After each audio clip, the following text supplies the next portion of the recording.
Theater presents...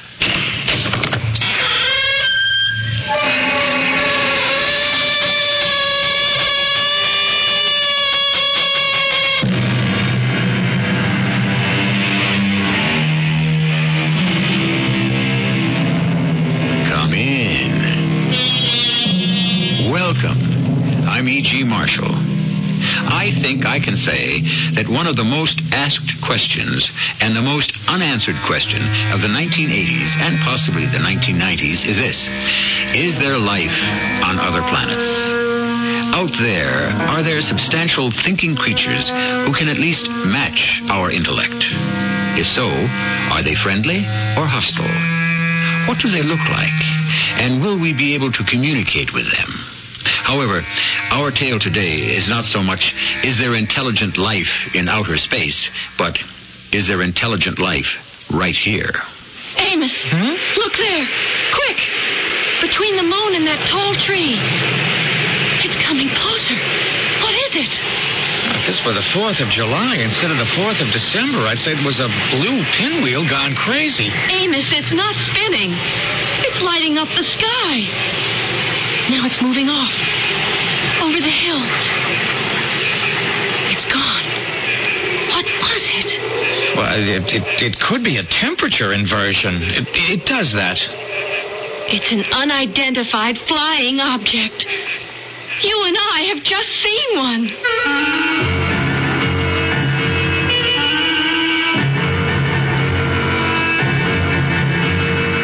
Our mystery drama, The Man Who Saw Martians, was written especially for the Mystery Theater by G. Frederick Lewis and stars Jack Grimes. I'll be back shortly with Act One.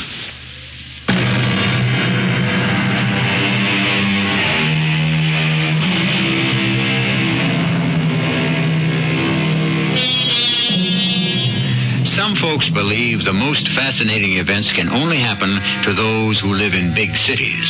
This is quite untrue, and today's Mystery Theater story will prove it. Extraordinary happenings will occur to those who live in Hudson Falls, a small town where a young man and a young lady sit on a porch glider of an evening. Amos, I wish you wouldn't keep asking me. I haven't made up my mind. Susan, when are you going to? Don't you love gliders? I mean, they're so old-fashioned and sweet. Mother and Dad spooned on this when they were first married. Well, I guess you're not going to give me a positive answer tonight. Now that she's passed away, Dad never sits out here anymore. Okay, I'll change the subject.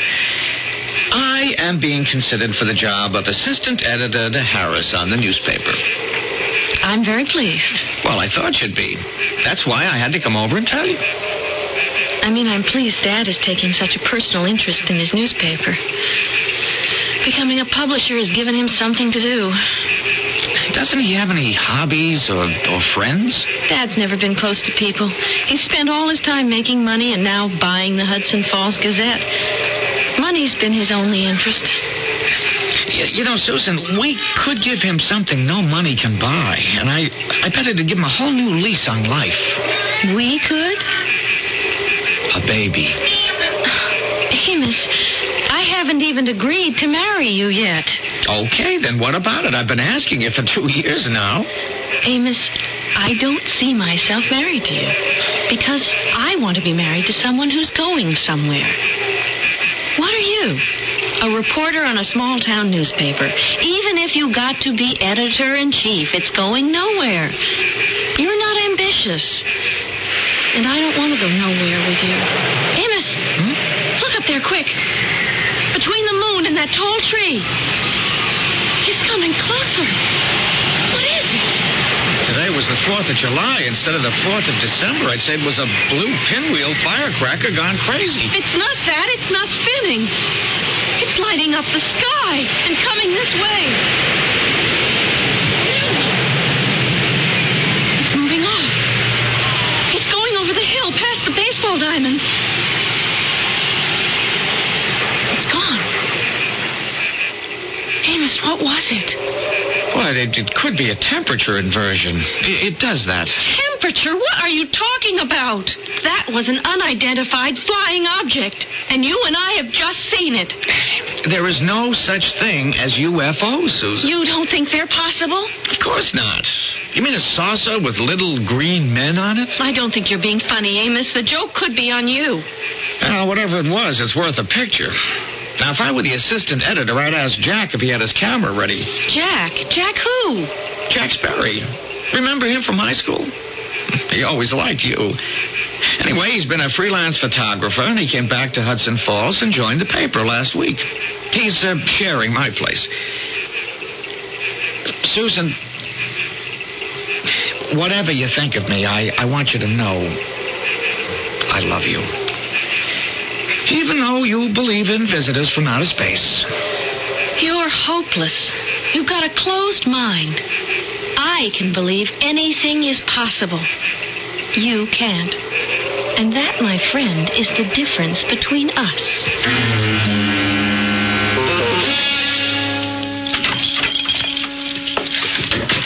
Amos! Is that you? Wait till you see these shots I just developed. Oh, doggone it. You smelled up the bathroom again, making it into a dark room. No, watch it. These blow-ups are wet. You took these? Yeah, just an hour ago. I was standing outside, and all of a sudden, I saw this big, flying silver pie, 100 feet in diameter, windows all around it, come zooming over the hill. Look at this one. Not bad, huh? A little grainy, even though I opened her up as far as she'd go. But they were traveling, man. I'll bet you Harris will print these on the front page tomorrow. Yeah, maybe, but the caption will read, fake or phony? Pixies play pranks. Could be, but it'll liven up the Gazette. Hey, how'd you make out with Susan? Oh, I didn't even get up to bat. You know, I've been asking her to marry me for 2 years now. And Jack, those shots you took, you know, we saw that thing flying around. Hey, Jack, I have an idea. Will you go along with it? Well, if it doesn't get me fired. If we do this right, it might even get you a promotion before you've been on the staff 2 weeks.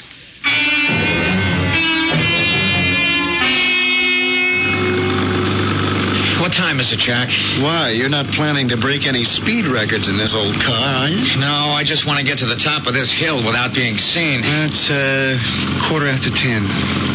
Oh, hey, where were you today? I looked for you at lunchtime. I spent most of the day in the library. Reading up on our project, Operation Goofo. Very funny. There's a whole shelf on UFO. People who've seen spacecraft, actually been on board. You know, you keep reading that stuff, you can get to believe someday it could happen to you. Only, I didn't want to wait that long. You really think what we're going to do is the only way to Susan's heart? Well, I'm willing to gamble. You think this whole jalopy will make it to the top of the hill? Oh, she'd better. It's around that bend, then about 50 yards. If I don't make it to the top, then the whole plan falls through. Oh, now, Jack, when we get up there, we just got to hope that the brakes will hold so that she doesn't roll down the other side before we're ready. Nice going. Do you see anyone ahead coming up the hill towards us? No, not a soul. Okay, then let's get out on the double. You are really going through with this? I sure am. I can always take the bus to work. Well, what about me? When you show Harris the pictures you're about to take, you'll get a bonus big enough to buy 2 cars. I'd never do this to make a girl marry me. She said I'd never get anywhere, and I had no imagination. Well, we'll see. This old bus of yours is a real beauty. How can you part with her? Would you stop talking? Your camera loaded? What do you think? All right, now I'll release the handbrake. You push the car forward on your side. I'll push from mine. I just hope the steering wheel stays straight and we let her rip. Okay, so she rolls downhill and crashes into some tree down there or into that stone fence. And we run like the devil after her. I mess myself up with dirt and lie down somewhere near it like I was thrown from the wreck. And I just take as many pictures as I can, right? Oh, hey, how come I didn't get hurt? We talked about this. You were riding with me. When the UFO ran us off the road, you had the presence of mind to jump clear right away. And because Pictures are your business. Your natural reflex was to take pictures of everything in sight. Now, once you got what you want, I'll hoof it to the nearest phone, and I'll call old Horace Bailey and tell him what happened. That way Susan will hear about it first. Gotcha. Okay, now. 1, 2, 3. Boys, there she goes. Run after her.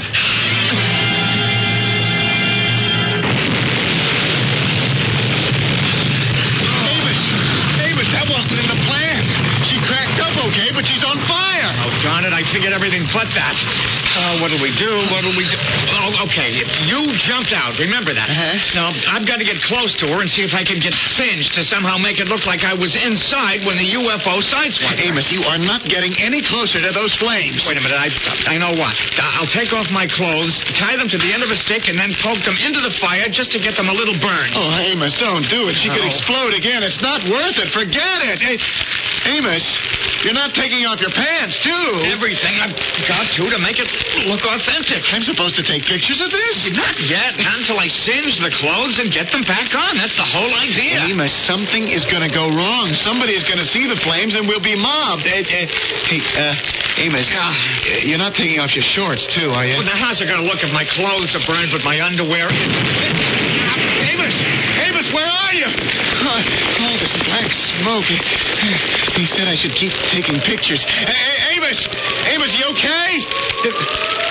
Amos! Somebody pulled the alarm. They're sending a pumper. Oh, doggone it. My clothes fell off the stick right into the fire. Are you okay? You didn't get burned? No, it's all right. It'll make a better story. Jack, why aren't you taking pictures? This is what the UFO did to me. Shots of you naked? Don't worry about it. Can always be retouched. Here they are. You better skedaddle. Over here, you guys. Amos, beat it. 2 firemen are coming.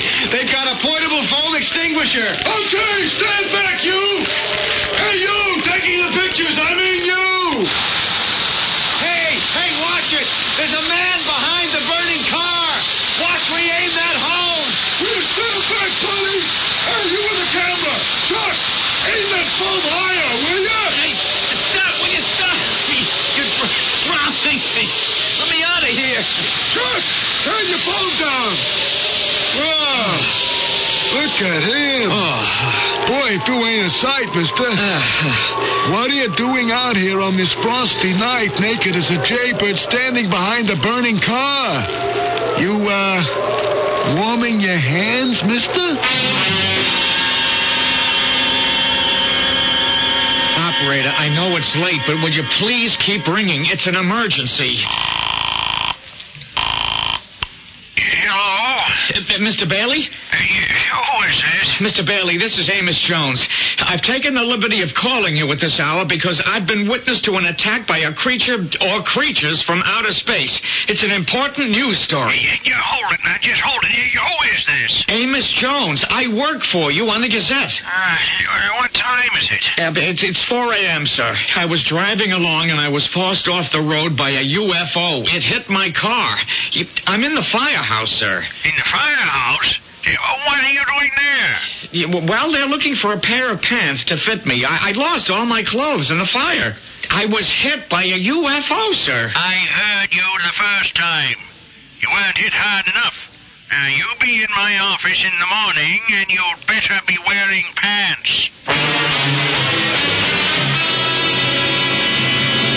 Have you noticed how some people can't seem to do anything right, even on Mystery Theater?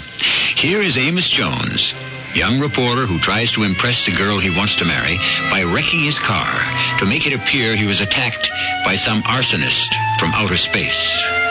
Just how far does Amos think this stunt will get him? You have no idea the surprises that are in store for Amos and yourselves. I shall be back shortly with surprising Act 2.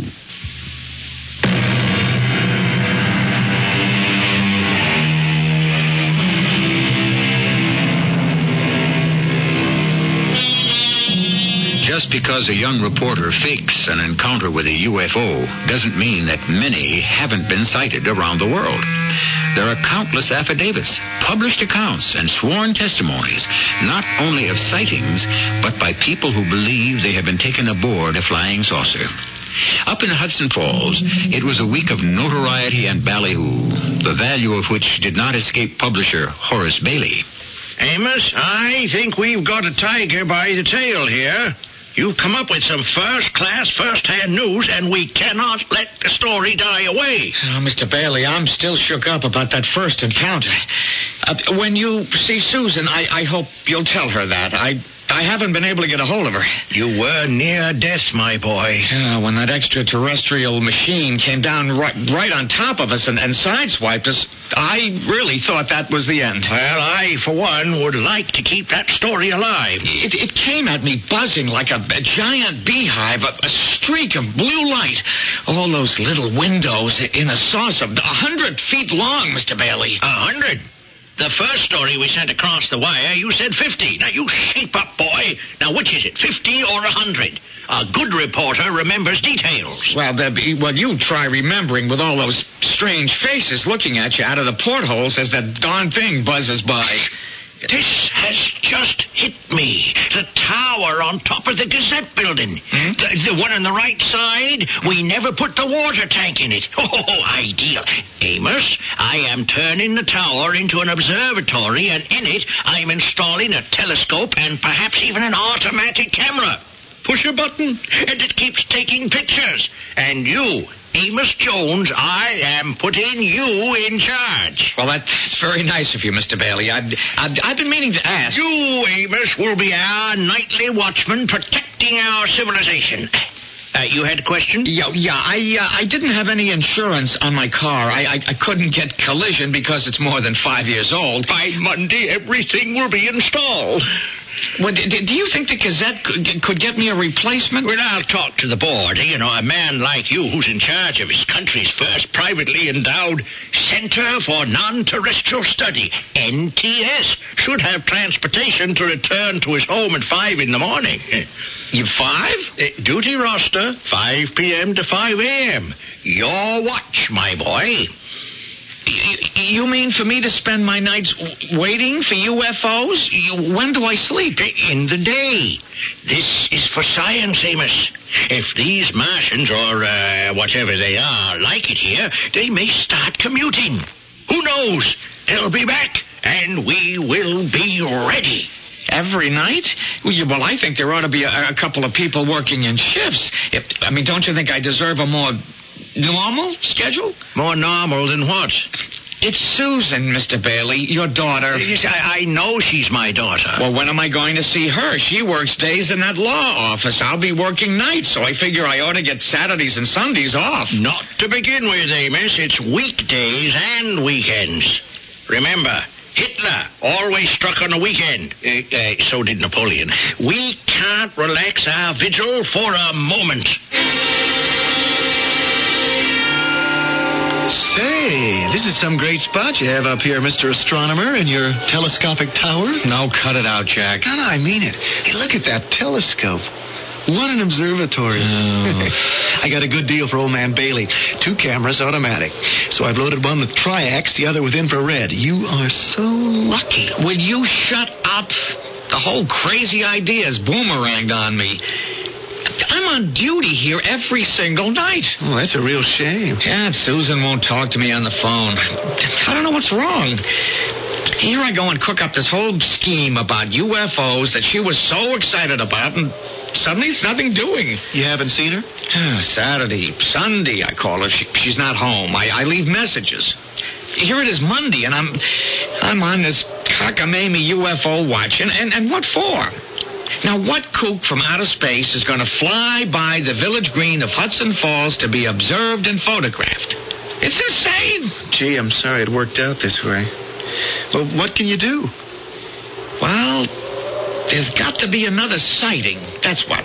I'd like to hang around and take the pictures for you, but these cameras are a cinch. Just push the button, and you're in business. No. These sightings are going to be in my head, Jack. You understand?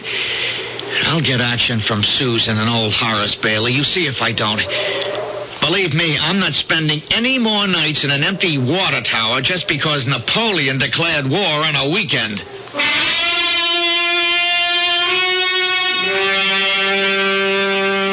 So this is where you and Amos live, Jack.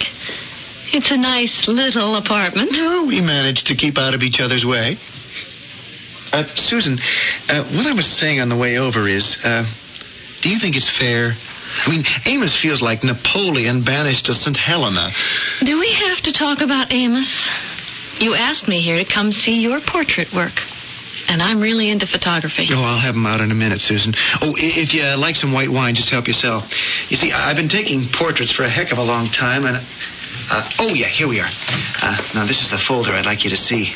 I'll set the pictures flat on the table. Take your time. These are beautiful. I had no idea. Well, newspaper work is just for now to support myself until I've got enough solid, good prints to, get me an agent or interest a gallery. Photographs are really big now. Oh, while you're looking, I just have to talk about Amos. Famous Amos. Now, I'm not kidding, Sue. He's had a raw deal, and so I was thinking, could you put in a word with your father? What word? Well, make him understand that being cooped up in an old water tower, just waiting for a UFO to heave into view, is a waste of time. Do you really believe he was attacked by a flying saucer, and so his car burst into flames? Well, I was there, wasn't I? Loyal Jack was there. That doesn't answer my question. Well, what do you think? Amos made it up? What about the pictures I took?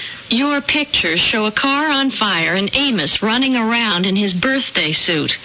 There isn't a UFO anywhere. Well, of course not. The thing had gone by then. Is that why you don't answer when Amos calls? You don't believe it? This whole Center for Non-Terrestrial Study is a joke. I'll make a deal with you. I won't say I think you may be in cahoots with Amos if you take me to the Founders' Day picnic tomorrow. Okay. I guess so. You do that, and I'll keep my suspicions to myself. Susan, you are the prettiest blackmailer I ever met. But I still want you to remember, Amos is my friend. Good morning, Mr. Bailey. I've got something important to report. Yes, good morning, Amos. You have? You saw another flying saucer? Oh, better than that. One of them landed on the village green last night, and they took me inside it. Amos, Amos, you don't mean it. It took you inside. What was it like? Well, I've written the entire story down here, and I want you to read it very carefully. Hold everything. Hello, Miss Mergenweiler, get me Harris. Here, now, let me have a look at your copy. 2 men, pink suits, gray faces, led me into ship, windows all around, doors, oval shaped, strange symbols on door. Amos, I can't believe I'm reading this. Place me onto golden table, tube fastened to middle of my body, strap me down, table spinning. It's too much, Amos. It's too much for a mere mortal to comprehend. Well, I underwent an unusual flowing feeling, Mr. Bailey. It's hard to explain in our words. Then the table stopped. It's all written down there. Then they let me get up. And one of them said, "It worked." And the other one said, "We'll get them all now. All of them." What did they mean? Well, I would say those who were sent from outer space plan to take over our civilization. They are not friendly. They're to be feared.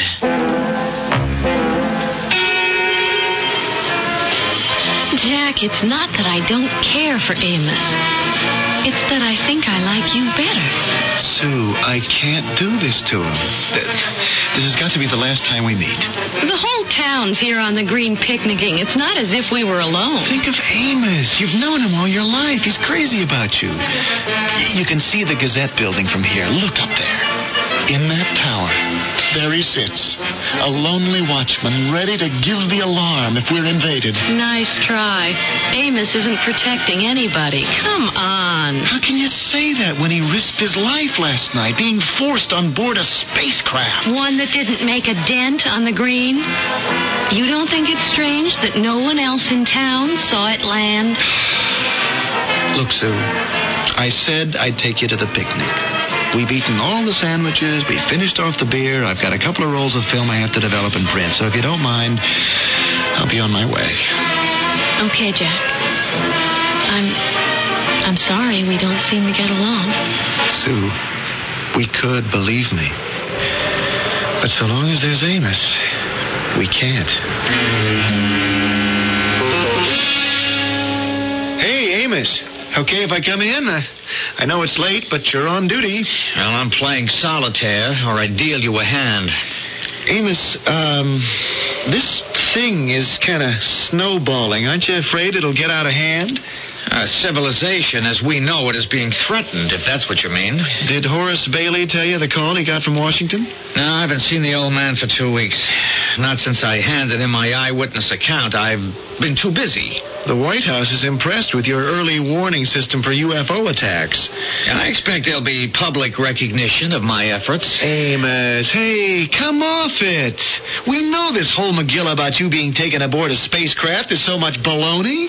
Oh, we know that, do we? Don't put your head in the sand, Jack. The only way we can gear ourselves to combat an invasion from enemy planets is for everyone to hate space. Now, did you hear me? Quote, hate space. Unquote. I know. I've seen nothing but hate space billboards and bumper stickers. I gotta hand it to you. You sure know how to get publicity. Hate space. You know, you almost have me believing it. Well, don't you, Jack? I know you've been dating Susan, and that's why I haven't got a chance with her. You're the reason. So when you come up to my observatory and say, hey, miss, don't you trust me? My answer is, no, I don't. Okay, I get the message. I thought you'd let me explain, as an old friend. Nice try, old buddy. But our friendship is off.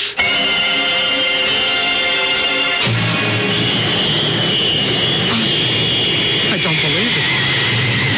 It's because I'm cooped up here night after night. I'm imagining a flying saucer just landed on the roof. Oh, someone's pulling a stunt.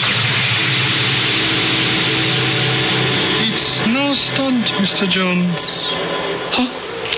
Who are you? How did you get in here so fast? The answer to your question is one you are not capable of understanding. My name is Smith. You may call me Mr. Smith. Why are you dressed like that? A suit? No pockets. It's like you're wearing a flannel skin. You should also take note, Mr. Jones, that I have only one eye in the middle of my forehead and no mouth. You are hearing what I say from a sender-receiver on top of my head. What is this? Is some game or something? Are you trying to scare me? Because I want you to know that I don't scare easily. If you ask me, Amos has opened a Pandora's box. Check your mythology, and you'll find that Pandora was sent to Earth by the god Zeus and fooled Epimetheus into thinking the box was a wedding present from the gods. On their wedding night, Pandora opened the box, and out flew clouds of death, disease, and destruction throughout the world, which is how we came by them. Only one good thing remained inside Pandora's box, and that was hope, which is all I can offer you when I return shortly with Act 3.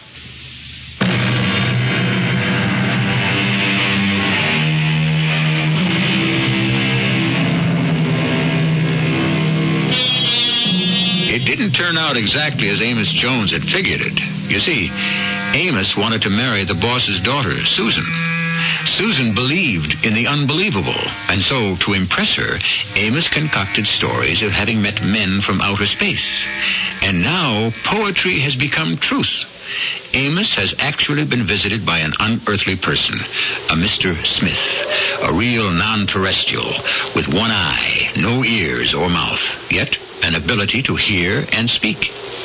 You ask, Mr. Jones, why I am dressed in this fashion. This is not my clothing, what you call gray flannel. It is my skin. Sure, a funny-looking get-up.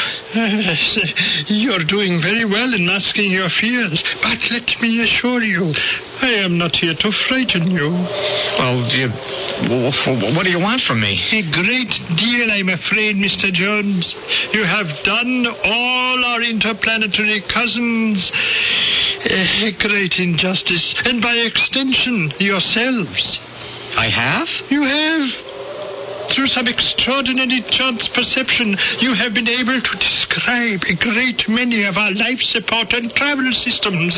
However, because humans are basically ignorant, you have created a monster. You have painted us as desiring the Earth's annihilation. And before I and my brothers return from whence we came, you will have to publicly forswear your hate space jingoism and admit to the world you told untruths. You manufactured outright lies. It was all a mistake. It snowballed. You see, there's this girl, Susan. Unless you reverse completely the falsehoods you have maligned us with, we shall change the angle of the sun so that your world is burned to a crisp instantly. Oh, you wouldn't. Would you? And not an atom or an electron in any of the galaxies would be any the wiser. Your planet will never be missed. What? You couldn't, Mr. Smith. 5,000 years up in smoke? Jones, we are a proud and peaceful race. You are the troublemakers and the warriors. For centuries we have been hopeful you would have come to your senses, and we could join you and show you how to attain peace and plenty. Space, Mr. Jones, is not to be hated, but loved. No. Okay. The ball is in my court. I've got to figure out a way of stopping what I started. You work on it. And let's see some progress when we return tomorrow night at this same time. You're going now? For a little cruise and survey. Would you care to have a look aboard before we leave?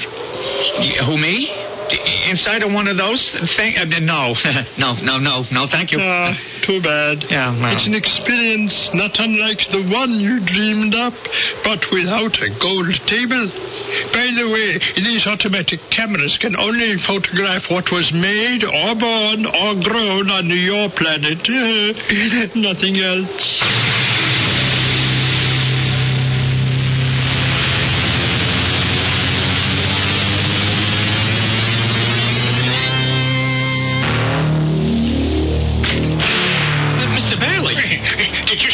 Did you see it? Of course I did. Amos, I was working late. I look out my window, and there's this big orange thing whizzing off the roof, shooting out blue flames. What were they doing here, Amos? One of them came to see me. Did you get his picture? I'm just checking now.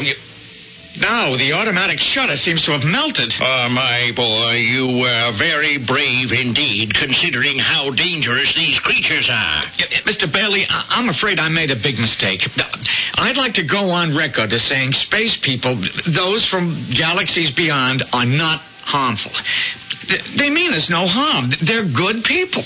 And to hate space would be a catastrophe, a national calamity.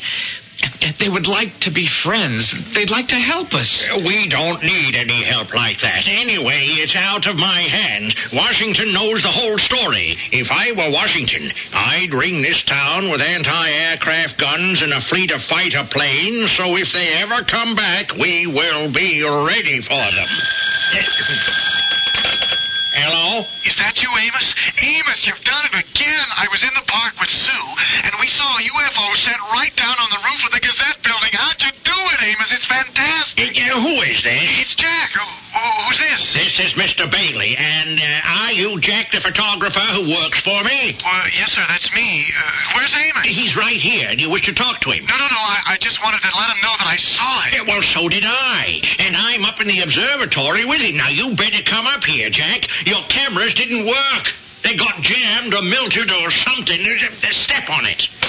Mr. Bailey, if we don't tell the truth that they're a great people, a kind people, and that I lied about them, if I can't get the people to believe that, they're going to blow us right out of the galaxy. It's the end. Amos, I think you're somewhat overwrought. Now, it's a great strain meeting enemies from out there. Now, you just let me take care of all the details from here on in. Okay?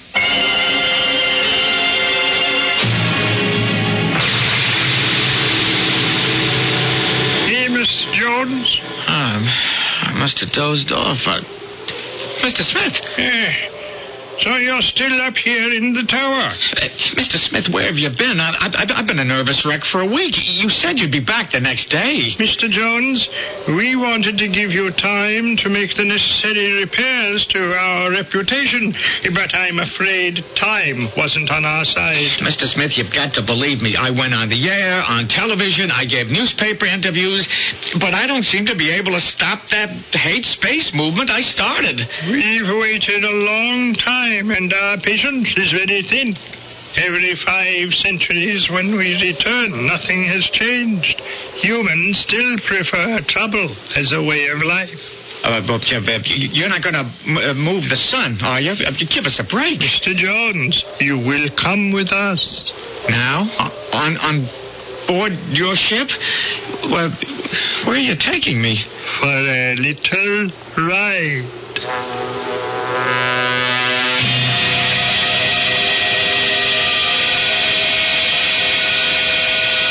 Well, don't you see, by taking me away from Earth in this spacecraft, you ruin any chance you might ever have of getting your message across. I'll say this for your species.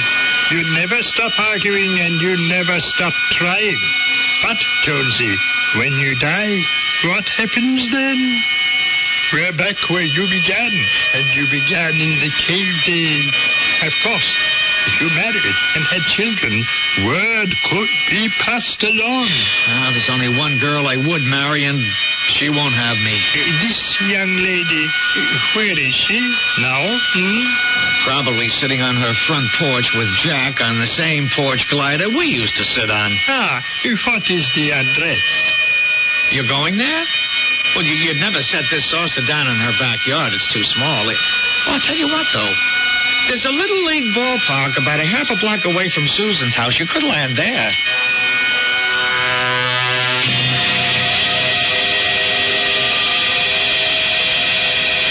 I feel sorry for Amos. I really do.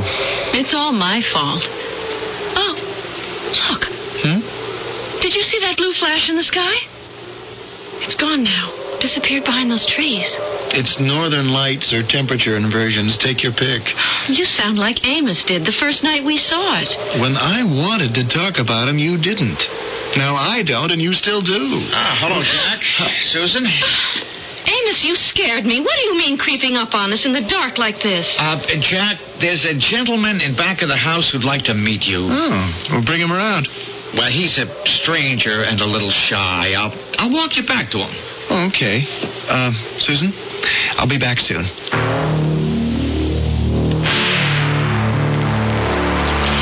Amos, what are you doing here? Where is Jack? Well, he's talking to this party. What's going on back there? I hear strange sounds. I can't quite make out. Well, why don't you come back with me and see? You're being so mysterious. It's actually a little further up the street, in the baseball diamond. How are you and Jack getting along? We're good friends. Oh, Amos, why did you go through all that hocus pocus? You don't really believe I've ever been in touch with those from outer space, do you? Amos, I really cared for you before all this. Now, where is Jack? Jack? Are you over there? I think he's just behind this big clump of pines. Amos, why didn't you tell me? It's a real UFO. It's tremendous. And those flashing blue lights means it's about ready to take off. I can't believe my eyes. I'd like you to meet my friend, Mr. Smith, who's in charge of this expedition. How do you do, Susan? She has fainted. You'd better hold on to her, Mr. Jones. Oh, that is the young lady.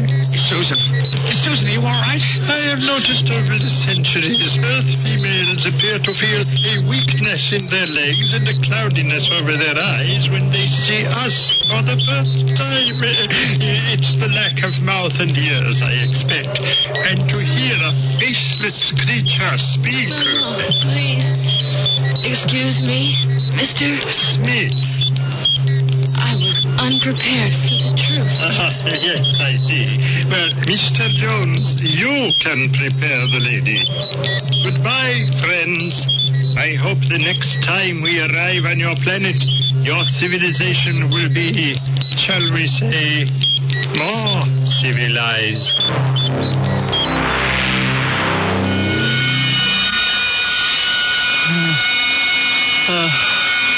Where am I? Your name is Jack, is it not? Yes. Oh, my God. Is this a nightmare or is this for real? To answer your first question, Mr. Jack, take a look out of the porthole nearest you. Do you see? We are climbing upward. The sun is rising with us. You're kidnapping me. Not at all. On our planet, you will have eternal life. But why me? And it seemed to us you were complicating matters between Mr. Jones and Miss Susan, and we required them to mate and produce offspring. A matter of spreading a belief. But you will be helpful to us. How? It's a sample of today's Earthling to study. Will I ever get back home again? To Hudson Falls? Certainly. We are not barbaric. We do plan to pay another visit to your world in a few 100 years, Earth time. By then, we would hope hatreds of all kinds will have died. We can wait. We are a patient people. It's an axiom that we hate some persons because we do not know them, and we will not know them because we hate them. Is our tale that much a fantasy, or is it perhaps a disguised fact? It could all happen. Somewhere in space, there could be those of superior ideals who are right this moment, watching us and waiting for the day when we might all join hands for a better life. I shall return shortly.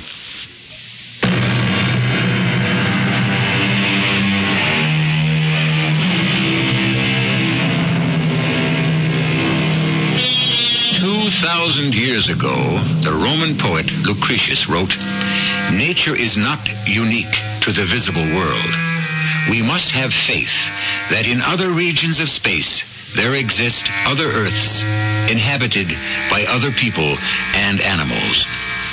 In 1500 A.D., the astronomer Copernicus had the same idea, and 1,000 years later, the great philosopher Bruno agreed. But society disagreed, and in 1600, Bruno was burned at the stake. My point is, who knows how many light years ago the Columbus of the cosmos may have started for your doorstep. Our cast included Jack Grimes, Jada Rowland, Russell Horton, and Earl Hammond. The entire production was under the direction of Hyman Brown. And now, a preview of our next tale. I was born under a lucky star. I am the seventh son of a seventh son. I am destined to be rich. The seventh son of a seventh son. According to all the legends... Mendel, I said goodbye.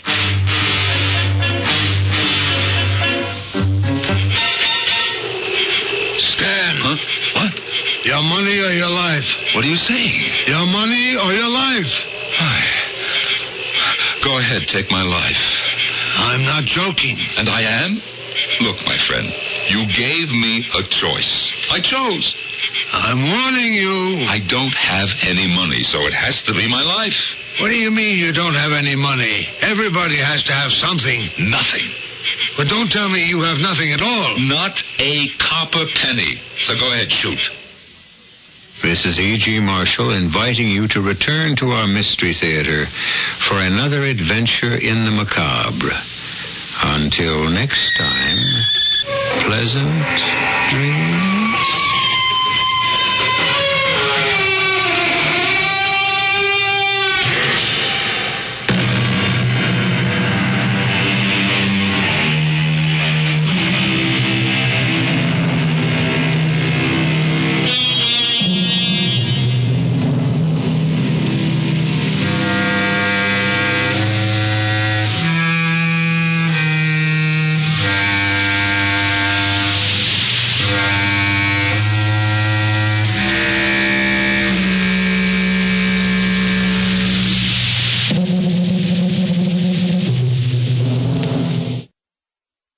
Radio Mystery Theater presents...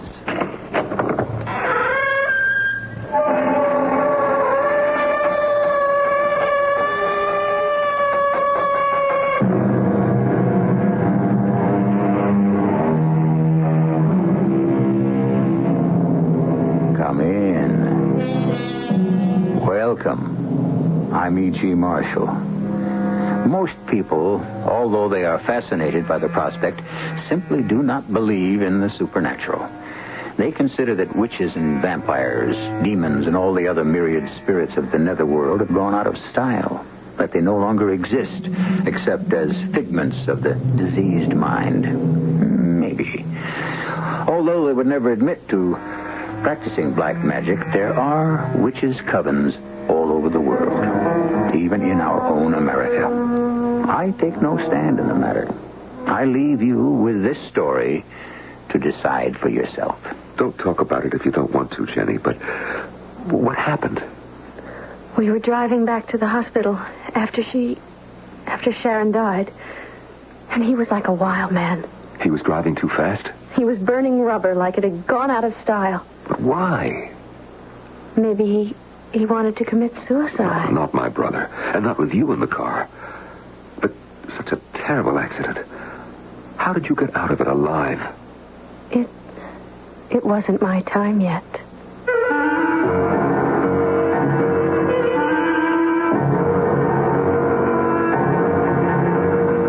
Our mystery drama, Child of Misfortune, was written especially for the Mystery Theater by Ian Martin and stars Norman Rose. It is sponsored in part by Buick Motor Division and Contact, the 12-hour cold capsule. I'll be back shortly with Act One.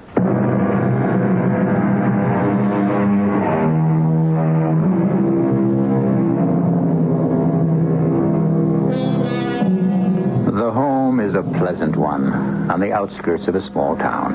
Not large or too expensive, but with a feeling of being well lived in.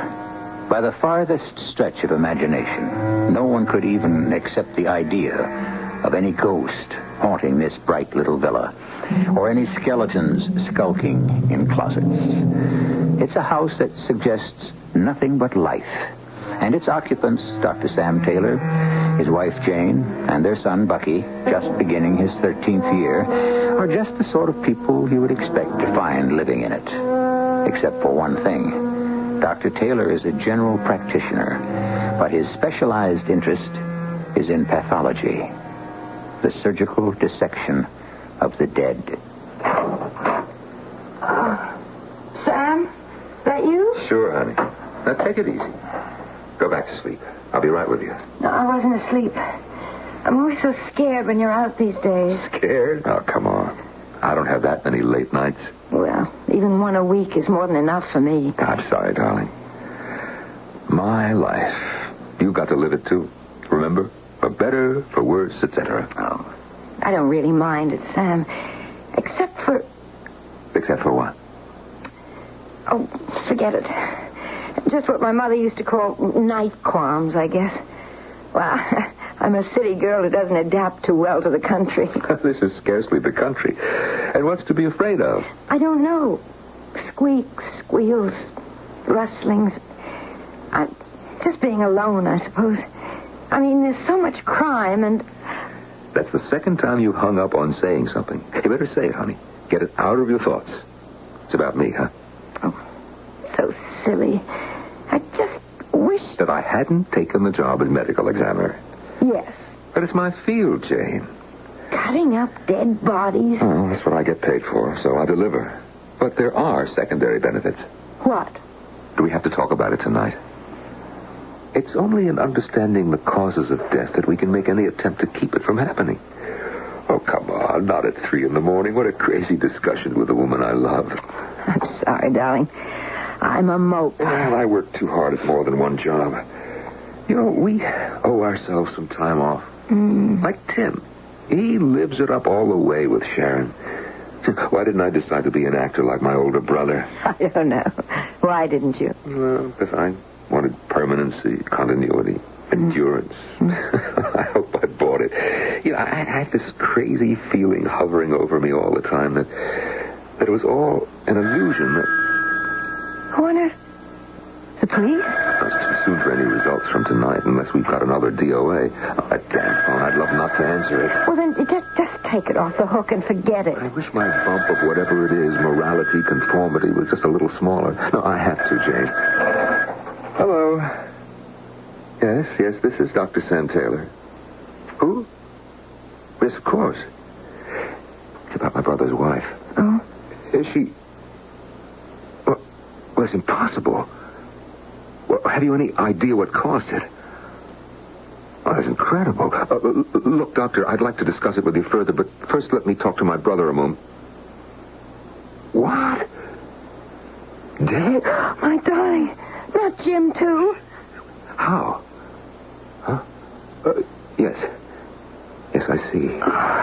Well, for the moment, I don't quite know what to say. Yeah, of course I'll be there to make arrangements for the funeral. Excuse me, funerals? I can't believe it.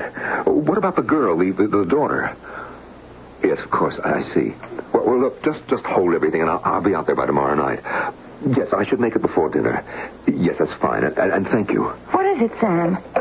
It's crazy, Jane. It's just crazy. Sharon had the mumps, and suddenly she's dead, and so is Jim. Well, how could both of them... I can't explain about his wife. One of these things medically which shouldn't happen this day and age, but does. But Jim is something else again. Wait, now, you're not making any sense. Sharon died from mumps? Or complications. And Jim? No complications there. He was driving to the hospital and went off the road into the canyon. Killed? Yes, burned to a crisp and the car caught on fire. It's an absolute miracle that Jenny escaped. Their daughter was with him? Yes. Well, how badly is she hurt? Well, according to Dr. Holcomb, whom I talked to, she was thrown clear and came out unscathed. Look, Jane, I've got to go out there first thing tomorrow. Well, of course you do. You want to go along? Well, you know I do. But, well, what about Bucky? I could call Mom and Dad. No, don't forget it. Jim and I were never very close. I never even met his wife. I'll fly out there and handle it. There's only one thing. What, dear? Jenny. I don't know if she has anywhere else to go. You might end up having a daughter, more or less, in the house. I can't leave the child alone. Of course you can't. You know she's welcome here, darling. Oh, your poor brother and his new wife. What a terrible tragedy.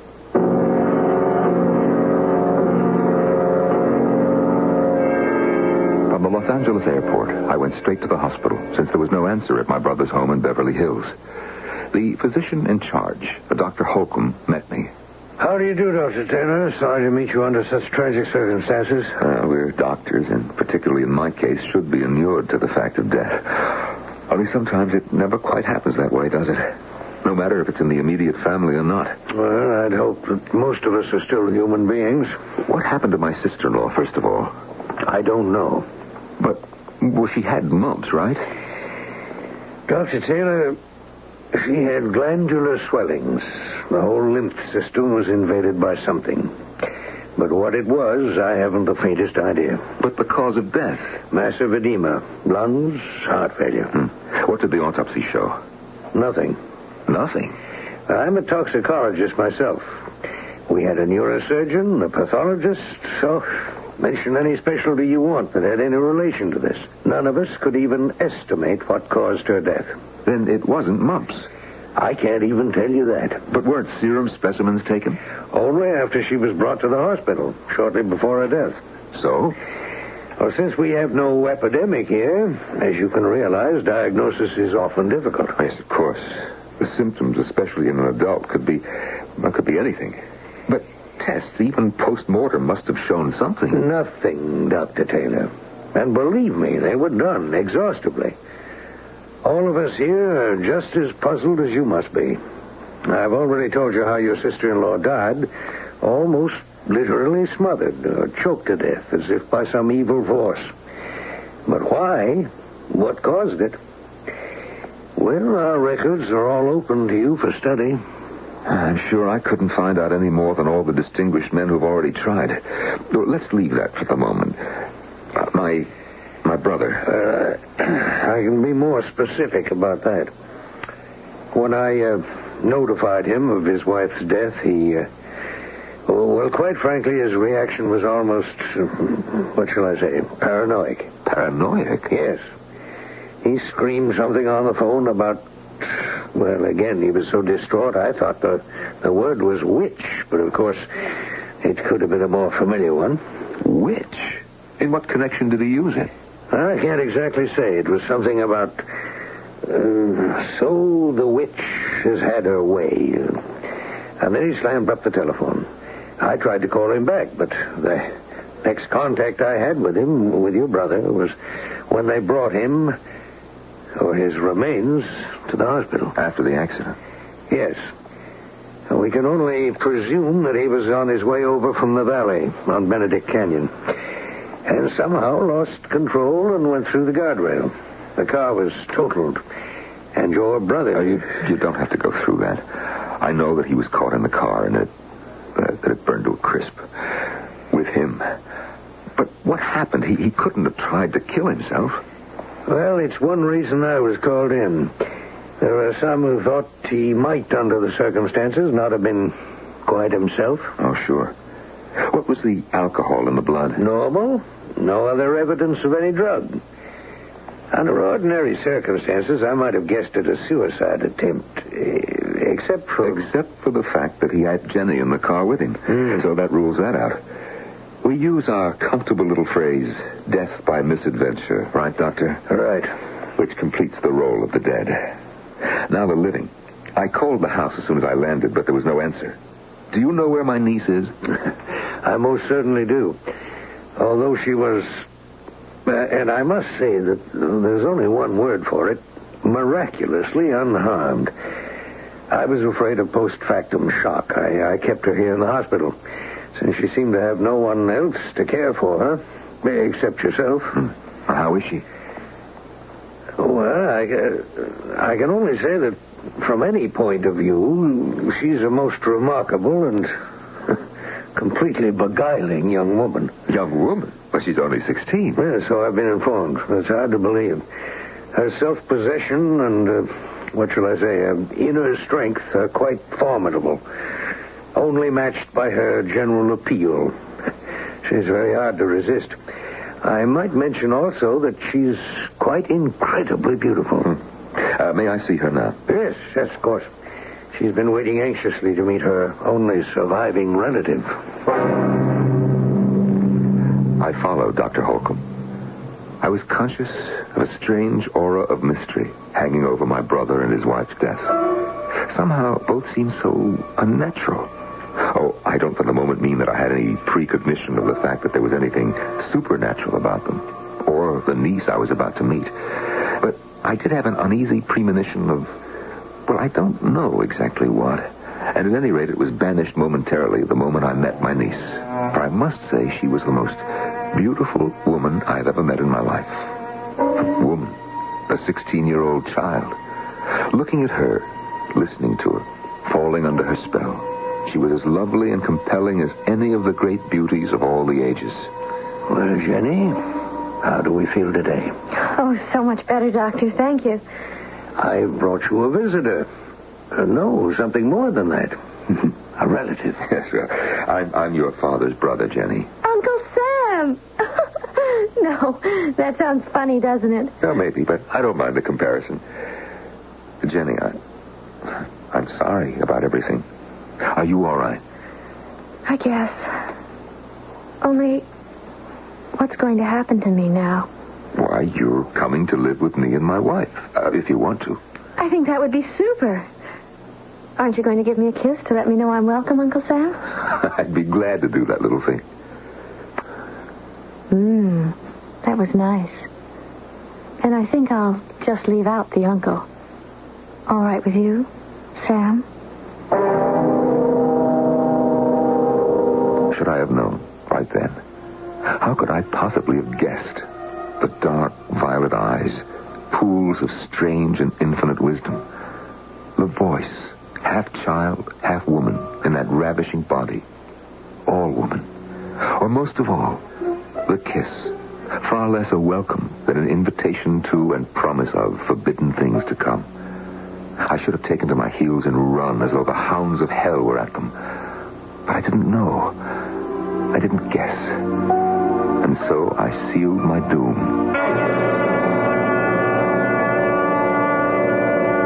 Intriguing? What doom? What threat can a 16-year-old girl pose to a doctor in his late 30s, no matter how precocious she may seem? Precocious? No, that is not exactly the word for Jenny, as I think you will agree when I return to continue this story shortly with Act 2.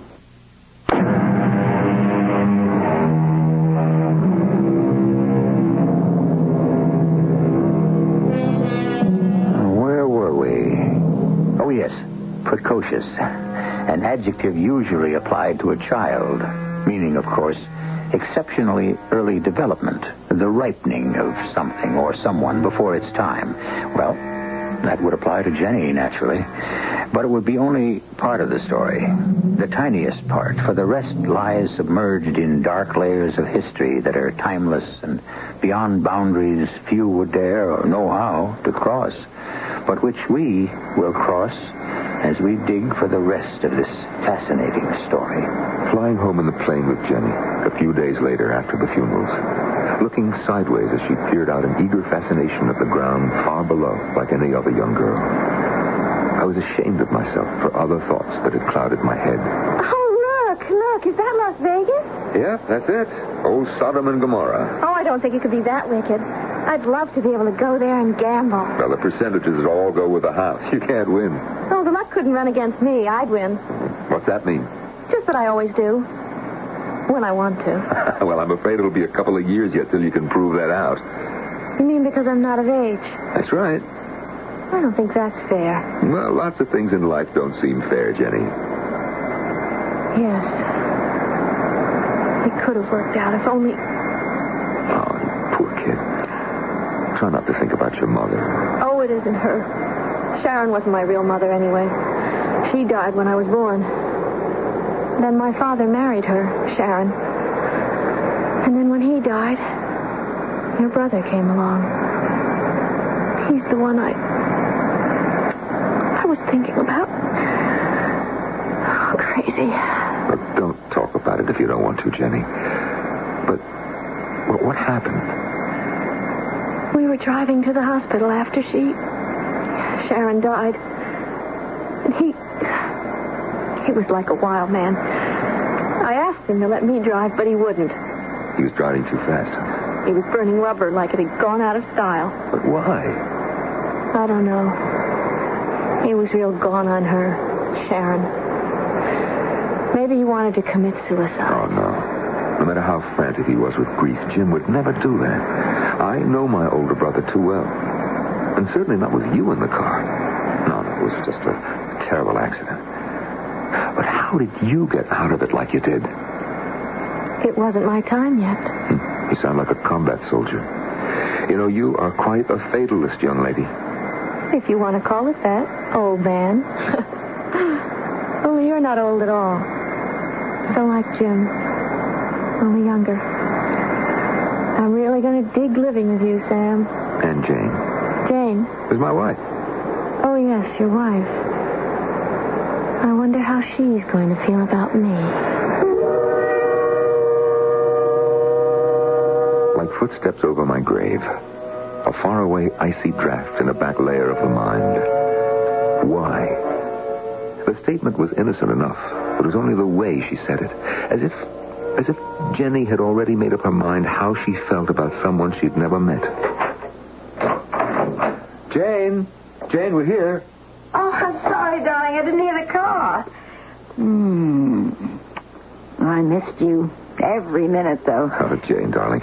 This is Jenny. Hello, Jenny. Hello, Mrs. Aunt Jane.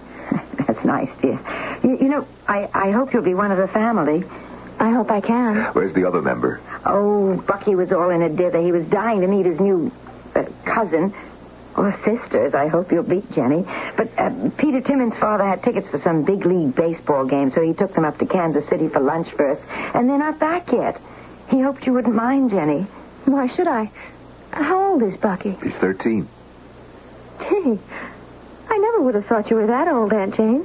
Oh, she doesn't look it, does she, Sam? Well, I don't think she looks old at all. Well, anyway, she's not like Sharon, all painted up and hair dyed and all. It's nice to see someone not afraid to look her age. Well, I guess I should take that as a compliment. Come on, Jenny. I'll take you upstairs and show you your room. I carried up the bags and then went downstairs to make myself a drink. It was a little early in the day for one, but of course Jenny hadn't meant anything by her remarks. Or had she?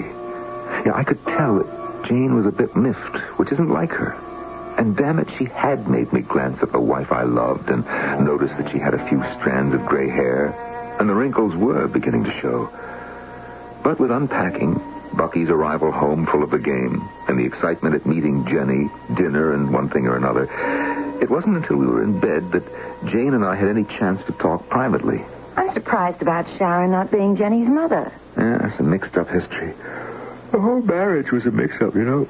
Imagine not being at your own brother's wedding and never even having a chance to meet his wife. My other brother, Ted, was fit to be tied about it, too. Well, you were laid up with pneumonia. But the police department could have let Ted go. Oh, no way. He was on subpoena to the court as a witness on that murder case. And you know my oldest brother. Even if he could have gotten out of it, duty always comes first. Mm-hmm. Ooh, older brother. There are only two of us left now. Oh, my poor Sam. It's easier on me. I have you. Ted has nobody. Thanks to me. No, we're not going to rake up that ancient history. Well, I did steal you away from him. Nothing of the kind. I made the choice. Now, come on. That's enough agonizing for tonight. You need some sleep. Look, dear, if it's asking too much of you to bring Jenny into the house... Oh, don't be silly. I'm sure she'll be a help. Bucky's crazy about her already, and... And? Nothing. She's a strange girl, though. My Lord, how beautiful a little sex goddess can you be at 16? She really put me in the shade, didn't she? You mean... the remark about not minding showing your age? Well, yes, if you want to know. Do I? Well, not to me. I do to myself. I looked in the mirror, damn her. Well, she couldn't have meant anything. Of course not. It was just an innocent remark. Except... What, dear? I don't know, I have the queerest feeling that for some reason she's antagonistic to me. Now, that is downright ridiculous. Everyone loves you. I don't know about that. What reason in the world could Jenny have for disliking you? None in the world that I know of. Well, then, look, let's just call this all off, baby, and get some sleep. Good night. But it wasn't a good night. There weren't to be that many good nights left, although I didn't know that yet. And all through my half-waking, half-sleeping state, I was haunted in my dreams by violet eyes promising ancient wisdom and tight young flesh. And then it was morning, and something like the old familiar life began all over again, and the days went wheeling by. I don't mean to complain, dear. Well, what is it? Jenny again? Well, I have to spend most of the days with her. You are out. Mm-hmm, working. Of course. So what is it that she's done? Well, nothing really. Just little things that somehow... I don't know, they rattle me. Oh, Lord, I'm tired. So, all right, for example. Well, I know it's going to seem silly, but she's forever after me to cut my hair or give me a manicure. Well, what's wrong with that? She just wants to do something nice. All right. Do the washing, clean up after dinner, anything, but why does it have to be so personal? Well, did you ever think she might be trying to sort of heal the breach between you? There isn't any breach. We've just never gotten together. And another thing, several times I found her in my room prowling around my dresser. And she says she's looking for a nail file or a powder or some ordinary thing. Well, for Pete's sake, what else? You think she's trying to steal? No. Well, then what? Please, Sam, don't let's quarrel. It's happening more and more. I know. I'll have a talk with her, okay? I was thinking of taking Bucky up to see my parents this weekend. But what I'd rather have us do is just get away together. There isn't a chance, dear. I'm tied down on a couple of cases. Well, why don't you two go, and that'll give me a chance to set up some ground rules with Jenny. Well, all right, dear. But can you manage alone? I think we'll make out. Jane, are you all right? I mean, physically. Well, I think so. I'm very tired. Why? Well, let me feel your neck. Why? Gland area is a little swollen. There's a puffiness under the eyes that Oh, please. I feel quite old and unattractive enough as it is. A couple of good nights' sleep in the mountain air and I'll be fine. And maybe you can get Jenny straightened away. Now, I'm sure this is best and it will all work out. Famous last words. Best. But I suppose, in a sense, it was the real beginning of the eventual solution. The first night that Jane was gone, I had worked late, and I hadn't the slightest notion of working anything out, except that when I got home... Hello, Sam. I thought you'd never get home. What are you doing up? Waiting for you? You look beat. Sit down on the couch, kick off your shoes, and let me get you a drink. No, I don't think I want to drink, Jenny. You won't join me? Well, who said that you could have one? Me. Alone at last, Sam. Jenny, I think that you're a little drunk. Only with power. What are you talking about? You've known it from the very beginning, Sam. You. Me. Don't tell me I didn't get to you. And you're just what I want. Now, you listen, youngster. We'll just forget this. You've had a drink and you don't know what you're saying or suggesting. Oh, but I do. And I'm not suggesting. And don't tell me you're not buying. I can't believe that I hear what you're saying to me. Oh, you better believe. You're under my spell now. There's no escape. Just as there was none for your brother. Except the road he took. Why, you little witch, I ought to just... Saved by the bell. Don't count on it. Go ahead, pick it up, Sam. Pick it up. And after you listen, you tell me who holds the whip hand. Pick it up. Dr. Taylor here. Oh, Jane, darling, I didn't expect you... What? Yes? But what are your symptoms? But how on... What about Bucky? I see, no signs, huh? Yes, well, look. We'll take no chances. Can Bucky stay on with your mother and father? Good, that's fine. Then you go straight to the hospital from there, and I'll be over to join you. Okay. No. There's no question it sounds like mumps, but we'll know as soon as we can run some tests. I'll see you at the hospital, darling. Bye. Isn't she a little old for mumps, Dr. Sam? You be quiet. Oh, no, you're the one who's going to be quiet. And listen to me. What? Sharon had mumps, too, remember? And she died because I wanted her to. You are a little witch, aren't you? And this time, I don't want any mistakes. I'm going to get just what I want. Jenny revealed at last? Or is she? Is this just a girl shocked by a succession of tragedies in her life who has lost contact with reality? Or is it Dr. Sam Taylor whose preoccupation with the dead and whose story we're listening to, who is the man who breeds fantasies? I will return shortly with Act 3.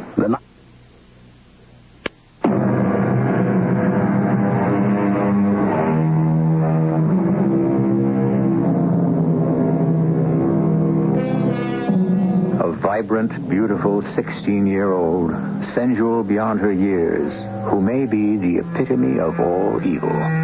The girl who may be a psychiatrically distressed child or a witch. And drawn to her, fighting desperately against her enchantments, a relatively young doctor who, by his own admission, fights to escape her physical allure and who himself is overwrought, overtired, and racked by several emotional shocks. What are you trying to say, Jenny? What is it you want? It's very simple, Sam. You. Oh, stop talking like a silly child. But I'm not silly. Not at all. Nor am I a child. I want you. And what I want, I take. Oh, look, I'm afraid that Jane would take a rather dim view of that. Jane doesn't matter. She's out of this. What? Oh, come on now, Sam. You're the one who's being childish. You really think your wife has the mumps? What else could it be? A hex, my charming lover. A fetish doll stabbed and stabbed again. The poison drips into its veins until it swells beneath the skin of the unwanted.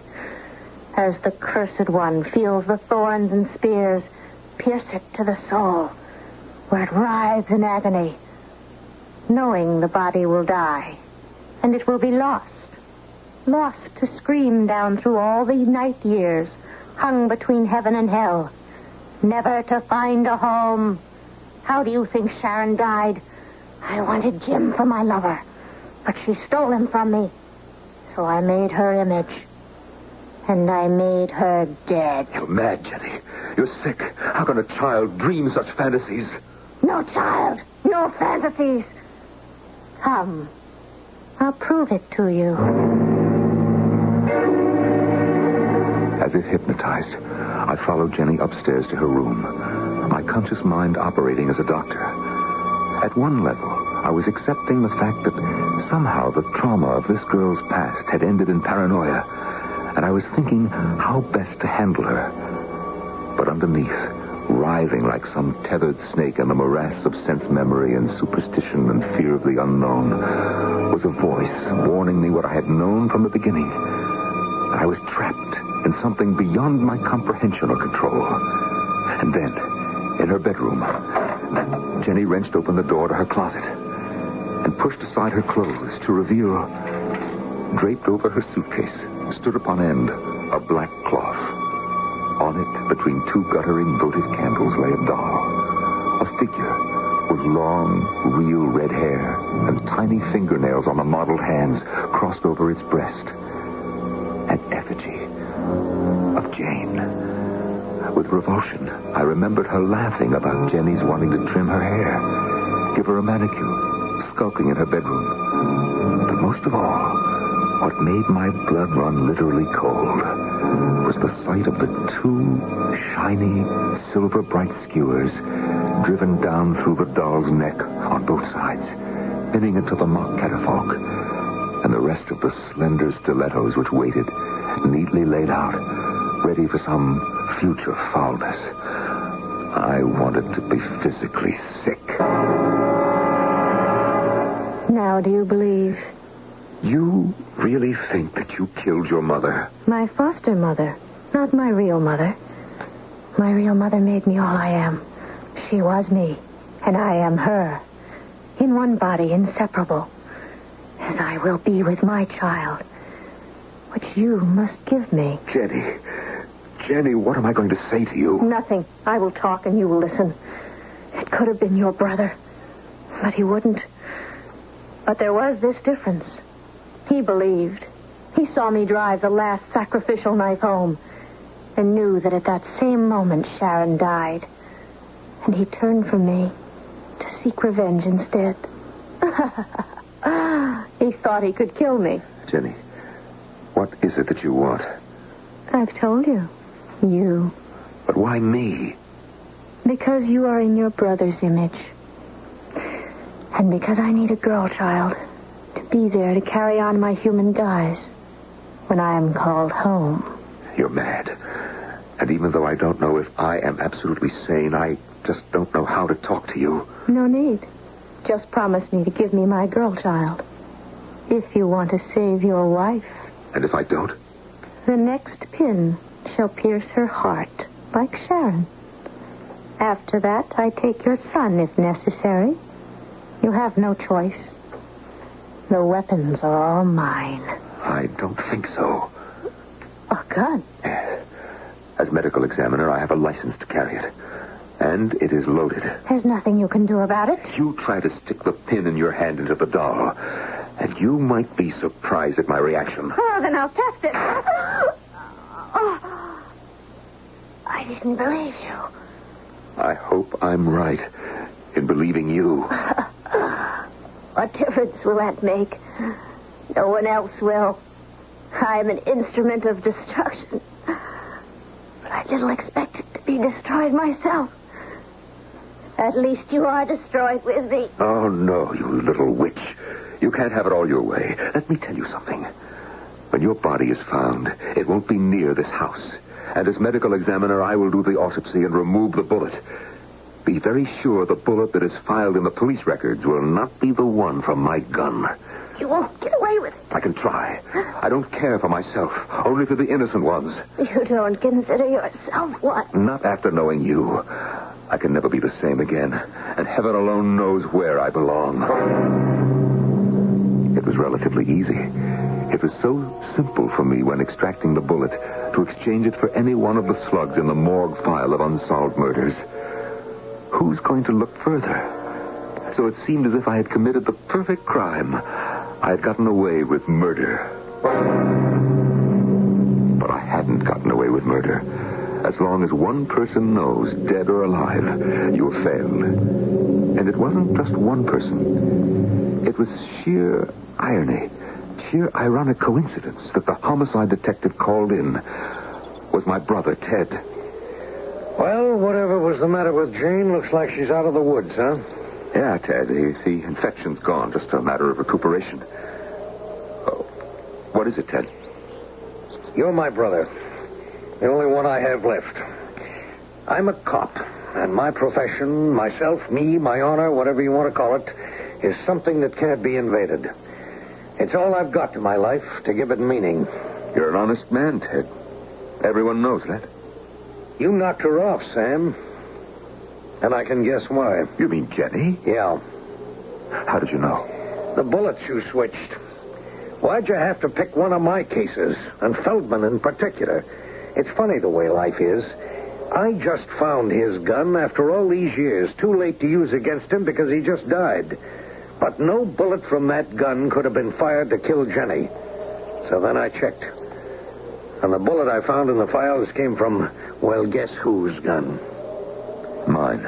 Yeah. With a wife like Jane, how could you have done it, Sam? How could that little tramp be worth it? And what am I going to do now?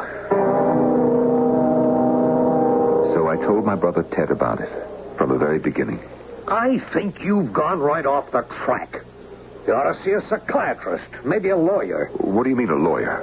Well, right at the moment, it's less that you're my brother and that you happen to be married to a woman I love and have a kid who deserves every decent break he ought to get that's holding me and my conscience back.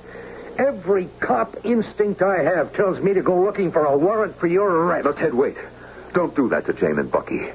It wasn't me did it. It was you. Well, what are you going to do? I don't know. It's something I gotta think out.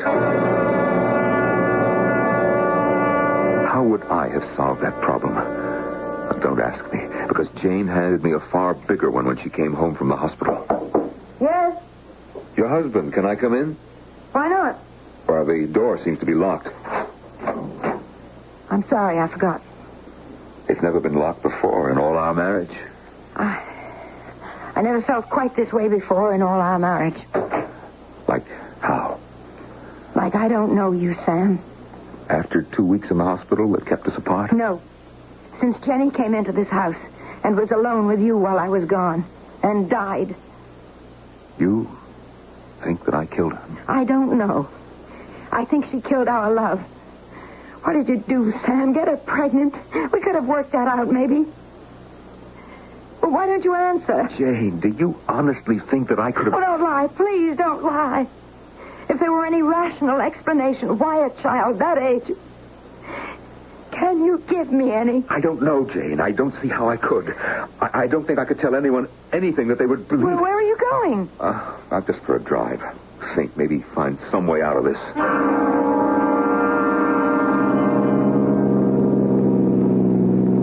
I put the top down and drove over by the old quarry, wrenching the convertible around the turns until the tires screeched. The wind rushed by me, the wind that I hoped would clear my head, but instead it brought a ghost voice whispering in my ears. Where are you going, Sam? I don't know. No place left for me to go.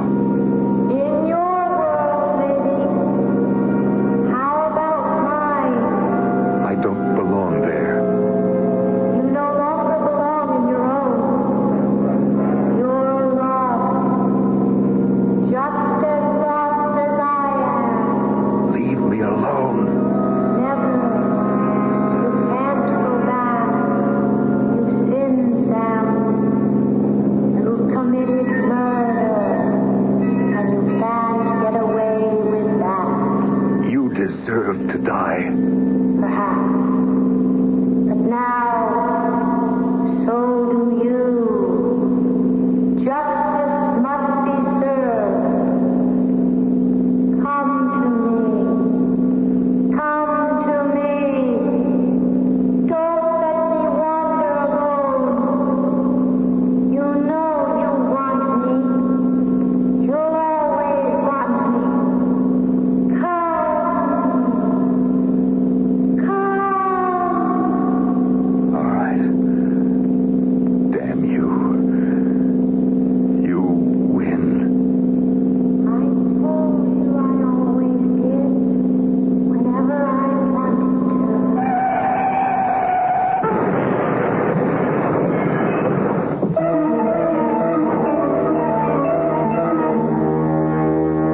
As I said in the beginning, few people really and truly believe in the supernatural. Certainly Jane and Ted would never have accepted any such world. To them, Sam's unfortunate accident was fortunate. For Jane, it closed a chapter in her life in terrible sadness. And for Ted, it was, in a sense, a relief, since it solved a problem that lay on his conscience. And in the long run, it was the beginning of his real life. For eventually, he and Jane married. I'll be back shortly.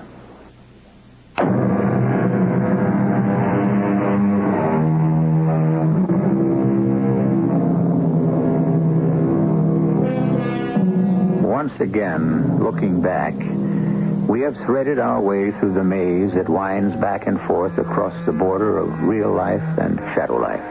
And as always, it seems, we end with not answers, but questions. Are there truly creatures beyond our ken? Or is everything just in the mind?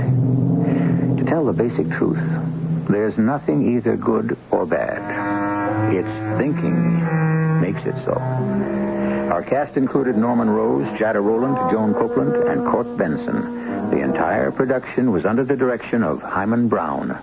Radio Mystery Theater was sponsored in part by True Value Hardware Stores. This is E.G. Marshall inviting you to return to our Mystery Theater for another adventure in the macabre. Until next time, pleasant dreams.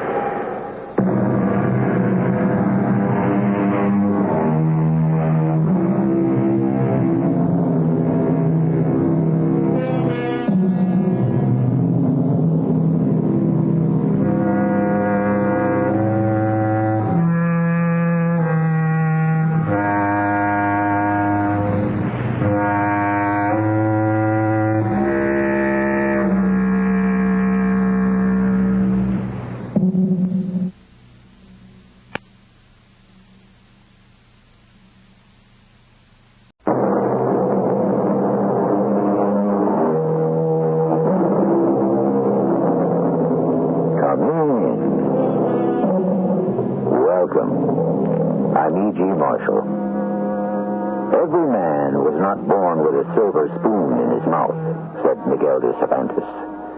To which it may be added that even if all of us were, most of the spoons would soon wind up in the hands or the mouths of a very small, select group. Which gives rise to the observation, it's not how you begin, but how you end. This is a proposition that is so universally self-evident. Why does it have to be repeated over and over again? Hold it right there. Oh, what's the trouble, Sheriff? Right out behind that wheel. Very slow and careful. But what did I do? You know what you did. You stole a $100,000 payroll.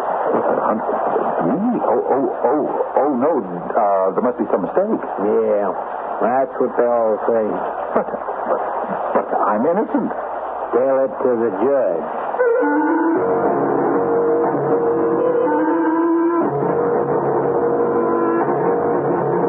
Our mystery drama, Olive, Darling and Morton Dear, was written especially for the Mystery Theater by Sam Dan and stars Fred Gwynne.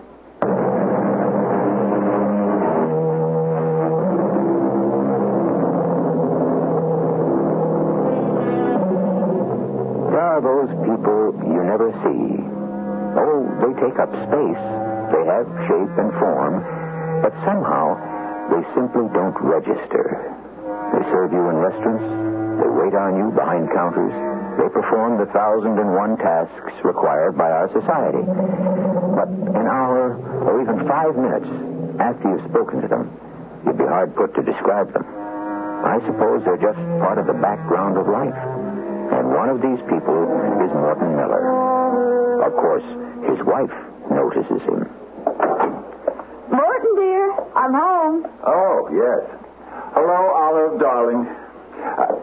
I have dinner all ready for us. Oh, Morton, dear, you shouldn't have. Well, I didn't want you to have to fuss after a long, hard day at the office.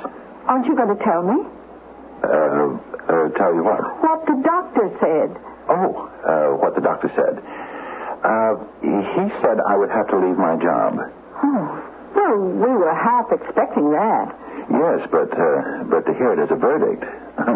That's what he said. I could no longer spend my days cooped up in an office hunched over a desk. Oh. And so I said, if you have to audit books and accounts and so forth, you have to sit hunched up over a desk. I asked him what I was supposed to do. Starve to death? Oh, Morton, dear. No, he said. I would just have to change my lifestyle. And so you shall, Morton, dear, and so you shall. Do you know what else he said, Olive, darling? He said I would have to spend more time outdoors. Well, I'm not equipped for any outdoor work that I know of. But there will have to be a change in your lifestyle. And perhaps it'll be one that's very much in keeping with the times. What do you mean? Well, these days, it's not unusual any longer for the wife to work while the husband takes care of the home. Well, then is there any reason why I shouldn't work while you run the house? Oh, yes. Well, what is it? You don't make enough money. Oh, we'll get by. Well, now, what else did the doctor say? He said I have to get away. Oh? To the mountains. I simply have to start breathing pure air to get my lungs clean. Oh, well, when did he say you had to go? The sooner the better. And to stay for at least a month. A month? Oh, I can't take that much time off. Oh, I certainly have no intention of going anywhere alone. Well, if Dr. Marcus said you have to go, that's all there is to it. But, Olive, darling... Please listen, Morton, dear. Your health is more important than anything else. To leave you for a month? If it has to be. Do you realize we've been married 20 years, Olive, darling? And we've never spent a day apart from each other? Yes, Morton, dear. But there will have to be some changes. I can get plenty of fresh air in the park. No, if the doctor says you need a month of the mountains, then that's where you're going. Where did Dr. Marcus suggest that you go? The further away you get from civilization, the cleaner the air, and also the cheaper the accommodations. Oh, Morton, dear, you're not to worry about money. But, Olive, darling, I know how money works. It's my business. I know we have very little. I was hoping to go up to some town, or better, some small village, and get a job. A job? Well, maybe I could do somebody's books. Or something. But you'll be working in an office again. No. I sit under a tree on a mountaintop. You're not going away to work, but to rest. Now, promise me you won't worry about money. Promise. All right. I won't worry about money. Good. Now, we'll spend the night packing, and you're going to get into the car and leave tomorrow morning. Tomorrow morning, Olive, darling. Tomorrow morning, Morton, dear.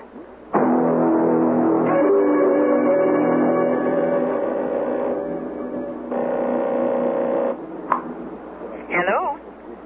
Olive, darling. Oh, Morton, dear. How are you? I'm fine. Where are you? I'm either in Colorado or Wyoming. I'm not sure. Well, have you found a place to stay? No. I better go on a bit further. Where? Well, a fellow was telling me about a little village called Council Forks, about 50 miles further up in the mountains. Sounds first rate. I'll try to get there before dark. Well, please, be careful. Oh, I will. Is everything all right? Of course.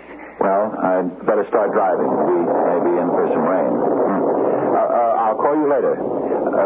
Goodbye, Olive, darling. Goodbye, Morton, dear.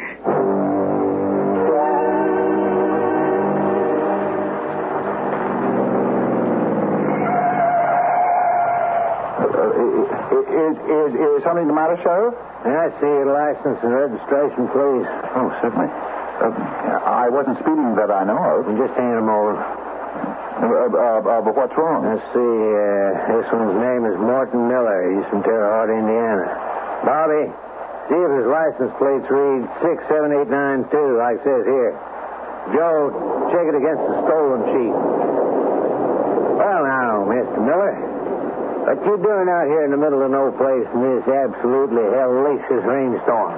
I'm bound for a town called,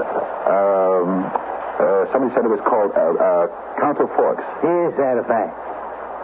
Why would anybody want to go to Council Forks? I was told the air up there is very good. Is that true? Well, Mr. Miller, be advised you're very well covered from four sides. Covered? Now, you please step out of the car. But it's raining. Well, you've got mighty good powers of observation, Mr. Miller. I have to say that for you. Now, face the car. Lay your hands against it. All right, he's clean. Check out the inside and the back seat, Bobby. But what are you looking for? Any other key to your trunk, sir? I wish you would tell me what you got in the trunk there? Just some clothes and some camping equipment. What for? I told you I'm coming up here for the air. It's doctor's orders.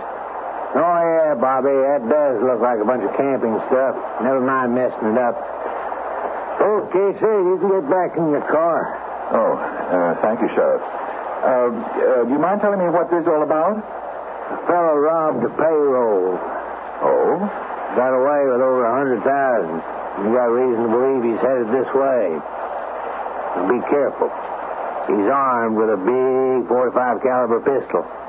And he looks like he knows how to use it. Oh, my goodness. I hope no one was killed. There's going to be a pretty big reward out for this fella. Reward? Yeah. But unless you can handle a gun, don't get any big ideas. Oh, me? No. I would never. Now, if you want to get to Council Forks, remember to take the second left. If you miss it, you might just wander around lost in these mountains for the next 40 years. Yes, sir. The next left. No. The second left. Oh, yes, sir. Thank you, sir.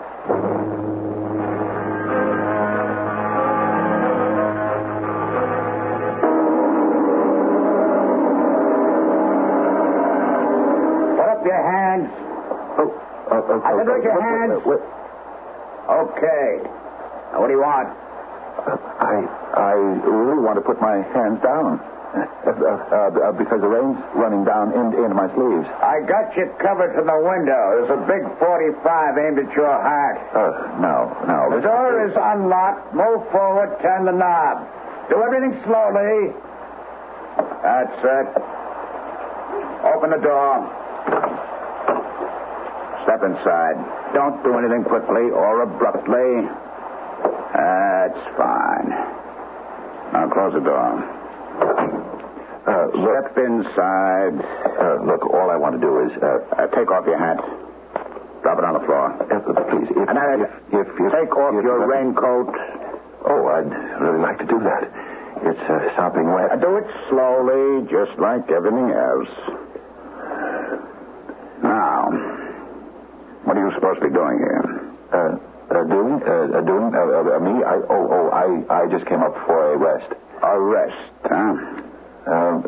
Excuse me, how long are you going to point that gun at me? That depends. Oh, on what? On things. I see. Any particular kind of things? I'm a writer. A writer? Books, novels. Really? What's your name? Smith. Smith? Elton P. Smith. I never heard of you. That's because it's not my name. But you just said... It is my name, my real name, but it's not the name I write under. Oh, I see. What name do you write under? Is that important? Well, I have a lot of trouble finding privacy. Understand? Well, yeah. Anyone knew I was up here, why the place would be jam-packed with newspapermen, TV crews? I wish you'd stop pointing that gun. Now, to get in my hair, I wouldn't be able to write as much as one single solitary word. Oh, sure. Now, what'd you say we were headed? Toward Council Forks? Yes, toward Council Forks. What were you planning to do then? I thought I'd look for a job. A job? Just for a couple of weeks. A job doing what? Oh, almost anything. What's your line of work? I'm a cost analyst. Offhand, I wouldn't think there's much call for that in Council Forks. Well, I also know how to cook. Cook? Yes. I'm a splendid amateur chef. You know something? I'm starved. Oh? Some old lady was supposed to come up and keep house, but she never showed up. Now, how'd you like to stay here and cook? I don't... I got a whole bunch of stuff in the freezer, but I don't know how to boil water, and I'm starving to death. Oh, yes, but you see, I'm really not interested in cooking. So maybe if I could get my car started... You're not going anywhere. What did you say? I said, you're not going anywhere.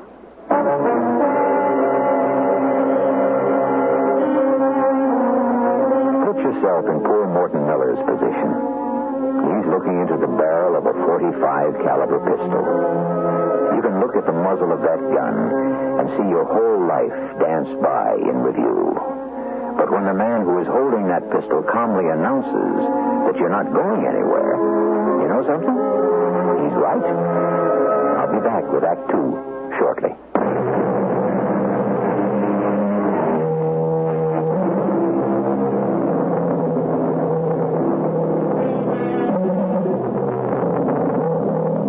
The hand that rocks the cradle is the hand that rules the world.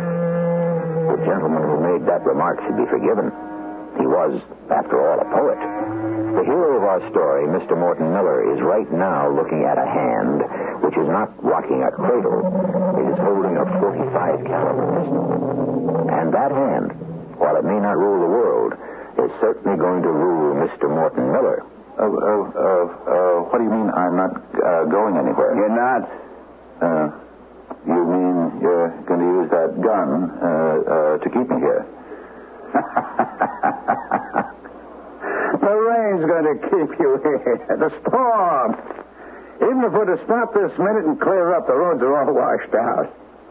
Oh, you'll be here for a while. Look, I would like... Yes? Well, my wife is sure to be worried. I'd like to call her. Your wife? Yes. I don't have a phone. I wouldn't want one. You wouldn't? I'd never get any of my work done. You know how people are, always pestering writers, talking about work. How about making us some dinner?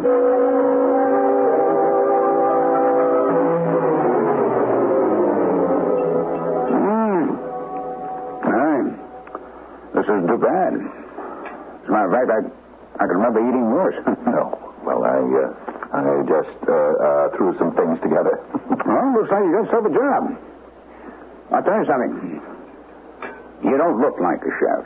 Oh, I'm not really a chef. You know what you look like? No.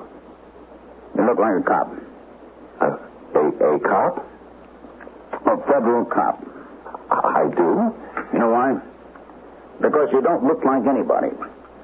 Federal cops, as a rule, have the kind of faces you just don't seem to be able to remember. Believe me, I'm not a police officer. I assure you. Why should you want to assure me? No reason. I believe I'll try another rare slice of that roast. Oh, by all means. Let me have the knife.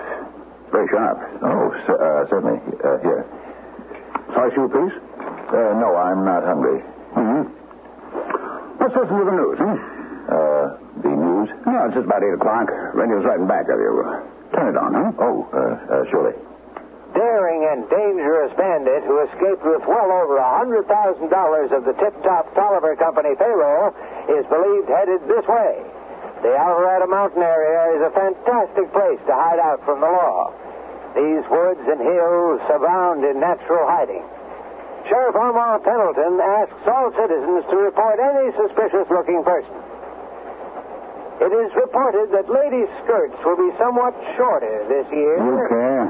Do I care about According to news If from skirts New York, are going to be shorter this year? No, we'll turn it on. So, there's a bank robber running around loose, huh? Is there? Well, just on the news, didn't you hear? Well, I wasn't really listening. You mean you didn't hear what the announcer said? I only listen to that kind of story with half an ear. Half an ear. That's very interesting. Well, there's so much of it. I mean, violence of one kind or another. Is that so? And this fellow who robbed the Tip-Top Tolliver Corporation, he didn't kill anybody. No, he didn't. Well, I don't know about you, but I'm ready to turn in. Look, maybe I might be able to get my car started after all. Well, you forget you've taken a job here. I have? Why, certainly. You're my cook. I beg your pardon, chef. Well, look at how nice and easy it is, huh? Just a cook for the two of us. But I was thinking... Your room is at the top of the stairs. Very nice, large, airy room, private bath. But I really... I'm doing this for your good, you know. Thank you. But you're welcome. Now, let's not say any more about it.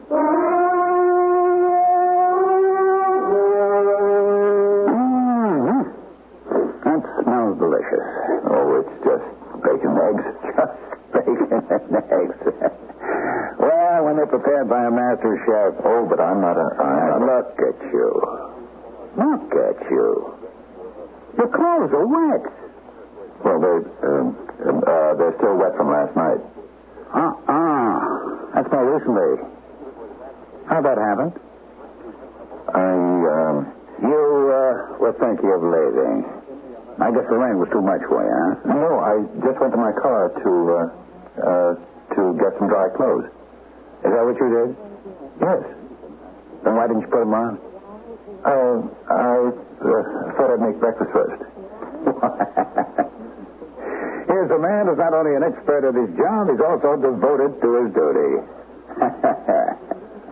Why don't you switch on the radio? We can hear the news. There's still no word on the man who robbed the Tip-Top Tolliver Corporation, except that police are positive he is headed for the Alvarado Mountains. As a matter of fact, he may very well be there now. The bandit is polite and well-spoken. And that's really all we know about him, except that he stole $109,000.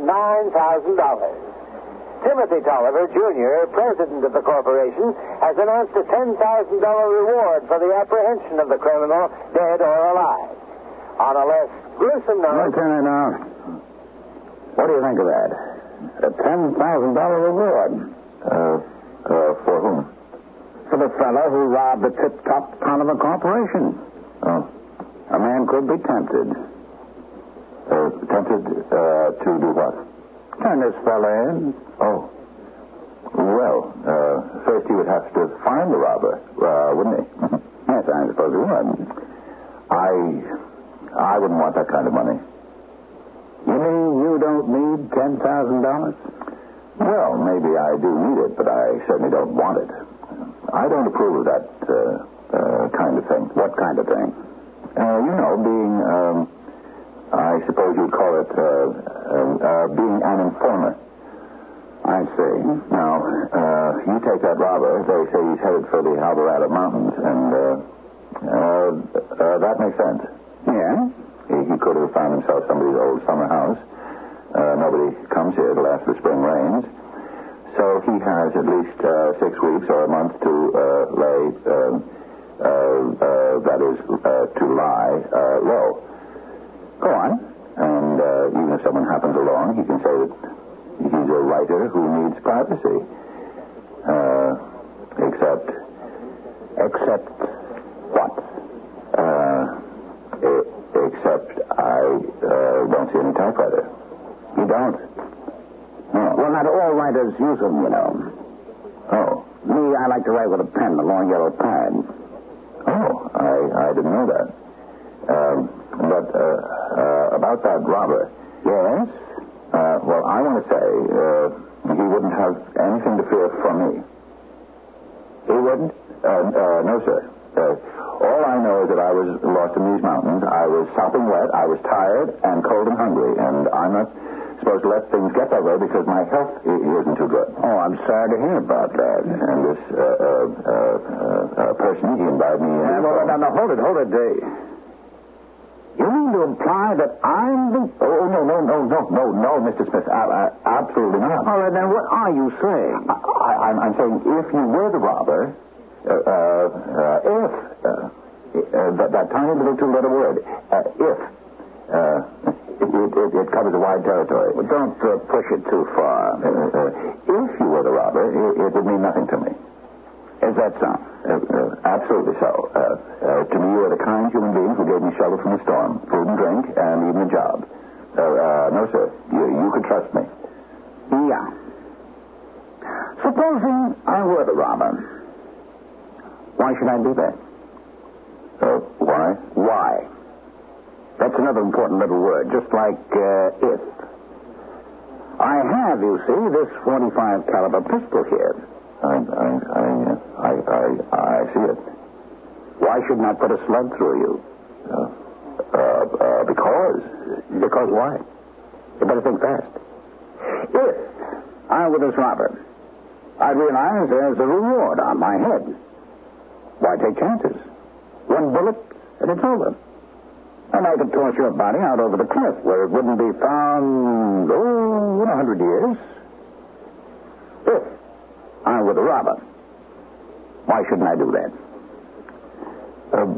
Because that's not the kind of man you are. How do you know what kind of man I am?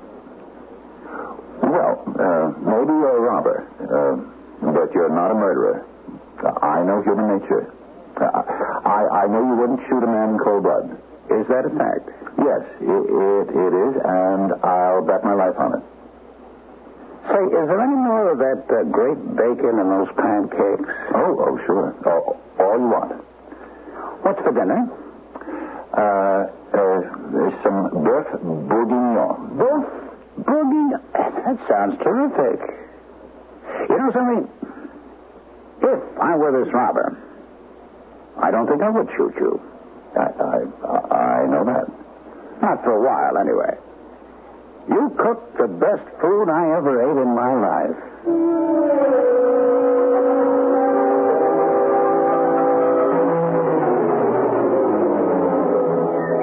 Good morning, Mr. Smith. Good morning. You're up early? I don't sleep much. Hardly at all. I see. What do you see? Oh, it's just a figure of speech. Actually, I don't see it all. It's just that we say things to pass the time. Uh-huh. I was thinking of taking a drive in town. Oh, were you? Is there any reason why I shouldn't? Oh, no, not at all. I want to call my wife. And there's a special herb that grows around this part of the country, and I thought I'd pick it up in one of the stores. Really? Oh, you should see what it does to the taste of meat. Well, then, by all means, we should have some. Would you want to drive in town with me? No. I've got a deadline on a book, and I must spend the day writing. Is there anything you want me to pick up for you? No, thanks. I can't think of a thing. Okay, then I'd better get in the car. Have a nice trip. Well, thank you. Is something wrong? I don't know. I can't seem to make anything happen. What do you mean? Well, I turn the key and the starter doesn't... It's dead. Try again. That's just what I'm doing. Oh, that's odd. Let me open the hood and take a look. I have a brand new battery and I just had a tune-up. What I found the problem. Oh, what is it? Here. Take a look. At what? You see the top of your distributor cap? It looks like a hairline fracture. What does that mean? It means you can't get in the cart. Well, it was perfectly all right when I got here. Of course. Had to be. I see. That crack. How did that happen? Sometimes it just breaks under the shock of very high voltage. You know the force that's required to start that engine? Could it have been broken? Been broken? How? Well, someone could have given it a sharp blow with a hammer or something. That's possible, isn't it? Now, why would anyone want to do a thing like that? Why? You tell us. A very subtle gentleman, this Mr. Elton P. Smith, or whatever his name is. So far, everything has been smooth, calm, and polite. A conference with our automobile mechanic yields the information that distributor caps can crack of their own accord. On the other hand, somewhere on those premises, there just might be over $100,000, plus a $10,000 reward. I'll return shortly with the third act.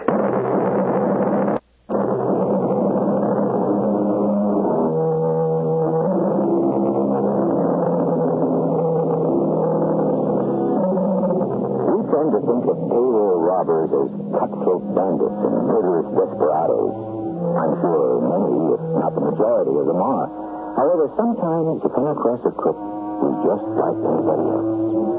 He really doesn't like to kill people, and all in all, he may be a very reasonable person. This doesn't excuse him. It just adds to the infinite variety of the human race. Two members of the human race are discussing matters high on a Colorado mountaintop. I'm sorry she's cracked on you. How could a thing like that happen? You notice how I just referred to her distributor cap as a she? All of a sudden. Why do you do that? Refer to pieces of machinery as she? How can I fix a thing like that? You suppose it has anything to do with sex? Maybe I could take a walk. A walk? Maybe I could find some of those herbs I was telling you about. They grow wild here, I believe. Well, I don't know if I should let you risk it. What am I risking? Your neck, for one thing. Oh? Sure. It's rough country. Very steep. You could fall and break an ankle. Another thing, this is Copperhead country. Copperhead? Oh, yeah. Place just teems with them. They're more deadly than rattlers, you know. I don't mean the poison more deadly. It's about the same. But at least a rattler might warn you. A copperhead won't. No, sir. The fact is you never see a copperhead. He just lies there, blends in with the ground. You pass by and zip. That's it. You bought it. Oh. Well, I'm sure I'd be extra careful. I'm only saying this all for your own good, you know. Let's suppose that you were that payroll bandit. There are two reasons why I would never turn you in. Tell me about them. First, I'm not an informer. I think you have to be born with a little streak of that in you. What's the second reason? It has to do with the Tip Top Tolliver Corporation. The place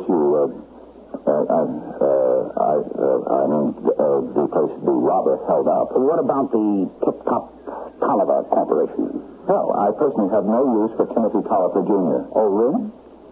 Is he a friend of yours? Oh, no. He's a millionaire. How would I get to know him? Well, then what have you done against him? Everybody knows his ethics are questionable. Are they? He's pulled off some very shady deals. He's taken advantage of people who trusted him. So, you see, I can't feel badly about his being robbed. You still shouldn't venture too far. It is dangerous, you know. Oh, I'll be very careful. I just want to find some of those herbs.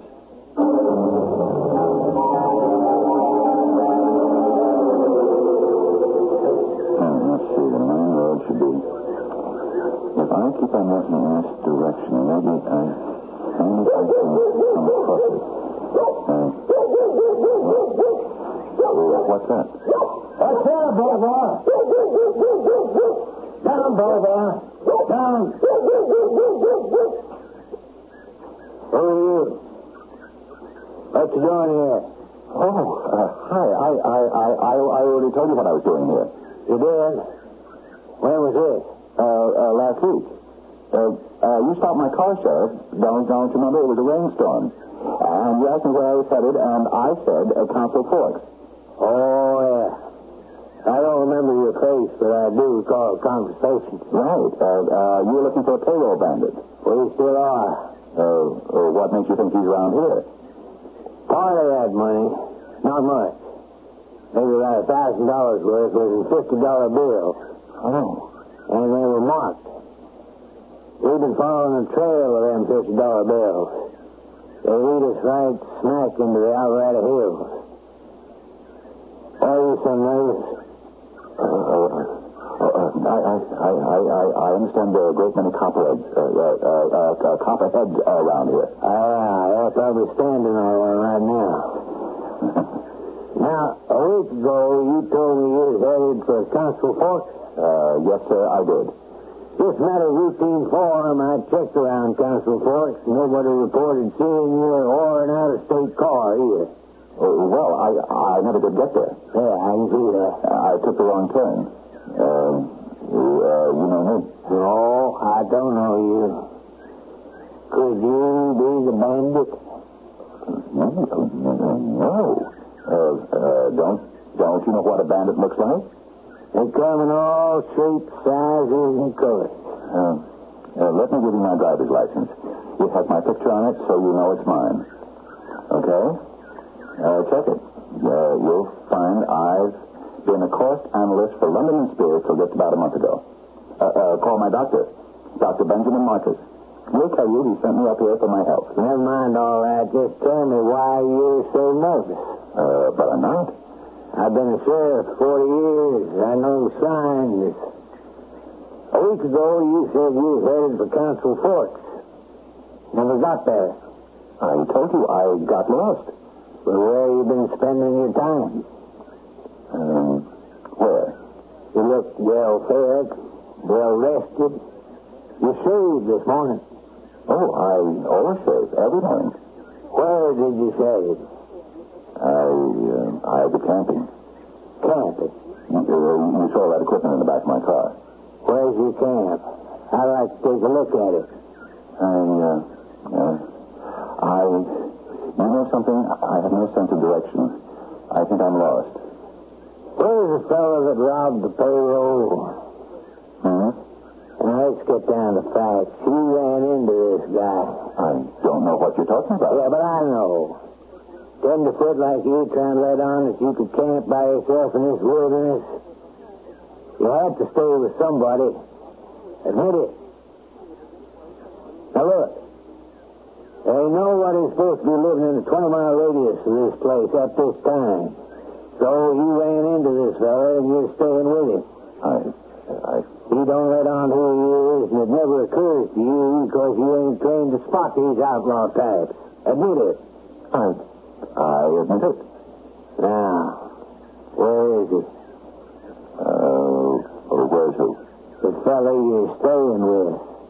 You have to tell us, because if you don't, you become an accessory. You're asking me to become an informer? I'm asking you to do your duty as a law-abiding citizen. No. No?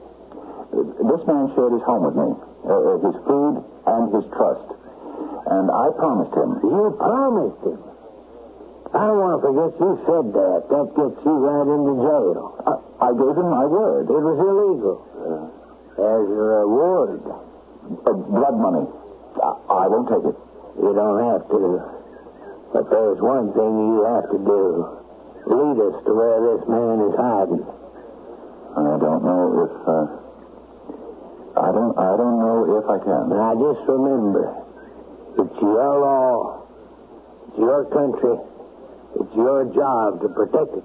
Yes, but I still can't... How'd you like to sit in jail for a while?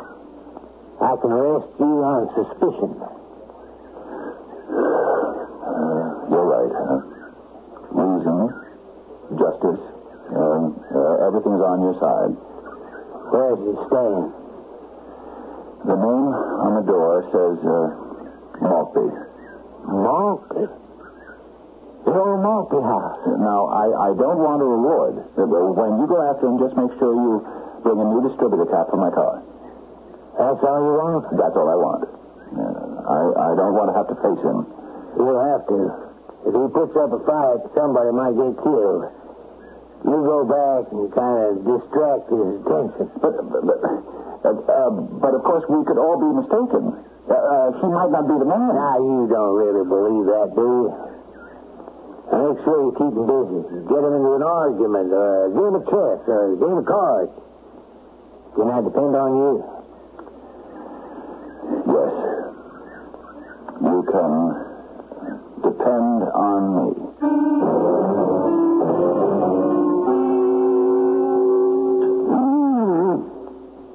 This is fantastic.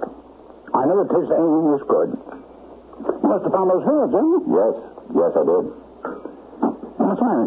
You look under the linen. Is there anything wrong? No. I just had to have another helping. Say, that isn't fattening, is it? Oh, I don't think so. What's the idea? You're under arrest. What for? Just shut up while I read you your rights. Now, look here. I'm a writer from New York. Mr. Maltby, let me use his house. You can call him and ask him. Mr. Maltby is mountain climbing in Switzerland someplace. He won't be back for 6 months. See what's in that packet, Bobby. Is there more in that drawer? Look at these. Now, wait. I never saw that before in my life. $50 bill. If I compare the serial numbers against the stolen ones, will they be the same? Look, Sheriff, I am... Tell it to the judge, Mr. Smith. I'm sorry, Mr. Smith. I'm sorry.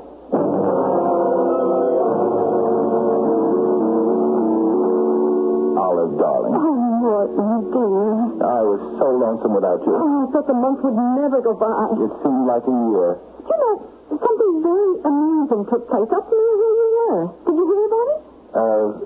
Hear about what? Well, there was this payroll holdup at some company with a funny-sounding name. Tip Top Tolliver. I may have read about it. Yes. Well, what happened? Well, see, they thought the bandit was hiding out around the Alvarado Mountains. They tracked him down. And they arrested him because they found some of the stolen money on him. But he was the wrong man. He was? Yes. It seems he was able to prove that he was a writer from New York. A writer? That sounds fantastic. Yes. You know, the real bandit had come to the house and stayed there hiding out until he saw the sheriff approach. Then he just framed this poor Mr. Smith. Oh, my goodness. Did the real thief get away? Of course. And with most of the money. Don't they know what he looks like? Well, they can't seem to agree on a description. It seems the fellow was one of those, nondescript-looking people. Nothing about him you could remember. People tell me I look like that. Oh, no, Morton, dear. Why, you're so handsome and distinguished. Who could ever forget a face like yours? Well, I've been going over our assets, and, Olive, darling, we may have quite enough when we retire, after all. Oh, I have all the confidence in the world in you, Morton, dear. Thank you, Olive. Darling.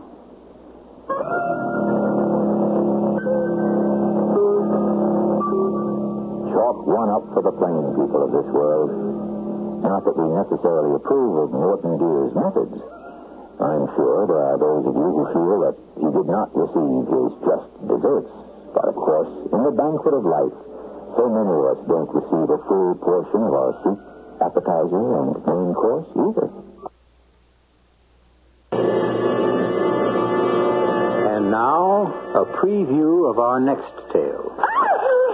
Grief, it's that crow. Oh, get it away! Oh. It was on the windowsill. Keep it out! Keep it out! It's all right. It's gone. Oh, where is it now? It flew off into the pine trees. Oh, that was such a shock.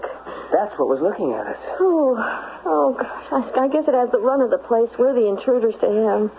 I don't know. Oh. There was something about the way that bird looked at us when we drove in. Do you remember?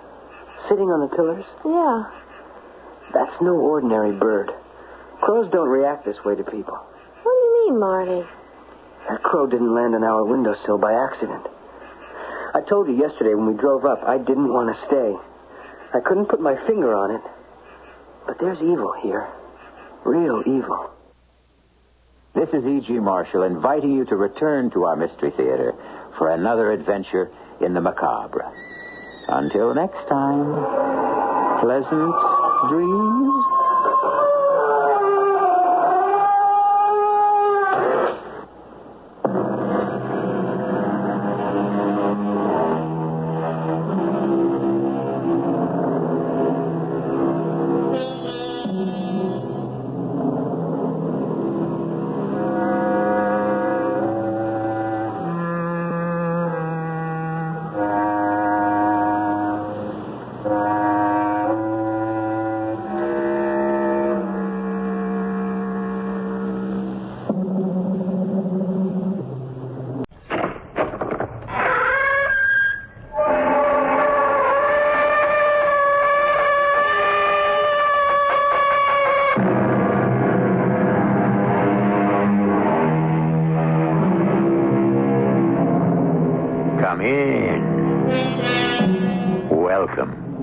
I'm E.G. Marshall. Once again, it's nice to have you join me in this cozy little chamber of chills. I really hate being alone, what with all the strange and eerie things that go on in here. So, pull up a chair and keep me company. Oh, by the way, what's it like outside? Rainy, fair, cold? If it weren't for the variety of weather, life would indeed become monotonous. I sometimes think God made weather unpredictable for a very good reason, to keep us guessing. But in our tale about to unfold, the weather not only becomes unpredictable, it becomes downright nasty. I've got every available man out now, Doctor. The storm's getting worse. We've got to find him. The thing is completely out of control. I don't know if we can stop it at all. Oh, look! There, up on Bishop's Peak. There he goes. You've got to get him. If you don't, this whole town could be flattened by this storm.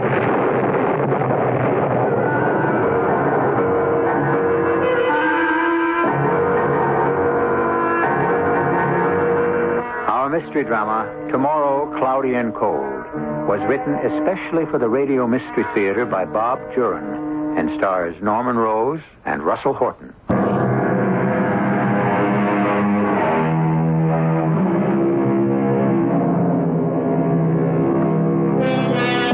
They say that everybody talks about the weather, but nobody ever does anything about it. Well, after all, what can we do but grin and bear it? We're at the mercy of the elements. And very often our moods are affected by the weather when various pressure systems produce depression or even physical aches and pains.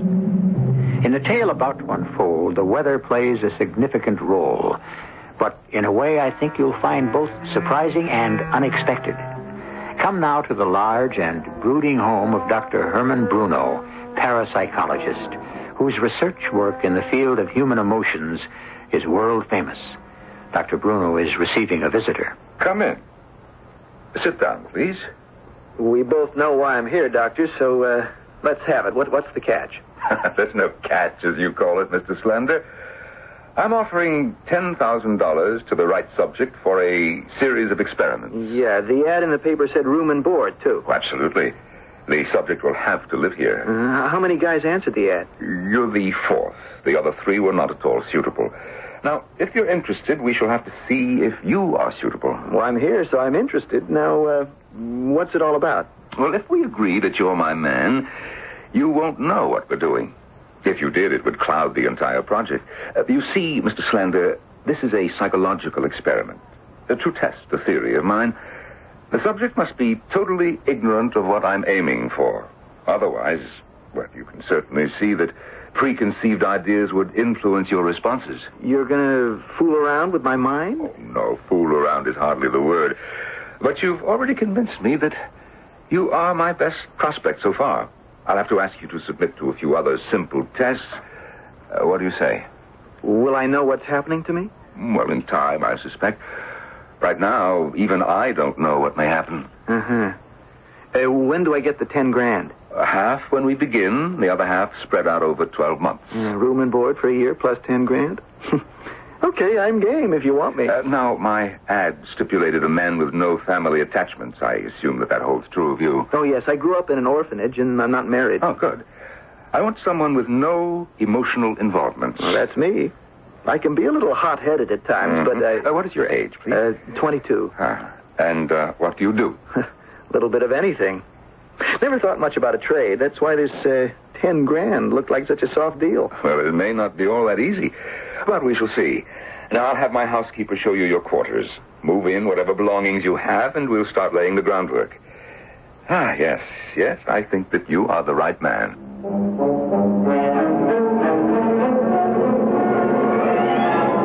Boy, some layout you got here, Doc. I never had a room like that in my life. Well, I'm glad that you're comfortable. Sit down. We'll begin actual work in another week or two. But there are a few things you should know about what we'll be doing. Now, I am a psychologist.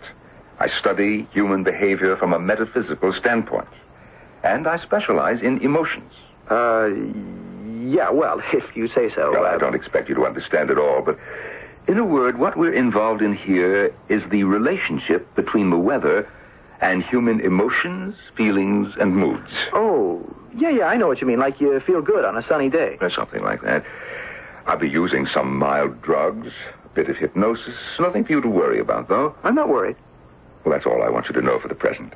Don't try to guess what's expected of you. The whole point of the project is to see what happens. Whatever you say. I know. You just relax for the next few days. Get to know your way around the house and the grounds. Mrs. Borden will get you anything you want. It's like a vacation. Yes, but not for long. What do you think of him, Mrs. Borden? I always trust your intuition. Excellent. Not too bright, but sincere. Very well balanced, I'd say. Yes, he's really an excellent subject. But how soon will you have the herbs ready? 2 weeks at the most. Oh, that's good. I'll need at least that to study him. And I've got to start the logbook to chart his natural moods. The herbs will make him respond. Oh, I hope so. You know, I am on the threshold of a breakthrough in controlling emotion. What will happen? Oh, yes, that's the question. What will happen when I do? June 4, bright and sunny. Rick in best of spirits.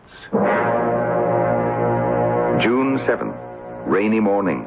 Rick awoke in foul mood.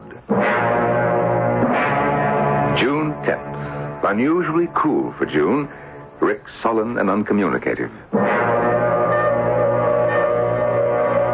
His mood patterns are amazing, Mrs. Borden. I'm going to start with the herbs tomorrow. They're ready, sir. Small amount in his morning cereal to start with. I know what to do. He'll be as responsive as you want him. Yes. I can't start hypnosis until he's had the herbs for a month. I hope he has the patience to stay with us. I know that he's getting bored just hanging around. I'm going to have to give him some diversion without getting him emotionally involved. He's a restless sort, but the herbs will help sedate him. The month will go faster than you think. June 15th, warm and sunny. Rick relaxed. Seems to enjoy the gardening work I assigned him. June 22nd, humid, dreary day. Rick definitely responding to the herbs. July 10th, blistering hot day. Rick unusually agitated and excited. Tomorrow, I start hypnosis. Now, just relax, Rick. Here, drink this. Another cup of tea? What is this stuff anyway? It's just an herb to help you relax. Now we're going to begin a little more active experimenting. Good. It's been pretty boring so far, but, $10,000 is $10,000. All right, now you just lie down there on the couch. Okay.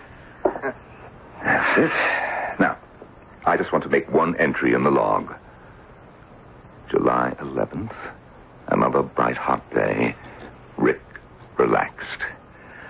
All right, Rick, you do feel pretty good, don't you? Yeah, I'm okay. All right, now just relax. Now I'm going to start a metronome. Now you just do as I tell you. Now, Rick, look straight at this amulet. It's an opal. That's it. Never take your eyes off it. Now you watch it. Back and forth. That's it. Watch it sway. In time to the ticking. Your eyes are getting heavy. The amulet is blurring. You're sleepy. relaxed. Oh, it's a beautiful day, Rick. It's warm. It's not hot. Sunny. Pleasant. You feel good, Rick. You feel good, don't you? Because it's warm and sunny. Feel good. But why should you feel good? You have no home, no family, never held a steady job. Isn't that true? That's what you told me. When you get right down to it, Rick, you're just a bum. You know it, but you don't want to admit it. No, not true. Oh, yes, it is. You don't like to be called a bum, do you? You don't want to face the truth. Not a bum. I am not a bum. I always paid my own way. Nobody wants you. Who even likes you? You don't think that I like you. What? You're just a guinea pig as far as I'm concerned. Stop it. Stop it. Rick. Now, Rick, when I clap 3 times, you will wake up. You won't remember. You'll wake up when I clap 3. Now.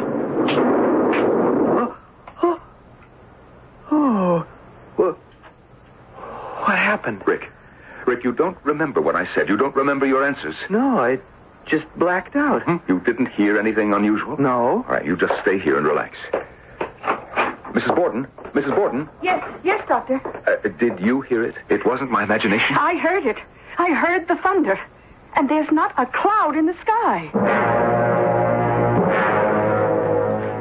Doctor, why do I feel so tired all the time? Oh, it's the effects of our work. We'll take a few days off. I don't think I want to keep on with this. I mean, even for the money... Oh, no, you can't pull out now. It's taken months to get us this far, and we've made great strides. It's working. Well, I want to know what we're doing, then.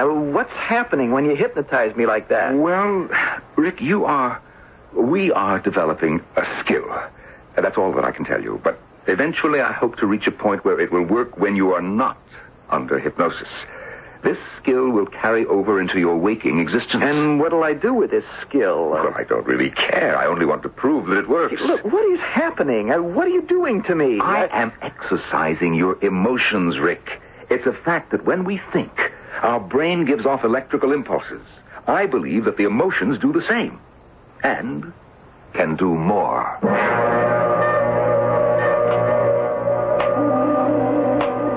Think back to your childhood, Rick. You never had a mother or a father. Not like most boys with parents, nice homes. Nobody seemed to care about you, did they?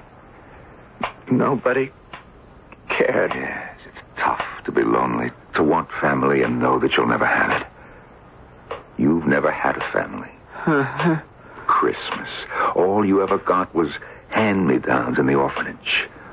Lonely, lonely, lonely. I cried myself to sleep every night. Yes, and later on, it wasn't any better.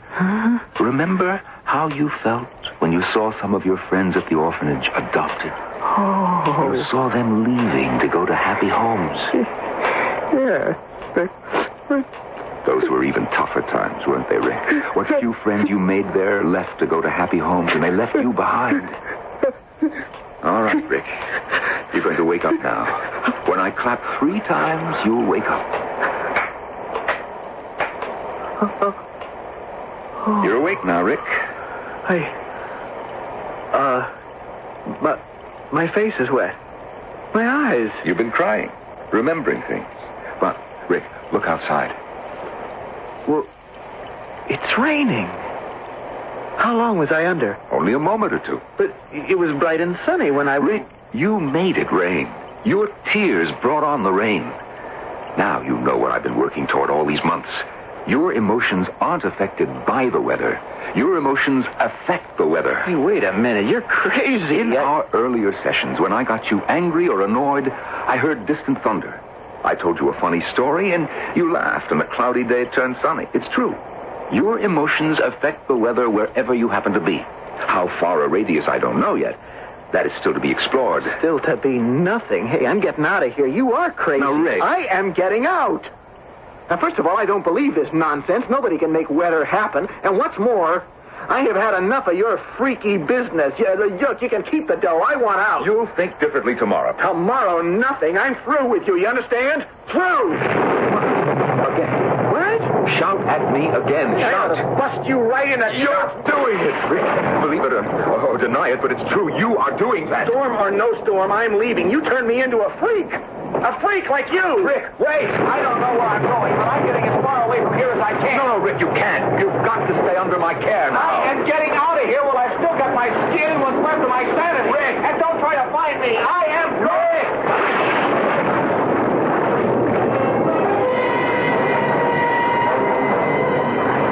Out into the storm he obviously created runs Rick, a man possessed with an unusual power, the ability to control the weather around him through his emotions. Where is he headed? If Dr. Bruno wants to locate his protege, I suppose he'll just have to follow the weather forecast.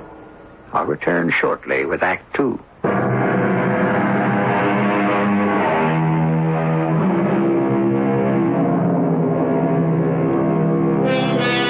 There's an old saying that goes, whether it's cold or whether it's hot, we shall have weather, whether or not. It'd be nice to be able to order up any kind of weather we choose. Sunshine for picnics, rain for drought-stricken areas. Rick Slander seems to be in just such a position, even though he doesn't believe it possible. But Rick has run out on Dr. Bruno, who conjured up this curious power, and neither of them has any idea how to control it. Our scene shifts to a small Pennsylvania town where Robin Fowler and her father, John, are driving home from a swimming meet, which Robin has just won. Oh, I thought I'd lost to Rosemary Winkler for sure. I was proud of you, Robin. You really put on a steam at that last lap. Oh, I was so cold, though. I was almost numb. It's the strangest weather for the 1st of August I've ever seen. All of a sudden, the temperature dropped into the 40s. And yesterday was so beautiful. We're not the only ones getting it. Weather all over the state's been crazy lately. I had a report last night on the police wire from Harrisburg. Freak wind blew down power lines and trees all over the place. Doesn't anyone know what's causing it? All sorts of theories going around. Sunspot activity, some think.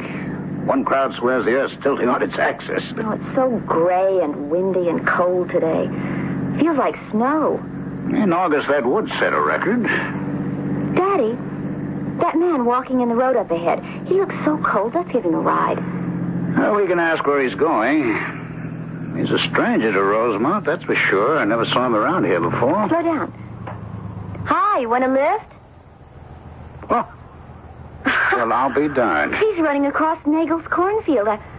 Maybe seeing your sheriff's seal on the car scared him. I don't mind strangers in Rosemont as long as they're open and friendly. But running off is suspicious behavior. He looked young, too. He couldn't have been more than 20. We haven't had any fugitive reports that describe him, no?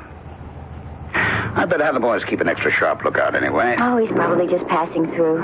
Anyone who runs from the law has something to hide, my dear. He was kind of nice looking. In a scruffy sort of way. Well, we'll watch for him. If he turns up again, we'll question him. I want to stop by the office for a minute, then we'll head home. We're having supper with your Aunt Lillian.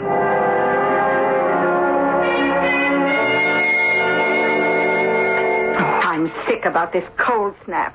I'm about to lose all my tomato plants. I just don't understand it. Oh, nobody does, but that's the weather.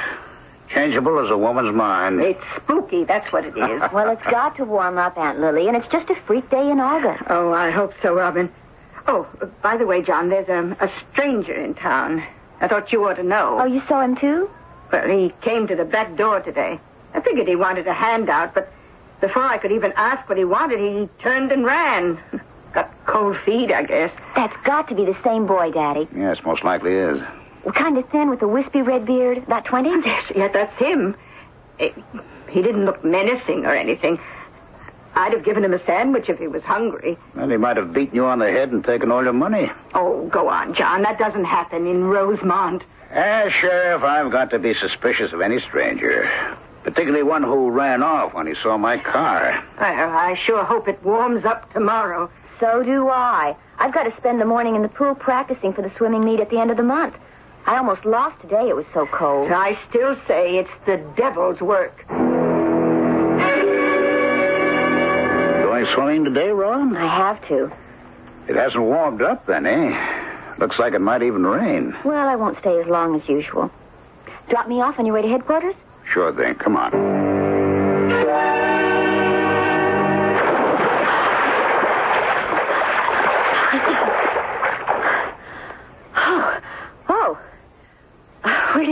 from? Oh, I've been watching you swim. You're good. Oh, we saw you yesterday. We were going to give you a ride. Oh, you were in the sheriff's car? Yeah, he's my father. Hey, wait. Wait, you don't have to run. Please don't run away. I don't like to answer questions. Well, we're very friendly here. My father won't arrest you or anything. I mean, you haven't done anything, have you? Well, no, of course not. I might be looking for a job. Oh, okay. Wait till I get out of the pool. Will you toss me that towel over there? Oh, it's freezing. Yeah, it's cold all over. What kind of job are you looking for? Well, I don't know yet. I don't even know if I want to stay in this town. Oh? What do you mean, oh? Well, you're a drifter? No, I'm not. I get around, that's all. Oh, where are you from? Well, I just left Harrisburg. Nothing interesting there. You were in Harrisburg last night? Yeah. Well, I heard they had a freaky wind over there. Blew everything down. Yeah, it was weird. Well, where were you before that? Where's your home? I grew up in Cincinnati. Are your folks still there? Look, I said I don't like answering questions. Is that all you can do, ask questions? I'm sorry. I was just trying to be friendly. I'm Robin Fowler. Oh, I'm Rick Slander. I like that. Sounds like a detective in a mystery book. How old are you? 22. I'm 17. I graduate from school next year. Oh, yeah. You're a good swimmer. I won a meet yesterday. I'm practicing for one in another 2 weeks. But why don't you come and watch? Well, I don't know if I'll even be around. I know you don't like answering questions, but, where are you staying? Oh, I haven't decided. I only got to town yesterday. What'd you do last night? Slept in a barn. I don't know whose it was. Well, you were up at my aunt's house, and then you ran away from there, too. Were you hungry? Yes. My aunt would have given you something to eat. You must be starving. Oh, I am hungry, all right. Well, look, why don't you come back with me? My aunt lives right across the street from us, and I'm sure she'll give you some lunch. Why, I don't think so. It's nice of you, though. Why not? We're very friendly here. Just because my father's the sheriff doesn't mean he drags everybody to jail. I mean, maybe he can even help you get a job or something. Well, maybe I might take you up on the food. I didn't have much money when you what? Left where I was staying before. Well, that settles it. Come on. Okay. It's sure nice of you. Ah, thank heaven the sun is coming out. It's getting warmer already. I just hope it stays that way. Perhaps you should contact the state police, sir. And tell them what? That a young man is going to cause the weather to change wherever he goes? They'd lock me up. Well, you wouldn't have to tell them that. Report him as a missing person. No, if I get the police on his tail, there's no telling what the excitement might do to him. No, we'll have to follow the papers and newscasts very closely. Check for any signs of unusual weather wherever it might occur. It's the only way to trace him. But then what can you do? Are you going after him? I'll have to. I'm going to have to try to undo this with more hypnosis. Now, you get hold of your practitioner and see what he can come up with for an antidote. If and when I locate Slender. More pie, Rick? No, thanks, ma'am. I'm stuffed. I'd have fed you yesterday if you hadn't run off. Oh, I'm sure glad the weather cleared. Looks like my tomatoes are safe after all. Hello in there. Daddy, come on in. Oh, John, you want some apple pie? No, thanks, Lil. Oh, Daddy, this is Rick Slander. Yes, I figured as much since you phoned me at the office to say he was here. You won't have any trouble from me, sir. Yes, so Robin tells me. You staying or moving on? Oh, I might just stay a while if I'm welcome. It's just about the friendliest town I've seen in a long while. I thought maybe you could help him find some work, Daddy. I mean, there's got to be some kind of job in town. Well, son, what can you do? A little bit of anything. What was your last job? I was... Well, I don't know how to put it. I was a guinea pig for some nutty psychologist. Yeah, he offered me $10,000 to be in some kind of kooky experiment. It was crazy. I ran out on him. Anyone would have. This guy was a flake. Well, if you're serious about it, I suppose I could talk to some people in town. Otherwise, I'll have to ask you to move on. I don't like people just hanging around. Leads to trouble, you know. Well, I want a job, sir. I've always made my own way. Well, you can have my back room till you're working and find a place of your own. I can't believe this. I've never been treated like this before.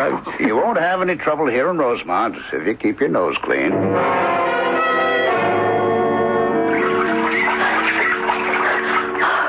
How's my time? 2 minutes and 13 seconds. Oh, I've got to do better than that next week. You'll win it, Robin. That young fellow seems like a decent sort. He's only been working 2 days, but Bill Martin says he's pleased with him. He's a good house guest, too. No picking up after him. But he's a moody one. There's something strange. Oh? What do you mean? Well, we have breakfast together, and I can tell how he's feeling by what the morning's like. It was cool and cloudy day before yesterday, and he comes out with a headache, looking like he didn't have a friend in the world. Well, lots of folks react to the weather. Well, now wait. I started talking to him, trying to cheer him up. And suddenly, he smiled. And you know, the sun came out, just like that.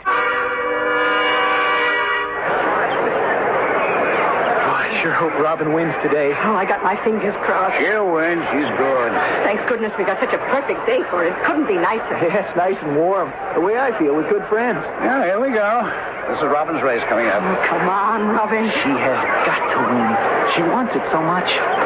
There they go. Oh, she's in front. Come on, Robin. Hurry up. Oh. She's slipping behind. Harder, Robin, harder. The girl in the first lane passed her. Swim, Robin, swim. Swimming as good as ever. The other girl's just stronger. If there were only more laps, she might catch up. Oh, still, she's trying her best. That's what counts. Well, that's too bad. She had a hard set on this race. Oh, she worked so hard. She should have won. Damn, she should have won. Oh, you did your best, Robin. Oh, we were very proud of you. Oh, I wanted to win that one so much. Well, I'm more disappointed than you are. We'd better get to the car. It's clouding up fast. You should have won, Robin. Well, I'm glad it held off till the meet was over. From the looks of it, it's going to rain cats and dogs.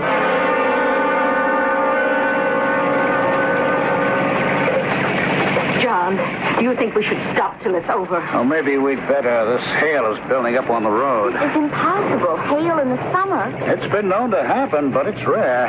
John, that car ahead. It's skidding. Now, hold on. Hold on.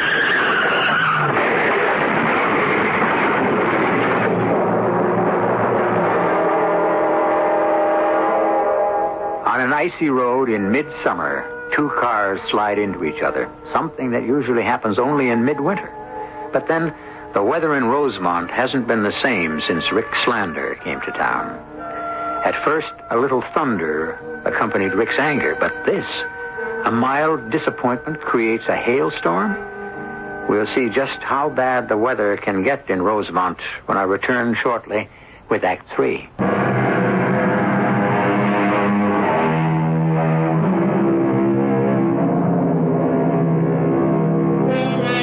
The town of Rosemont is reeling under the worst spell of summer weather they've ever had. But the town, and even Rick himself, have no idea what's causing it. The sudden hailstorm that followed the swimming meet resulted in more than one dented fender, lots of local speculation, and only a small news story on the Associated Press wire. Fortunately, the accident in which Rick and Robin were involved turned out to be a relatively minor one. Robin? Robin? Oh, hi, Rick. How you feeling? Not too bad. My arm hurts a little. Must be the rain. Gee, I feel terrible about it. I'm lucky I came out of the accident with just a broken arm. Well, I wish it was me instead of you. Oh, don't be silly. I mean, these things happen. Dad and Aunt Lillian didn't even get a scratch. I guess we were all lucky. Somehow I feel that it was my fault. Rick, you weren't even driving, and it wasn't anybody's fault. It was an accident. Yeah, I know, but in the back of my mind, I have this feeling. I never told you about Dr. Bruno, the guy who was going to pay me $10,000? No. Well, when I was with him, he hypnotized me. I don't know what happened to me when I was under, but he said some pretty wild things to me later.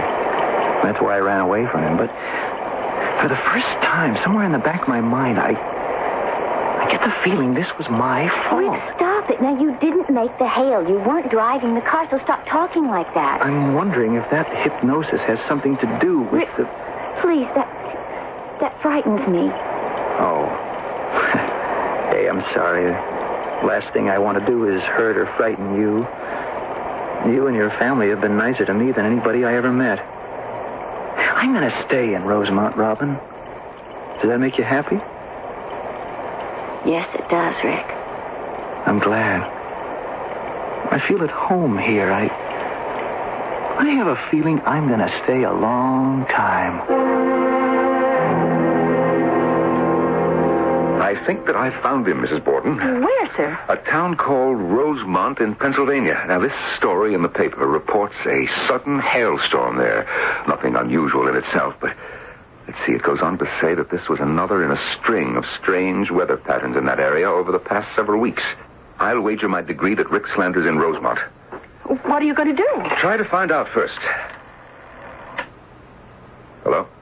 Oh, operator. I'd like to call the chief of police in a town called Rosemont, Pennsylvania. Could you help me with the call? Yes? All right, thank you. It's the closest I've come to so many erratic weather patterns.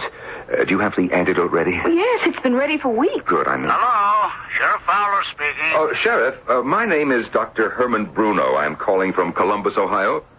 Yes, Doctor? I have reason to believe that one of my patients may be in Rosemont. Now, I know that this is a long shot, but... Well, have you seen anything of a young man, 22, light red beard? His name is Rick Slender.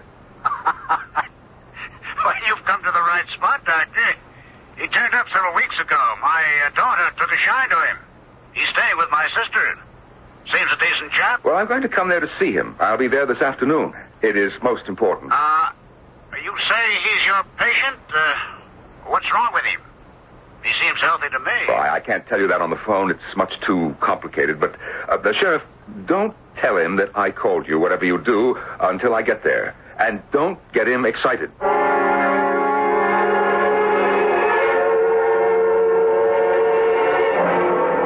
Oh, I can't believe he's dangerous, John. Moody, like I said, but not psychotic. All I know is that doctor said don't get him excited. That means if he does get excited, something might happen. Well, there's nothing going to happen to upset him. He and Robin have gone on a picnic. I'm wondering if I should lock him up till that doctor gets here. Oh, John, what a thing to say. Now, that would get him excited for sure. Oh, yes, at least he couldn't do anyone any harm. Well, he hasn't done any harm since he's been here. You're just letting your imagination blow up what the doctor said. Well, I hope he knows how to handle Rick. Sometimes these cases can just blow up for no reason at all. I'm going to keep a careful eye on him till that doctor takes him away.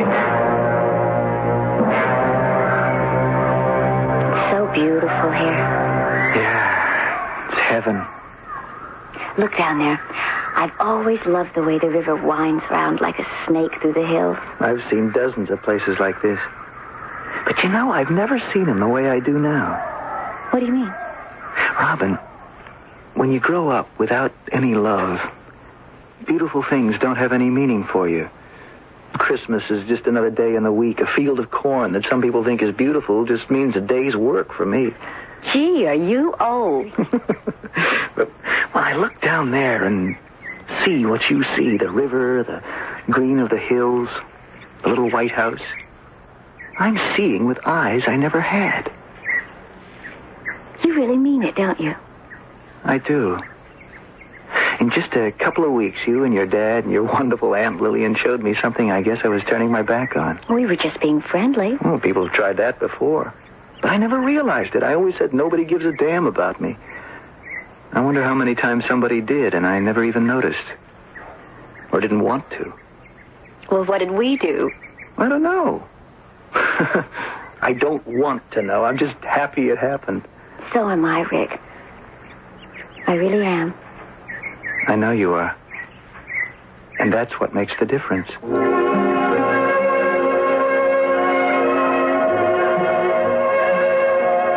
Sheriff Fowler, I'm Dr. Bruno. Come in, sir. Thank you. I wanted to talk with you before I meet Slender. Yes, of course. Sit down. I don't expect you to believe or understand his condition. Perhaps it's only necessary for you to know that his moods are unstable. Now, he himself is not physically violent, but his emotions can cause certain phenomena. I'm sorry you lost me back there, Doctor. Well, I don't want him to become angry or upset. What's ailing him? What do you mean by phenomena? Well, try to understand if you can. His emotions have an effect on the weather. You mean that the other way around, don't you? We've noticed he's been moody. Lots of people No, get moody. I meant it as I said it. You see, I worked with Slander for several months. He's a man whose emotions affect the weather around him. Now, that hailstorm, the other unusual weather you've been having here in Rosemont. Oh, now, come on. You don't mean the very reason I suspected Slander was here was because of your weather report. Look, I think you'd better get your patient and take him out of here right away. He's on a picnic with my daughter, and I'm not waiting anymore. I'm going up to Pine Hill and get him. No, wait. Now, come along if you want, Doctor. Otherwise, stay here and I'll bring him to you. I'll come with you. You've got to leave this to me.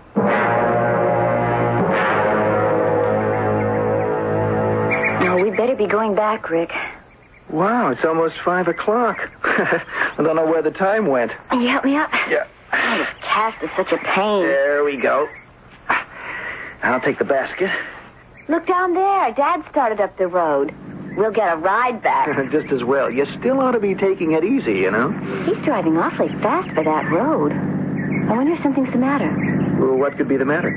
I don't know. We're only second now. There's a man with him. Oh, no. No, not him. Who is it? Rick, do you know him? Hi, Daddy. What's up? Rick, don't come near me. Rick, you've got to listen to me. I said don't come near me. Rick, the doctor wants to take you home. No, please, leave this to me. I don't want any more of you. Rick, what is it? What's the matter? Why'd you bring him up here, Sheriff? Rick, calm down. You will calm down. You will relax. That stuff doesn't go with me anymore, Doc. Rick, we're going to have to take you. What's happening? He won't come near me. I won't let him. You better do something, Doc. Rick, now, Rick, you've got to listen to me. You've got to come with me for a final treatment. You must. Don't you see now what's happening? No, I won't go with you. You betrayed me, Sheriff. You brought him here. Rick, calm down. Just calm down. I am calm, and I'll be a lot calmer when you get out of here. It's getting out of control. All right? All right, if you won't go, then I will. Rick, please! Come back. Come back, Rick.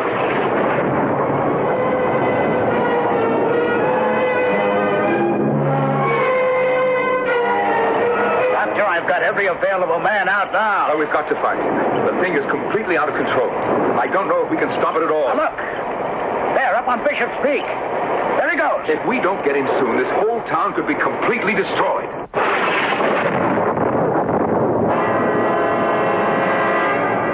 I don't understand it. My men surrounded Bishop's Peak, but he got through somehow. He may be hiding somewhere. I bet he'd listen to me. We don't know where he is. The trees are going down all over the place.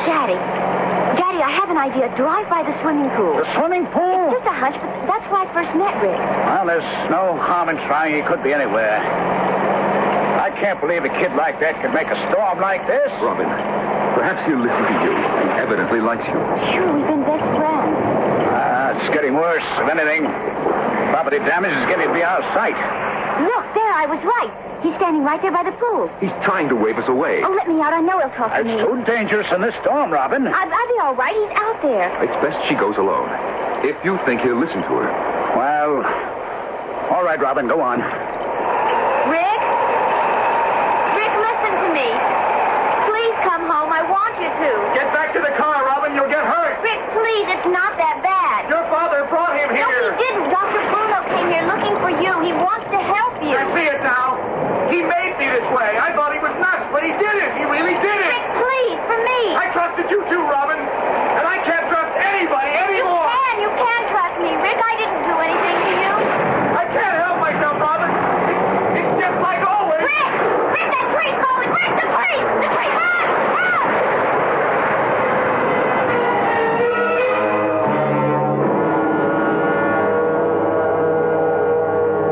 Well, the sun's coming out. It would have to, with Rick unconscious. The storm couldn't continue. Well, Doctor, what happens when he comes to? I can't afford it. Who knows? But at least we can control him. When he regains consciousness and there's still a sign that the power is there, I'll administer the medication and put him under hypnosis. It's incredible. Trees and lines down, but... Well, fortunately, no property damage reported so far. It's unreal. I'm more worried about Rick than property damage. Excuse me, Mr. Slander's asking for you, Robin. Why don't you go in? He's awake. I'll be right there. Rick? Robin. Where am I? In the hospital. You've been unconscious for about 2 hours. Hospital? What happened? You were hit by a tree during the storm. I don't remember a storm. We were having a picnic. Rick, may I come in? Who's there? Oh, Dr. Bruno. I remember you. Yes. Tell me, how are you feeling? Dizzy. You do remember who I am? Yeah, Dr. Bruno. I was working with you for a while. What are you doing here? How are you? It's gone. It's over. What's over? Robin said something about a storm. Never mind, Rick. Never mind it. You're going to be okay. How's the patient? He doesn't remember anything. It's finished. He's normal again. Can I be sure of that? Oh, definitely. Otherwise, he would have reacted to me at once. I wish someone would tell me what happened to me. You wouldn't believe it either. Rick Slander stayed on in Rosemont. He eventually became manager of the hardware store, and he and Robin were married when she graduated from high school. People in Rosemont still talk about that awful summer. And even now, when the clouds gather and the weather turns chill, they look skyward, wondering if they're in for another one of those devil spells. I'll return shortly.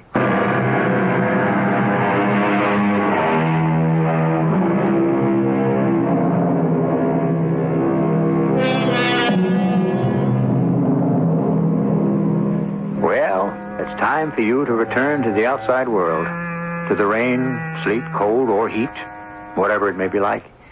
I might suggest, though, if the weather in your neck of the woods suddenly turns odd and unexplainable, you check to see if any strangers have come to town. You never know when Dr. Bruno might just get the idea to try another subject. I might also suggest you keep me company again here in my chamber of chills.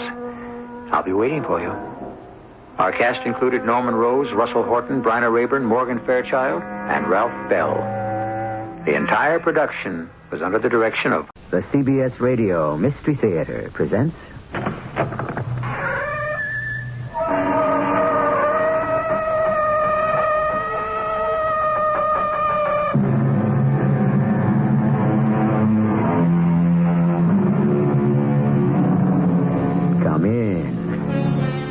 Welcome. I'm E.G. Marshall. I should say welcome to a continuing episode of the fascinating story of Queen Nefertiti and King Akhenaten. I'm delighted to help unveil the mystery of a civilization long ago blanketed by the sweeping desert sands of the Nile Valley. Because the glory that was Egypt has been dug from the tombs of Tutankhamun and other pharaohs, we today have the wrong impression that those ancients cared more about how they died than how they lived. Nothing could be further from the truth. Akhenaten, where's my daughter? She's on her knees, praying. Over there in the temple courtyard. She's been there all day. What else would she be doing in the temple? That baby, a child of 5, on her knees in this roofless temple, all day in this heat. Akhenaten, daughter, darling child. Oh, no! Someone come here! Come quickly! Help me!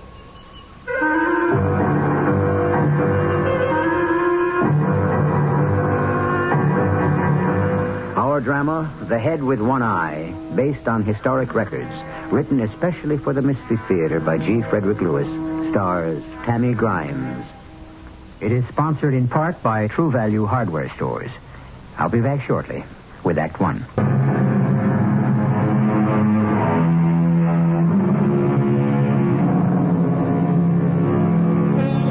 The excitement and interest in one particular Egyptian queen who ruled Egypt 14 centuries before Christ would have never begun had it not been for the discovery of an extraordinary plaster and painted portrait of Nefertiti herself, sculpted in sinuous relief. Go to any museum today, and you'll find a reproduction of this head and shoulders of a woman who can rightly be called the first free-spirited, emancipated female in history. If Nefertiti lived today, aside from her stunning looks and bearing, she'd be regarded as most modern.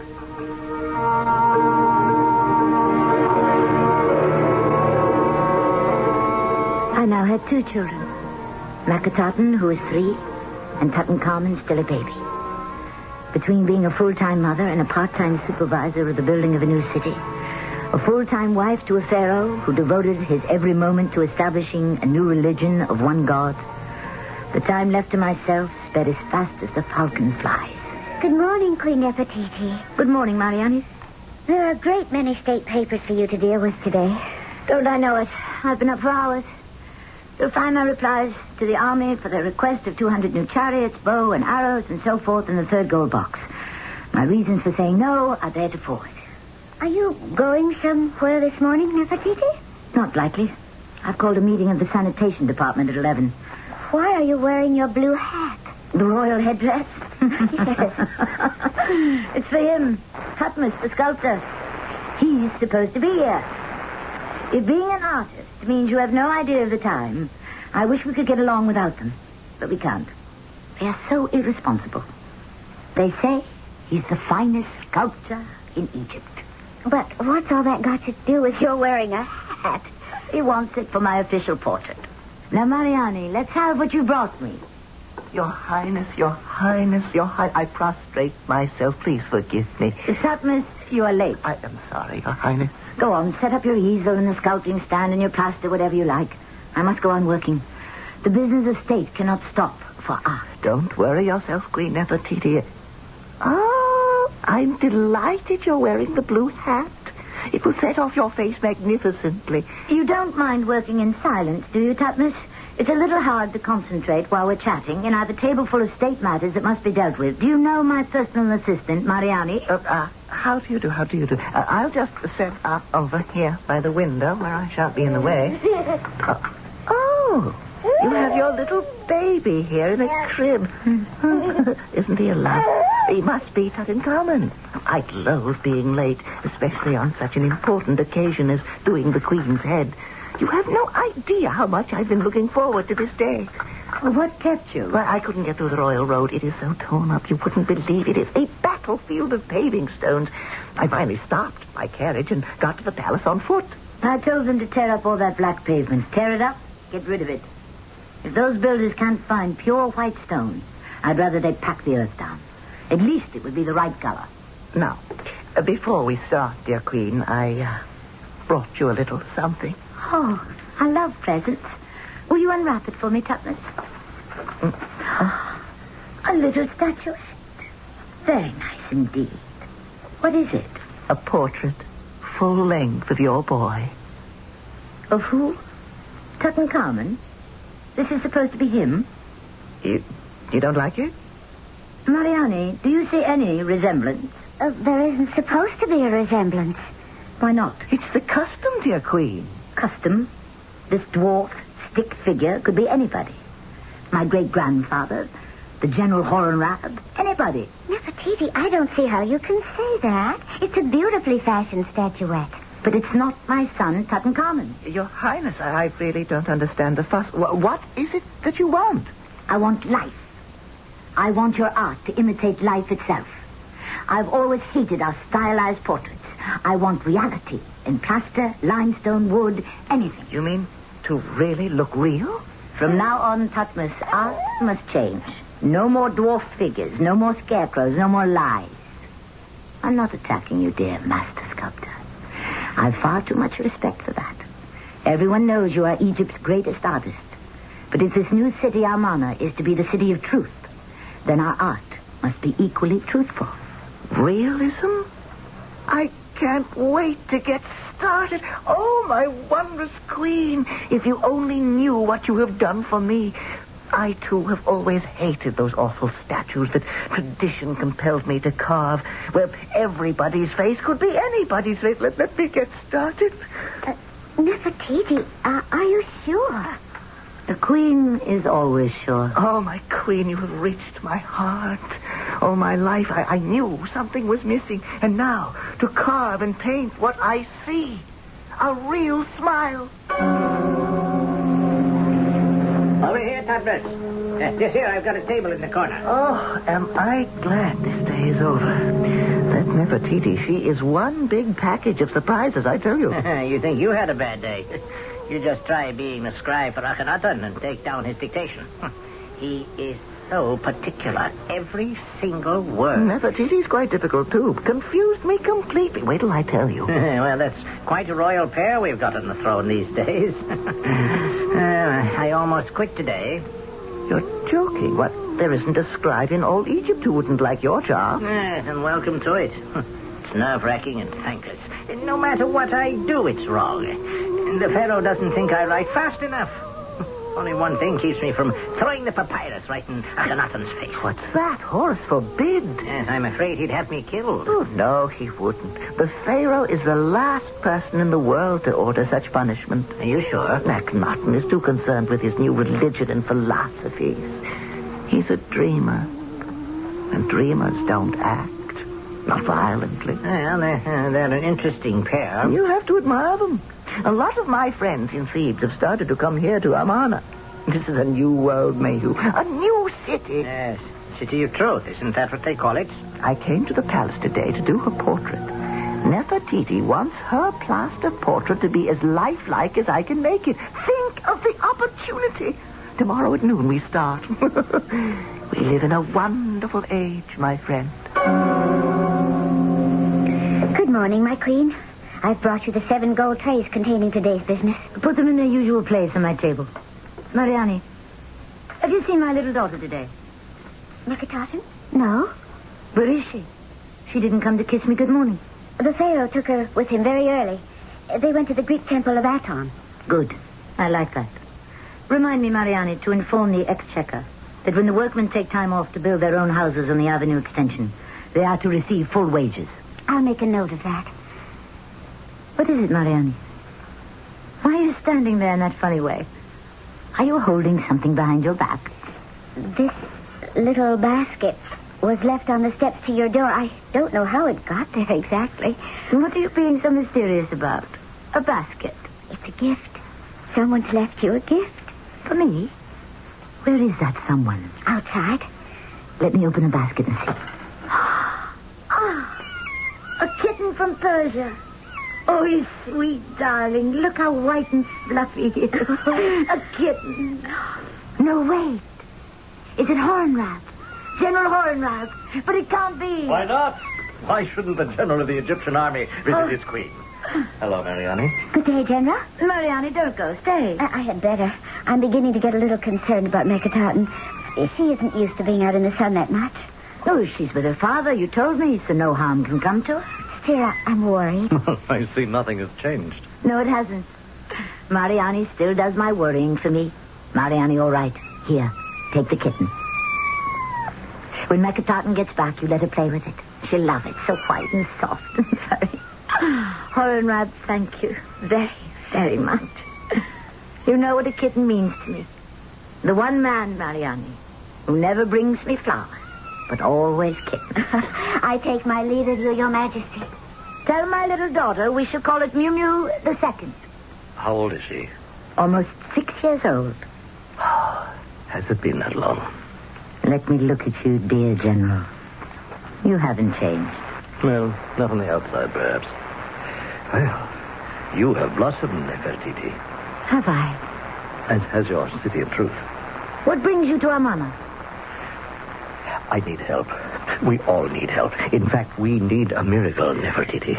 Dear friend of my childhood, you never did waste time on small talk, did you? If we want to survive as a nation, something must be done immediately.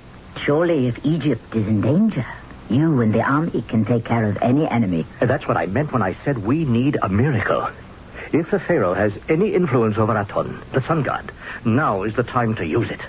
Otherwise, my dear, beautiful Nefertiti, we are all lost.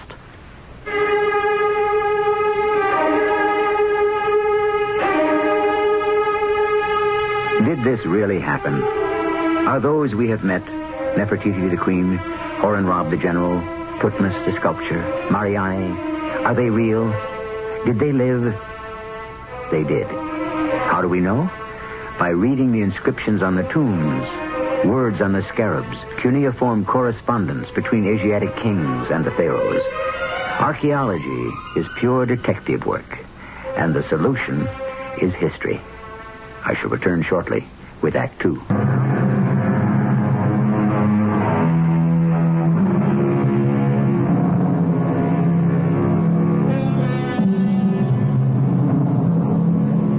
Let me prove to you that so far as ancient Egypt is concerned, one word is worth 1,000 pictures. Of our city of truth, Amarna, today, nothing remains to be seen, only the ruins and your imagination. Picture this in your mind's eye. A complex of buildings 8 miles along the Nile, 3 miles deep. Mansions of nobles and public officials, military and police barracks, storehouses, customs houses, workmen's houses, temples, and palaces. And the greatest of these, with hundreds of rooms and colonnades opening into sunken gardens and water lily pools, the royal palace is larger than Versailles and Fontainebleau combined. You see it? Of course you do. And inside that palace, Nefertiti and her visitor talk. What do you mean, General Hornrab? Egypt is lost.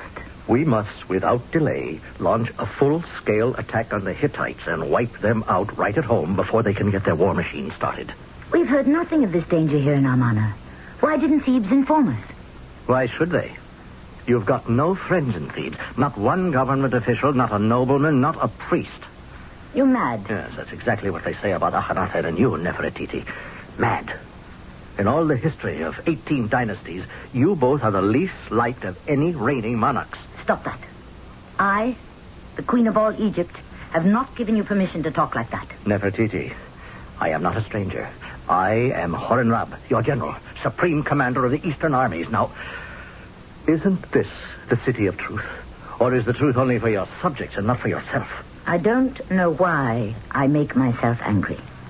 What do I expect from Thebes? From those simple-minded, superstitious fools? I suppose as queen you could expect loyalty. You cannot ransack a temple and keep its high priest for a friend. You cannot take all the gold there is in the treasury and expect thanks in return. Such decisions are made here. Egypt is being governed from Amarna. Egypt is not being governed at all. You and Akhenaten are concerned only with taking every sack of gold you can lay your hands on from Memphis to Luxor to spend on this toy city. Hornrab, you don't know what you're talking about. Oh, of course not. I am stupid. I have no idea how much gold it takes for new streets and new houses and palaces and temples to Aton for this entire make-believe city. The price, Nefertiti, is the safety of Egypt. There is no better use for gold than to build a new awakening. May Horus still my angry tongue. What about your defenses, your army? What army? Exactly. What army? We have no army. It has been disbanded by order of your mighty husband, the Pharaoh. But why? Because that soft-headed, turn-the-other-cheek Akhenaten thinks everybody loves him at home and abroad. Because the both of you believe in love and peace, you think the rest of the world does. Now, Egypt is a great prize for the strong. Have you tried to talk peace with them? Certainly. Oh, the Hittites received me most cordially. King Hattie told me, let us all disarm. You see, there is brotherly love. He wants peace. Oh, what a child you are. What he means is we should disarm first. Thank Horus he has no idea that there's no money to pay our troops. Or perhaps he knows there are spies everywhere. Now, I am here to ask for money and permission to attack them first. I am general of an undermanned, starved-out crowd of veterans. Now, will you talk to Akhenaten? Nefertiti, by all that is sacred to you, your ancestors, your love of Egypt, help me. Help Egypt. Queen Nefertiti, I'm very worried. The child is not back.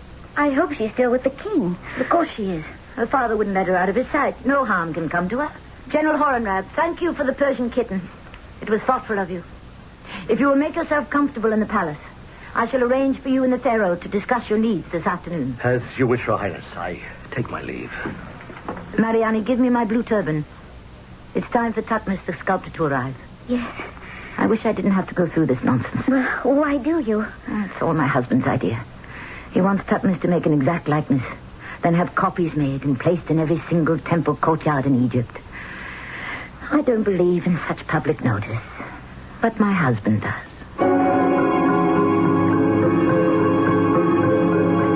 My queen. Queen Nefertiti. Yes. Just a moment, Tutmus. Yes, Mariani, do come in. I have some dispatches to go out. Your Majesty, could you not move so much? I told you in advance, Tutmus. I don't have the time to sit for you. If you can do your work while I do mine, we shall get along splendidly. Well, could you hold your head a little higher? The hat, Your Majesty. My hat? This blue turban? You asked me to wear it. I know I did, but... What's wrong with it? I adore it, my queen, but there is... how can I say it? Too much hat. When you bend forward over the table while you're working, all I can see is the hat and no face. And Egypt loves the face. May I suggest that... Mariani, would you be good enough to tilt Queen Nefertiti's hat just a little to one side? Oh, all right. Excuse me, Your Highness. Like so? Mariani, hold a hand mirror before the Queen so she can see the effect. Perfect. At an angle. What do you think, Nefertiti? Hold the mirror still. No. I wear the royal headdress so. Straight. I do not wear it on one side. I never wear it tilted on one side. It's up to you, my queen, but... Tutmus, you may leave me now. I cannot pose any longer. Oh, as you wish. I'll just cover the clay and plaster and be on my way. Forgive me if I've been a little testy, but there is so much to do. Oh, for me, Queen Nefertiti, you can do no wrong. Is he gone, Mariani? Yes. Come over here to his sculptor's stand. I want to look at what he's been working on. Now, I remove the cloth. What do you think? Oh, an extraordinary likeness, Nefertiti. Is that all? Do you wish me to be completely honest? Yes, I do. Your face, the expression, it's sad. Too sad. I thought so. That is how I felt today. Tomorrow I must look happier. I knew it was true what Horemheb had said, and it haunted me. Akhenaten, intent on being a spiritual leader, was failing Egypt as a leader of the living. And I was devoting too much of myself in creating a city of sun, of life, of art and joy. We had cut ourselves off from the rest of the nation. And the truth was, our monarch could be neither Akhenaten's mausoleum or Nefertiti's Mecca, so long as swords were pointed at Egypt. Mehu the scribe. What? You're not listening to me. No, I am, great Pharaoh. It's just that I look over there and it's a little warm in the temple center court, you understand. The sun beating right down in the middle of the day, no roof, and that little child... That sun is our God. He is shining our way to everlasting life. I couldn't agree with you more, King Akhenaten. Now, where were we? You had just said, I have built shrines and temples in honor of the gods... Wait. Let me see that papyrus. Oh, imbecile. Dolt. Who told you in honor of the gods? It is God. G-O-D, singular. Don't you know what our religion is? It was an unfortunate slip. See that the stonecutters get this much of the text. Don't touch a word. King Akhenaten, your daughter Meketaton is still kneeling where you left her to pray several hours ago. Naturally. But she's very little, and it is very hot on the granite altar stone. I have asked no more of her than any pharaoh of his royal offspring. I want the prayer to Aton to be remembered, and when she knows it, she can get to her feet and run around and play. Are you ready to meet with me now, Nefertiti? Horemheb, what have you been doing? I used the past hours to explore your dream city. No question. It is a city of sunlight. It outdoes anything in Thebes or Luxor. I congratulate you on your imaginative planning. The gardens, the fountains. You like it. Now, wasn't it worth all the effect? The whole city shows the results of much preparation and thought. Years of it. Do you know, Horemheb, before we could put up a single building, we had to sink wells for water, dig drainage ditches, set up workshops to cut and carve all the building materials. Nefertiti, the same care and planning you've done for this city, you should be doing to preserve Egypt from outsiders. Don't say any more, please. I've been thinking a lot about what you said. One must face the truth. Sunlight and idealisms are truths, but so are black clouds and danger. You've made me realize that, Horenrab. Mariani. Your Majesty. Has the king returned? No, he hasn't. Or little Nefertiti. What's the hour? 5 hours after high noon. If the king on the mountain will not come to his queen, then Nefertiti must go to the mountain. Come, Horenrab, and you too, Mariani. We must go to the great temple and present my husband with the truth. Scribe, have you got that down? Every word, O Pharaoh. Then add this. There will be 100 statues, each 13 feet high, giving us one for each temple. They shall be conveyed by barge as far north as Memphis, as far south as Aswan, and each statue shall be erected on the same day. I believe that is the queen approaching. She has a military man with her. Nefertiti? What's she doing up here? Akhenaten, I bring Horenrab. I'm very busy now. I cannot talk to him. You will talk to him. Akhenaten, where is our daughter? Over there in the center of the temple. What do you have her doing? She's on her knees, praying. What else should she be doing in the great temple to Aton? Child of 5? In all this heat? Nefertiti! Darling child! Oh, no! Horenrab! Someone come here! Come quickly! Help me!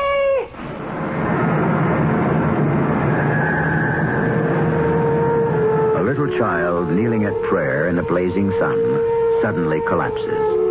A queen cries out in fear. A strong enemy prepares to attack a weak Egypt. Can one or any of the ancient gods intercede? Or, as we have come to know today, does not man himself decide his destiny? I shall return shortly with Act 3.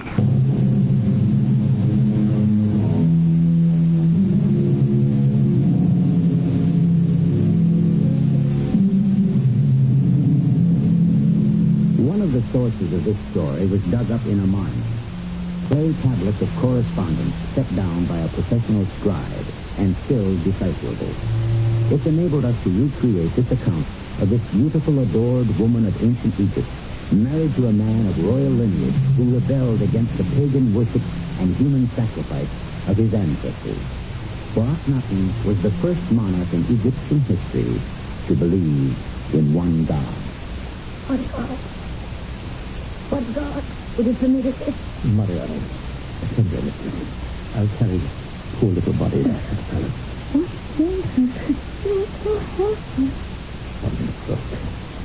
We are being punished. Aton, the sun god, is false. It was the rays of Aton which destroyed my innocent little one. Aton is evil. Do you hear me, husband? Evil. Enough. Oh, yes. Hit me, almighty Pharaoh. Slap me because my words have offended the great king. You're as evil as your God. We are betrayed. All of us. Nefertiti, please. I couldn't help myself. Please, I cannot bear to see you cry. Where are your tears? Your God has killed our firstborn. Indiana. The old gods will kill us all. Oh, no. No, Nefertiti, it is an honor to be the first to be claimed by Aton. You are mad. We are cursed, all of us. I shall never bear another child. The gods will never forgive me. Little queen, there is one small secret temple. Yes, here in Amana. For those who still believe in Amun, Isis, and Osiris. Every day prayers have gone to them. Oh. Now I understand.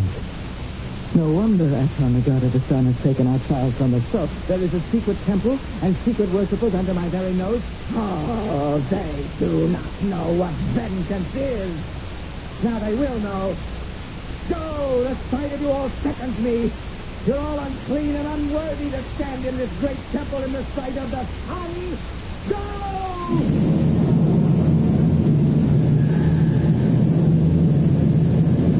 I fall on my knees before thee, great God of the sun, and pray for your guidance.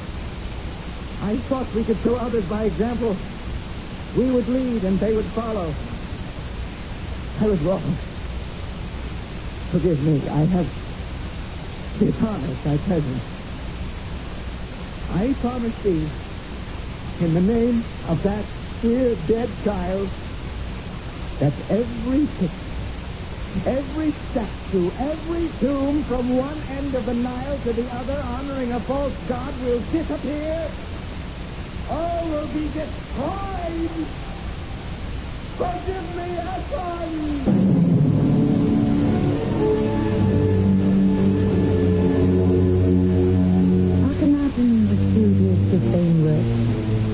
Workmen with strong hands, armed with hammers and chisels, went forth into Egypt, disfiguring and destroying in a wholesale slaughter of our sacred place. I'd come to realize I was married to a madman. What other explanation was there? So I moved from the royal palace to the northern palace. We would be separate, but equal. Both our orders were regarded as law. Queen Nefertiti, I bring you good tidings. Messengers from General Coronel have arrived. What did they say? Victory is ours. The Hittite queen is slain. And strength and death go hand in hand. There is a visitor who begs audience. He has been here since dawn. Who is it? The master scribe. What does he wish? He has a personal word from the Pharaoh. The Pharaoh has asked me to tell you he loves you. He wishes you would return to the royal palace. From his heart, he will forgive you for your intentions. He? You forgive me? His words, Your Majesty. He, the sinner incarnate, will forgive me? My only sin is to obey my father and marry a king. I can never return to the Pharaoh's side. And you can tell him so, scribe. Never. He is very sick, my queen. Explain yourself. The Pharaoh keeps to himself and sees few people. I have been with him when he would become violent and nothing would please him. Yes, and last night I came to him for dictation as always. And suddenly he shrieked at the top of his lungs in pain and cried and wept like a child, beating his hands about his head. When we were first married, we suffered terrible aches of the head, but I thought they had gone away. Is there anything else, Scribe? The Pharaoh is being poisoned. After every meal, he's sick to his stomach. The food stays not with him. Thank you, Scribe. You may leave me. Yes, I am honored, great queen. You have been kind to me. Marianne? Yes, Nefertiti? You heard the Scribe? I was outside listening. What should I do? Akhenaten needs me. Listen to your heart. I should return? I cannot promise him to remain, but I cannot be so uncharitable as to say that. Nefertiti, I never thought you would come. I was told you are not well. Oh, nothing at all. Slight indisposition. There are dark circles under your eyes. You will not sleep. I sleep perfectly. You look thin. Thinner than I remember you. Don't eat. If you come back to criticize, do you really think that all these months we've lived apart, two forces ruling over one kingdom, that I've been pining away for you? Your scribe told me you wished me to return, so I have. Yes. Well, it's because on the 21st of next year there's the annual festival, tribute from our vassal nations, and I wanted you to be at my side. I'd asked Sutton to make a drawing of us together. Akhenaten, you didn't ask me back only for a festival. You do love me. I do. I always have. It was the memory of our love, as we dreamed we sailed down the Nile to find the city of truth, that made me come back to you. Husband. Do you love me, Nefertiti? I love the man you are. The man you have become is a stranger to me. How am I different? How? In so many ways. Why? I don't know. Cannot you love me as I am, not as I was? A woman who is once loved always wishes she could have again. But it's all different now. I am different. What changed you? I think when little Nefertiti died, something died within me also. I cannot blame you. You believed you were doing right to ask that small child to remain unused to God. You died a martyr. I said I didn't blame you. You do see that on the sun. We are two people with two minds. And now, two beliefs.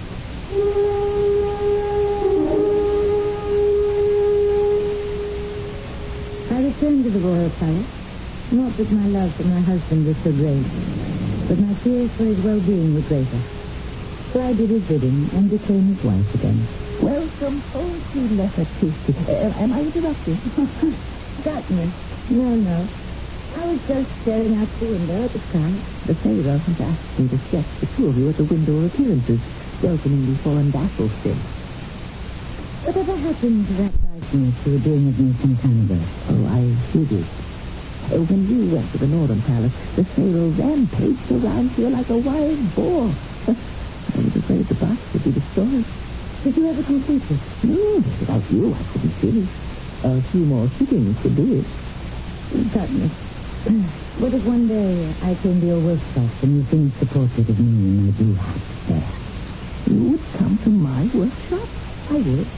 In secret. At least to offer myself to art would be something worthwhile.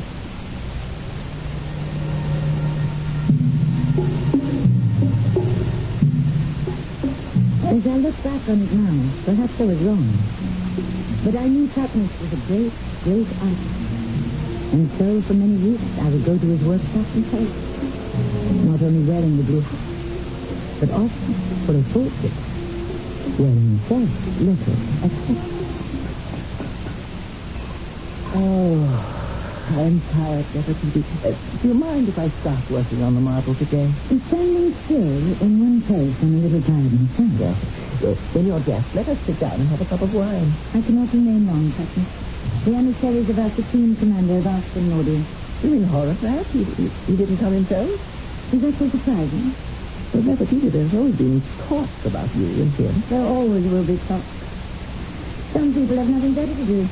Whether it's the foreign rats whom I've known since we were children, or you, Patmos. There'll be talk about you, if there isn't already. Do you think so? Does it matter, dear Nefertiti? That's what I ask myself. Since I've accepted my husband for what he is, the building of our monument doesn't interest me anymore. Let them talk. You have lost a daughter. Isn't that the real reason? We called her Nefertiti. Do you know what that means, dear Patmos? Protected by Atom. She is with the gods. Do you believe that? No, I must. Don't you? I don't let myself think about it. Time to go. You know what I haven't looked at in ages? Me, in the blue hat. Where is it? You worked on it when I first came here, then you put it away. Perhaps it will make me feel less sad. Nefertiti, let me put my arms about you to comfort you. You're so very close to you. Have you no personal feelings for me? No. Not that personal. Here's the head on the corner of his house. You were right. The blue turban is an asset. Nefertiti, my heart is filled with you. Certainly. I may be an unhappy queen, but I am still queen. And you, our servant. What is that? My left eye isn't there. It's blank. You haven't finished it. No, everything but that eye.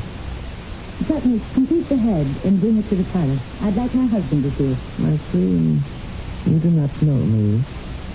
My body may be your servant, but not my spirit. I shall decide who will see the portrait. I made it. It's mine, and always will be.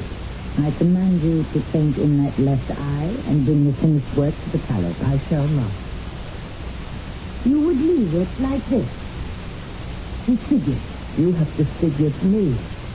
If all I am to be left with is a head with one eye, so be it. Nefertiti, there has been much talk in court about other men. You should be flattered. It is of no matter to me whatsoever.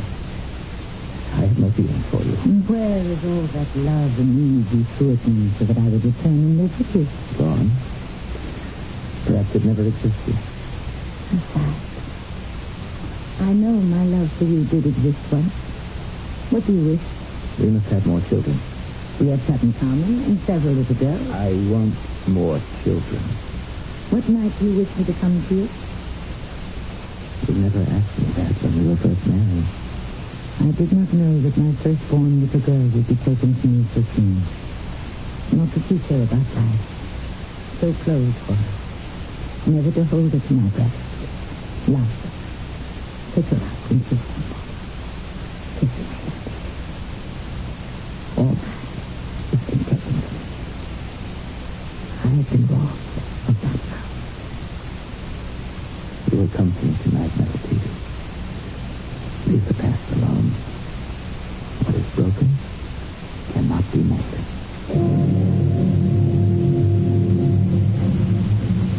I could not move right. What was broken could not be mended. Be it tragic. But the great grand deed. You could never be husband and wife again. For the first time in my life, I felt it was worthless and fruitless to go on. One resolve, and only one second zone, to return to peace, and to bury my daughter now lying in some underground crypt in the past. To bury her with the old and sacred funeral rites. Until then, I would be a head of state in name only. As the sculptor had said, I would only see life as a head with one eye.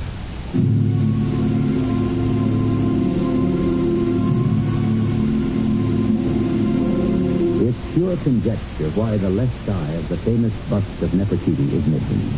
But archaeologists are all agreed it is missing. It was not damaged. It was never there. So we are left with a painted plaster, one-eyed beauty, and assumptions. Guesses. More when I return to tell you about the final chapter in this extraordinary story.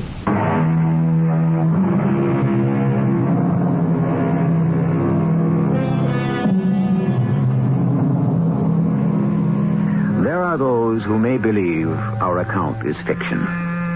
For those, I refer you to John D.S. Pendlebury, the great Egyptologist, who writes, "There is not another family in all of world history whose images are so heart-rending in their misfortune." The fifth and last episode is for next time, concluding the tale of a woman whose beautiful face is today known to millions, but whose life as a queen, mother, philosopher, and activist is only beginning to come to light.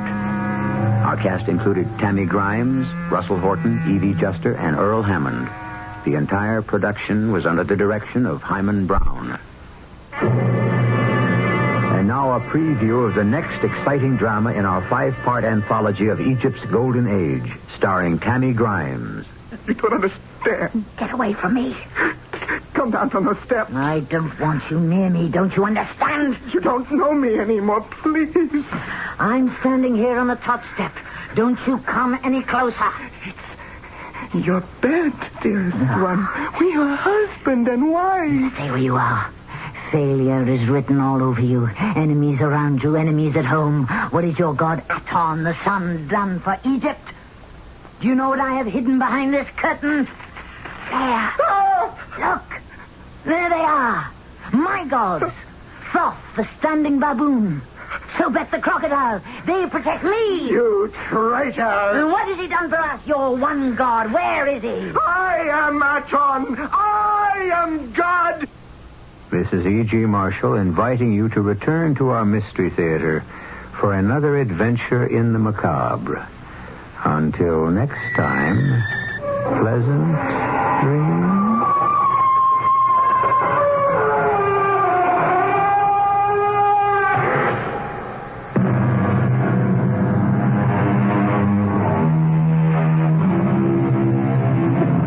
Tune in tomorrow night for Part 5 on Radio Mystery Theater of Egypt's...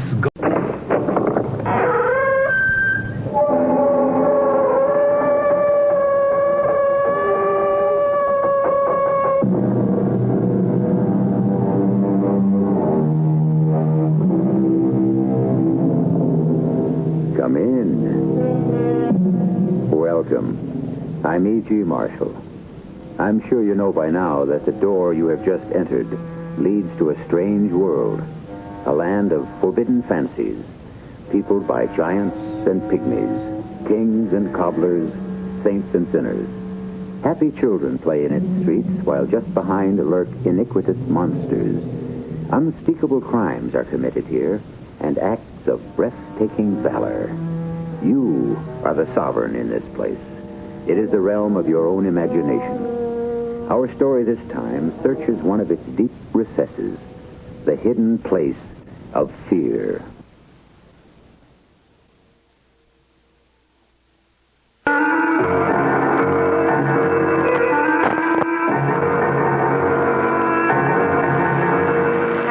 Our mystery drama, Death and the Dreamer, was written especially for the Mystery Theater by Sam Dan and stars Mandel Kramer.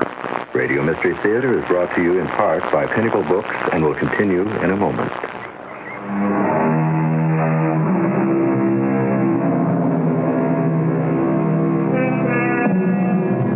He had fought a good fight, but the time was not yet.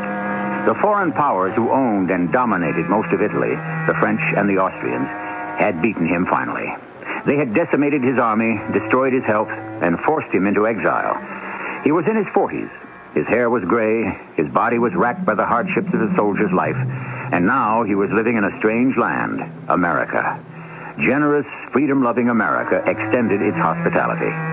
But in 1850, America couldn't really become too excited about a civil war in Italy.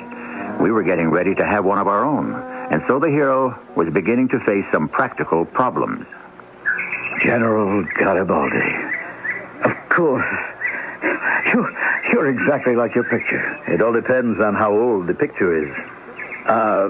May I come in? I, too, am an Italian. That is, an American Italian. My name is Antonio Meucci. I am an inventor. And what do you invent? Oh, candles. Now, you may say, what's to invent as far as a candle is concerned? Isn't a candle just a wick surrounded by some tallow? Well, isn't it? But there are types of tallow and types of wicks, and materials to be selected, and ways of working them into a more efficient product. I see. When I heard you were coming to America... Oh, what an honor.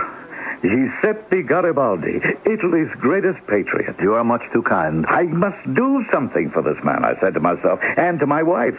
But what could I do? Everybody else is giving you medals and honors and citations, so what can I offer you that's different, unique? I could not guess. I can offer you a job. A job? Has anyone else offered you a job? No, there has been nothing definite. Well, then, I happen to know you came away from Italy without a penny. That's true, isn't it? True. Then, putting it bluntly, what's to become of you? How shall you live? A man must eat, and if he won't accept the bread of charity, he must earn it by the sweat of his brow. You have a plain way of speaking, my friend. No one has thought to offer you a job, so I must do it. What sort of job is it? Am I qualified? Oh, not really, but I'm willing to overlook that. I need a man to work in my candle factory. I see.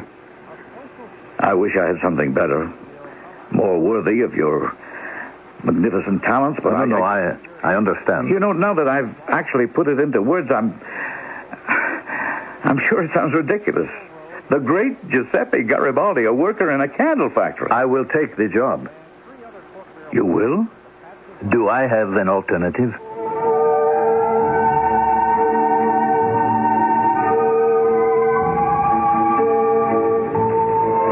That same day, we took the ferry boat from the island of Manhattan to Staten Island, where my factory and home were located. I insisted that he live with us. My wife was very much taken by him. Oh, poor man. What life has done to him. Isn't there anything we can do? We're giving him room, board, a job. In the whole world right now, is anyone else doing more? But he is the hero of 100 battles. How can he just settle down to a quiet, ordinary life? Well, my dear Leonora, we must accept the world as it is. What does he do all day? He threads wicks and softens tallow. And pours the molds. What else is there to do in a candle factory? It doesn't seem fair. Antonio, do you think he could ever go back? Where? Italy. No, not unless he wants to be hanged or shot. I mean, as the head of an army. Oh, what sort of army? A few hundred, perhaps a few thousand ragged red shirts against all the military might of Austria and France? No, the odds against him are too great. No greater than the odds against George Washington. That was different. Why? Well, that was a miracle, if you ask me. If George Washington could create a miracle, why can't Giuseppe Garibaldi? Well, I suppose we tend to believe that miracles could only take place in the past. You know what they say, the age of miracles is over. The age of miracles began with the creation of the world, and will only end when the world is no more.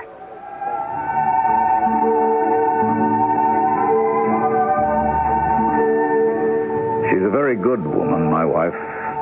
Bit of a mystic, though. That's why she got along with him so well. He was quite a mystic himself. I would hear them talking of an evening. Shall you have a cup of tea, General? General. No, I am no longer a general, but plain Giuseppe Garibaldi. You will always be a general. No, one can only be a general if he has troops behind him and a battle in front. That day will come again. No. But you said it would. When you landed in New York, you declared that one day you would return and fight on to victory. That was something that had to be said. Even if you didn't believe it? I had failed to achieve the reality of freedom. Should I also destroy the dream? A dream can never be destroyed if you believe it. I have no more dreams, Signore Meucci. None at all. Shall you be content to spend the rest of your days making candles? They are extremely fine candles. And making candles is enough to occupy your mind? Making candles, making war. To do them well requires all of one's resources. Yes, Signora. To answer your question, I am quite content.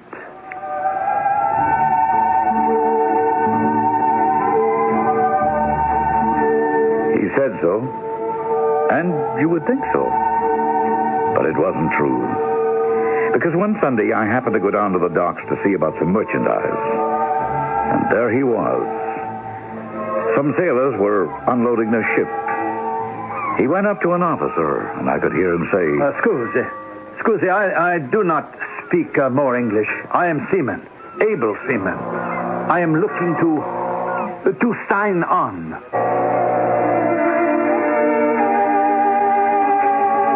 But the officer paid absolutely no attention to him. It was as if he didn't exist. And I could see him go from ship to ship.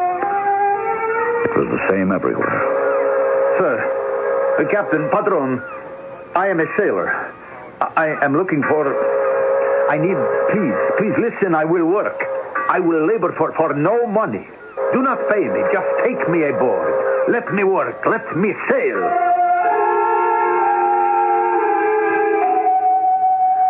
Antonio said he saw you at the docks this morning. The docks? Oh, yes. What were you doing there? Just looking at the water. Oh, you like the sea? I was raised on it. Have you ever thought of sailing again? That is, as a seaman? No. When Antonio said he had seen you at the dock, I thought perhaps you were thinking of going to sea. Going to sea? Signing on as a sailor on a merchant ship. Oh, no, never. That idea would never enter my mind. Well, then you wouldn't care to be a sailor again. Well, what sort of life is it? The work is hard, the food is bad, and the pay is small. And yet how many follow the sea? When a man is young, the sea is an alluring mistress. But, Signora, there is nothing more pathetic than an elderly sailor. He owns nothing in the world except the few tattered rags on his back. Then the sailor's life is not for you. Never. Never again.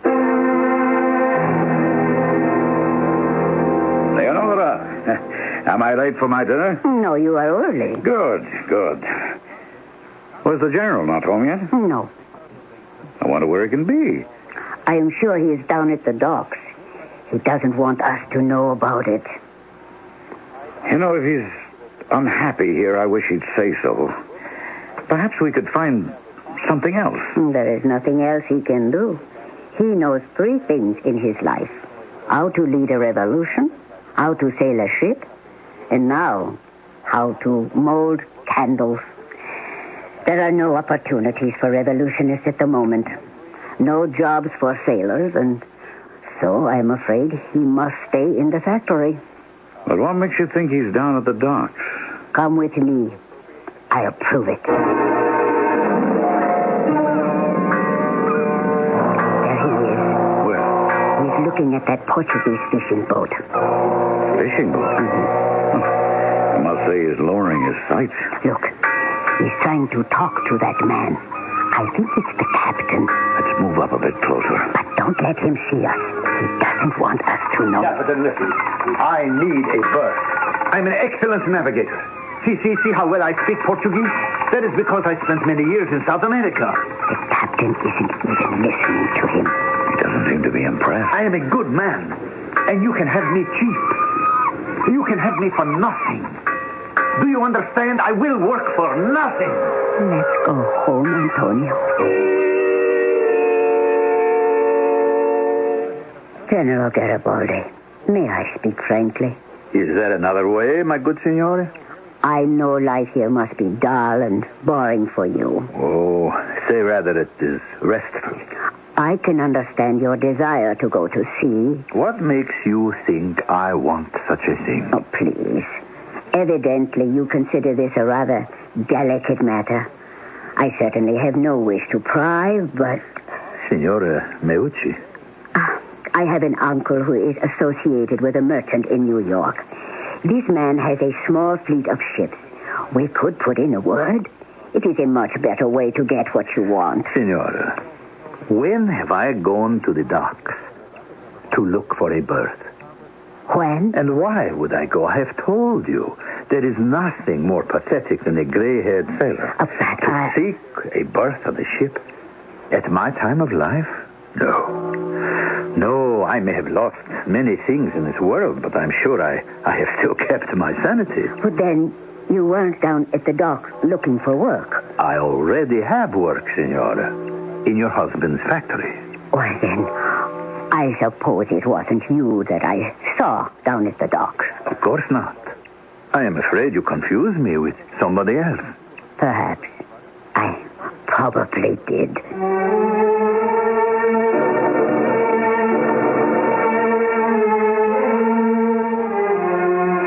That's what she says to him now. But you know as well as I do that she's sure she was not mistaken. That he was there on the docks. That he was looking for a job on a sailing ship. On the other hand, the man's honor is beyond question. He would not tell a lie unless, of course, it is necessary for the success of some grand design. But what could possibly be at stake here? That will be the proper business of Act Two. Sometimes one can be in exile, far from her shores, but it's still exile. And it's a time when a man must summon all of his inner resources, or else he may remain in exile forever. But why does he feel he must lie about it? I don't know, Antonio. It's such a transparent thing, too. I really don't understand. Well, surely he knew you wouldn't have said anything about it unless you'd been there and seen him. I am sure he has his reasons. Perhaps this is the end of him. Oh, don't say that. Well, he's an old man. Old? He can't be more than 41 or 2. That's old for a fighting man, my dear. Years of sleeping on the cold ground in the rain and the snow, lack of food, constant hardship. They all leave their mark. But his work isn't finished. Perhaps not. But he is. Other men will take up the challenge. The struggle to liberate Italy will go on without him. Good morning, Gerald. Oh, good morning. Won't you have breakfast? Oh, there is no time. I'm late for work. Well, as your employer, I give you leave. No. That would be taking advantage of your good nature. Take a little bit of advantage, at least, and have a cup of coffee. You are very kind. Let us say no more about it. While you're at it, some fresh rolls. Is there any news from the other side? No, perhaps I am not important enough any longer to be kept informed. Please, don't even think that. I shall soon be forgotten, and I shall never see Italy again. And who ever loved her more than I do? And remember, my friends, most of us must accept the land of our birth. But I chose Italy. How? Weren't you born an Italian? I could also have been born a Frenchman. Remember, I was born near Nice. Why did you choose Italy? Why? Was it the glory of Rome? Or perhaps the merry folk songs the Italian sailors sang in the harbor? My first birth was on an Italian coastal trader. If I could only be born again and live it again. I must go, Senor Antonio. You pay me for a full day's work. Finish your roll. I can eat it on the way. Oh, poor man. But he doesn't have to be a poor man. He doesn't. There are Italian communities all over the world that would gladly honor him, offer him hospitality. He could travel, he could make speeches, he could live the life of a famous and popular man. That isn't what he wants. What does he want? Why does he bury himself in this isolated island off New York, Leonora? He works long, hard hours in the factory. He eats and sleeps. And visits the docks. Where he tries in vain to get a berth on some sailing ship. And why does he lie about it? Antonio, listen to me. Maybe he isn't lying. But he's saying what we know to be untrue. That's a lie. No, not if... Not if what? Well, I am not sure. What are you thinking of? Oh, you will say it's one of my crazy ideas. Well, I might as well hear it. Did you hear what he said just before? If only I could be born again, to live it again. Well? That is what he wants to do. Start again. And this time he will succeed. The first job he ever had, his career began on board a ship. You're saying that he wants to go back to the time when he was a boy? Yes. Well, that isn't strange. Many people dream of that. But he is actually doing it. Well, how is he doing it? The young Giuseppe Garibaldi, that's inside him, wants to get a berth on a ship. The older one has no use for it. Therefore, the older Garibaldi isn't aware of the fact that the younger one has taken him to the docks in search of a job. Oh, come on now, Leonora. That is why he denies what we saw him doing. But how is such a thing possible? I don't know. But I am sure he doesn't know what he is doing. He's a great man. Or he was. He deserves a better end than this. Why do you say end? For all we know, he hasn't even begun.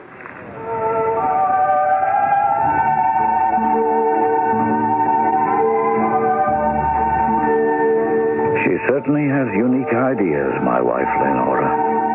If I believed in such things, I would suspect that she's in league, or at least in communion, with various spiritual phenomena. She had long conversations with Garibaldi in an effort to cheer him up. You will raise another army, General? No. Have you lost hope? Hope?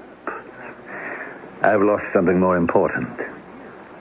My bond with infinity. Do you understand what that is? No. Signore, no ordinary man can free a nation. The battle is long. Life is short. Experience is treacherous. One must survive. One must be attuned to the hidden signs and signals of fate. One must dream dreams and see visions. And I can do these things no longer. But surely... No. The gift, whatever it was, has left me. It left me suddenly at the Battle of Rome. Let me tell you what a battle is, my dear. It is the inferno of Dante. There is a deafening cannonade. There is the sharp, angry rattle of the rifles. And there is the terrible entanglement of thousands of men locked in mortal combat. Hand to hand, bayonets, pistol butts, fists, teeth, everything that can be used to maim and kill. The The bloodlust has seized possession of all, turning men into savage beasts. But not all. One man stands above it, cool, possessed. The commander. Frenzied couriers rush to him, beseech him for orders, for advice. But he sees the grand design. He knows what must be done. Courier, seize him. Go to Colonel Messina. His lancers must support Leggero's brigade. Messenger, here. Tell Major Dondolo to take command of Bonne's battalion. Runner, here, Lord. Tell Major Massara his Basaglieri are to support Severia's company. Yes, the general must be the cool, calculating, impersonal intelligence. But there are times when he must also be the fiery inspiration and descend into the seething cauldron himself. Who is that? Stop! All of you, stop! Where are you running? Why are you running away? Generali, the battle is lost. Lost? How can it be lost? You still have your horses. You still have your swords. Follow me back. No, you must not go back there alone. I will not be alone if you follow me. Red shirt, young Italy, soldiers of the Legion, draw your swords and follow me.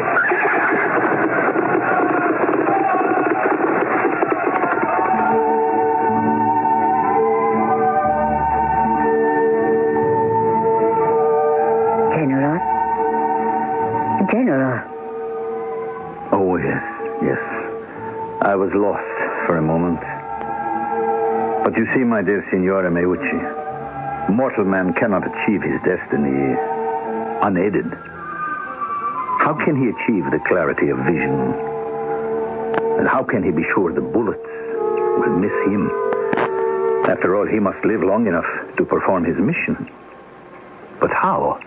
I don't know, General. In every battle, there were bullet holes in my shirt. Why was I spared? And when I was hit, the wounds were superficial. A miracle? More than a miracle. It is the decision of fate. General, I believe it is your fate to liberate Italy. I had my opportunity. I let it fall from my fingers. I no longer have the strength, the energy. You will have as much of those as you will need. I feel empty, Signora. I am dead. There is no fire in my heart, no visions in my soul. I have given up. No, you haven't. You are going about it the wrong way. You are trying to recapture your youth. Oh, I am not trying to do anything at all. You refuse to admit it.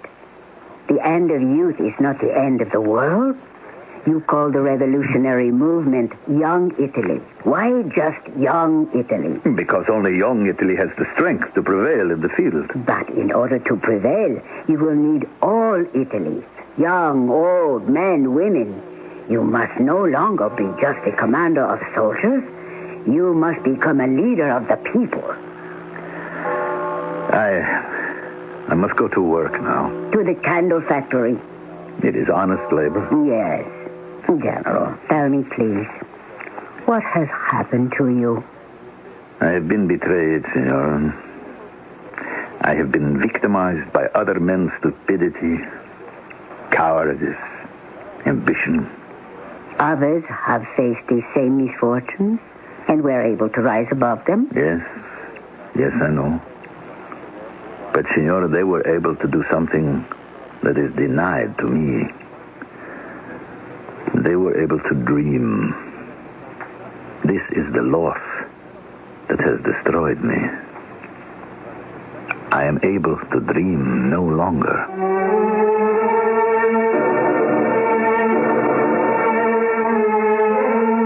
It is said that men in exile feed on dreams.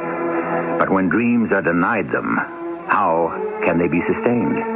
The flame burns low for Giuseppe Garibaldi, alone, helpless, and devoid of hope in a foreign land. At least until the third act.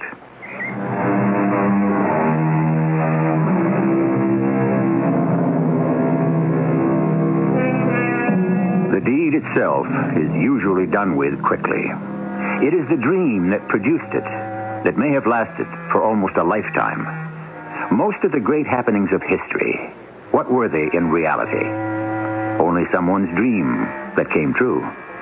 But when the dream dies, what becomes of the dreamer?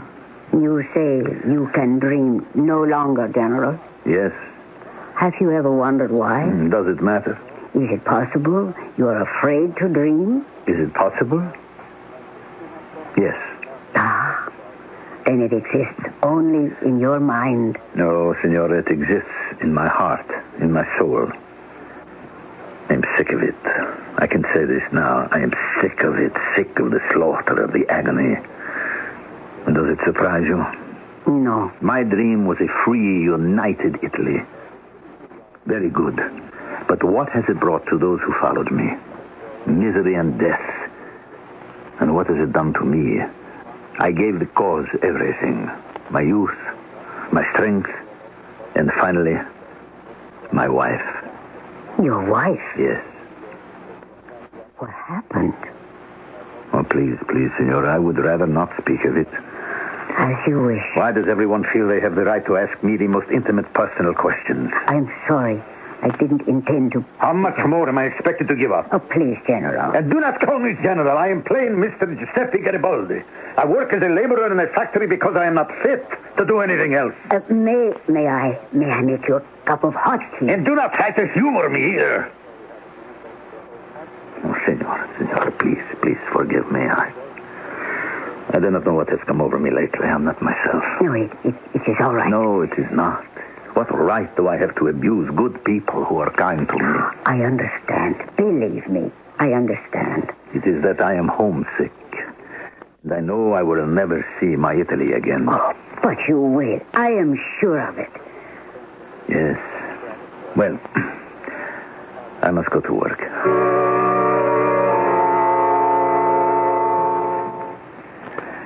Good evening, Carissima. Well, isn't the General dining with us? No, I don't think so. He came home, went to his room, fell fast asleep.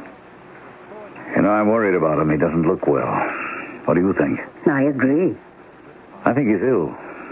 He's nervous and excitable, and his hands are shaking. Perhaps we should call a doctor. Oh, you won't hear of it. But why? Surely he needs a doctor. He was quite definite about it. He thinks if word gets out that Garibaldi has called for a doctor, people throughout the world will believe he's dying. Mother! Who's that? Mother! It's the General. Oh, what's he saying? Mother! He's calling for his mother.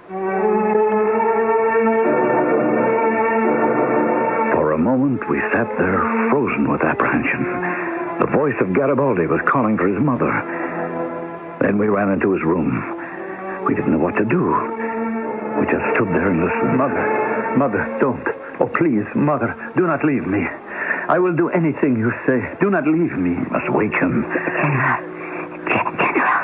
Yes, Mother, yes. General, wake up. You're having a nightmare. Don't go, Mother. Don't. Oh, Senora, she is dead. My mother is dead. You're dreaming, General. It's only a dream. No, she died in my arms. My dearest mother. Poor Donna Rosa. I remember when I was a child. She was still a young girl, so pretty. Now she's dead. That it is only a dream. A dream? Yes, my dear friend. A dream. But this is reality. Here, now, Staten Island, New York, the USA. It's March 19th at exactly 8 o'clock in the evening. And you must forget it. Yes. Yes, of course. Now, you join us for supper. No, thank you. Oh, at least let me bring you something hot to drink.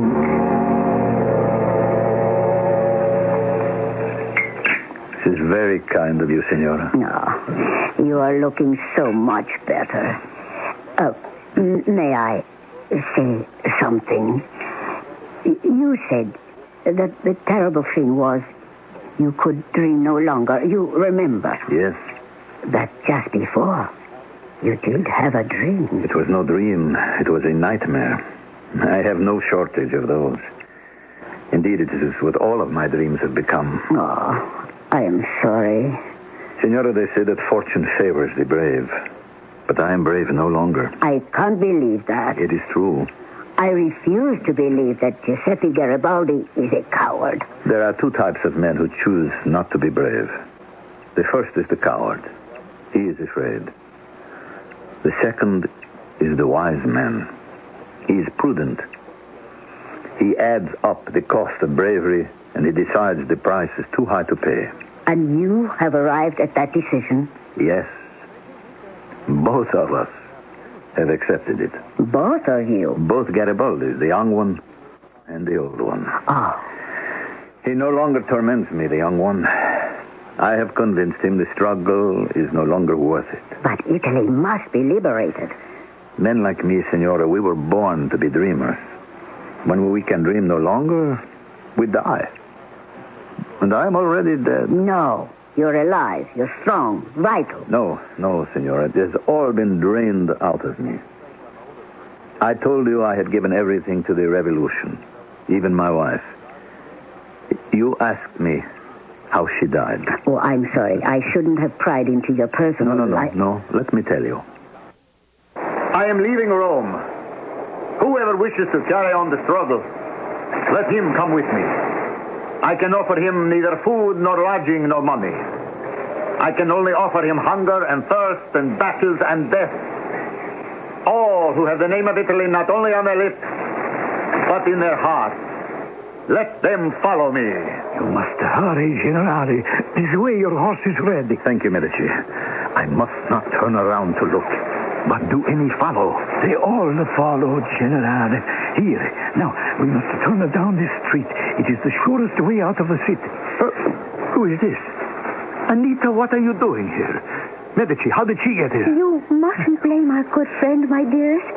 I made him bring me. But the children? They are safe with your mother. No, Medici, get her out of here. I won't leave. My darling, we can be killed at any moment. And we shall die together. I will not permit it. My place is with you. Anita! Hurry, Generale. We'll be taken prisoner. I should never have permitted it. But what could I do? I was lonely. But she was ill. And she told me she was carrying a child. And by then it was too late. There was no way she could be brought to safety. By then the brave legion had melted away. There were just a few of us. We were hunted fugitives in the hills. And every day my beloved Anita grew worse. She could no longer walk. Generale, we must leave her behind. Leave her behind? Abandon her? Desert her? No. I have found a priest, a good man, one of us. He will hide her. He will see she is cared for. Leave Anita? For her own good. I know it sounds hard, cruel, but do we have a choice? Giuseppe, come to me, please. What is it, my darling? Please, don't leave me. Dear lady, you must be brave. Be quiet, Medici. How can you know what this woman has meant to me? How deeply, how truly we love each other. No, my dearest. You will remain with me. We will live together or die together. Listen, that is the signal. We must leave. Now an Austrian patrol is approaching. Hurry, we will have to run. Do not worry, my darling. I will carry you. Listen, Gino and Pietro are trying to hold them up. We don't have a moment to lose. Are we safe here, Medici? For now. If you look straight down from this hill, there is the sea. We will try to get a boat and make our way towards Venice. Anita, my darling, are you better? Anita, speak to me. Medici, why does not she say something? She is still breathing. Giuseppe? Yes, my dear. Giuseppe, I shall do to you what you never did to me. Yes, my darling. You wouldn't leave me. That I shall leave you. No, Anita. I can't help it. I don't want to go, darling.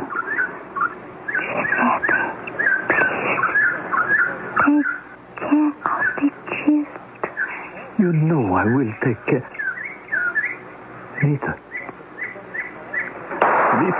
I cannot leave. You heard what she said. She's left you. General, she is dead, Medici. She is dead. Run quickly before they get here.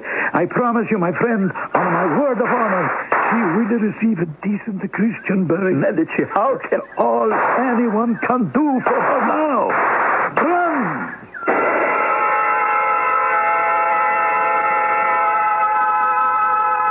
Yes, my dear Signora. I escaped with just a few tattered rags on my back. I had lost everything. Oh, I am sorry. Now I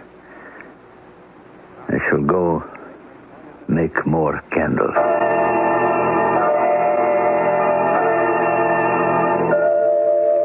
General. You still call me General. I have no troops, no supporters. That isn't true. I have letters for you. I see. From Italy, from all over the world.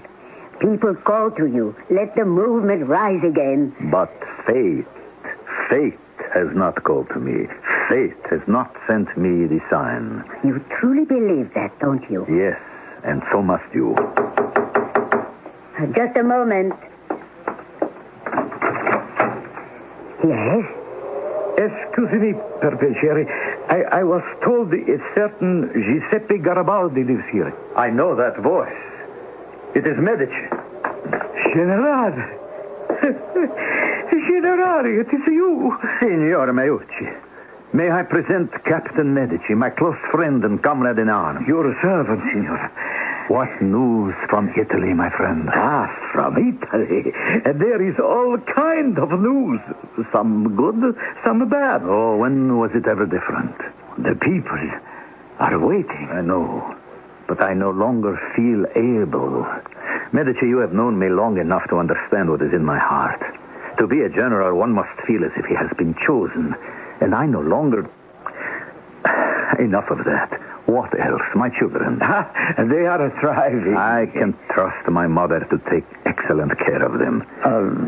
Generale... My mother. She's well? Generale, I have come here to tell you myself. To tell me what, Medici? What? I could not write it in a letter, my dear friend. My mother. She is dead. Yes. Oh, General. I shall weep for her later. Tell me, Medici, how did she die? Of the fever. You know how these things strike? Yes. She was delirious. She thought that I was her son, you. She said, I am glad that you have decided to return to lead the fight once again. That's what she was trying to say to you. Yes. That is what she was trying to tell me. Now I understand. Medici, when did she die? It was almost... Yes, it is exactly a month ago. March 19th. March 19th? See, March 19th. I remember. I heard the clock chime in the tower. It was exactly at 8 o'clock. 8 o'clock. March 19th. Yes. I was with her. Generale? Yes. General. Once again, I am a general. Once again, I can dream dreams, see visions. Once again, destiny has decided to show me the future.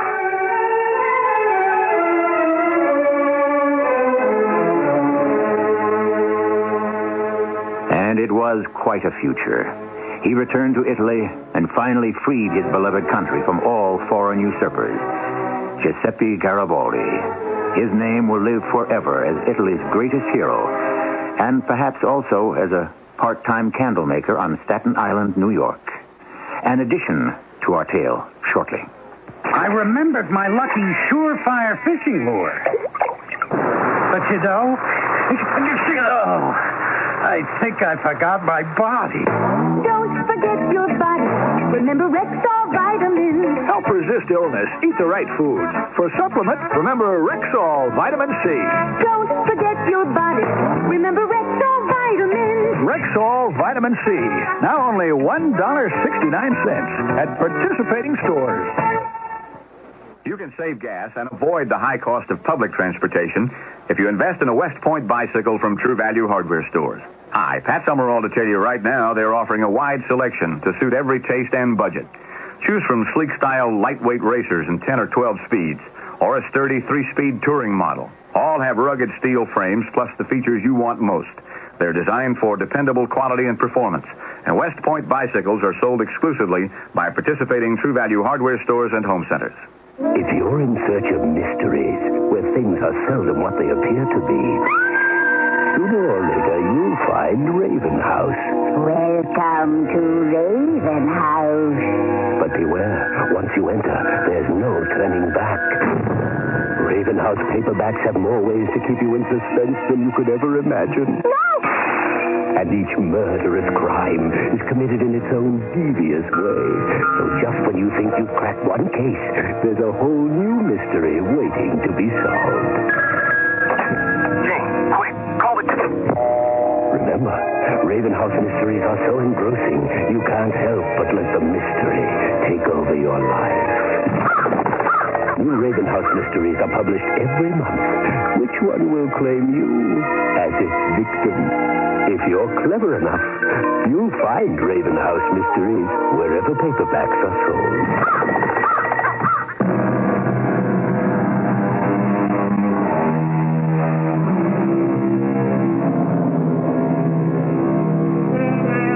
We speak of a man of destiny. But what do we mean? Is he one of destiny's men? Does destiny actually select its favorites, invest them with special qualities that are denied to the rest of us? Are some of us fated to succeed while others must fail? Why is it so easy for some, so difficult for others? On what basis does destiny choose its favorites? Is the whole thing fair? Don't get me wrong. I'm not knocking it. I just want to find out how I can take advantage of it. If I ever do, I'll let you know. Our cast included Mandel Kramer, E.V. Juster, and Ian Martin. The entire production was under the direction of Hyman Brown. Radio Mystery Theater was sponsored in part by Raven House Paperback Mysteries. This is E.G. Marshall, inviting you to return to our Mystery Theater for another adventure in the macabre. Until next time, pleasant dreams.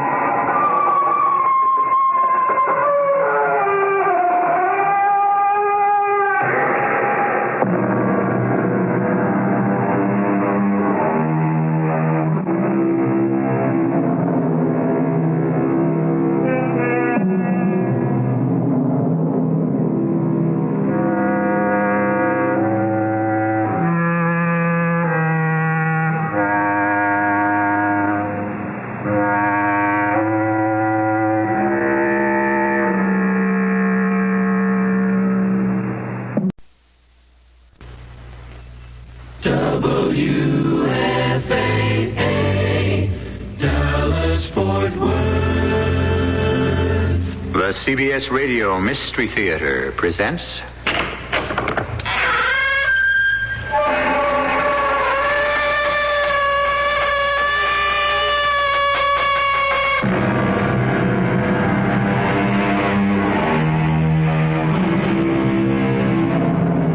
Come in. Welcome. I'm E.G. Marshall, comprador of all the fiends and felons, plus some poor, plain, unfortunate fellows who must regularly report for duty at this time and place. Trust none, advises William Shakespeare. Trust none, for oaths are straws. Men's faiths are wafer cakes, and holdfast is the only dog. Trust none. But surely we should be able to trust somebody. No, not according to some of the greatest English poets. Didn't Kipling say, he travels fastest who travels alone? The following is a dramatic essay in trusting one's fellow man. And what may may come of it. Don't look now, but the man near the window is a police detective. Would he suspect me? A good policeman suspects everybody. He's coming this way. Maybe he isn't after you. But if I'm found in civilian clothes... You mustn't try to get away. You'll only look guilty. With forged papers? Look, do they have the right to shoot me? It's hard to say. They might not. It all depends. On what? Who knows? He's coming. Try not to look guilty.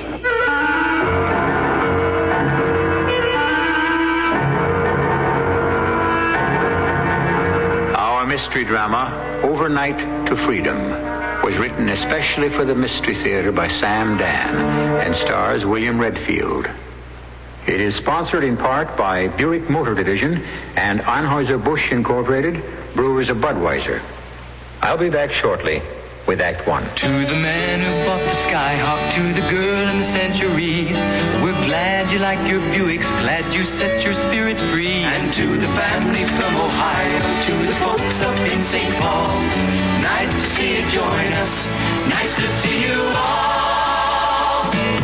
Say, that Buick Century of yours is some car. Thanks, we like it. Yeah, and that tie you have on is really nice. Oh, thank you. Yeah, I see you have the V6 engine. Look at all that room. Isn't that something? I'll tell you something else that's something. Over 550,000 people have already bought 1976 Buicks.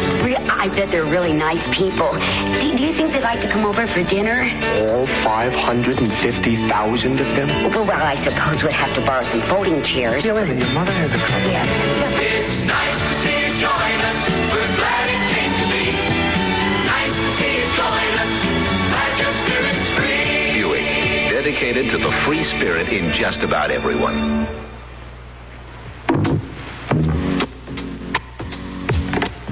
Parents, reading is educational. Reading is exciting. Reading is fun. If you can read, you can help teach your child to read.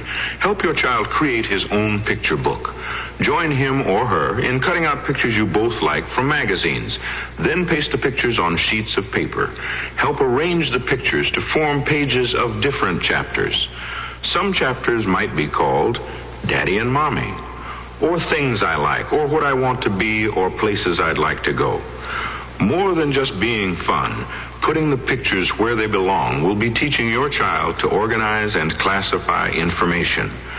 Listen for other new approach method, Reading Hints to Parents, furnished as a public service announcement by this radio station.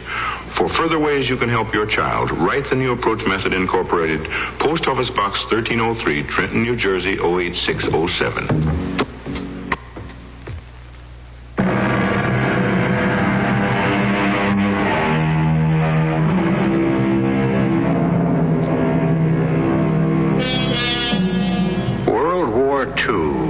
Seems so long ago and far away, such ancient history. Half the people living today weren't born till after it was over. And yet, for those who survived it, World War II can never be forgotten. We're about to meet a survivor.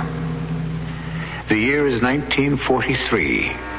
World War II rages toward its fiery climax. We're in a railroad station in Glassenheim, an industrial city in central Germany.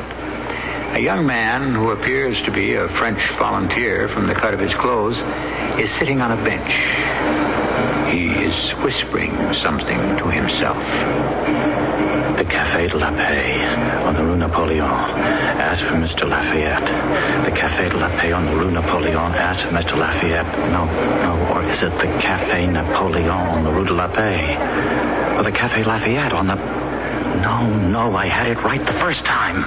The young man lights a cigarette and begins to puff nervously. A middle-aged man who wears a beret watches intently. Now the middle-aged man casually saunters over to the bench and sits down next to the young one. He unfolds a newspaper. He pretends to read. Now he begins to talk in a quiet, confidential tone. You must do something about that cigarette. What? Keep your voice low. You smoke like an American. Who are you? Shh. Just listen very slowly, very casually. Grasp the cigarette between your thumb and your forefinger. Lighted end pointed out. Yes, good. That's better. You are an American, aren't you? A prisoner of war. And you're trying to escape. Oh, I think you're mistaken. All things considered, you could pass for a Frenchman in those clothes. A volunteer French worker going on a furlough. Why not? I assure you, sir, Smile. What are you? Smile. People going home on a furlough should look happy. Well, what are you going to do? I said smile. What are you going to do about me? Help you escape. You will? Why? Because I'm a Frenchman. Oh, yeah? And why did you volunteer to come to Germany and work for the enemy? You'd be surprised how many defective fuses we can put on the shells. What is it? The one in the trench coat. I think he's a detective. He must be looking for me. When will your escape from the camp be noticed? I guess not for another hour. Then don't start to worry now. Your French, it's excellent. A bit cultured for a workman, but... Well, I was a European language major at college before I was drafted. That cop is looking at me. Yawn. What? A big yawn and stretch your arms as if you didn't have a worry in the world. Yeah, that's fine. Bigger. You better get away from me. I said I would help you. They shoot civilians who help POWs. My name is... No, don't tell me your name. When I'm captured, it'll be better if I didn't know it. I'll just call you Pal. Why did you say you'll be captured? Because this escape, this whole thing, it's just crazy. It can't work. Why? It's a long story. You have a passport, papers? Yes, I've got all that. You look like a Frenchman, you talk like a Frenchman, you have papers. Why shouldn't you succeed? Because that cop, he's looking at me, and don't tell me it's my imagination. He's looking at me. Yeah, he isn't looking at you. He's looking at her. Who? The blonde. Oh, not bad looking. Headed this way, and she will sit down right next to you. Oh, great. Every cop in the station is looking her over. Flirt with her. What? Are you good at picking up girls? I've been a prisoner so long I forgot how. Remember, in a hurry, it's normal to flirt with a pretty girl. Be normal. Okay. Are you waiting for the train, Fraulein? No. I just like to come to the station and feed the pigeons. Well, what pigeons? I see. You care for a cigarette? Thank you. Say, these are American. Oh, yes. Well, you see, we have prisoners of war at this place where I work, and you know. Oh, they're wonderful. I mean the cigarettes, not the prisoners. Dankeschön. Bitteschön. French, aren't you? Oh, and here I thought my German was so good. Oh, it's too good. No native speaks that well. Only a foreigner who learns German in a university. Oh, I'll have to remember that. Where are you going? Nancy. It's my furlough. Isn't that a coincidence? I'm going to Nancy, too. I'm a lab technician at the German military hospital. Oh. I've just been home on a holiday. Oh, my name is Ursula Reinmuth. Oh, I'm George my name is Louis. Which is it, George or Louis? I'm sorry, it's both. I was named George Louis, but Louis Cardinet, that's the name on my papers. Do you work here in Glassenheim? Yes. Where? At the Dieckhoff Baumann workshops. You can't be serious. Why not? You were sent from heaven to save my life. I was? You know my father. I do? Everybody knows Papa. He's plant manager at Dieckhoff Baumann. Otto Reinmuth. Oh, Herr Reinmuth. Oh, yes, that's right. Now, here's how you're going to save my life. You see, Papa hates for me to travel on the train alone. Too many soldiers. Papa doesn't trust soldiers. That's because he was once a soldier himself. Anyhow, when he sees you... When he sees me? Of course. He'll be here any second. Here? Of course. He wants to see me off. So I can say to him, Papa, I'm not traveling alone.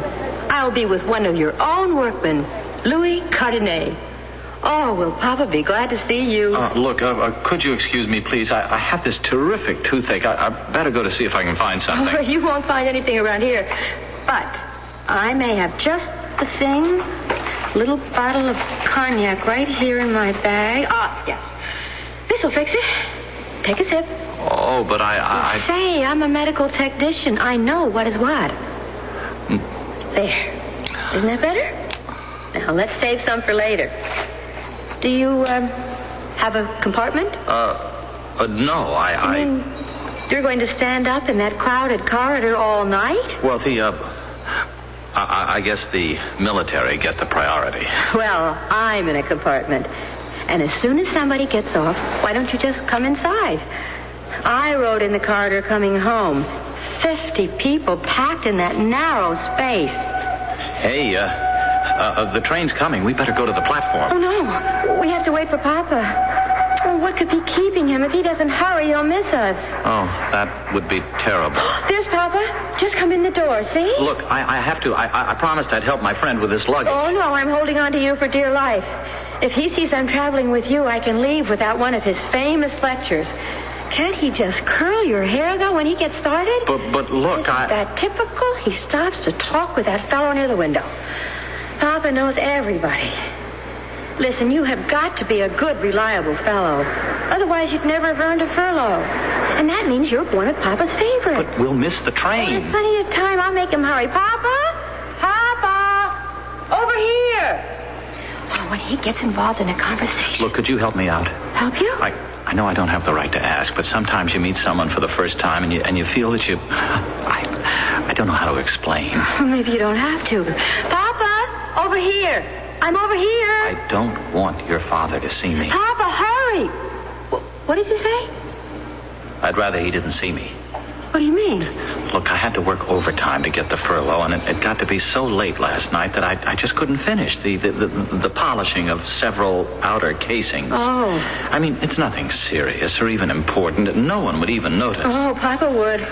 And you know, I'm just... It's a good thing you told me. Papa could make you go back there and finish right now. Yes. Do I ever know Papa? Oh, he's coming now. I don't think he sees you. You better go to the platform. Yes, I better. I'll see you on the train. I'll see you on the train.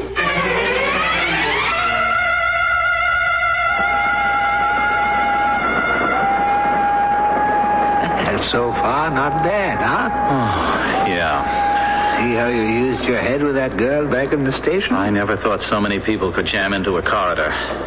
Isn't it the same on trains in America? We have different trains. Why do you look so nervous? Well, to tell you the truth, I'm scared. Well, just try to relax. You'll be all right. Maybe I'd have been better off if I was still in the Stalag.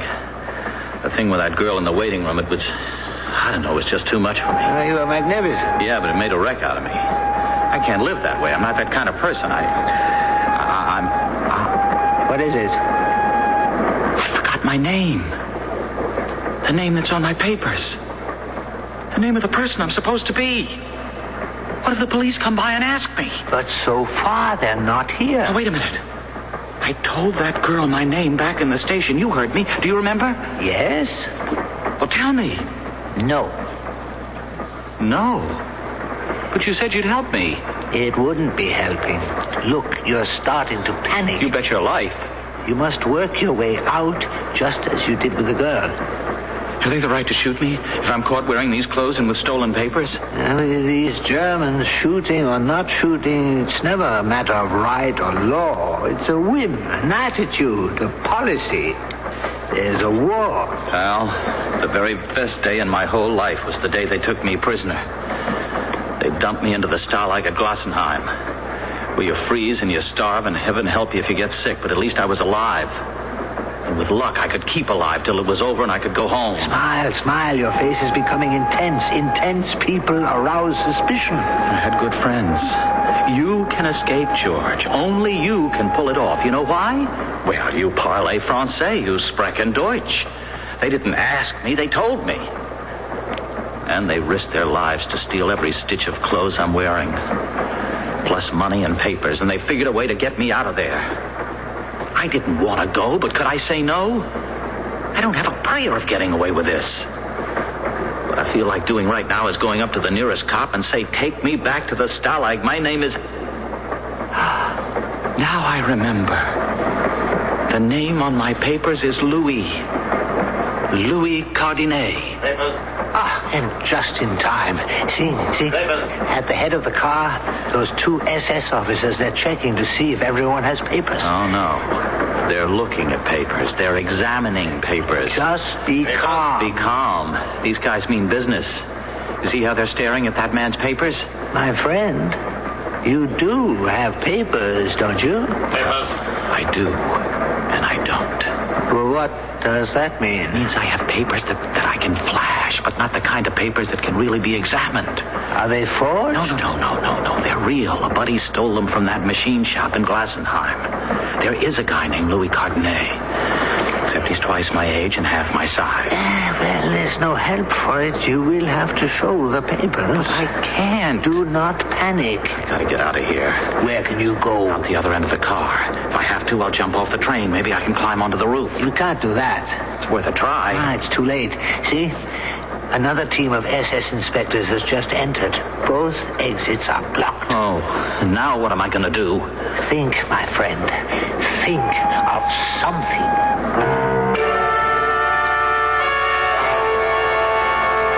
These days, people who are being faced with the making of a decision usually say, let us review our options.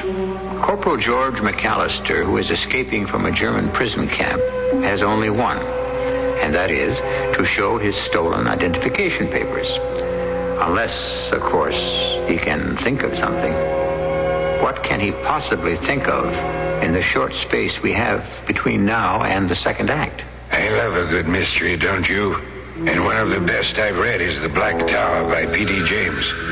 This is no mild English country house mystery. Oh, no, my friend, not this book. The Black Tower is a mystery chiller of the first rank.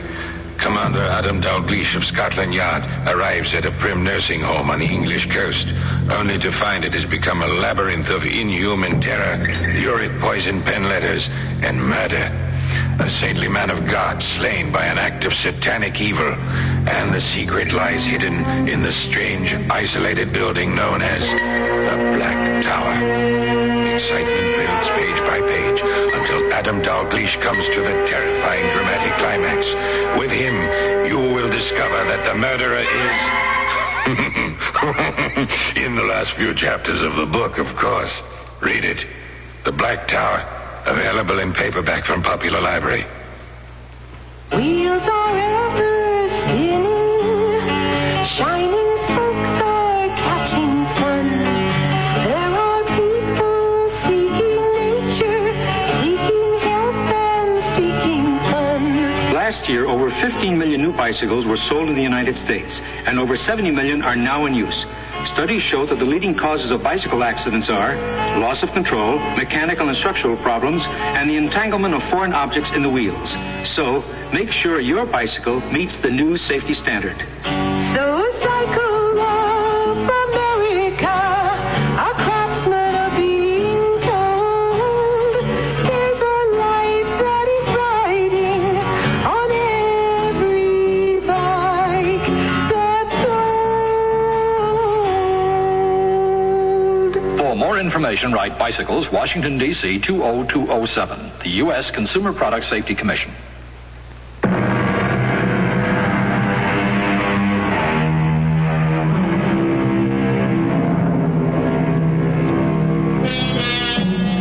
One night in the late spring of 1943, a train is speeding from Glassenheim, Germany, to Nancy in occupied France.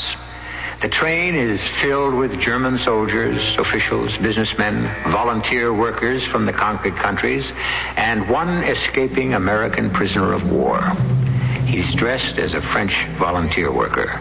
His stolen passport identifies him as Louis Cardinet. His problem is he doesn't look very much like a Louis Cardinet. I tell you, pal, my papers aren't good enough to be examined the way that fat man is checking them. My friend, sooner or later you will have to show those papers. Not to that mean-looking fat one.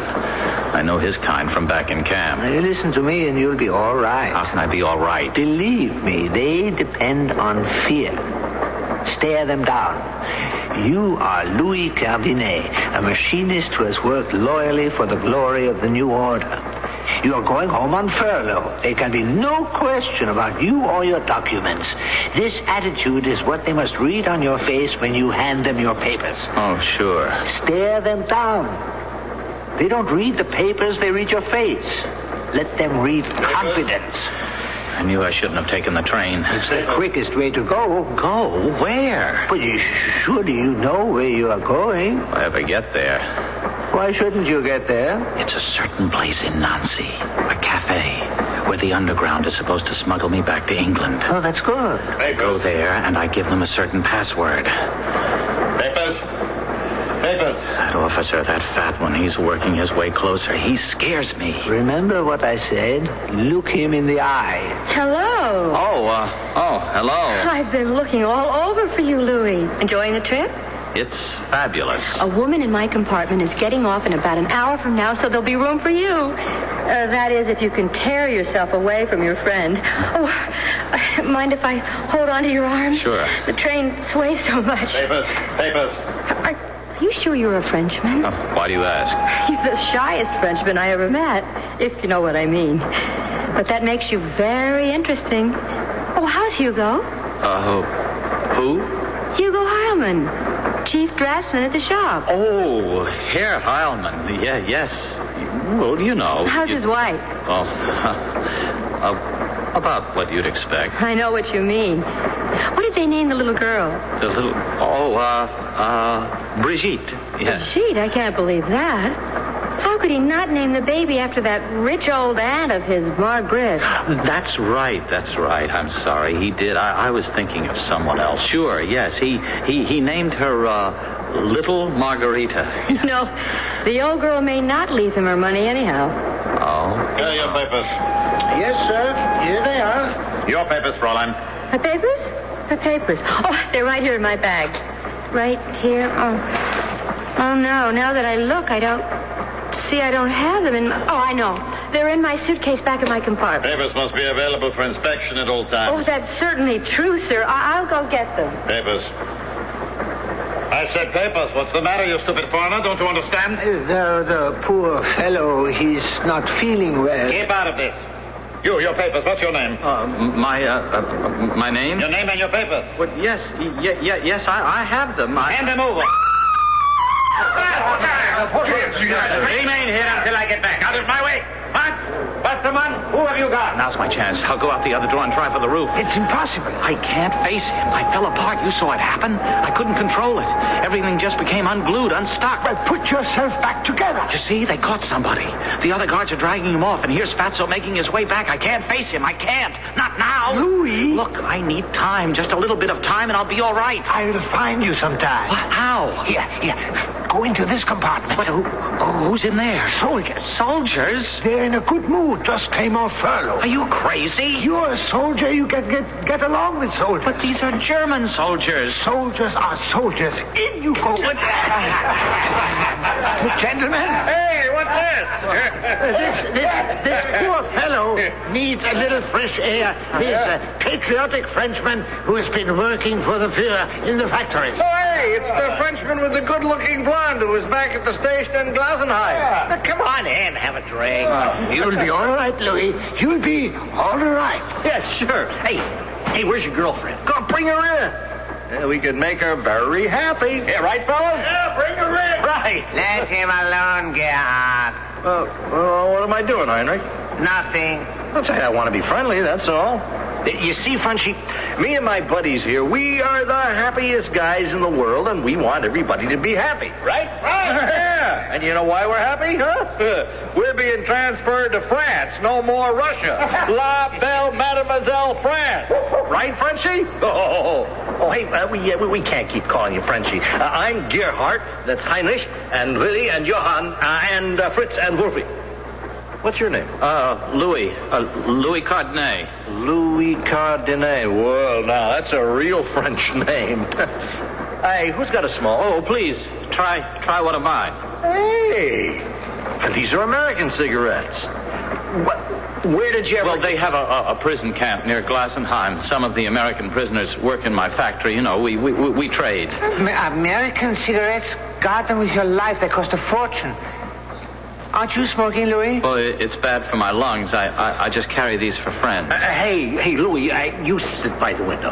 Open it wide, Wolfie. Let Louis have your seat. There you go. Oh, thank you. Thanks very much. Hey, Louis, that girl you were with here, I say, she's your girlfriend, but Heinrich said that you picked her up. Well, I saw how he did it, Gerhard. It was a pickup. Now, for a whole hour back in that waiting room, I've been trying to make her. How'd you do it? Oh, what kind of question is that? He's got his technique. Yeah. Louis, among comrades, how are the French girls? Well, I don't want to spoil it for you. You'll find out for yourself. Words from a master. Oh, too bad you had to be in the French army. How do you know he was in the army, Gerhard? Oh, because you don't look like a draft dodger type to me. Were you in the French army, Louis? Well, we can't hold it against you, Louis. Yes, I was in the army. I bet you were infantry. Machine gunner. Hey, you see, we're all soldiers together, so let's straight to the infantry. Papers? Well, it's our friend, SS. Papers. What do you say, fatso? Have a drink. The civilian first. It's you. Hand me your papers. What are you yelling at the poor man for, huh? Gerhard, pipe down. Yeah, sure. Now, look, fatso. While the fella's putting his papers together, come on, why not relax? Have a little drink with us, huh? Drink? What's wrong with the drink? Gerhard, cut it out. I want to know what's wrong. You're drunk. Was there a law passed against drinking while I was away? Gerhard, shut up. I shall report you. For what? Disgracing the sacred uniform of a German soldier. I disgraced this uniform for 18 months in Russia, too, huh? Respect, oh, damn you. Respect for a combat soldier, you white-livered, yellow-bellied rear echelon commando. Gerhard! We freeze and starve in the foxholes while fat slobs like you are cozy and warm at home with the wine and the girls and the steaks and the joints. You're under arrest. Let's see you take me. You pull that gun, and I'll ram it down your throat. Let's throw him out the window. Wait! What happened to Louis? Louis? The civilian. Where is the civilian? Poor Louis. He needed air. He must have fallen out the window. Step aside. I must stop this rain.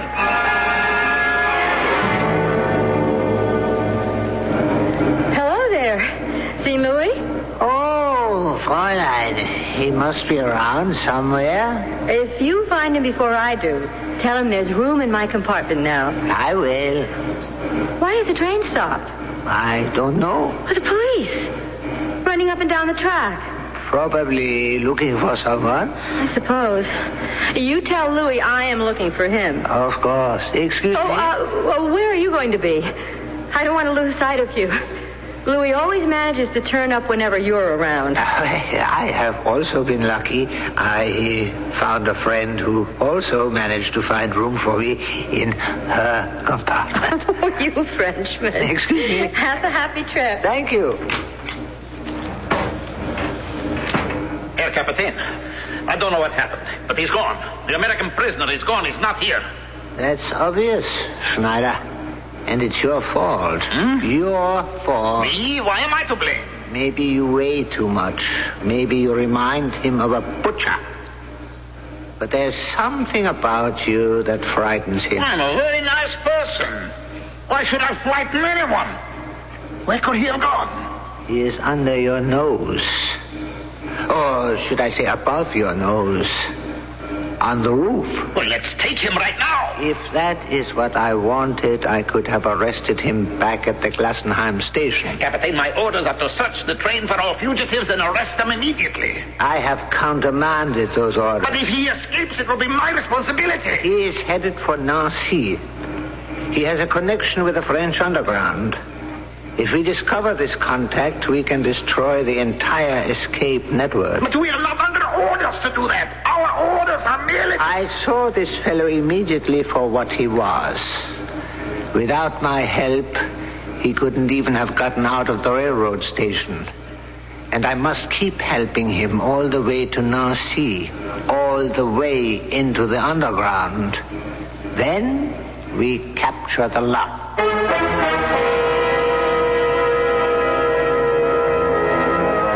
Place not your trust in princes, the bard advises. From the look of things here, place not your trust in anybody.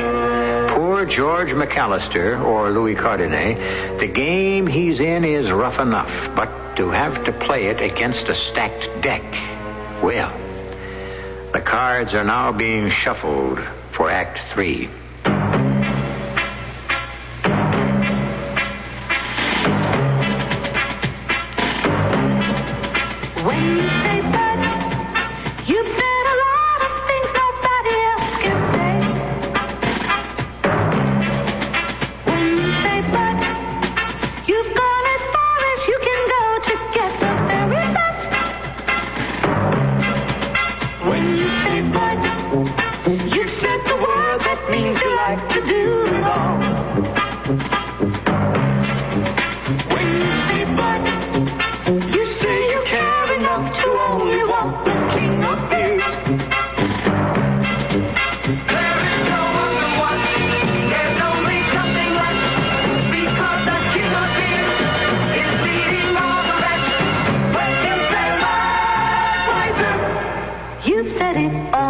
Bush, headquarters, St. Louis, Missouri.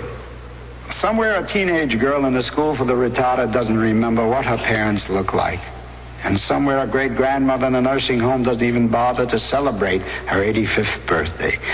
Now, multiply these people by many millions and you've become aware of the problem. And the problem is loneliness. Let me tell you about a new public service program called Voiceogram. The heart of the program is an exchange of tape-recorded messages between the patients and their families and friends. Actor Cliff Robertson and Harold Russell, chairman of the President's Committee for the Handicapped, and myself are lending their support on a nationwide basis. But to make it work, we need sympathetic volunteers who will visit patients and talk to them while their words are taped for their loved ones to hear and respond. Just give a little bit of your time and a lot of caring, and just write to Voiceogram. Box 127, Coscob, Connecticut, 06807.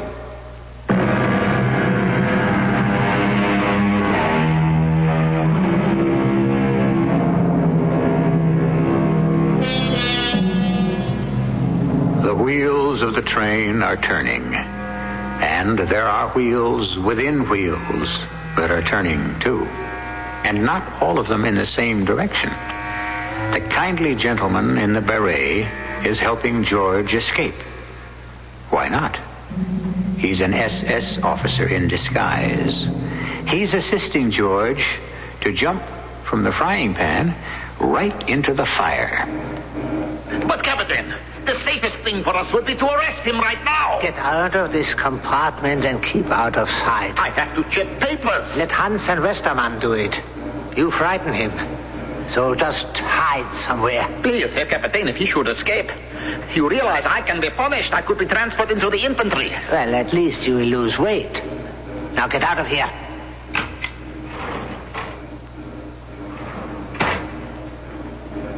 Louis! Louis! I know you're up there on the roof. Don't worry. You're safe. Climb down. Get in here. Oh. Here, let me give you a hand. That's it. Good. Whose compartment is this? What's funny?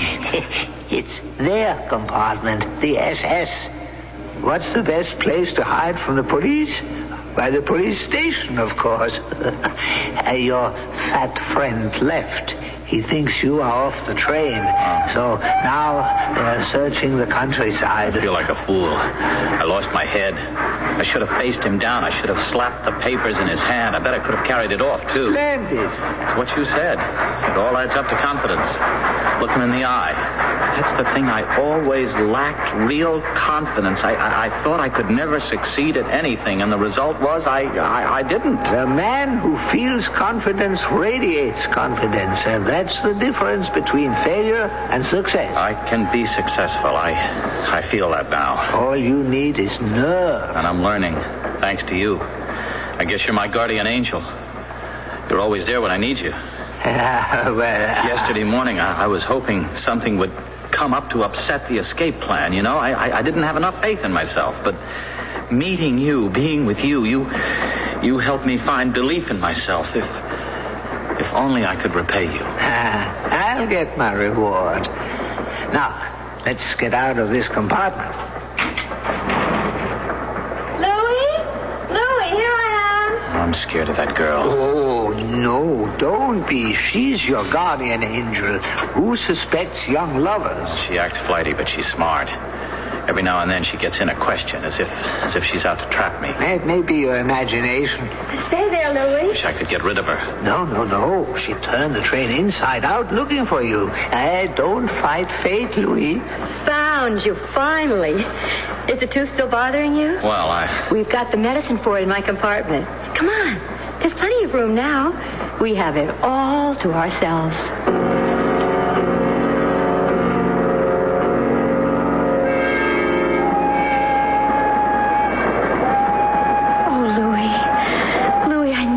Like this. The real thing would be like this. Didn't you, Louis? Louis? Yes. You're a very deep person, Louis. You're always very busy with your thoughts. You're just the kind of man I need. Do you know why? No. Why?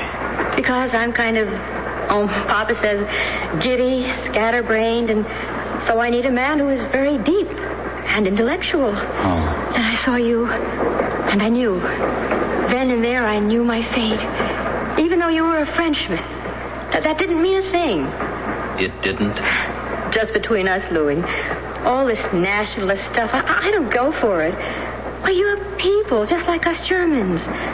Oh, but what are we doing talking politics? I don't know. Louis, I'm so happy. Hold me close, darling. Closer. Oh, Louis. I've got cold shivers running up and down my spine. Do you know why? Because we're together. No. Because we were almost not together. Oh, Louis, this almost didn't happen. You don't know how close we came to not meeting. Oh? Darling, remember back there in the station at Glassenheim? Well, I was looking for a place to sit, and then I saw you. Do you know who I thought you were? Who? I thought... No, I better not tell you. Why not? Because it's so silly. Why is it silly? Oh, forget it. Darling, do you believe in love at first sight? Who did you think I was? Oh, it's not important. Sometimes life can be like a novel. Two lonely people meet and fall in love. Who did you think I was, Ursula? Say that again. What? My name. That's the first time you ever spoke my name. Say it again. Ursula. Till now, I always hated my name. Ursula. Ugly. I'm more the Lisa or Elena type. But the way you say Ursula... Oh, well, it is such a lovely name. The soft U sounds, they seem to come up from the heart. It's a divine name. Ursula, who did you think I was? Oh, it's final. I won't tell you. But why, Ursula? Why? Because you'll laugh at me. I won't. Swear? I swear. Well, back at the station, I thought you were... Now, you promised you wouldn't laugh. I promise. A man can lie to me, beat me, even betray me. But he mustn't laugh at me. I wasn't going to sit down next to you because for a moment I thought you were a Gestapo agent. Me? A Gestapo agent? Didn't I tell you it was ridiculous? But why? Why would you think I was one of the secret police? Why would you think I was a Gestapo agent? Because you were sitting next to one. Who was sitting next to one? You were. And the two of you seemed to be having such a confidential conversation. Naturally, I thought you were colleagues. But the moment you spoke to me, I knew I was mistaken. You were a Frenchman, and And then I really became interested. But I wasn't sitting next to... I was talking to another Frenchman. Oh, he's a German. You must be mistaken, darling. Of course not. And he is the same man you've been talking to on the train. How do you know? My father is an important person in Glassenheim. He pointed this fellow out to me once. Oh, I know he doesn't look like an agent, but that's why he's supposed to be so good. I understand he's very big in the party, too. Oh, don't mention this to a soul. He's probably on a mission right now, and if we talk loosely, we could ruin everything. It's hard to believe. What am I going to do?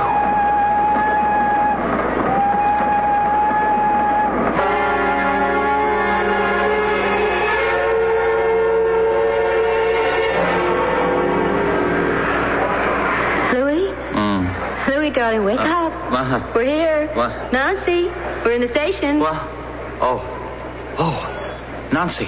We'll go to my place for breakfast, all right? Yes, all right. I have to go and brush my teeth and put on my makeup. I won't be too long. I know there is one thing a man can't stand, and that's a girl who takes forever to get ready. Wait for me here, darling. Ursula, are you sure about the man in the beret? Oh, can't you forget about him? Oh, yes, dear. I've forgotten all about it. And I'll be right back. Goodbye, Ursula. Goodbye? Why do you say goodbye? Well, you're leaving me, aren't you? Well, I'm just going down the corridor for a few minutes. But you are leaving me. Louie, you are so crazy. But that's why I love you. Goodbye, Ursula. Louis, where are you going? Oh, I thought I'd sneak out through the window. I have to give her the slip. Wait. Let me shut the door. I was waiting for her to leave your compartment. Oh? I've told Schneider to delay her on some pretext while you and I get out of here. You're right. We'll take the window. We? I'm part of it now. I'll see you through to the end. Oh, pal, you've been so helpful. I'd like to shake your hand. Of course.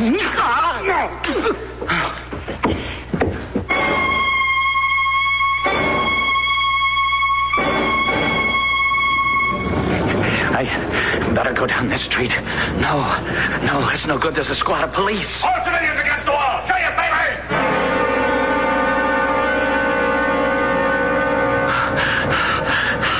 I've got to find a place to hide. But where? Where can I hide? What's the best place to hide from the police? Why, the police station, of course.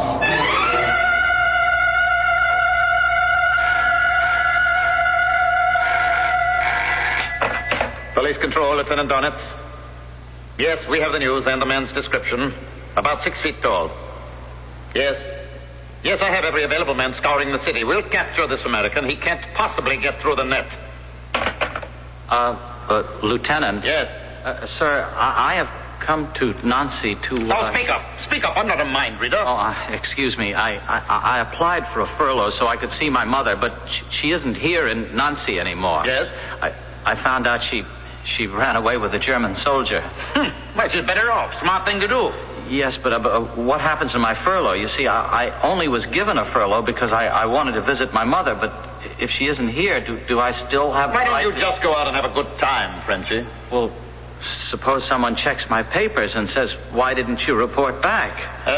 You're a good man, Frenchie. Stick around. I'll check the law out for you. Oh, thank you. Thank you so much, Lieutenant.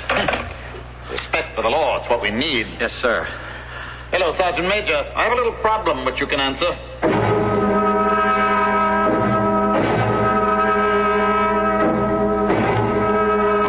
I've been such a bother to you. No trouble at all. Interesting point in the law. But it's been hours. Well, I get all kinds of opinions, but no facts.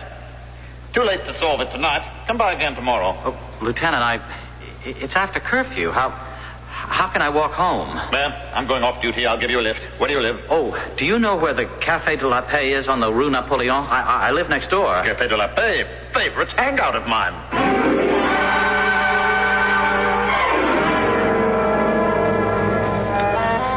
Lieutenant? Oh, what's up? Law says we have to close. Well, if that's what the law says, that's what the law says. So, good night, Frenchie. See you tomorrow. Good night, sir.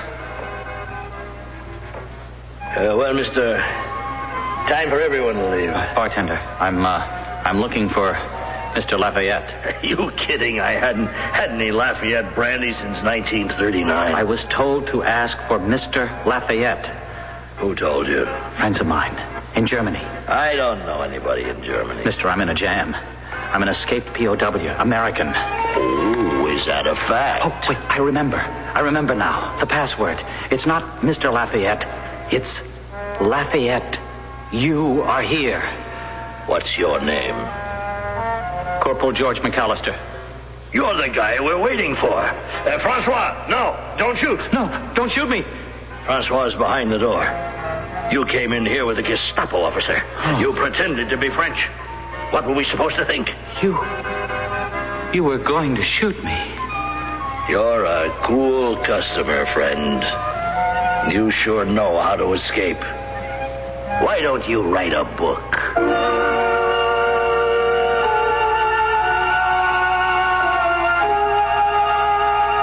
And he did. And you have just heard it.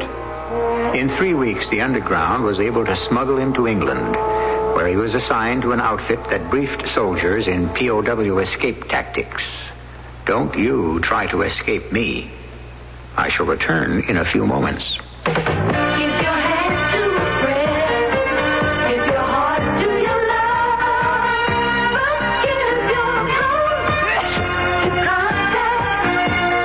Here in my hand is a little capsule. It's tiny, yet it contains enough cold medicine to help relieve cold symptoms caused by every known virus. Every known virus. It's Contact. The same 12-hour Contact you can buy.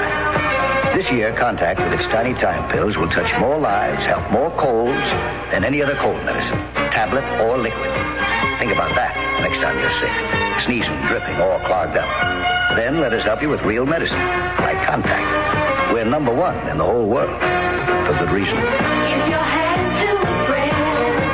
Give your heart to your love. Give your heart to Contact. It works all day, all night. Take home years direct. What do Ann Landers, Doris Day, and Norman Vincent Peale have in common? Why, it's the current Family Circle magazine, to which each contributes useful advice. Miss Landers tells why we should say no to our children more often. One good reason, they want discipline. Doris Day reveals the beauty secrets that keep her looking young. She says no to face powder, but it's yes to freckles, which she claims men find provocative. Dr. Peale suggests positive thinking techniques which can help us attain goals and solve problems. For instance, he advises we look for answers not to a whole problem, just to the next step.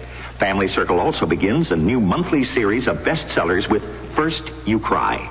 It's NBC reporter Betty Rollins' emotion-filled story of her encounter with breast cancer. The September Family Circle, with that Golden Harvest casserole on the cover, is now at your supermarket checkout counter. This is Jack Sterling for Family Circle, the world's largest-selling woman's magazine.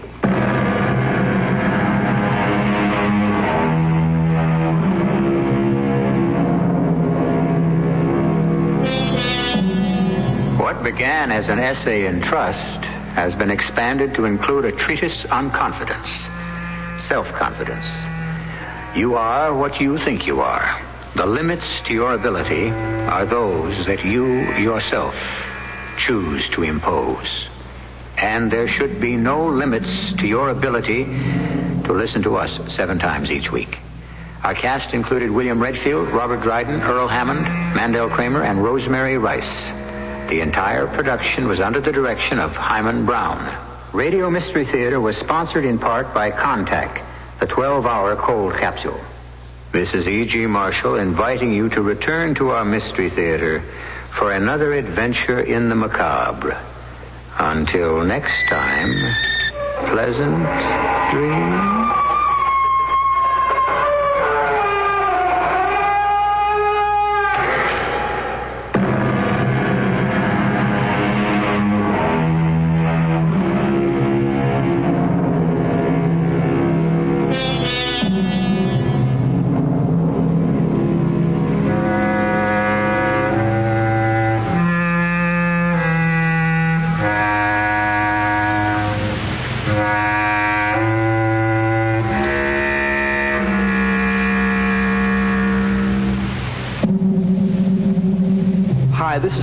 Orlando. You know, there's a lot of emphasis these days on natural things, natural foods, medicine, lifestyles, and natural childbirth. Now, natural childbirth is truly beautiful, but going natural should include regular medical checkups. Lack of good medical care during pregnancy can endanger not only the health, but the lives of the mother and her baby. So, if you're going to go natural, don't forget that lack of health care can result in a birth defect, which we know as mental retardation. Even natural childbirth requires a doctor's care during and after birth. So be sure that your baby will have a natural, healthy life, too. Find out how you can prevent mental retardation. Please write me, Tony Orlando, care of Civitan, at the National Association for Retarded Citizens, Post Office Box 6109, Arlington, Texas, 76011. Wheels are ever spinning, shining spokes are catching sun. There are people seeking nature, seeking health and seeking fun. The U.S. Consumer Product Safety Commission has issued a new safety standard for bicycles. A bike with coaster brakes must be able to stop in 15 feet from a speed of 10 miles per hour. A 10-speed bike with handbrakes must be able to stop in 15 feet from a speed of 15 miles per hour. Brake performance is one of many safety rules. So cycle of America, our craftsmen are being told. There's a life that is riding on every bike that's sold. For more information, write Bicycles, Washington, D.C. 20207. This message brought to you by the U.S. Consumer Product Safety Commission. WFAA, Dallas Fort Worth.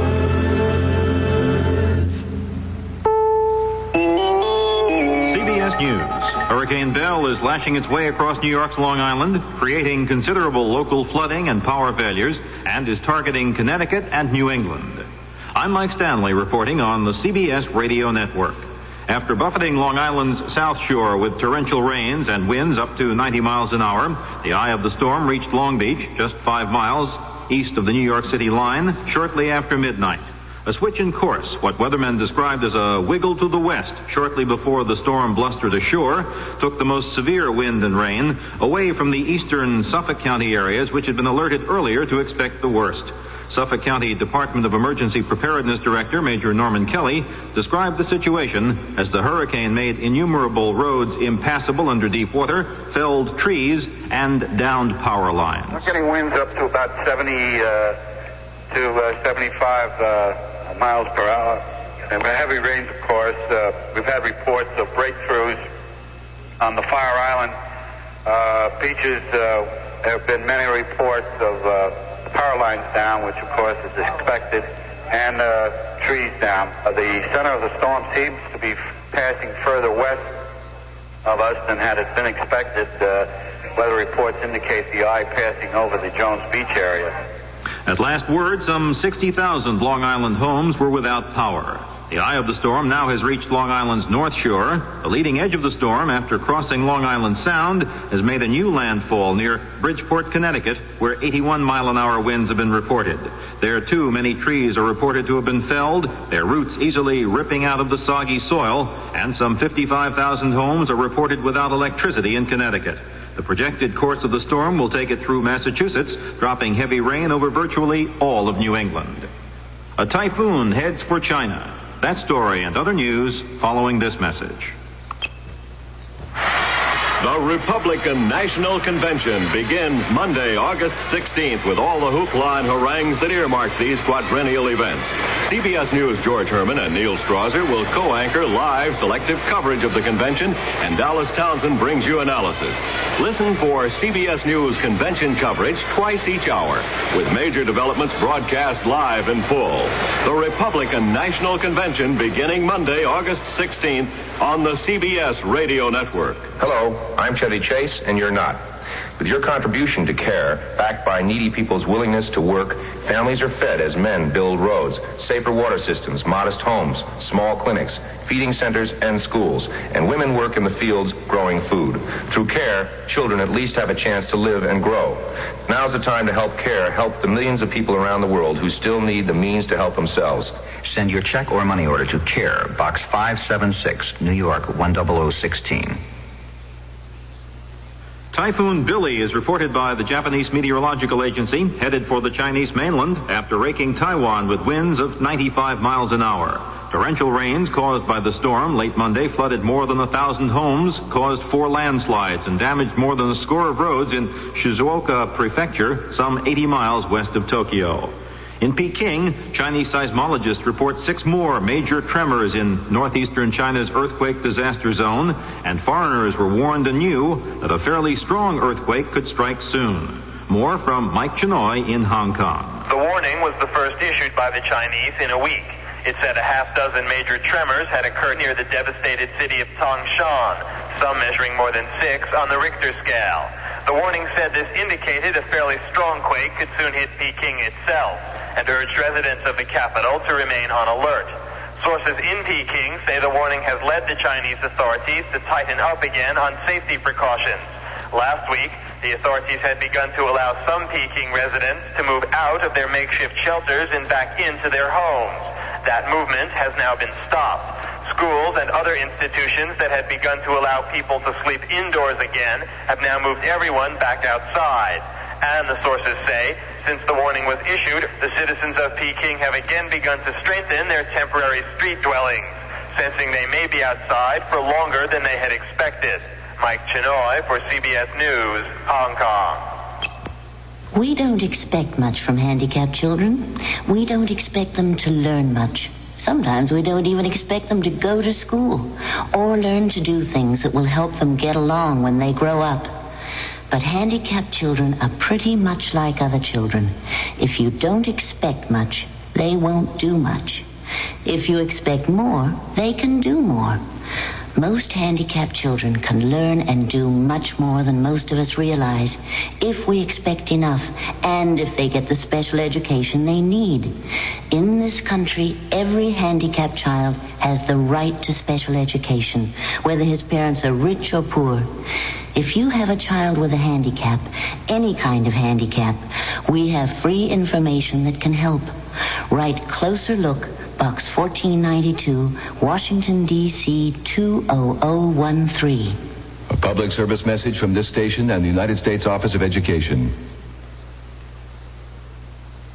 The Senate has passed a $104 billion defense appropriation bill, but deferred $1 billion for purchase of the first 3 B-1 bombers until after next February 1st. The House already adopted its own version of the measure. The bills now go to conference committee to resolve differences. Mike Stanley, CBS News. Good morning. It's 106 at WFAA Dallas-Fort Worth, and in Texas headline news, former Governor John... Come in. Welcome. I'm Tammy Grimes. There was a time in this land of ours, particularly south of the Mason and Dixon line, when living was genteel, where good manners, politeness, and appearances counted for more than reality.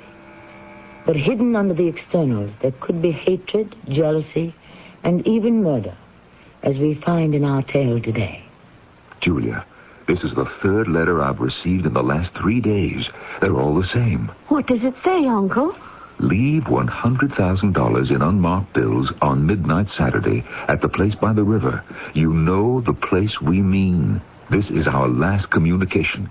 If you do not buy our silence, you will regret it for the short time you have left to live. That's terrible. Is it signed? It's like the others, with a heart pierced by an arrow.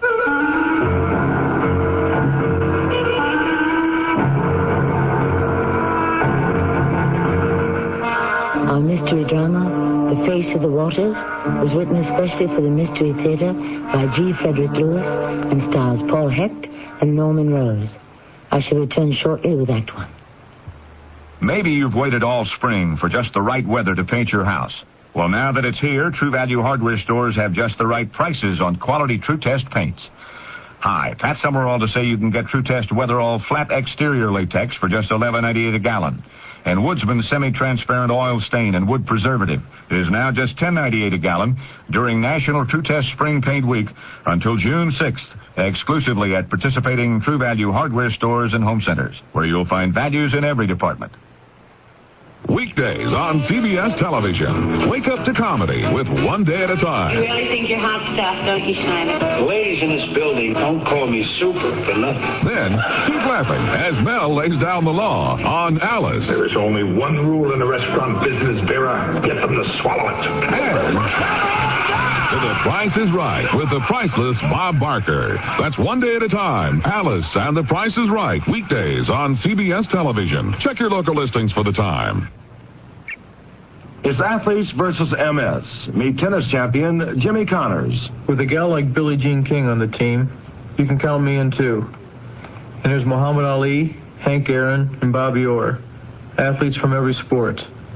All of us are teaming up to ask everyone to join in the fight against MS, multiple sclerosis, the great crippler of young adults.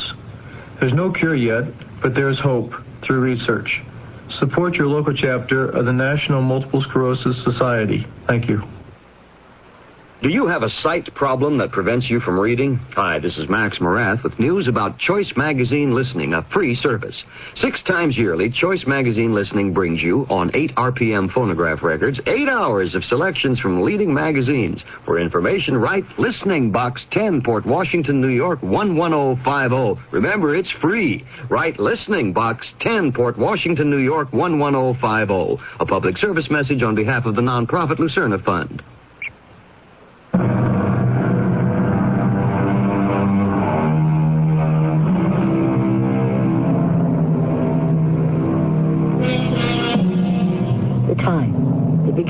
Century. The place? Outside of Baton Rouge, a countryside of estates and plantations fronting the deceptive Mississippi River. I say deceptive because it's easy to be lulled by its beauty. But when the fog rolls in, there can be danger at every bend in the river, as our young couple in their rowboat are about to find out. Arthur, don't you think we ought to turn back? Our little trips down the river always end like this. What do you mean? They're always over hardly before they've begun. Oh, we've been out on the river an hour. What's an hour when I want to be with you a whole lifetime, Julia? I know, Arthur. And I feel that way about you, too. But we can't think about that yet. Not even think about it? After my mother and father passed away, I had to come and live with Uncle Roland, and I can't tell you why. Not yet. But when I find what I must find, then we can make plans. You're very mysterious. Sometimes I wonder if this is going to work.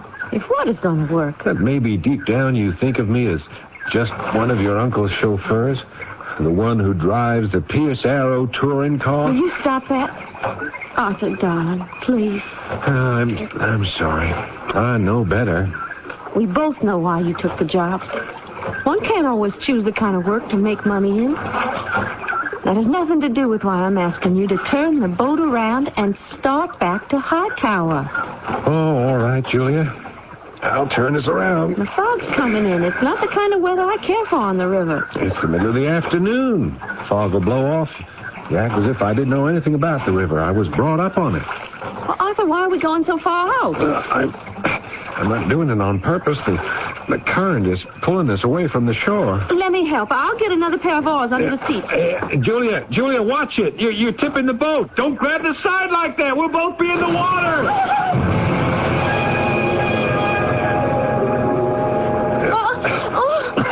It's all right. I got you, Julia. Just relax. I can swim it. Take it easy. Oh, the boat. Can't we make it to the boat? I can't see it. The current is taking it out of sight. Oh, how far is it to land? All right, I can see Hightower. Oh, what's Uncle Roland going to say? Julia, can we discuss this when we get there? It's over a mile, and there are these thick patches of fog. I can't talk to you. I don't want to swim us into a floating log. And that was the beginning, a sort of comedy start to a tragic end. I won't keep you all in suspense. Of course, I got Julia back to Hightower safely, wet through and through, but all in one piece. Her Uncle Roland did not appreciate the rescue. It's a disgrace, my dear. There's no other word for it. The Laverne family has lived in Hightower for generations, and now you come along and... Julia, I am talking to you. Please look this way and listen. I am listening to you, Roland. I am. It's not only that you arrive at Hightower soaking wet, and I happen to have guests on the porch. You have been swimming in the Mississippi with all your clothes on, accompanied by that nincompoop of a chauffeur, a servant in my employ. Well, I can tell you this. He is no longer in my employ. A disgrace, an absolute disgrace. I'm sorry I embarrassed you and your friends. It wasn't Arthur's fault. Let me remind you, you are my niece, and I take very seriously your mother's wish, rest her soul, to bring you up as my own child until you are 21. Now, you are only 18, and I am responsible. Roland, it won't happen again. Would you mind very much calling me Uncle Roland? This familiarity is something you have just taken to. Now, I am twice your age, my dear, and I would appreciate some respect. Uncle, I don't understand you at all. You never said one word about being glad I wasn't drowned or how did I feel. All you've been able to say is that I made an exhibition of myself in front of your friends. Now, just a moment. But don't you think I'm entitled to a little consideration also? I don't know what's gotten hold of you, Julia. Well, just because you were the one closest to Mother, and I was sent here last year when she died. Don't you understand? Here in this part of the world, certain things are done, others are not done. Next thing you'll be telling me is you wish to go out and sully your hands doing work of some kind. It is the next thing.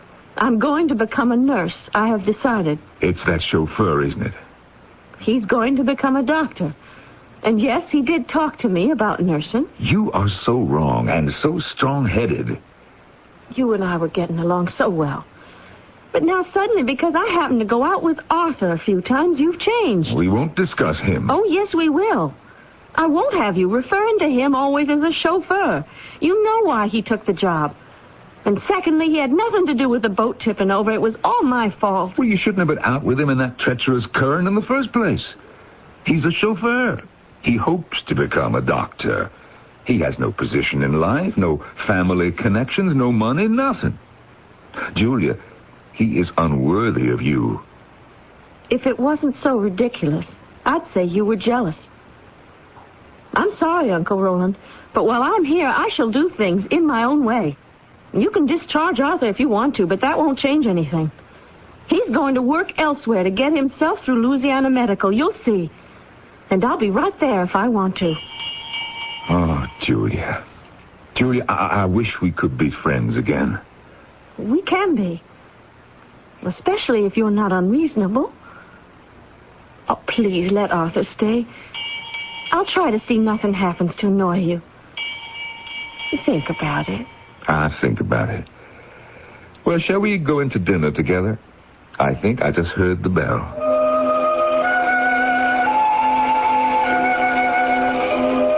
Harrison, I don't like young Arthur Hammond. I never did, never could. Do you mind if I interrupt you, Roland? I think this is more important. It's about your acquisition of all that land adjacent to yours. The Parker Hill plantation? Yeah, I know. But I told you I will not meet their asking price, and that is final. They've come down. Colonel Parker stopped by yesterday. Well, why didn't you say so? Well, you came storming in here, squawking about your niece and your chauffeur. I could hardly get a word in. What do you do with an 18-year-old like that? Roland, we've known one another for years. May I be frank? Well, yes, I count on it. Is your interest in Julia something more than parental? What? Oh, what a thing to say. Because I have noticed on many occasions I've been to Hightower a certain something in your demeanor which I'd say is not exactly the attitude of a 50-year-old bachelor towards his 18-year-old ward. Also, some of the people in town who have seen you together, they're talking. I'll give them something to talk about. I decided to change my will. That's your privilege. I haven't told this yet to Julia, but when I do, you'll realize I have her best interests at heart. I'm sure. And perhaps some of your own. Now, let me take off the hat of your oldest friend and replace it with that of your attorney and financial advisor. The colonel will sell the plantation for $200,000. Now, he's come down 50. Well, it's still 50 more than I offered. If that 50 sticks in your craw, I'll contribute my share. I tell you, it's the best investment around. You really believe the Parker Hill plantation is worth that much? Well, what do I need another 7,500 acres for? Roland, you cannot have too much cotton and sugar cane. Believe you me, if you thought you had good income now, with the Parker Hill land, you'll double it.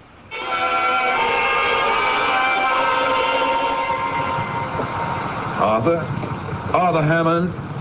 That's you working on my automobile? Arthur, where are you? I'm over here, Mr. Laverne. I'm trying to get a head of steam up in your Stanley, but there's something wrong with the boiler. Well, then why don't you fix it? Well, I'm trying to, sir, but it ain't easy. Oh, I don't know why I rely on you. Mr. Laverne, I'm doing my best. They're all running pretty well. I got up to 50 on the Pierce Arrow, and the Hubmobile is doing an even 30. All except the Stanley steamer. Hey, if you can't fix it, maybe you can show me what's wrong. Certainly, sir. Oh, yeah. You see, sir, where the steam is escaping here? That's why she loses power. There's a valve underneath that'll have to be replaced. Well, then why don't you shut it down and replace it? I was just about to do that, sir, but as you can see, there's hardly any room to move under there. To take that hood, you see, it don't swing up far enough. I have to find this long iron bar to prop it up higher. Yeah, she's solid, this bar. Hammond, Arthur, I came down to the garage to tell you one thing. I would appreciate it if you did not see my niece anymore. What? Don't you think Julia is old enough to know what she's doing? No, I do not. Now, look, I'll put it to you differently. If you see her once more away from your job here, well, I shall have to let you go. So be it. Well, what kind of an answer is that? The only one I can make. Perhaps you don't think I'm serious, but I am. One more infraction, and I shall have Dobson take all your belongings out of the room you occupy over the garage and lock the door. I wouldn't do that, Mr. Laverne. You wouldn't do what? That iron bar you're thinking of picking up, you won't frighten anybody with that, so don't challenge me. I'm warning you. If I learn you have seen Julia one more time, it'll be too bad for you. I wouldn't do that either, Mr. Laverne. What? Threaten people. I am in very good physical shape, and I can defend myself quite easily. Don't you lift up that iron bar? Whippersnapper, you defy me, would you? Put that down. I hate you. Forgive me, but what else can I do? Mr. Laverne? Mr. Laverne? Mr. Laverne, wake up. Wake up, sir. What? You're all right. Here, let me help you to your feet. Steady now. The dizziness will pass. You hit me. Now, you're going to be very sorry, young man. Very sorry. I'm already sorry, Mr. Laverne. I never dreamed this kind of thing would happen, but some people just won't listen to reason. It was too bad. I love Julia, and I hoped that the objections of her uncle would in time disappear, but somehow, without wanting to, I'd made a total enemy of the man. I'm afraid I hit him somewhat harder than I intended, but on that day I had no idea how much harder Roland Laverne planned to revenge himself on me.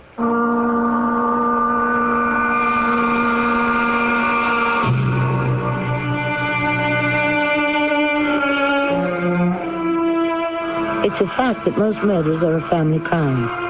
That has been the case since Cain slew Abel. A killer related to the victim by friendship or blood, or a murder done in defense of a relative. As in our story of Roland, who may very well believe he is defending his niece Julia. I'll go further and warn you that the 50-year-old bachelor is at this moment planning to do away with a young medical student. How? You will hear for yourself when I return shortly with Act 2.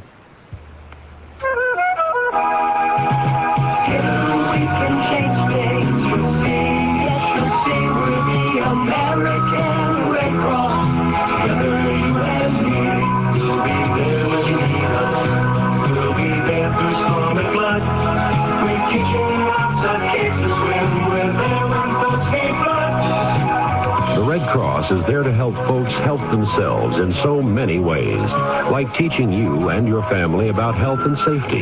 Today, modern medicine lets you live longer. The Red Cross wants you to live better. We're committed to help you do just that as we begin our second century of service. Call your Red Cross chapter and ask about our health and safety services. Together we can change things. You'll see we're the American Red Cross. Together you and me, we're the American Red Cross. Together you and me. This is Gene King for your Better Business Bureau. You know, a burglar alarm is a good thing to have if you own lots of valuables or if you often leave your house unattended. But don't rush to buy one at the expense of being ripped off by an unscrupulous alarm company that capitalizes on scare tactics to induce you to buy their system. If high-pressure sales tactics are used, don't fall for them. Instead, take some time to think over the deal. If you're dealing with a company you don't know, call your Better Business Bureau for a reliability report before you sign any contract. And it's a good idea to check out the different types of systems offered. And once you've found the right one, get bids from 3 different companies so you can compare prices. And ask for names of former customers you may contact. If the company stands behind its product, it'll be happy to comply. A tip from your Better Business Bureau.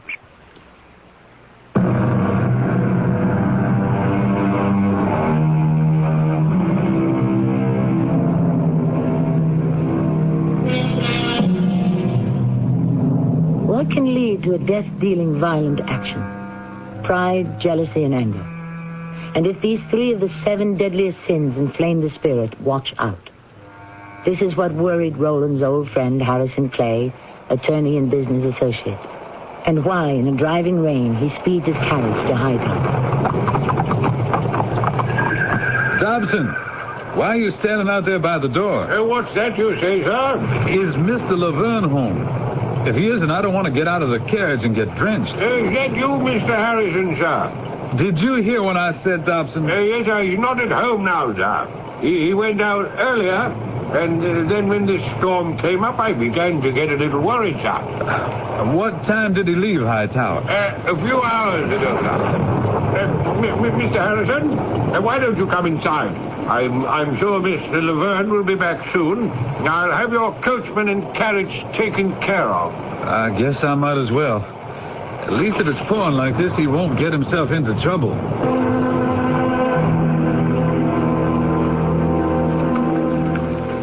Roland, where have you been? I've been waiting an age. I see you got caught in the storm. This fire's getting me dry.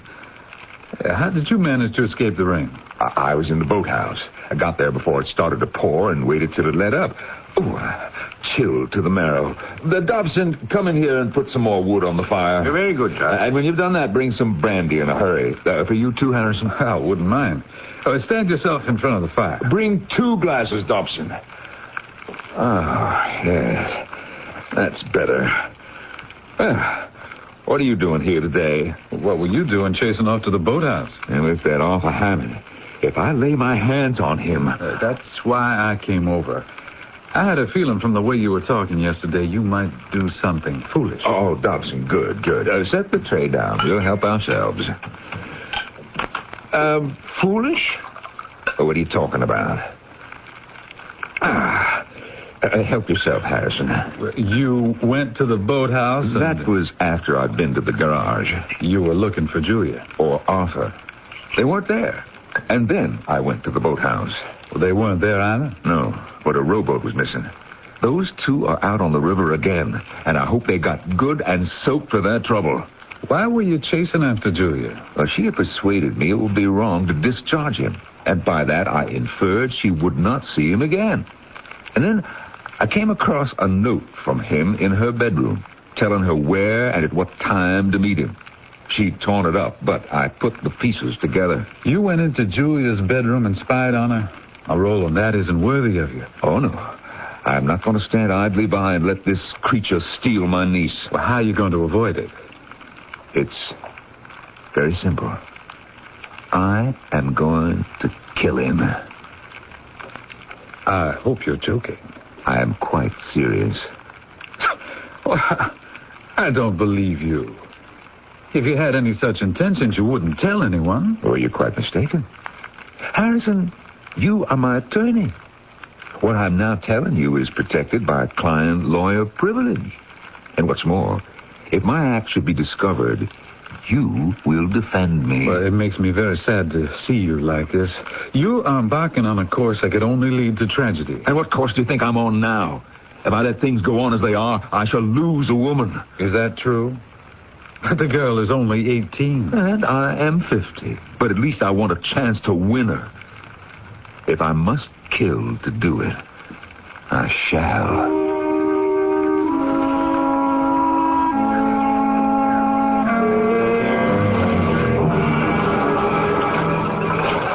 Julia, hold still. Stay where you are. Don't move around the boat. Oh, Arthur. I don't feel like another dip in Old Miss.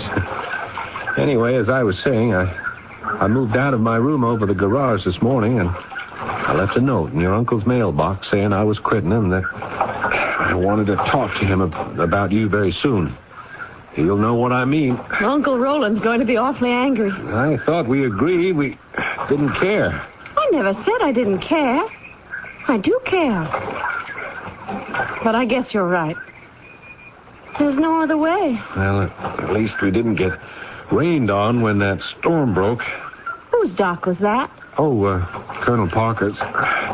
Word in town is he's selling his plantation to your uncle. Uncle's going to be the first zillionaire in Louisiana. Does that matter to you? Arthur, he hates it when I'm not there for dinner. Well, I thought we'd be back before dark. It antagonizes him so. I'm afraid it's getting dark, and we don't even have a lantern. Have you any idea how far we are from Hightower? Oh, we'll make it, Julia. This river's my friend, honest. I swum in it, fished in it. Old Mississippi never reached out and hurt me. What about the last time when we got a good ducking? The river's not responsible for landlubbers who tip the boat and fall in. He was gentle with us. He let us swim to shore. You really speak of the river as if it's a living person, don't you? Yeah, it's better than a person. Because the Mississippi knows right from wrong. Hey, whoa. What's the matter? Hey, the current is fighting me like anything. I can't keep us to the shoreline. What's that noise? That roaring sound? I can't think. There's no cataract or waterfall anywhere downstream. That's what it sounds like. It's a whirlpool. We're caught in a whirlpool. We're going round and round. I can't stop it. It's pulling us in circles like a matchstick. Oh, Lord. Hey, there's a paddle wheeler coming towards us through the park. But don't they see us? Stop! There's a boat out here! He can't see us. He doesn't see us. Arthur, can't you pull us out of his way? Got it. I don't know. He can't see us at all. We will be killed. Jump, Julie. Jump into the water. I'll jump right next to you. Go on. Don't wait. I'll be right on top of us. I can't swim, Arthur. I can't swim.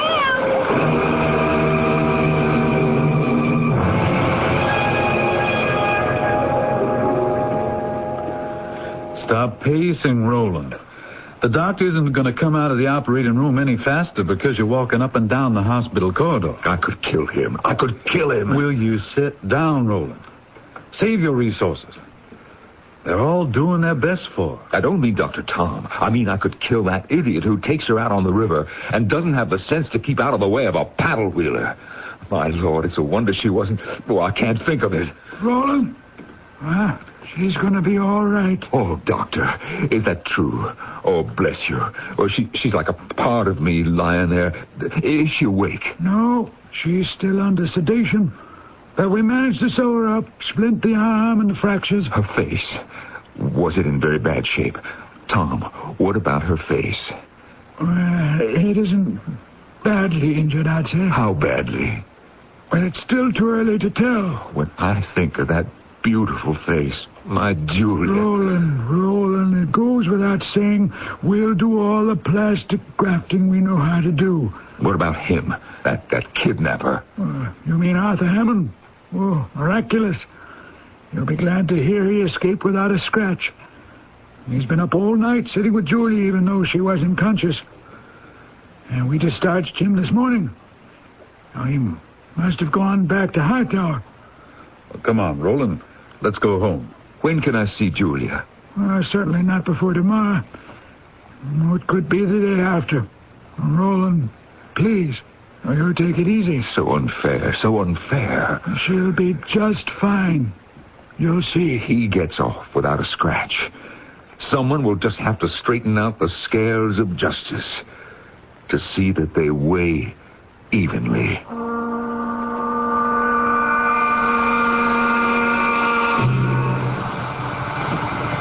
Is that you, Mr. Laverne? Yes, Arthur. That's who it is. I've been trying to loosen that valve. I've just come from the hospital. Yeah, it's a terrible thing. Mr. Laverne, please believe me. I really am very sorry. That's not good enough, Hammond. It was an accident, sir. It could have happened to anyone. It could have happened to any idiot who lost control of his rowboat, so it could be rammed by a river steamer. It could not have happened to anybody. Do you know my beautiful Julia could be disfigured for life because you had to sneak away with her? Oh, I could kill you. I have a lot of friends in that hospital. I'll see that she gets the very best medical care, I promise you. You have done enough. You leave Julia alone. You are not to go anywhere near her, you understand me? I forbid it. I am responsible for her, and you have no place in her life ever again.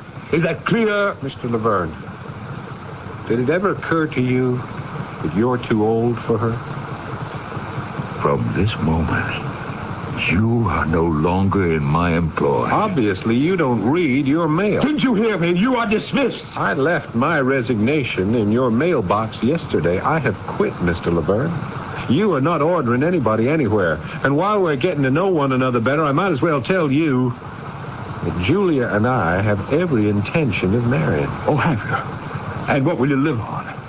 You are not taking Julia away from here. She knows better. She could be the mistress of Hightower, and she will be. So that's what you offered her. You get away from my cars. You leave this minute. Mr. Laverne, you are not giving me any orders. You're an intruder. If I choose to complete the work on this car, I shall do so. If you do not leave here immediately... If I don't, then what? Don't you make empty threats. You don't have the courage to come out and say that you want Julia for yourself. I dare you to tell her. I dare you to stand up to anyone. The only power you have is money. I'm going to put your Stanley steamer into good working order. And then, when I decide, I shall go. You better not stand so close to me, Mr. Laverne. I wouldn't want to hit you accidentally with this hammer. You get out of here. You back away, Mr. Laverne. This hood is only held up by this pole. You're in the way, Mr. Laverne. You give me that hammer. All right, I'm through. Here, you take it. Catch.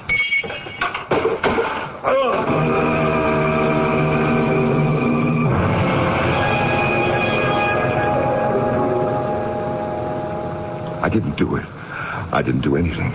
It was all him. He did it all. Threw the hammer at me. It hit the pole that propped up the hood. Look at him. Is he dead? The hood came down and... Oh, he's breathing. I can see he's breathing. The hood knocked him unconscious. Not a drop of blood anywhere. He didn't get cut. Nothing bleeding. Oh, he's right here. This is the time. Now, I could do it. Now is the chance. Drag him over to the Pierce Arrow. Start it up, and the fumes. He dared me. He dared me openly. He was going to take from me everything that I wanted in life. He knew I wanted her. Now, come along, Mr. Hammond.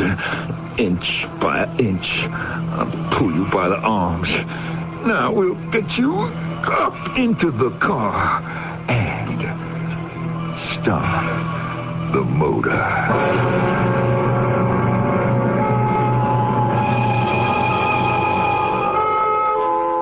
There you have it. The sad scene of a prideful, angry, jealous man driven to a deed he can only live to regret. A man who has completely lost control over himself.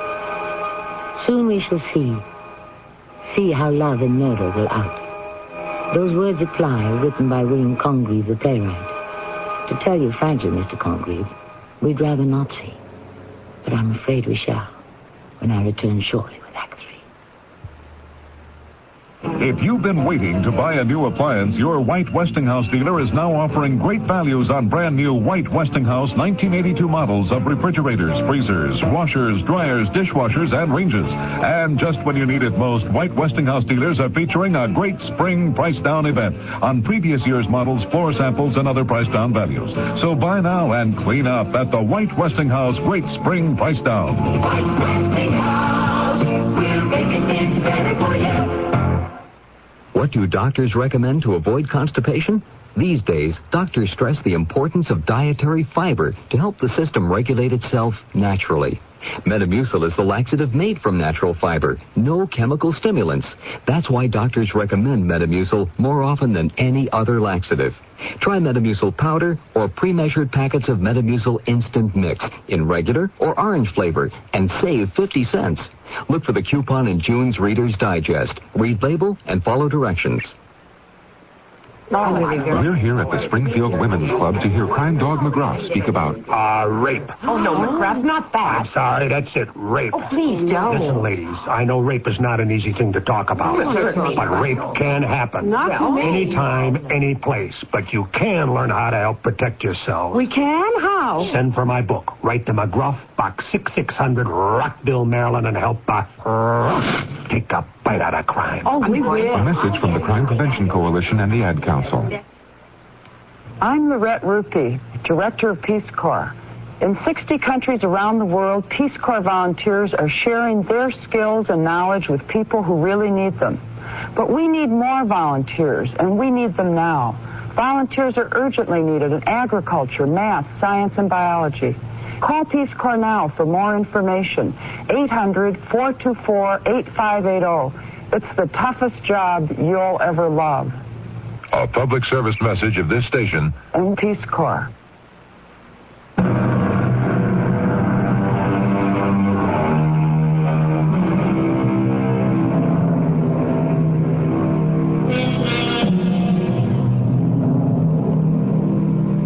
I said to you earlier that most murders are a family affair. Someone close whose continued existence is unbearable to the murderer. If the latent desire is there, inevitably it will trigger an accident, which is what occurred in Roland Laverne's garage. One man hates another, considers him a rival, and by accident the victim is rendered unconscious. Now, what happened?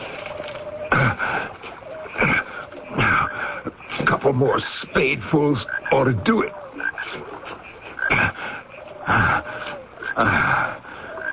Roland? Roland, is that you? Who is it? Hey, it is you. I was wondering who was digging away down here by the river's edge. Oh, Harrison. Well, what are you doing at Hightower? What are you talking about? You invited me for dinner. I got here, nobody knew where you were. Dots and I have been searching high and low. Whatever are you doing with that spade?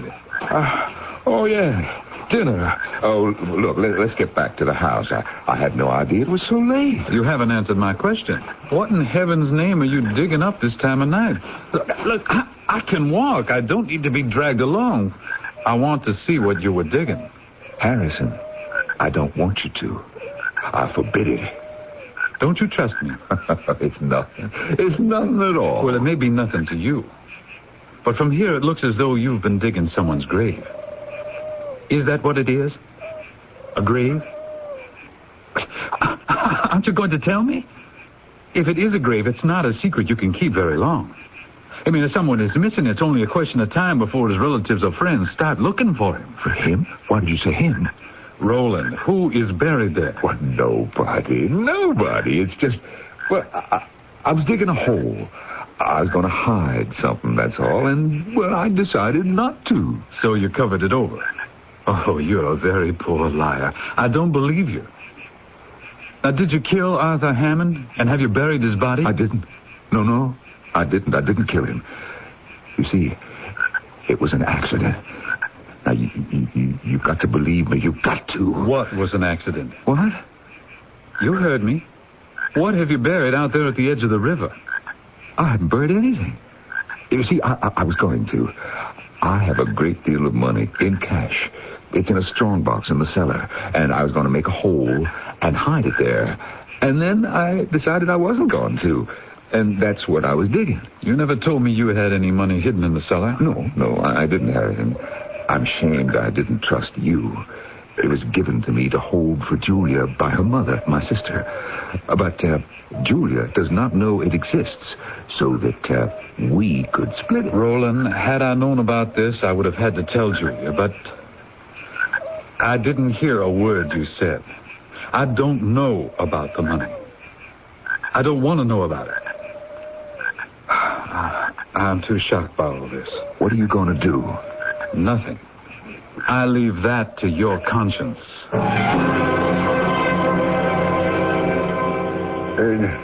No, Miss Julia. Nobody knows where Mr. Arthur disappeared to. The day after the accident, he just suddenly left. And may I say, Miss, welcome home. It's good to have you back after all this time. May I pour you some coffee? Thank you, Dobson. But what about his tools? Did he take those? No. Mr. Arthur left them in the garage. And his clothes, books, and so forth? Did you look in the rooms over the garage? Well, that's the peculiar part, Miss Julia. He must have moved out of there a day or so before the accident on the river. But I never found out where he moved to. I knew he was going to move. But he didn't tell me either. Dobson, is Miss Julia up yet? I'm in the dining room, Uncle. Oh, I must say, to come down to breakfast and see your smiling, pretty face, so healed, so happy, it makes my day. Dobson, just coffee for me also. Sure. Well, isn't that all you're having for breakfast, Julia? How about some eggs and bacon? No, thank you. I'll pour Mr. Laverne's coffee. Thank you, Dobson. That will be all. Yes, Miss. Very good, Miss. I wanted Dobson out of the room while I was talking to you about Arthur. Arthur? Well, I thought we put him out of our minds. Well, it's only that I'm curious. I knew something was wrong when he didn't visit me in the hospital, or call, or anything. Well, I didn't know it was troubling you, my dear. I was very fond of him. Perhaps I still am. Yes, I can understand. But I did think he was the wrong person for you. And wasn't I right? Twice a boat accident. How could I entrust the most precious person? Yes, I admit it, Julia. The most precious person to me to a foolhardy chauffeur. Why do you keep calling him a chauffeur when you know he only took that job to pay for his medical school? Yes, so everyone says, but I don't have to believe it. I was right. You are prejudiced, and I'll never find out what I'd like to know from you. I'm leaving. Julia, come back. You haven't finished your coffee. I'm going outside, and please don't follow me. Julia, forgive me. I'm sorry I drove you out of the house. I really am. Now, come back and finish your breakfast. Uncle, I thought I asked you not to follow me. But it's only that I want to walk alongside the riverbank alone. Is that so hard to understand? Is it really fair of you to denounce me, call me prejudiced, and not give me the opportunity to explain? No, I suppose not. Well, then let me just walk with you a little ways and try to make you understand my feeling. All right. We'll go this way. No, not that way. Would you mind if we go the other way? Yes, I would. Why shouldn't I walk where I wish to? Well, of course you should. Certainly you should. Only you can see how the waters have risen over the path down there. It could be swampy. Uncle Roland, I'll go where I want to. If you want to go somewhere else, I shan't stop you. No. I'll do what you do, child. It's you I want to be with and talk to. When was the last time you saw Arthur? And what did he say then? He was aware that I blamed him for the accident. I certainly could not place the fault on the captain of a paddle-wheeler. One doesn't expect to find a cockle shell mid-river on a foggy night. I told Arthur he could no longer remain in my employ. He agreed, and, well, the next day he was gone. I don't remember this deep indentation in the shoreline. Do you, Uncle? Why, yes. For some reason, the old Mississippi has been digging away right here. Arthur used to say the river was a person, alive, acted for its own reasons. Does that make sense to you, Uncle? I can't say it does. The river has its own laws, its own right and wrong. It rewards and it punishes. I don't know about that, but right around here there's a very stiff current. I've seen big logs, even shacks, shoot right by. It can carry anything right out to sea. There's water oozing up all around us. Well, Julia, it's a little treacherous. Our feet are sinking. It's not a safe place to walk. Now, you just take my hand and we'll head for higher ground. Julia, I have told you everything I know about him. I can only suppose he's left town and doesn't want you or anyone else to know where he's gone. I can't believe that about him. And at the medical college, they don't believe it either. I'm going to tell them to inform the police. Roland, it's true we've known each other since college, but what I did was my work. I can't accept this. I really can't. Medical ethics as well as my own won't permit it. Tom, I cannot forget it was you who put my dearest Julia back together again. If you look at her now, how long has it been? She is as beautiful as ever. Well, she did make an amazing recovery. And about that young man, Arthur, you know that medical college is affiliated with our hospital. And I was talking to the dean. It's been 3 months since the boy disappeared. The dean asked me, had the disappearance been reported to the police? And, well, I said I didn't know. The dean feels something is wrong. Hammond was too dedicated a student to have just left without any word. Candidly, the dean suspects foul play. Who suspects foul play? Oh, Julia, come in, my dear.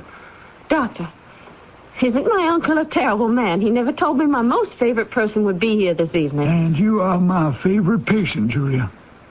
What have you got there, Julia? A letter I found on the doorstep when I came in. Again? I recognize it. May I have it, please? Well, I've stayed longer than I intended to. Oh, that's not fair, Doctor. The moment I come in, you go out. Will you excuse me? I'd better open this. Well, you'd think he'd tell me you were coming over. Uncle, can't you take your eyes from that letter for a moment and say goodnight to the doctor? Oh! Uncle, what's wrong? He's fainted. We'll carry him over to the couch. Put his legs over the arms so they're higher than his head. Oh, I've never known him to faint before. Oh, should I throw some cold water on him? No, don't do that ever. There. He's coming to. What happened? You fainted. How do you feel? Give me your wrist. I feel a bit weak, I guess. Have you been under a strain lately? A strain? Oh, maybe just overtired. No, look, Tom, I'll be all right. Well, your pulse is normal. You go along, Tom. I know that you have some more house calls. I'll take care of him, Doctor. I'm still planning to be a nurse, you know. Julia, it was that letter that did it. The third I've received in 3 days. All the same. What? I'll read it to you. Leave $100,000 in unmarked bills on midnight Saturday at that place by the river. You know the place we mean. This is our last communication. If you do not buy our silence, you will regret it for the short time you have left to live. This is the third letter? Why didn't you call the police? What could they do? Have you done something in the past that's worth that much money? Well, I don't know. I'll talk to Harrison. See what he says. $100,000 before Saturday? Impossible. Anyway, Roland, why are you even considering Now, wait a moment. How stupid of me.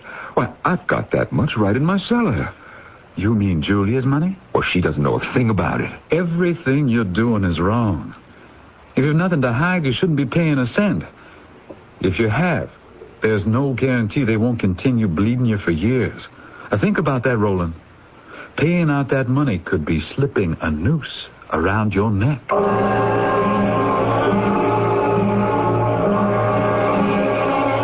Julia, where have you been? It's been 2 days. I needed you on Saturday night when I left the money, the blackmail money.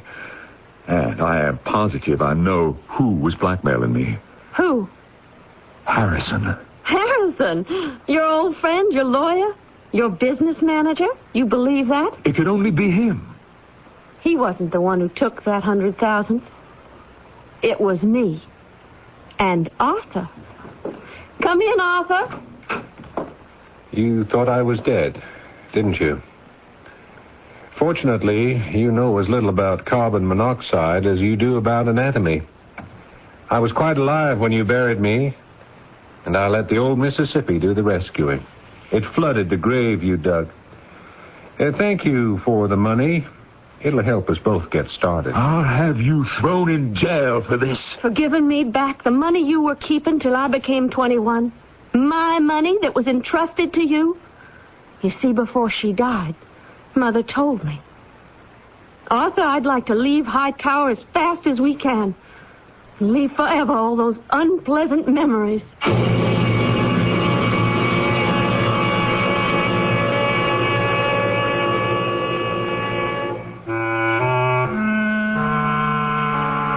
The legend is as old as recorded time, that the rivers and the raindrops are the tears of the world.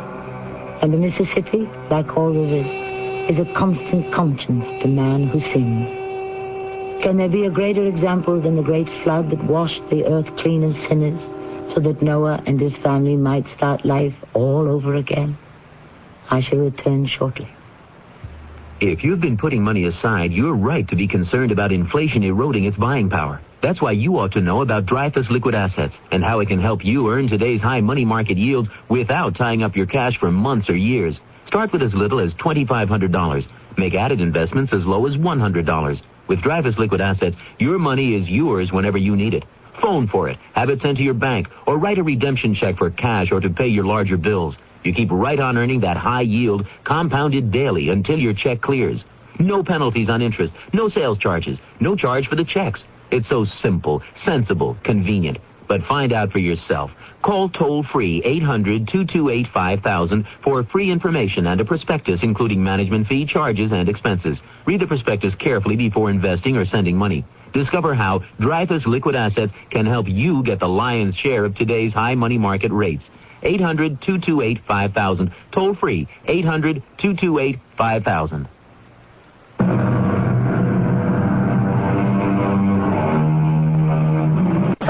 Of reconciliation and love.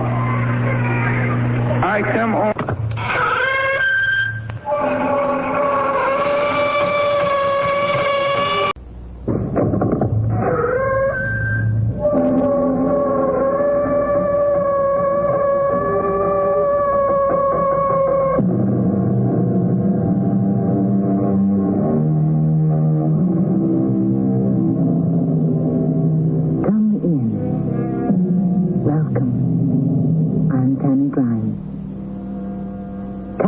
Punishment. A man is guilty of the most heinous of human crimes, murder. Our law decrees his execution. The matter is one of increasing and heated controversy. But whether we are pro or con, one inescapable enigma must be confronted. That you or I, one of us, must carry out the execution. You or I, someone among us, must release the fatal gas, pull the switch, spring the hangman's trap. Here then is our enigma. If you were the executioner, would you yourself not become a murderer? But you have to do it, Tom. You're the sheriff. Sure, but I'm not the hangman. If you don't do it, somebody else will. Not me, Sarah, is what I'm saying. Tom, we have to face facts if you want to be sheriff. That's just it. I don't have to be sheriff. Not if I have to take a man out and kill him. Just because I'm paid to do it.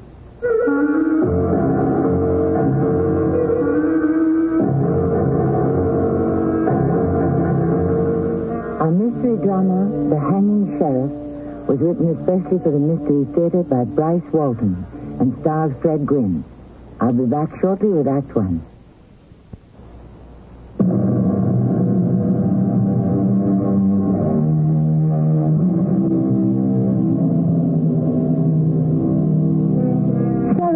Tom Bender never really wanted to be a sheriff. It was his wife's idea. But when he gave in and wore the badge, he also accepted the moral stance of his office. He represented the good people. He was their defense against the bad.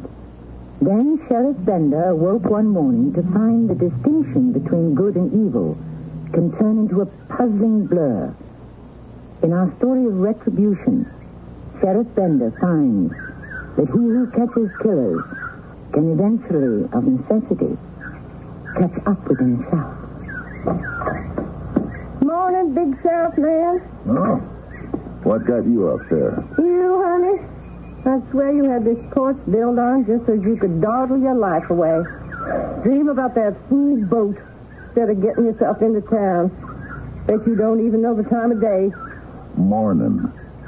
Morning's the best time to be out on the old river. It's the last day. That trial don't need me no more. Maybe it never did. Yeah, but you need that trial, Tom. You look good and tall sitting there, everybody knowing you brought in the killer. Mighty good public relations. That courthouse is awful hot in August. Hot and ugly as sin. Tom, what's really working on you? You've had the blues ever since that trial started. You act scared or something. Now, what is it? It's that salesman. Now, what about him? I'm just not eager to see sentence passed on him. But he's guilty. He's sure enough guilty. Yeah, sure enough, but there's degrees of guilt. And he ought not to get nothing worse than second degree manslaughter. I don't see it matters much, but maybe that's all he'll get. No. That salesman's going to hang. What's it to you, anyway? You done your bit, brought in a killer. It's out of your hands. No way. It's all going to be in my hands. Now, just what's that supposed to mean? It means that I got to do the hanging. You? Why should you have to do it? Why? Because I've been told to do it. Told by who? By town council. Bert Clippinger, Leo Bates, old Seth Boney. They decided. Bates told me. Called me into his office yesterday afternoon. All smiles, like he's doing me a favor. Tom, if the judge calls for a hanging, we're going to have to let you do it. Me, I got to do their dirty work. And you know why? Well, I know. To save money. Save money? That's right. They figure me already being on salary, they'll just hand the execution over to me. Save their tax-paying voters a bundle from hiring a professional hangman. Maybe they'll give you a fat bonus. Bonus? Holy crow. That's not the point. What I'm saying is I can't. I don't... Getting yourself all worked up won't help matters, Tom. Tom, you wait. You wait, here. You don't know what it is, Sarah. Nobody knows has ever seen a man checked out that way. And I've seen it. I've been there. And it is bad. Tom, wait. I don't feel so good. Well, that makes two. One of my splitting headaches is coming on. Oh, it's just awful. Worse than usual. I feel real dizzy. Like I'm just going blind with another old stress headache. Sorry about that. You know what Dr. Cole said about my stress. Yeah, I know about stress. It's bad for the health. Okay, well, try not to give me stress, Tom. Simmer down. Stop worrying about that no-count salesman. I'll try. Bye, Sarah. And Tom. Yeah? You stop on your way to the office and see Dr. Cole. You know, he said he had a new prescription for my headache. You tell him to bring that prescription right out here. I just don't know how I'll get through this day. All right, Sarah. I'll send him out. And don't you worry. Maybe the judge will let that salesman off easy.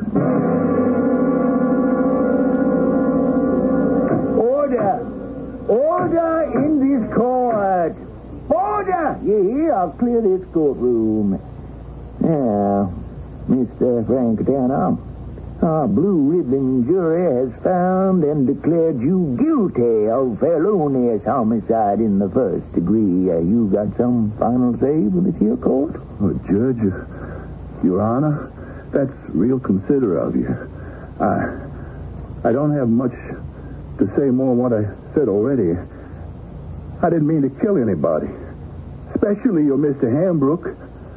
I know he was well thought of here in Lakeville. I know he had a family and all, and what I want to say is, I'm sorry. I had no intention of killing Mr. Hambrook. I didn't mean to do it. Judge, I wouldn't have hurt on a man if I could help it. It just happened. It was all an accident. Being born can be an accident too, son. But never an excuse. Please, Your Honor. Your Honor, I've told the truth. Just how it all was. How we got to exchanging words and scuffing around a little. That's all, sir. I didn't mean to hit him hard. He just fell. Hit his head on that bar stool. It was just an accident. I sure didn't plan on nothing. Why, I'd never even been in this town or in that bar before. I never knew Mr. Hambrook, never seen or heard of him before. I wish I'd never had that drink with Mr. Hambrook. If wishes were horses, boy, beggars would ride. Got any more final say for us, Frank? Looks like I might as well save my breath. You're right. It is my solemn duty to pass sentence on you. Said sentence being that you shall be hung by your neck until you are declared dead. Right. Until the day of your execution, a day not yet decided on, but in the near future, you shall be handed over to the administrations of our dedicated lawman, Sheriff Tom Bender.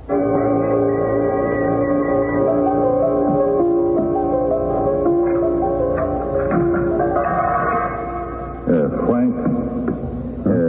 You awake, Frank? Hard to say if I'm awake or in a bad dream. Hard for any of us to figure that sometimes. How's your appetite? What appetite? I'm too depressed to have an appetite. Well, maybe some baked beans to cheer you up. Didn't I hear you express a special yen for baked beans? Yeah. Hey, say, this is sporting of you, Sheriff. Thanks. Yeah, well, what about some cornbread? Oh, fresh and still warm. The wife just baked it. Hey, this is mighty good. I like cornbread. Hey, this is real special. Your woman must be some cook. Well, she's got a knack for cornbread. And here. Figured your throat might be a speck dry. Hey, man. My favorite brew. And nice and cold, too. Dewy cold. Fix this old jail cell up for you, too, Frank. This part of the courthouse is old, from way back in Civil War days. So these walls here are real thick. Cool in summer, warm in winter. Thanks for the fair shake. You're something all right for a lawman. Whatever I can do, Frank. And raisins. I never did have cornbread with raisins. You're okay, Sheriff. The first time I ever got a decent treatment in a slammer. You're all right, Sheriff. I got the hang. The judge, he said that. He said it. You heard him say it. I've been sort of crazy thinking it wasn't real. It's a dream. It's a joke. Something. But it's no joke, is it? I'm gonna hang. I'm gonna die. I'm gonna be as dead as a sack of oats. Now, Frank, you got to keep a tight rein. But I never meant to kill anybody. It just happened. I know that, Frank. Sheriff, you don't think it's right, do you? I ought to hang? No, I don't think it's right. And you being sheriff, isn't there something? Anything you can do? Where do you hail from, Frank? Oh, here, there. Up north, mostly. You got any friends up there you could call? No. Always been on the road, always going, selling. Oh, thought I had anyway, some friends. Once, when my wife left, they just stopped coming around. Seems they were more her friends. How about relatives? None that could do me any good. A good lawyer might help, but, of course, their services come high. Too high for me. I haven't done too bad selling, but the wife took everything. I figured to do better if I could open new sales routes down here. And I wasn't doing too bad either until this. So you're stony broke. Flat out. You sure got off onto a rough and lonely road. Roads ought to go somewhere. All the roads I ever took just kept going. Till this road finally ends. At the end of a rope. Oh, Sheriff. Can't you do something? My friends call me Tom. Tom, please help me. I'd like to, Frank. I want to. I mean, there must be something or other. There's hope. Well, what kind? The kind a man always has when he's still alive. No, that kind won't last me long. Anyway, I can't last. I can't take it. I can't hold together. I could never face that rope. Neither can I. You don't have to. I hope not. Well, you're a good man. I appreciate it. Your concern and all. You just hold on, Frank. Keep the faith. If I can do anything at all, I will.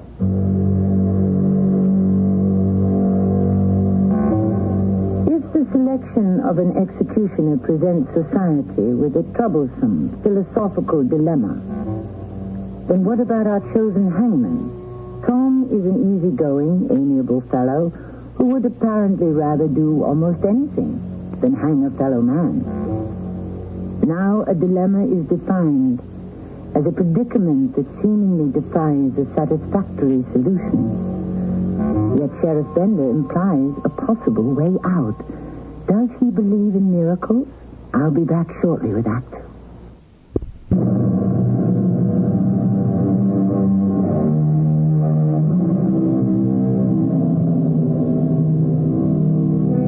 Behind every successful man, we are told, is a woman. We might add, in the case of Sheriff Tom Bender's wife, Sarah, an ambitious, perhaps even an unscrupulous woman. We also know that ambition's drive may carry you to the top, or drive your spouse to the top, which is presumably where she wishes you to be. I might add, as possibly germane to our story, the legend that a hand-pecked husband once had chiseled on the tombstone of a domineering woman, she is at peace, and so am I. Tom, you come in and eat your supper. I'm not so hungry, Sarah. Now, you better stop moping over that no-count salesman if you know what's good for you. What's good for me? Yeah, I've been thinking about that. Well, you can think better after a good supper. I need time. I got to work things out. Oh, come on now, honey. I baked up a big pan of cornbread.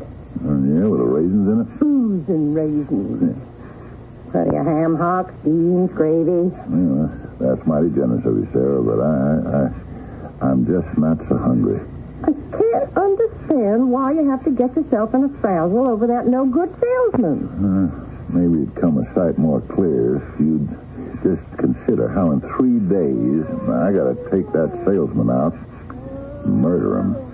Murder him? Why do you have to talk like that? Because that's what I've got to do. Murder him. It isn't murder. You're just going to hang him. Yeah, that's right. Until he's dead. And he'll be dead on account of me. Because I put the rope around his neck. Tom, you just have to stop thinking about it. Stop thinking about it. Don't you have any idea what I'm up against? Of course I do. But we have to face facts. Facts.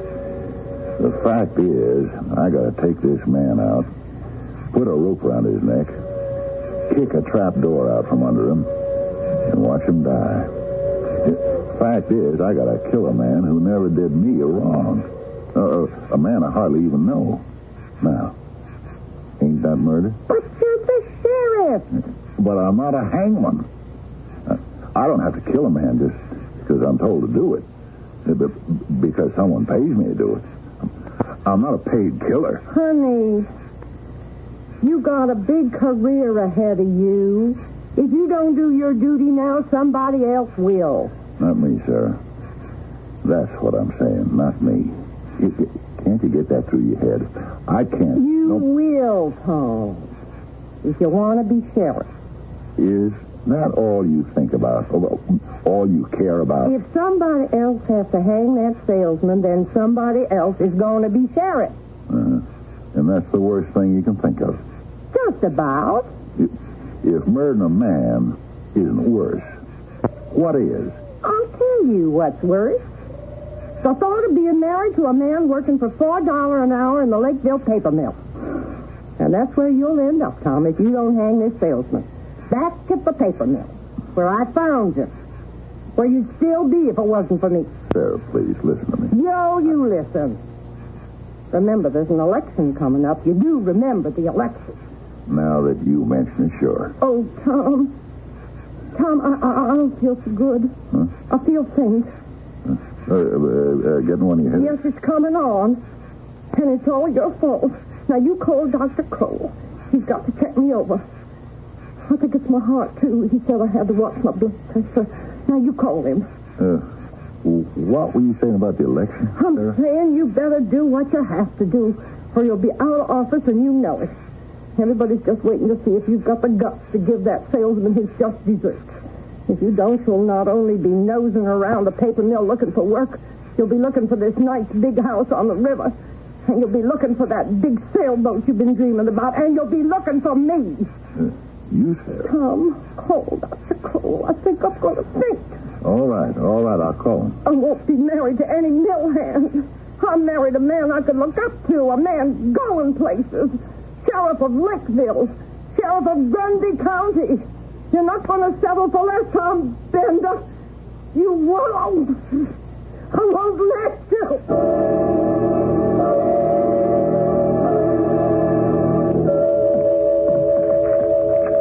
Rise and shine, Mr. Tanner. Leave me alone. When you roll over, roll out. I'm Judge Thomas, Sheriff Tom's deputy. You get a special appointment for the hanging? Nope, I've been upriver after a guy had been dynamiting fish. That's against the law. Almost had him, too, but I got a call from Sheriff Tom to hurry back here and give him a hand. And you didn't waste no time. No way. Like Ben Franklin used to say, time is money. Now, Frank, how much do you weigh? About 165. Hey, what's it to you? Vital statistics. Why are you taking notes? Data, vital data. Vital data? On hanging. Nobody around here, hardly anyone anywhere, knows much about hanging. I didn't know anything about it either. Had to check a book on it out of the library. They had a good book on the subject published in England called A Handbook on Hanging. You have to know plenty. You have to be an expert to assure what they call a neat drop. You know, you can't bungle a hanging. You can't have a roughneck job. A roughneck job? Right. Everything's got to be carefully worked out. I bet you figured it was just a simple job any amateur could pick up on. I figure you can take your little notebook and get lost. Oh, now, psychologically speaking, that's the worst thing you can do, Mr. Tanner. Try to dismiss the subject, try to put it out of your mind. That's bad. You have to think about it in depth. From every angle, you have to prepare yourself, psych yourself up. I think it's called in clinical psychology pre-adaptive adjustment. When I want your opinion, quiz kid, I'll give it to you. Just get lost, will you? I want to help you, Mr. Tanner. And I can help. That's my major in college, computer psychology. You doing the term paper on hanging? Of course not. Sheriff Tom's my uncle. He lets me work for him during summer vacation. But I never been in on a hanging, so I had to bone up fast. See, it's a delicate problem in logistics, but I'm going to work it down to a T. Now, look, you take weight. Weight is the most crucial data. Every job is different. You always have to figure the weight, the strength of the rope, the number of feet of drop, all like that. What's that? This? Oh, it's a chart I got out of the book. You see here, length of drop in a neat job averages 6 feet. This varies inversely with the body weight. Now, you give or take a few pounds either way. But here. Now, see, you go down the chart here to where it says 165 pounds. You did say 165? I might be off a few ounces. Well, it's no matter. I'll make due allowance. Now, you run down the chart here to 165, then mark across to the left-hand column here, and it gives the correct feet of drop. Seems to be approximately 3 feet. But you're young and strong built, so here it says you add a foot to make it a 4-foot drop. Get out of here. Get away from me. Frank, Get away from me. Get away from me, you computer freak. Get away from me. You control you killer. You murdering creep. No, you got me all wrong. Listen. You're worse than me. You're worse than any cold-blooded killer I ever heard of. Weighing a man out like a Christmas turkey. Killing a man for pay. Me? Oh, no, Mr. Tanner, not me. I wouldn't. I couldn't hang anybody. It's against my moral principles. I'm doing this for you and for Sheriff Tom. He's the one who has to do the hanging. What? Tom? Oh, sure, he has to do it, but see, he doesn't know anything about it, so I want to make it easy for him. And for you, Mr. Tanner, for all of us, The sheriff? Tom? Oh, the poor guy. He doesn't like this any more than we do, but he wants to make the best of it. We all want to do that. No, he's my friend. Tom's my friend. He said he'd help me.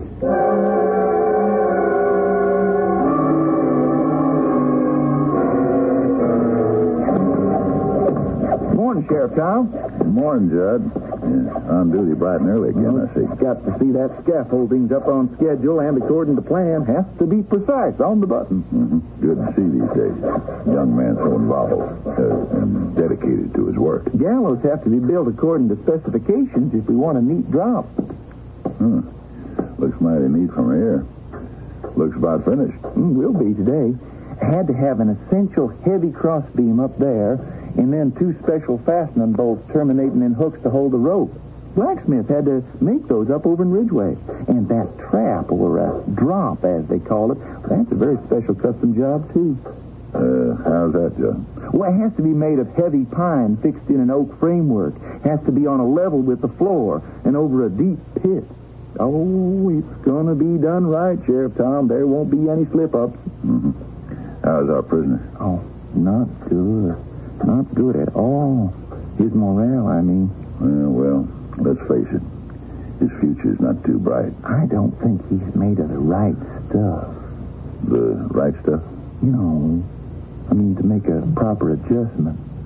As long as he has to go, he ought to be more cooperative, more considerate. Or make it easier for all of us.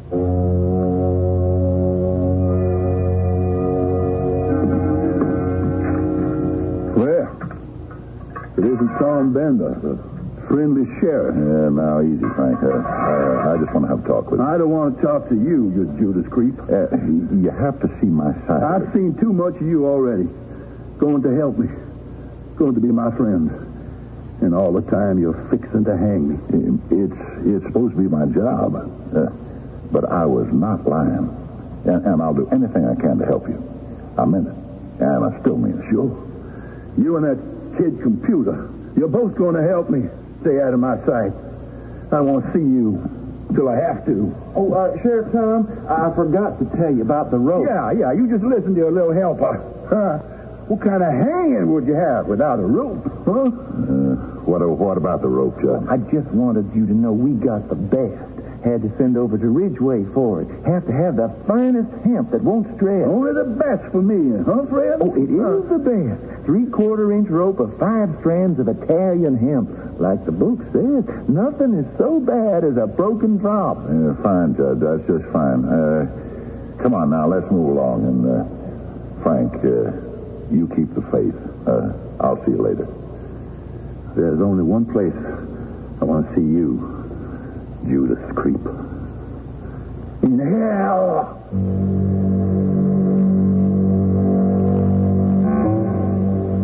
I might quote to all concerned an old Chinese proverb that of 36 ways to avert disaster, running away is the best. But running appears out of the question for Frank and out of character for Sheriff Bender. We shall learn in Act 3 if Frank's desire to see the sheriff in hell is a curse or prophecy.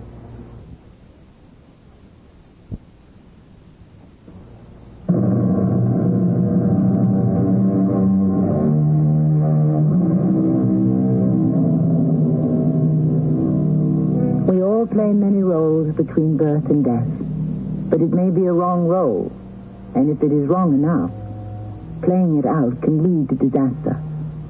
Maladjustment, freely translated, means an inability to adjust oneself to circumstances. Desperately, one seeks a way out. Any way at all seems a better way than to go on playing an intolerable part. Then you must change the circumstances. Change them at any cost, you say. Easier said than done. We now commend you to a better world of forgiveness and mercy. It's going wrong. What's wrong? Oh, Lord, what's wrong? Miscalculation, Tom. What's happening? Not enough drop, Tom. Look, he's still kicking. Too light. Should have had another foot of drop. Get down there, Tom. Down there? Down there into the pit. Hurry, Tom. In the pit? No, I can't. In the pit. You want him to suffer. His neck's broke. Get down there. Get hold of his feet. He needs more weight, boy. More weight. I got him.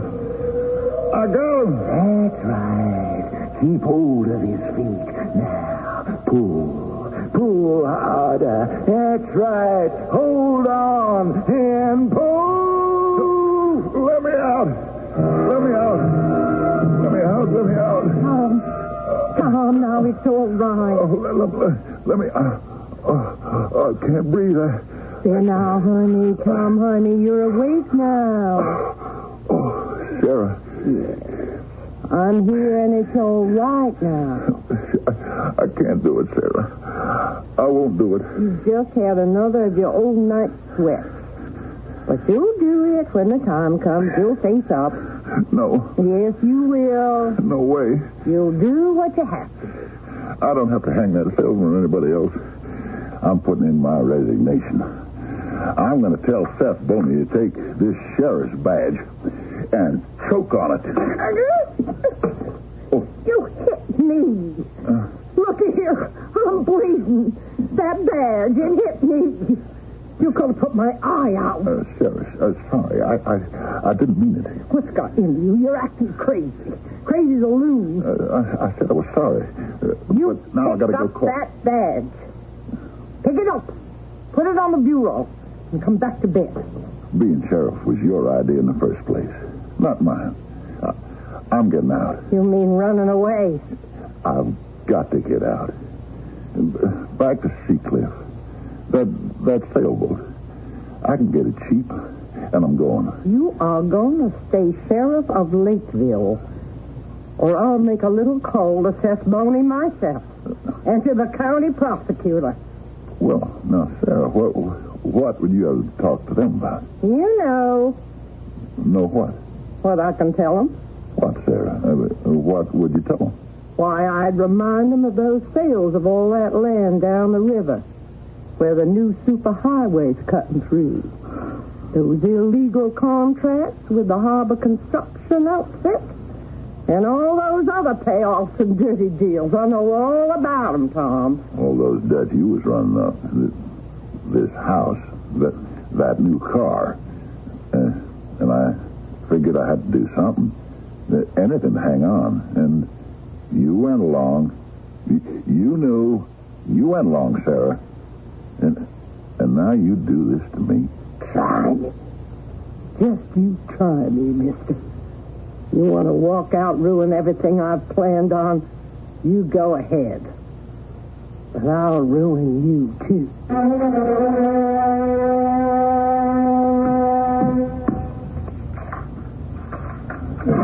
Frank,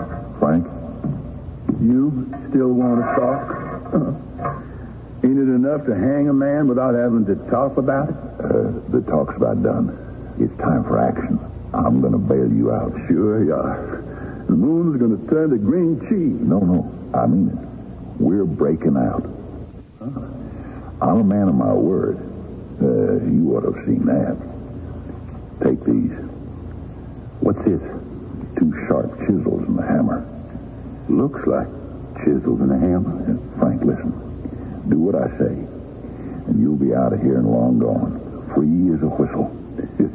You aren't fooling, are you? I am not fooling. What I had to figure out was how to get out of the hanging and still be sheriff. One way to do it. You got to get clean away so there'll be nobody for me to hang. And it's got to look as a big surprise to me as the rest of this town. How can you manage that? Told you. This was an old part of the courthouse. Been here since Grant took Richmond. Concrete up there around those bars. It's as soft and crumbly as sand. Wood's rotten. Work around those bars with these chisels a while. They'll come loose. Fall right out. Thanks, Sheriff. Thanks again. I'm sorry I called you some names. But if I do get through these bars, what's my chances of getting out of this country? First rate. Or I wouldn't be springing you. When those bars work loose, drop down into the weeds. There's a path goes straight out back of the courthouse to a dirt road. You go right on that road, and you hightail it and keep going west down that river road. Got that? Yeah, I got it. Until that road crosses a creek, about 2 miles out. Crosses a creek 2 miles out? Right. You get in under the west side of that little bridge. Wait there for further instructions. From who? How? I'll be there, Frank. Don't worry. On no account move from under that bridge till you hear from me. Okay, that's it. Just wait under the bridge. Yeah. That's it for now. Make it that far, it's a cinch. And we're both out of the woods. I can't believe it. I'm not gonna hang.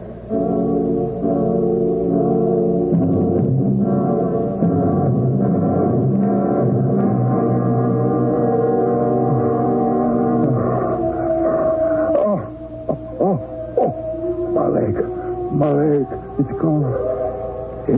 My leg's broke. It's giving out on me. It's no good to me. Those dogs going to get me. Bridge. What bridge? There is no bridge. Just this road going on and on, going nowhere. What bridge, old buddy, Sheriff? My old friend Tom.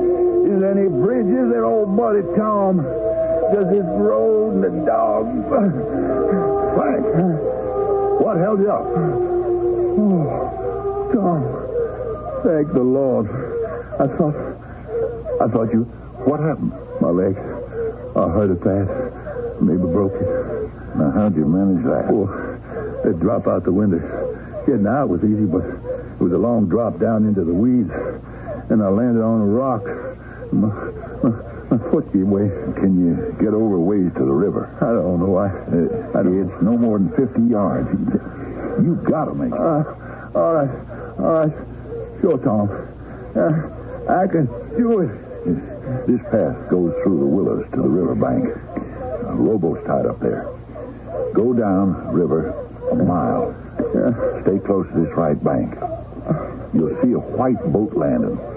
It'll be shining clear in the moonlight. It goes up to a big white house. Can't miss it. Pull in there. Let the boat go on down the river. 2 miles down, it'll go over Cowwaller Falls. And they'll figure that you went with it. Where will I be? In that big white house. Safe and snug as a bug in a rug. How come I'll be so snug and safe in that house? Because, Frank, it's my house. Your house? Why, sure. You'll hole up there a while till the chase cools off. I'll fit you up with some clothes and traveling money. Find a way to get you over the state line. Last place anybody would look for you would be in the sheriff's house.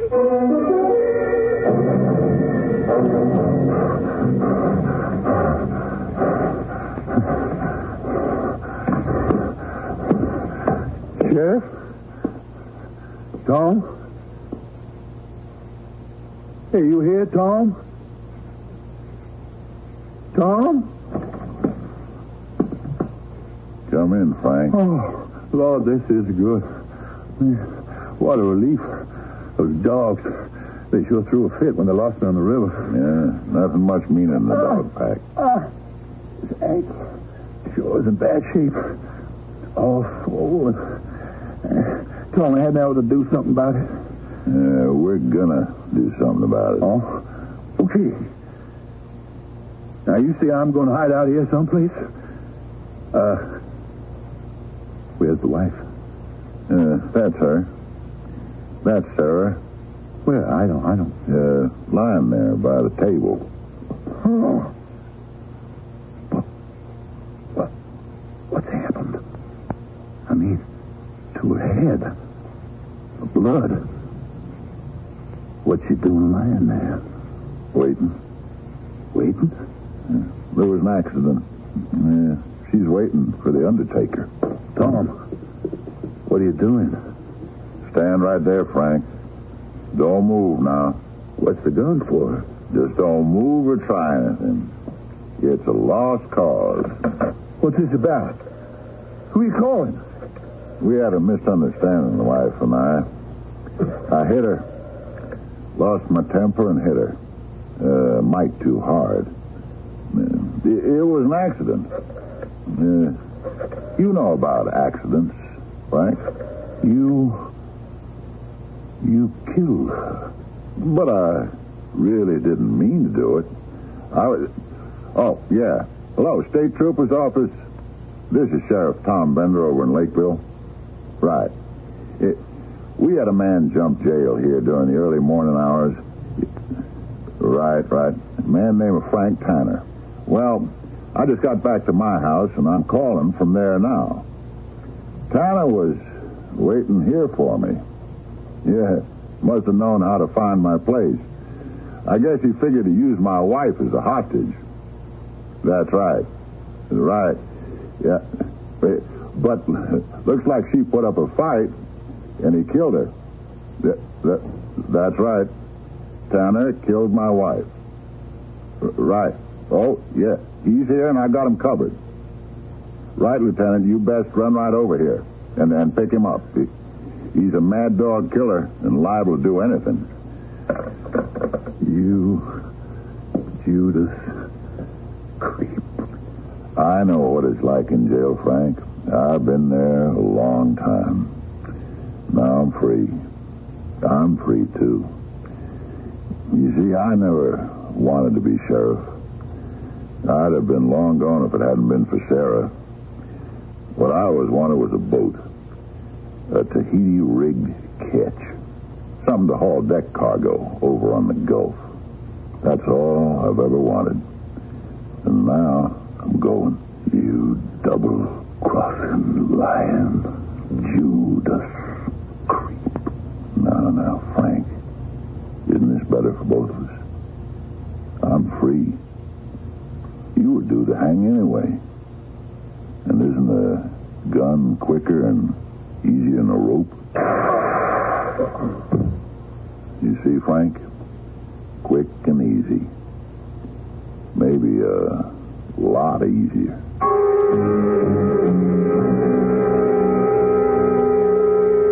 You know something, Abe? A funny thing, but Sheriff Tom, he would have gotten away with pinning his wife's murder on that escaped killer, Frank Tanner. Mighty clever idea, no doubt about it. But there happened to be a witness to the sheriff killing her just a few minutes before Tanner got there. Yep. That was some break, Judge. How did it happen? Sarah's doctor, old Doc Kroll. She was always complaining about bad headaches, always running Doc Kroll out with prescriptions. She ordered some medicine delivered about an hour before the sheriff killed her. Doc was a little late to help his patient. Now, what we have to do here is we got to find someone to hang the sheriff.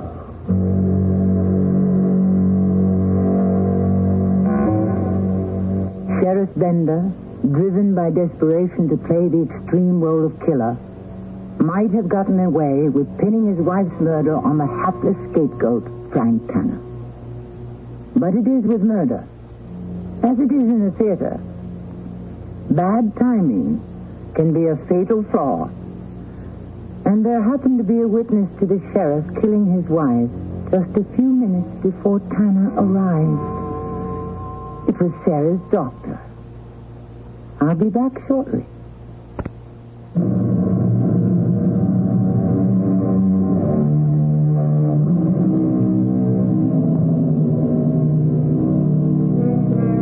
Of course, I do not recommend crime, especially the perfect crime. For one thing, perfection has its imperfections. And no matter how fine the crime, the punishment needed for it will be the same as for just any run-of-the-mill felony.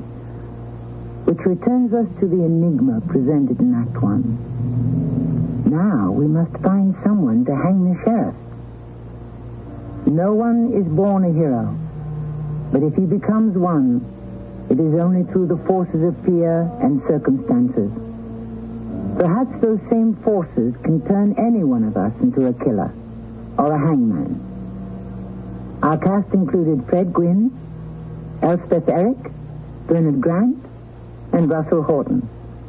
The entire production was under the direction of Hyman Brown.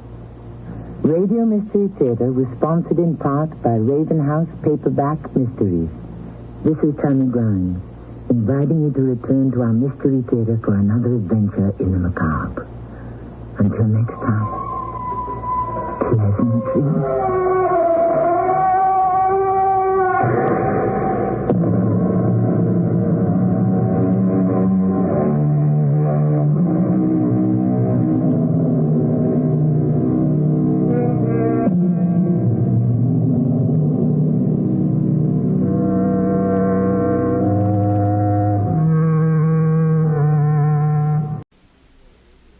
CBS Radio Mystery Theater presents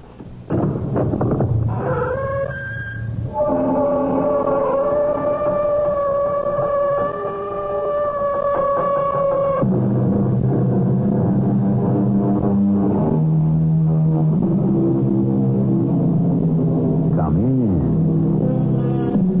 Welcome. I'm E.G. Marshall. It has been said, if fish could learn to talk, they would all want to talk like whales. And why not? Since the thing would be impossible anyhow, why shouldn't it be impossible in a big way? Unfortunately, much too often, our reputations depend not on what we do, but on how much noise we make. And if you could teach fish to talk, wouldn't whales make more noise than minnows? Officer, come, quickly. My husband has disappeared. Disappeared? Where? He was swallowed by a whale. What do you mean, swallowed by a whale? He was swallowed by a whale. A whale? There are no whales around here. Do something. You can't just stand there. Let me look in my book to see what law, if any, has been violated.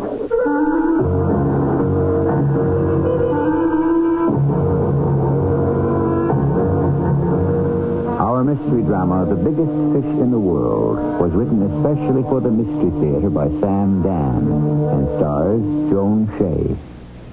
It is sponsored in part by True Value Hardware Stores. I'll be back shortly with Act 1.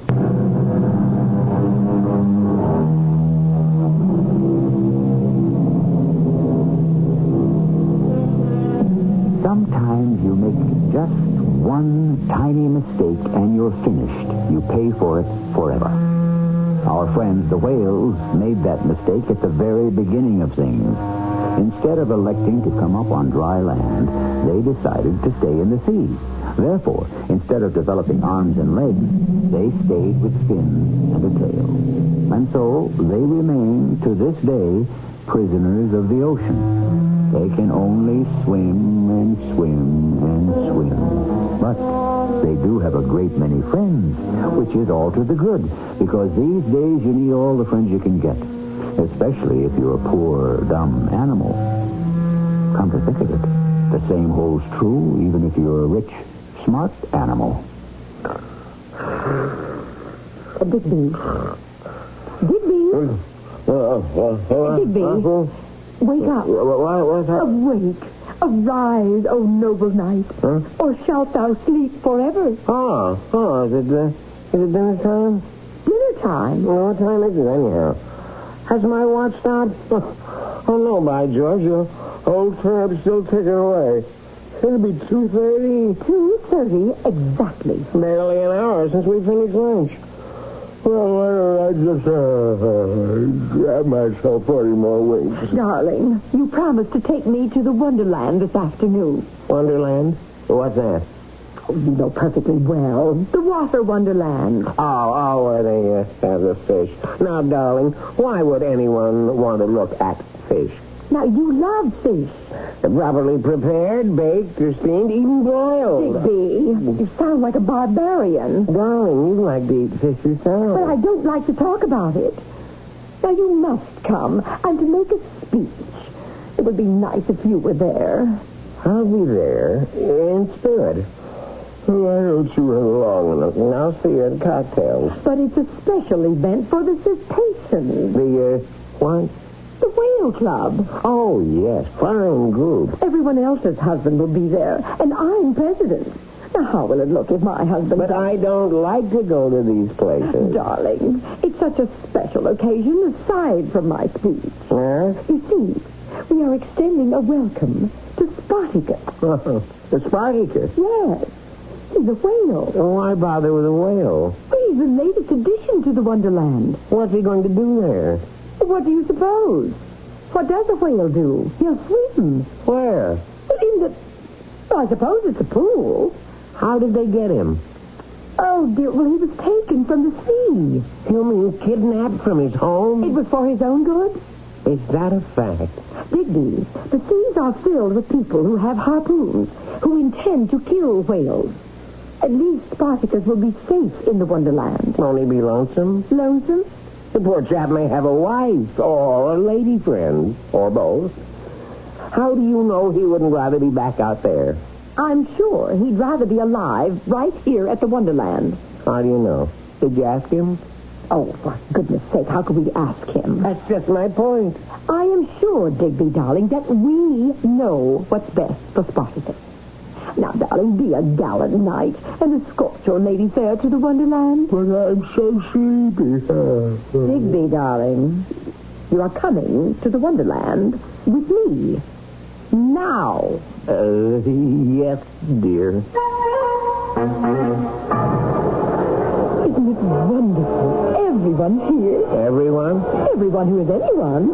Why don't we sit down, darling? It isn't time. Time? We have reserved seats on the platform looking over the pool where Spartacus is even now swimming. See? Yes, I see. We have the seats of honor in the very front row. In the front row?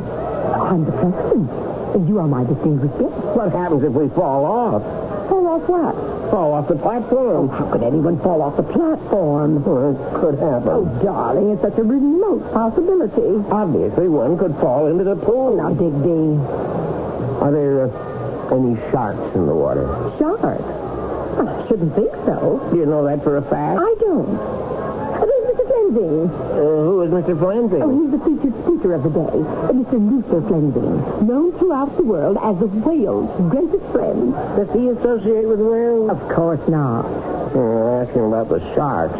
Is he a friend of theirs, too? He's a friend of all living things. Oh, Mr. Flensing. Oh, there you are, my dear Mrs. Porcelain. How do you do? Mr. Flensing, may I present my husband? Ah, you are the fortunate fellow who has taken our lovely Agatha to wife. I suppose I did, now that you mention it.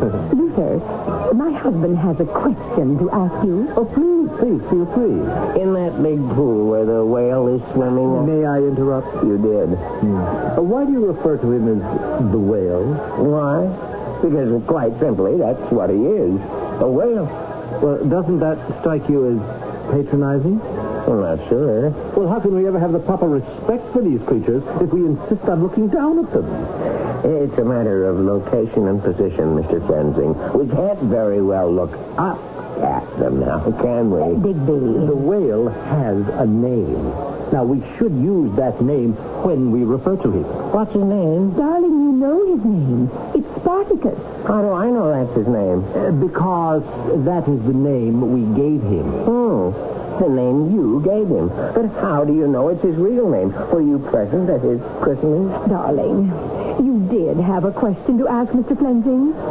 In that pool with the Spartacus, are there any other creatures? Well, why do you ask? Just curious. Are there any sharks or other predatory, carnivorous, dangerous animals? There is no such thing as a dangerous animal. There isn't? No. There are only careless, thoughtless, provoking human beings. Now, Digby, darling, you must admit Mr. Fleming is absolutely correct. Well, I accept your apology, Mr. Portland. But I didn't apologize. Oh, there's Mrs. Friesleben and Mrs. Hello. Excuse me, I must say hello. How much time before the ceremonies begin, Mr. Portland? Oh, just a few minutes. I shall be at my place on time. Never fear, never fear. Ladies, ladies! Oh, such a dedicated man. Dedicated to what? Now, Digby, you mustn't be so cynical. I'm not sure. Sleepy. Oh, now, really, I wish you would take an active interest in... well, in something. I'm interested in everything. But you don't do anything. You? Darling, you don't work. Oh, I work very hard. Indeed, I do. At what? I'm your wife. And you never tell me. I can't tell you. Why?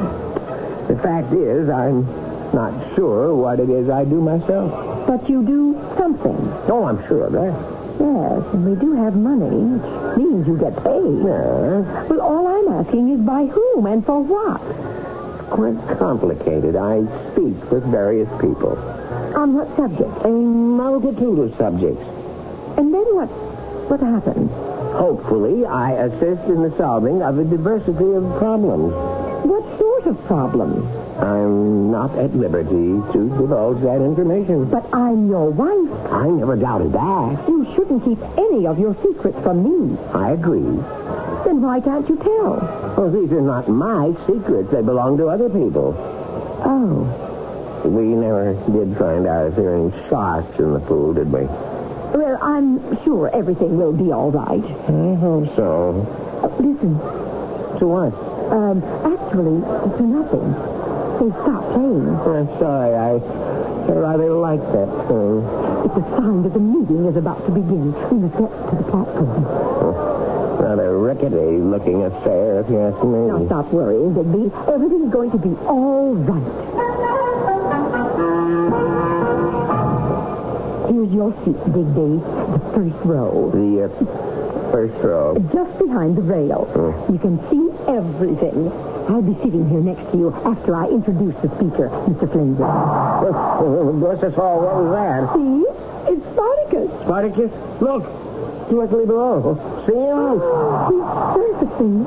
Oh, isn't he magnificent? That's Spartacus. Digby, please, do not lean over the rail. Spartacus? Of course.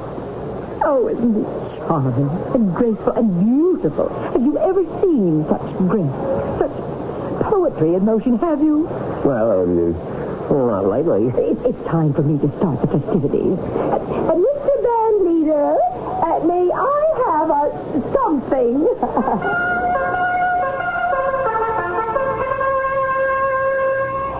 Ladies and gentlemen, and Spartacus, welcome on behalf of the cetaceans. We have gathered here to pay tribute to one of the finest of the finny denizens of the deep, and to make him feel at home among us. How does Spartacus happen to be here today? Whose wisdom, courage, and kindness are responsible for Spartacus's rescue from the dangerous depths? The answer is in the name of one man. One man who is the finest friend the whales have ever had. You all know him. You all love him. You cannot wait to hear him. Listen to him now. Mr. Luther Flensing. How did I do?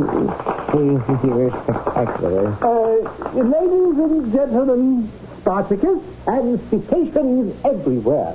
The kindest, the most noble of all living creatures is represented here today by Spartacus. You're saying too far forward. Were this globe inhabited only by the cetaceous creatures of the deep, I ask you, would there be war? Would there be hatred, famine? And I answer no. And do you know why? Because within the heart, inside the soul of this noble animal, there is not a single thought or desire that is malicious, what are you doing? Spiteful, hateful, or vindictive. How unlike man! Here. And therefore, I say hold on to the rail. It is only when man and animal... The rail is breaking! Catch him!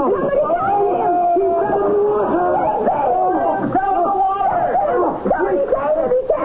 Please, everyone, do not panic. Everything will be all right. Stop him! Stop, Spartacus! Spartacus, don't do it! Don't you dare! Oh, no! He swallowed him! Spartacus swallowed Digby! That whale swallowed my husband! Yes, and with a mighty gulp, the huge whale swallows the unfortunate Digby. And now what? We don't really know. This is just the beginning of things. Well, it's happened before. Didn't the whale swallow Jonah? And didn't Jonah remain inside him for 3 whole days? Well, we won't make you wait 3 days for Act 2. Just a few minutes.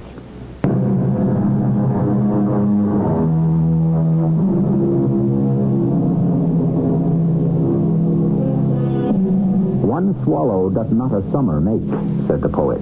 However, as far as a whale is concerned, one swallow can make a dinner. I don't suppose a gentleman named Digby Porcelain ever pondered this matter at any length or in any depth. Indeed, why would he?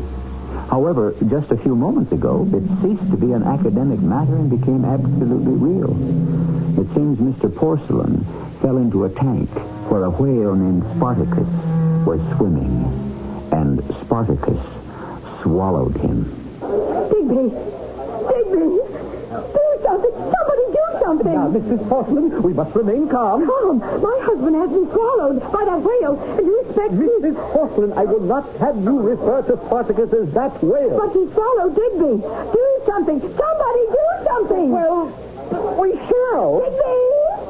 Digby, can you hear me? Oh, we must get him out of there. Of course. He could make Spartacus deathly ill. What are we going to do? We shall not panic. We shall use reason and common sense in the matter. All right, but do something now. Of course. We shall appeal to Spartacus. Appeal to Spartacus? Yes. Certainly. We shall appeal to reason. But whales cannot... Whales cannot what? Do you realize that whales are the most intelligent creatures on the planet? Well, then talk to him. I shall. Now, if everyone will be quiet, please. Spartacus, it was naughty of you to swallow Mr. Porcelain. Now, just spit or better regurgitate. Well, let him out again. Spartacus, let Mr. Porcelain out, and all will be forgiven. Spartacus! Digby, are you all right? Mr. Flensing. Make that whale give up my husband. Must I remind you again, Mrs. Porcelain, do not refer to Spartacus as that whale. Make him give up my husband. Mrs. Porcelain, it seems Spartacus doesn't want to. He doesn't want to. Well, obviously. Well, make him. Make him? You heard me. And run the risk of ruining his psyche? I don't care about his psyche. Oh, how can you be so unfeeling? I want my husband. Well, no one asked him to fall into the tank. You get my husband out of there. My dear Mrs. Porcelain. I'll call the police. Police! officer. My husband has been swallowed up. What's your husband's name? Does it matter? How are we going to find him unless we know his name? But you don't have to find him. I know where he is. Then what's the problem? He's been swallowed by a whale. Leave me write this down. Swallowed by a whale. The approximate time? It just happened. You say the perpetrator is a whale? What's the perpetrator's name? Spartacus. Spartacus. Does the perpetrator have any distinguishing characteristics and so forth? The perpetrator is swimming in that tank right in front of your eyes. That's Spartacus? Yes. Now get my husband out of there immediately. Yeah.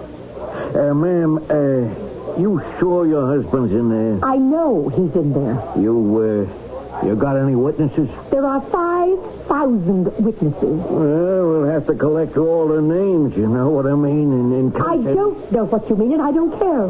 I only know, officer, that my husband is down inside the whale, and you've got to get him out. Well... Even if you have to shoot that whale. Shoot Spartacus?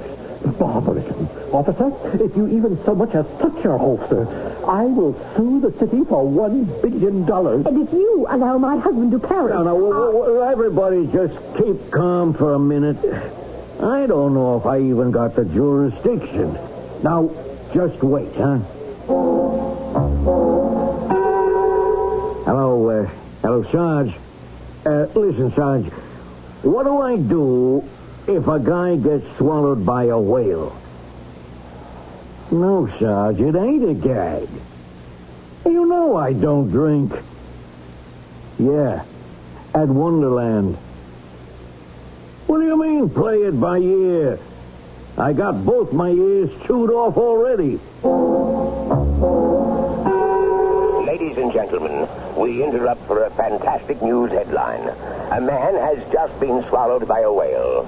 Yes, this modern-day Jonah is Mr. Digby Porcelain. The modern-day Leviathan is a whale named Spartacus. And the scene is at Wonderland Park. More details as soon as they come in.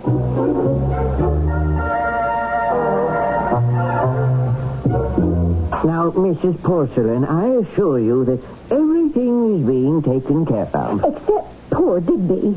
Mr. Pallinsby, as Digby's attorneys, what are you doing? We are exhausting every legal avenue. What do you mean by exhausting? As soon as we fail in one area, we immediately draw up a brief in another. But why should we fail in any area? Why can't we simply cut the silly thing open and rescue poor Digby?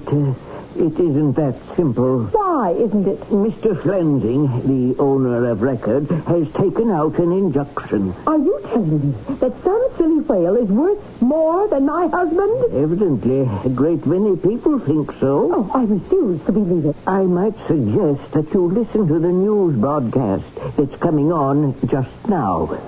Time for the latest news. And the headline story is about Spartacus and the man he swallowed. Notice, not only does the whale get top billing, he is also identified by name. Whereas poor Digby has been reduced to the man he swallowed. 1,000 whales. So isn't it more important to save Spartacus?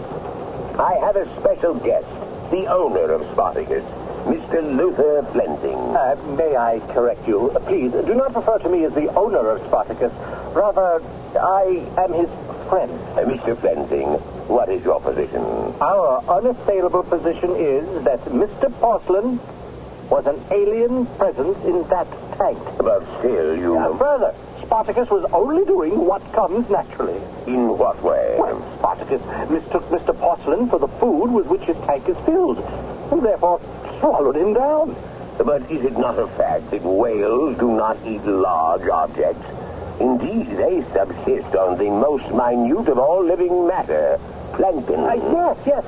And that is why Mr. Porcelain presents such a serious danger to Spartacus. Indeed, if Spartacus becomes seriously ill, or even perishes as a result, I shall sue Mr. Porcelain's estate. His estate?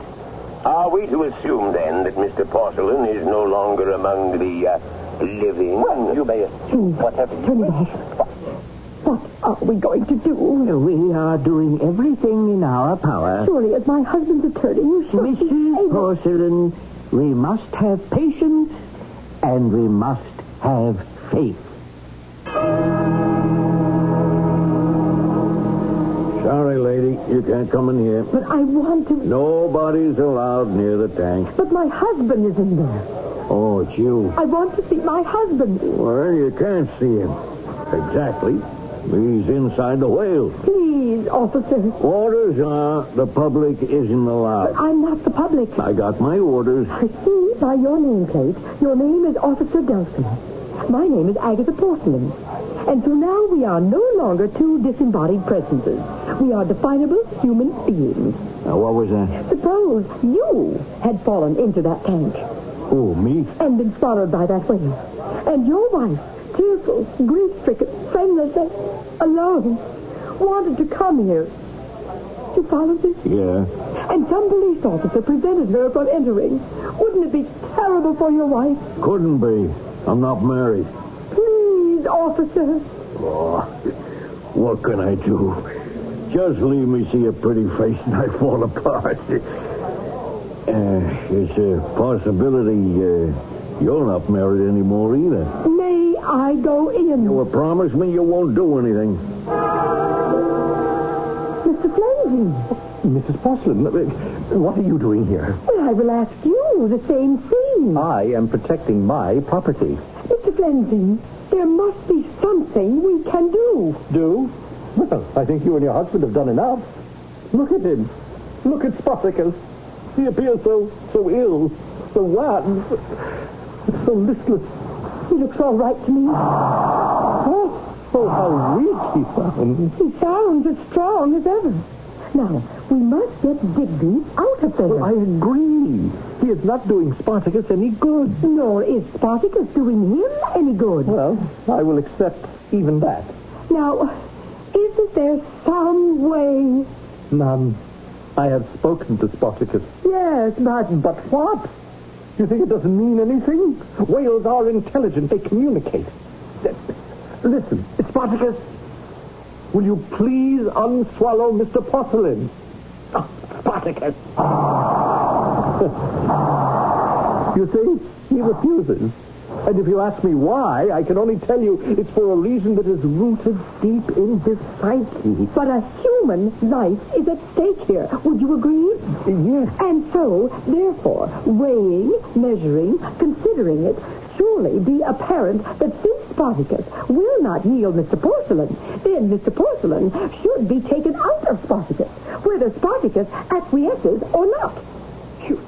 You are saying that we should brutally, barbarously cut Spartacus open and remove Mr. Porcelain? It can be done gently, tenderly, painlessly. Oh, Mrs. Porcelain, I forgive you. Oh, forgive me. For being human. For being all too human. Yes, you've loved animals all your life, until the coming of a crisis. Now, see here, Mr. Fleming. Now, please. Please, what has it cost you to love animals until now, and had nothing? But a love that costs nothing is a love that is empty, it's sterile, it's useless. You are the president, or the queen, as it were, of the cetaceans. Oh, does that mean nothing to you? I don't see what this has to do with getting Digby. Don't you see the heaven-sent opportunity that stands before you? What opportunity? To strike a blow for the Spartacuses of this world. A blow? Yes, tomorrow. Let us gather a vast multitude. Let us assemble the media. Why? For one of the greatest acts of kindness and charity the world has ever seen. And your name, your fame shall live forever. Why? Because you will make a speech. Oh, yes. Well, I'm willing to do that. Oh, good. I shall write it for you. You shall say, my husband has been swallowed by a whale. I do not join the arrogant, ignorant, barbaric clamor that says, destroy this most noble creature of the deep. Instead, I shall join my husband. And with that, you leap into the tank. And with a single gulp, you too are swallowed up by Spartacus. Oh. Now tell me, what do you think of it? What do I think of it? Please, pause. Reflect before you answer.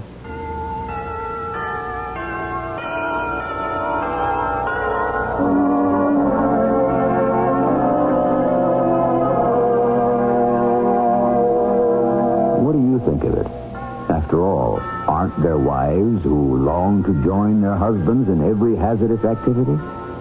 But to join one's spouse in the belly of a whale, certainly there's room enough for two. And isn't togetherness the best way to strengthen a marriage? We shall pursue this development further in Act 3.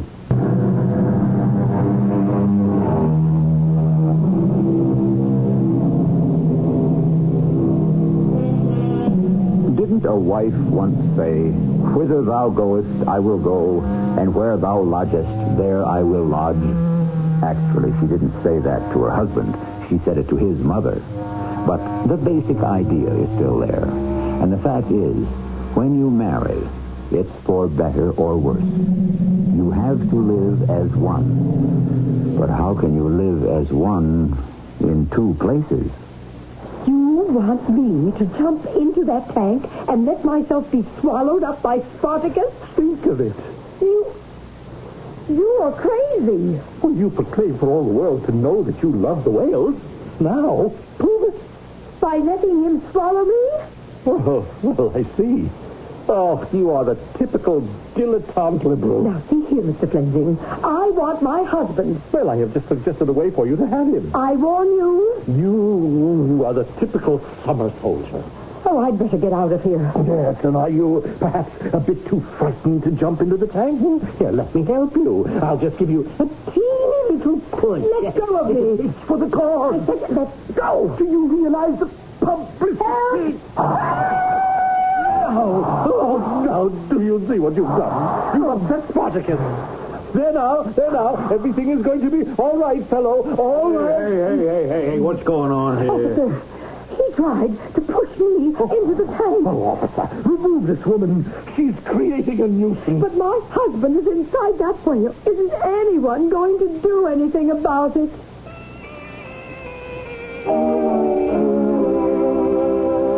But, Mrs. Porcelain... No more but, Mr. Follansby. I am instructing you to get a court order to have Digby freed at once. I've already attempted to secure such an order. What do you mean, attempted? The court is currently listening to arguments. Arguments from whom? Have you heard of the cetaceans? Heard of them? I'm the president. They are currently leading the so-called Save Spartacus campaign. The Save Spartacus campaign? You've been so busy, what with one thing and another, you haven't heard the news lately. Suppose we switch on the radio. What news are you talking about? And now for the news. Number one, as it's been for the past 48 hours, the Spartacus story. The Save Spartacus campaign has enlisted thousands of allies, friends, partisans. If any harm comes to Spartacus, they vow a march on Washington. Turn it off. Furthermore, we have to do something. What can those judges be thinking about? They are listening to expert testimony. What do you mean by expert? It seems that Spartacus is one whale in a million. Why? I'm not sure. It has to do, I think, with his fins. What do they have to do? They have a reversible interstitial parazoid complex. What is that? And all these university professors and zoologists are having heated arguments about it. But what does this have to do with saving Digby? Well, it could be that Spartacus is the very whale in which an evolutionary move is being made. Evolutionary? Yes. Now, we think of evolution as a process that has taken place millions of years ago. It seems this isn't true. It isn't? No, it goes on all the time, all around us. Why, you and I, as we sit here talking, we are gradually evolving into something else. What? Well, your guess is as good as mine. It is entirely possible that Spartacus is starting a new evolutionary trend for whales. There are signs that he is actually developing hands. Do you realize what it would mean for a whale to grow hands? I only know my husband is inside the creature's stomach. Oh, no. We mustn't say stomach. Oh, my goodness. That would mean the whale is already in the process of digesting, Mr. Porcelain. No, no. Let us hope things have not reached that point just yet. What are we going to do? We shall wait for the decision of the court and hope for the best.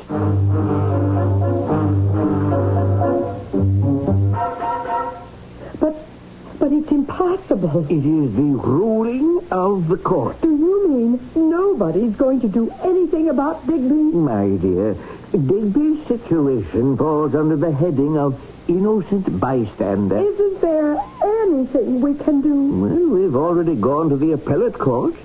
But if it's any consolation, Frenzing has also lost. How? He overreached himself.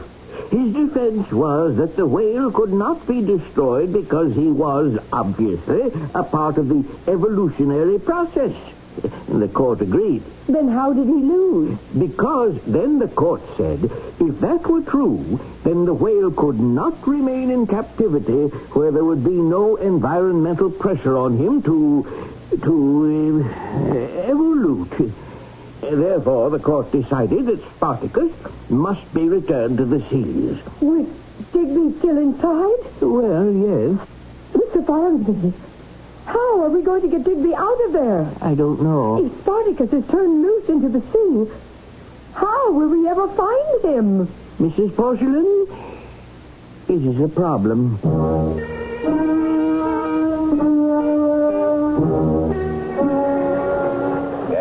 The most unusual chapter in the continuing story of human beings and animals.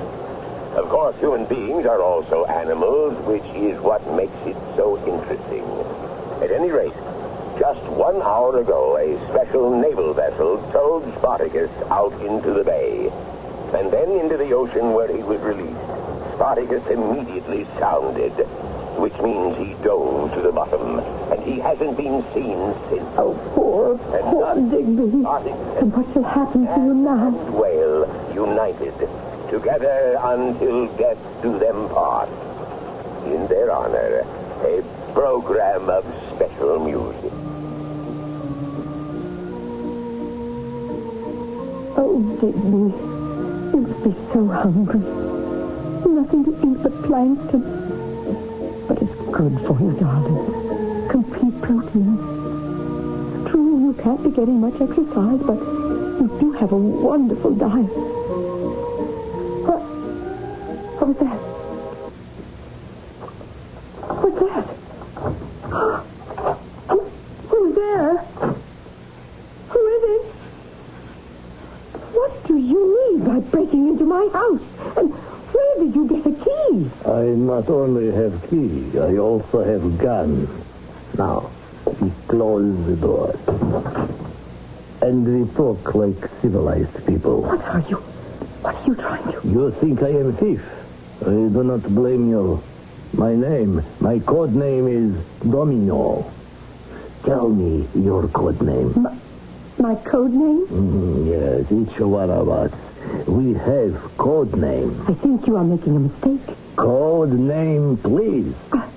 I'm afraid I don't have one. You must have code name, like Domino. Initial, D-O-M-I-N-O. Disrupting, obstructing, maintaining international nihilist organization. Domino, you get it? Yes, of course, but... No, you must tell me your code name. I'm trying to tell you I don't have one. Then why did you kill Mr. Porcelain? Why did I what? I was there. I saw you push him into tank. Splash! I didn't push him. I tried to save him. Enough! You are one of us. One of who? Have I not just told you? Oh, you are making a fantastic mistake. I order you to hand over the papers. Papers? What papers? The papers you were instructed to steal from him. But I don't know about any papers. Come now. Your husband is United States Secret Service. Oh, no. No? Then what is he? What is he? Yes, what is he? Well, now that you ask, I really don't know. Oh, come. We have no time for games. I was told one of our agents would assassinate him. Oh, no. I did not know who. It was my assignment to follow him. Then, on platform, above whale, I saw it was you. Therefore, you are one of our agents. A sister agent. But you are making a mistake. Why do you deny, huh? Why? Is it because you think to fool Domino? Why don't we forget? Forget? I see. You have maybe decided to defect. You will sell information here, huh? I don't have any information. Domino shall not permit you to make mistake. Besides, you will not be happy here. You think so, but you will soon miss the tundra, and the steppes, and the Volga. But I was born here. This is my country. What is it to do here, huh? Go to discotheque, eat hamburger? Please. How can I convince you that I am not what you think? Oh, I will save you from yourself. No. Don't point that gun at me. You will give me papers. I don't have any papers. Then I will have to, for your own very good, shoot you. But she doesn't have the papers. Ah. Here they are. No. Oh. He has a jaw like a cement wall. Oh, let him lie there and cool down. It's you. You're here. Of course, my darling. But I don't understand. Well, I can't say I blame you. Things happened so fast I could hardly sort them out myself. But you were in the belly of the whale. I'm sorry, dear. I must correct you. It wasn't a whale. But it was a whale. You see, my dear, the old saying isn't quite right. You know, if it looks like a fish, swims like a fish, and smells like a fish, why, then it has to be a fish. It isn't true. But everyone saw Spartacus. Everyone was fooled, including your Mr. Flansing. He brought in what he thought was a whale, and he named it Spartacus. Well, if it wasn't a whale, what was it? I've got to swear you to secrecy.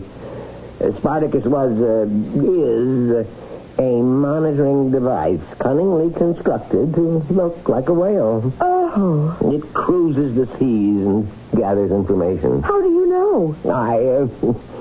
I built it. And then when I saw it floating about in that tank, I said to myself, hello, better jump in and see if all circuits are go, as it were. Oh. The main job was to get old Spartacus out to sea and back on the mission again. Then it was all a hoax. I'm afraid so. Everyone was fooled, but everyone is happy. The people who love whales will rejoice in their victory. Tomorrow, I shall be discovered wading ashore at the beach. So the ones who wanted to save me by cutting up Spartacus, they'll be happy. True? Yes.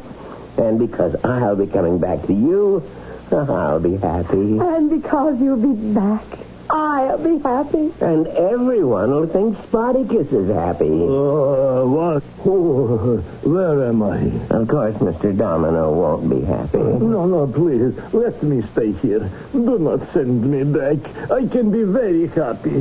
What do you say, Digby? My true and noble knight. Shall we make it unanimous? All right, Mr. Domino. Let us all be happy.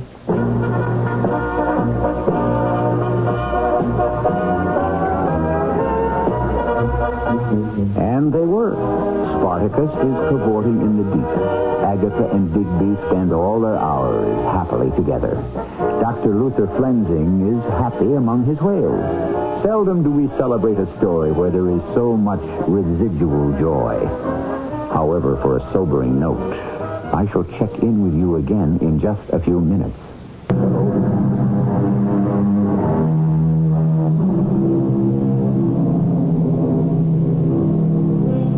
The hand, we are told, is quicker than the eye.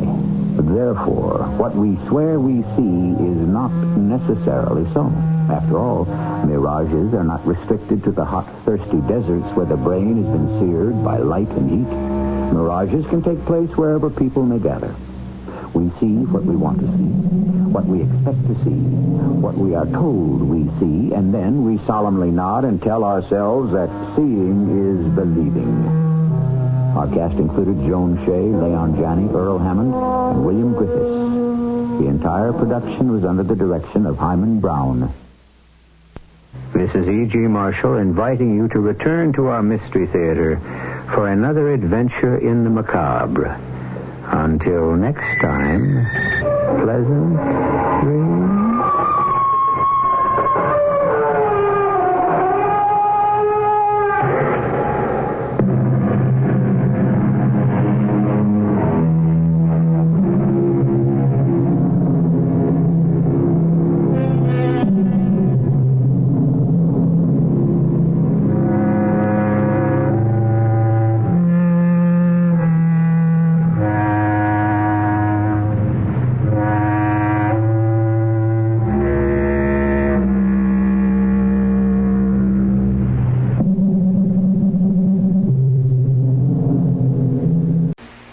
The CBS Radio Mystery Theater presents...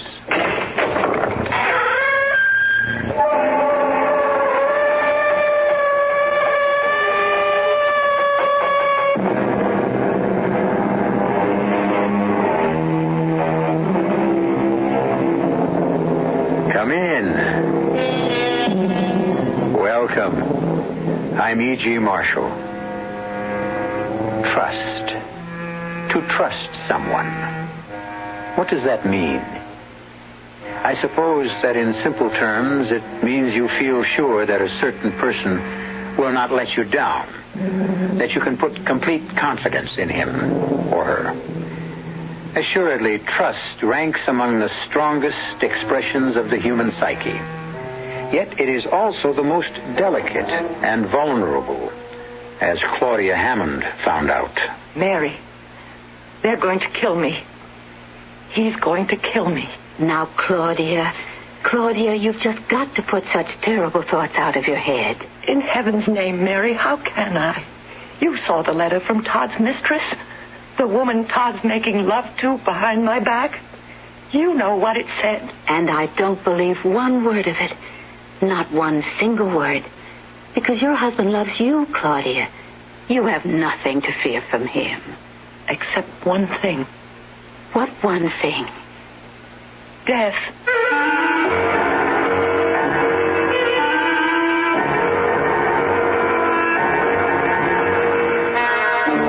Our mystery drama, Trapped, was written especially for the Mystery Theater by George Lothar and stars Nina Foch. It is sponsored in part by Contact, the 12-hour cold capsule, and Anheuser-Busch Incorporated, brewers of Budweiser. I'll be back shortly with Act One. When you buy a mid-sized car, you expect certain things from it, mainly a reasonable combination of comfort and economy. Well, friend, Buick has a mid-size to meet your expectations. The 1975 Century Regal. It's a joy to look at, a joy to ride in, and Buick's new V6 engine makes it a joy to drive, especially past gas stations.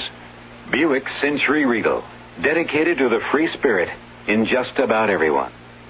Stanley Myron Handelman. Did you know you can have a college grad's career without 4 years of college? All you need is a year or two of technical education to work in fields like engineering, health service, automotive design, and forestry. The facts are in a free booklet called 25 Technical Careers in 2 years or less. Just right. Careers, Washington, D.C., 20202. A public service message of this station and the Advertising Council.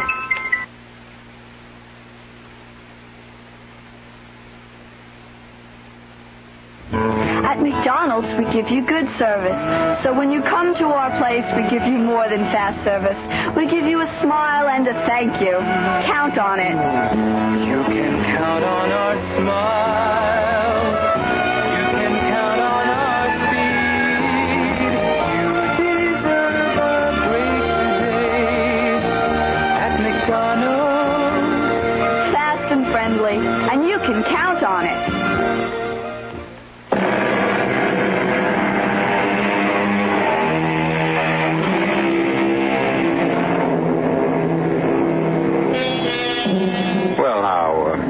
This thing, trust. It's as strong as tempered steel, yet as delicate as, a piece of porcelain. Strong because it grows slowly, deeply, in the compost of unselfish deed. Example, you would not trust me on brief acquaintance, but if I did several unselfish things for you, you would say, I trust E.G. because my welfare means more to him than his own. Yet, should I do one selfish thing, for whatever reason, and your trust, your confidence in me would crack, perhaps even shatter. No, Claudia. When you want to sit up in bed, you let me adjust the pillows. That's what I'm here for. Dear heaven, Mary, can't I exert myself at all? Not if you want to recover from your heart condition. Bed rest. That's what Dr. Stein ordered, and that is what I am paid to see you get. Money can never repay you for all your care. Oh, now I'm rewarded in other ways, in watching you get better. Huh. Better? You are getting better. Oh, it's slow, but you mustn't despair. Mailman. Todd, darling. In person. How's the most beautiful wife in the world doing today? She's very well, Mr. Hammond. Oh, looks it, too. Rosy cheeks, bright blue eyes, shining gold hair. Give your actor husband a kiss. Speaking of my actor husband, shouldn't you be at the theater? Oh, I'll make it. Jerry kept me on the phone talking over the new film contract, and I wanted to sort the mail before taking off. Here's your batch. Thank you, darling. One more kiss. And I'm off. Take good care of her, Mary. You know I will, Mr. Hammond. Well, now, let's see what your handsome mailman has brought today. Now, let me open some, Mary. All right, you can open these while I... Well, what's this? What? It's a letter addressed to Mr. Hammond. He must have overlooked it when he sorted the mail. Shell pink envelope. Perfumed. Woman's handwriting. It's another MASH note. Todd gets them by the gross. Open it, Mary. Let's see what it says. Oh, should we? Of course. Todd shows me all his fan mail. Oh. Well, you know, proposals of marriage and offers of love and, I don't know what all. What's the matter? A matter? The way you look when you open that letter. Mary, what is it? Now, let me see that letter. No, Claudia. I'll just give it to Mr. Hammond when he... Mary, please, let me have that letter. All right. What? Mary, did you read this? Well, I glanced at it enough to... Todd, dearest, of course I love you as deeply, passionately as you love me. And you're right. Claudia does stand between us. So, dearest heart, I've changed my mind. I will go along with your plan to put her out of the way. Signed, Margot. Margot, whoever she is, could use the services of a psychiatrist. Do you think this is just one of those crank letters? Oh, what else could it be? Claudia, you don't think it's anything but that? If it is, he'd have good reason. What are you talking about? I'm not a wife anymore. I'm a burden. Now, I will listen to no more of that. That husband of yours doesn't just love you. He adores you. Or acts as if he does. All right. Have it your way. Now, it's time for you to take your tonic and have a nap. I don't want any tonic. You've got to have it. It's the one thing that really builds up your strength. Strength? For what? To go on living? Of course. Oh, Claudia, honey, what makes you... If Todd doesn't love me anymore, I'd just as soon be dead.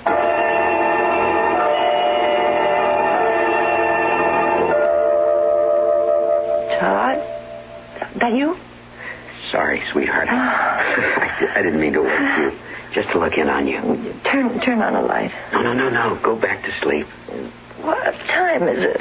It's 2:30. 2:30? Where have you been till this hour? With Jerry, talking film production this time. I'll be glad when he gets that picture deal straightened out. But come on now, back to sleep. Aren't you going to kiss me goodnight? Of course. Oh, hey, down, girl, down. Oh, Todd, I love you so much. Oh, no more than I love you, sweetheart. But you know what Dr. Stein said about... I don't care what he said. Oh, Todd, I want you. I want to be a wife to you. The wife I used to be. You are a wife to me. The dearest, most adorable wife any man could have. I'm an invalid. A millstone round your neck. If that's the case, you're the prettiest millstone I've ever had around my neck. Good night now. Sleep well. Todd? Yes? Who is Margot? Margot? Margot who?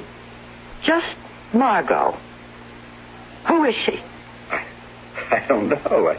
I mean, why do you ask? Nothing. You must have a reason. No. It's nothing. Good night. Good night, dear. A friend. No name. It's just signed a friend. Oh, now this is getting to be... May I see that letter, Claudia? Thank you. Dear Claudia Hammond, you don't know me. We've never met. But I happen to know that your husband and a woman named Margot, he has been seeing for months now, plan to kill you. Oh, really? Now, read the rest of it.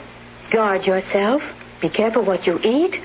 Above all, don't take any of the tonic your doctor prescribed unless you trust the person who gives it to you. Signed, a friend. Mary, I'm scared. You have nothing to worry about as long as I'm here. I feed you. I give you your tonic, and I take care of you. So what do you have to fear? What about your day off? Well, Mrs. Gates comes in then, and you can certainly trust her. Oh, I don't know. All right then. I won't take any days off. But you can't. Of course I can. At least until this whole silly, stupid thing is cleared up. And believe me, Claudia, that is what it is. It's silly and stupid. I wish I could believe you.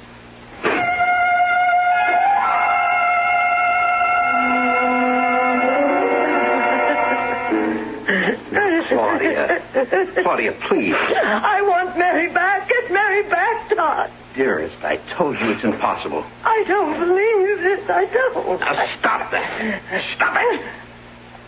What? Oh, I'm sorry, sweetheart. But you can't go on letting your emotions run away with you. It'd kill you. It could. You know it could. Now, calm down and listen. Mary came to me this morning and said she had the offer of another job, nurse companion to an elderly and wealthy woman. I asked her what salary she'd be paid, hoping that I might meet it. But I couldn't. It's 3 times what we're paying her. And I don't care. I want Mary. Honey, I'm sorry, but you just can't have Mary. Tell her I want to see her. I'll talk to her. I'll persuade her. You can't talk to her. She's gone. Gone? She left an hour ago. Left? Without saying goodbye? She said to tell you she couldn't bear to face you. Oh, I can't believe this. I simply can't. Look, the world hasn't caved in. Mary was good. But there are other practical nurses. In fact, I'm going to run over to the agency right now to interview several. Leaving me alone? You're safe enough for an hour or so. You've been left alone before. Never as alone as I am now. What? Nothing. I won't be more than an hour, I promise. What are you doing? Giving you your tonic before I go. No. Sweetheart, you've got to take... No, I said no.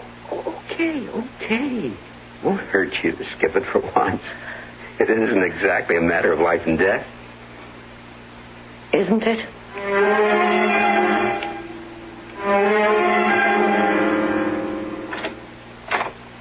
Who's there? Who's there, I say? Don't be scared, Claudia. It's only me. Oh, Mary. I saw Mr. Hammond leave and took the chance. He forgot to ask me for my key. But, Mary, why have you come back? Todd said you didn't want to see me. Didn't want to say goodbye because it would upset me. Oh, now, why would I say anything like that? How could I possibly upset you more than he did by firing me? He fired you? Well, yes. Why do you think I left? Claudia, what did he tell you?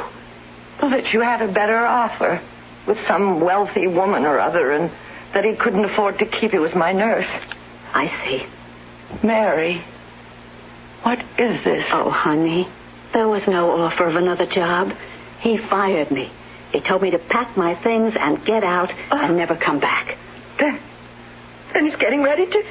Now, it looks that way. Oh. But I'm going to call the police. The police? There's no other way. With me out of the house, you need protection. But what can the police do? There's no proof Todd means to kill me. There are the letters. You still have them, don't you? Yes. But do you think they're enough, those letters, to convince the police? Won't they think what you thought at first? Crank letters? Very likely, but they're all we have. Now, you keep them until I need them. And I'd better leave. He could come back any minute. Oh, here. I wrote it out for you. It's my telephone number. And you call me. You just call me anytime you need me. Oh, Mary, I can't let you go. I know, honey. I don't want to go. But we have no choice. But don't you worry. You are going to come out of this. Believe me. Question is, will I come out of it alive?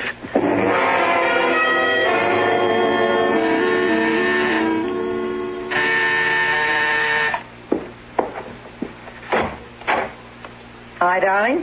Here I am, bag and baggage. Come in, sweetie. I'll show you your room. Mary's former room. You got rid of her, I take it. Fired her this morning. Good. But I told Claudia she'd left for another job, one that paid better. So careful you don't give the show away. You don't have to worry about me, darling. No, but just be careful what you do or say. The last thing we want is Claudia getting suspicious. Leave it to me. Well, this will be your room. Nice. And now, I'll introduce you to Claudia.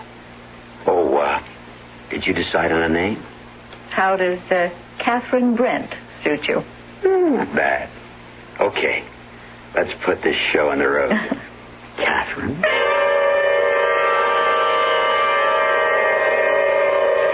Trust, as I said, is both strong and delicate. I might also have said that it can be misplaced. As it virtually goes without saying, Claudia misplaced hers. It's a mistake to misplace one's trust. A serious, indeed a dangerous mistake.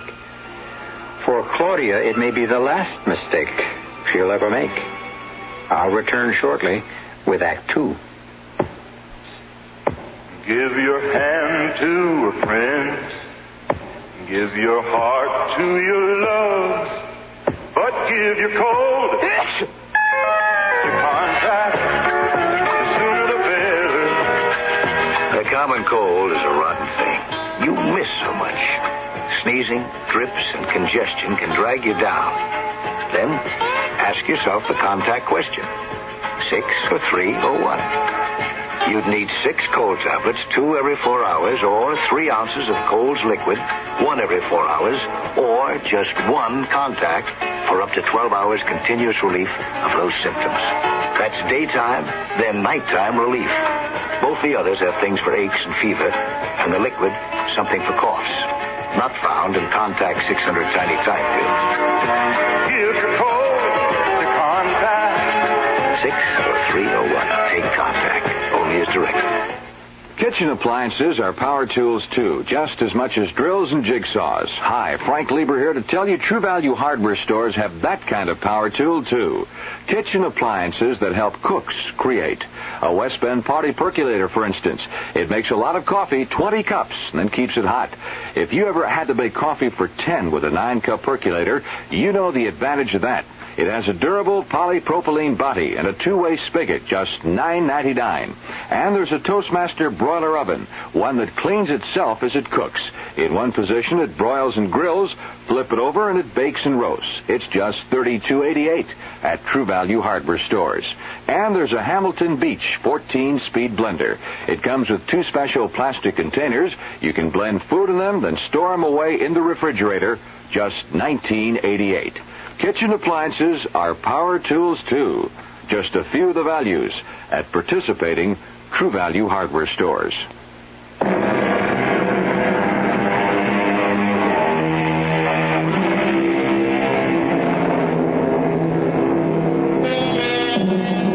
Our theme is trust.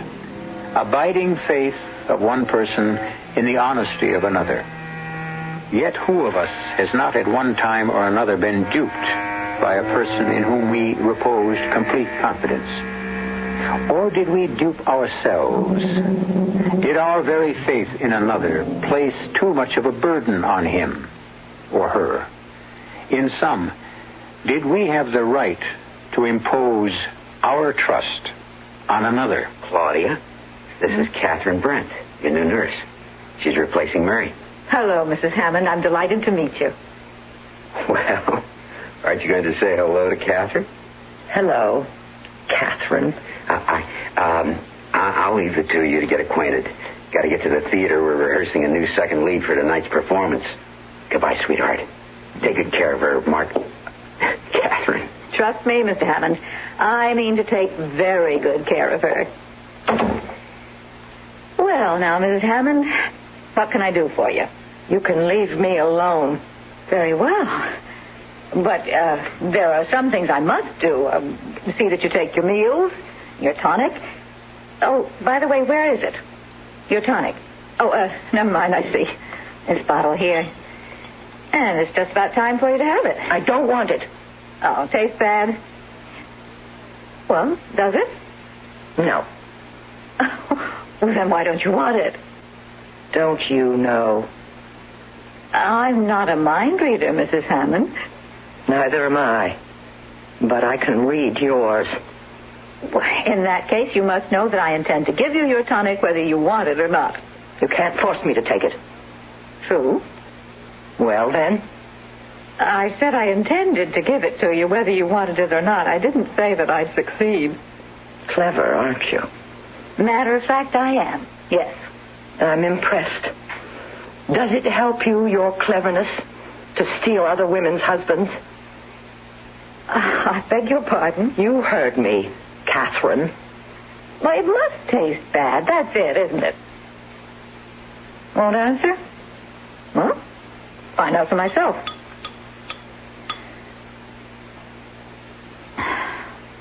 Well, it doesn't taste bad. Tastes rather like a nice red wine. You sure you won't change your mind?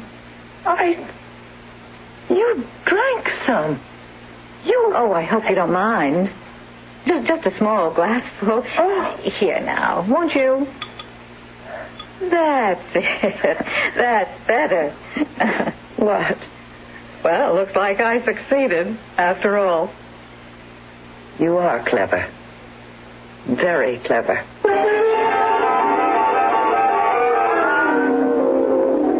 And thank you, Dr. Stein. Thank you very much. Good night.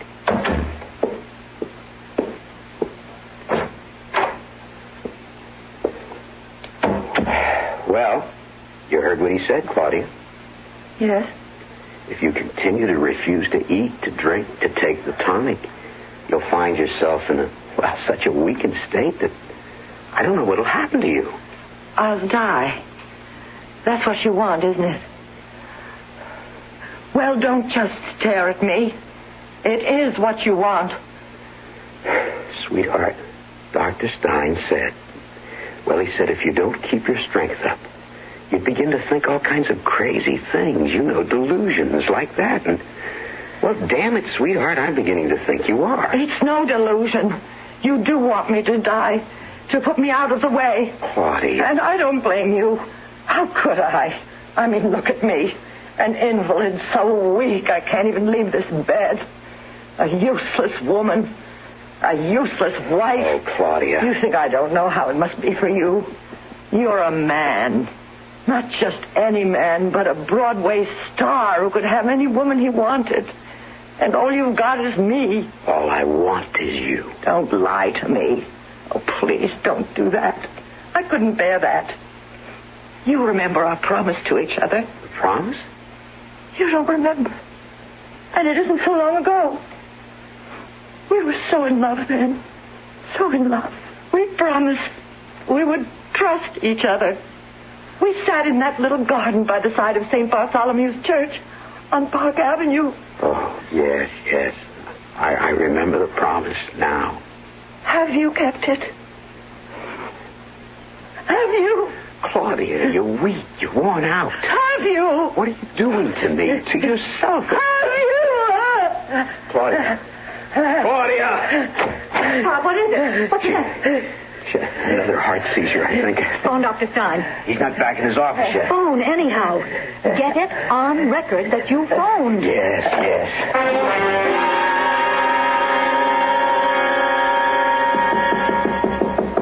Yes? You decent? Can I come in? Decent? You have got to be kidding, darling. Stein just left. And? She'll be all right for a time. But he made it plain if she goes on refusing to eat, to take the tonic. It's curtains for her.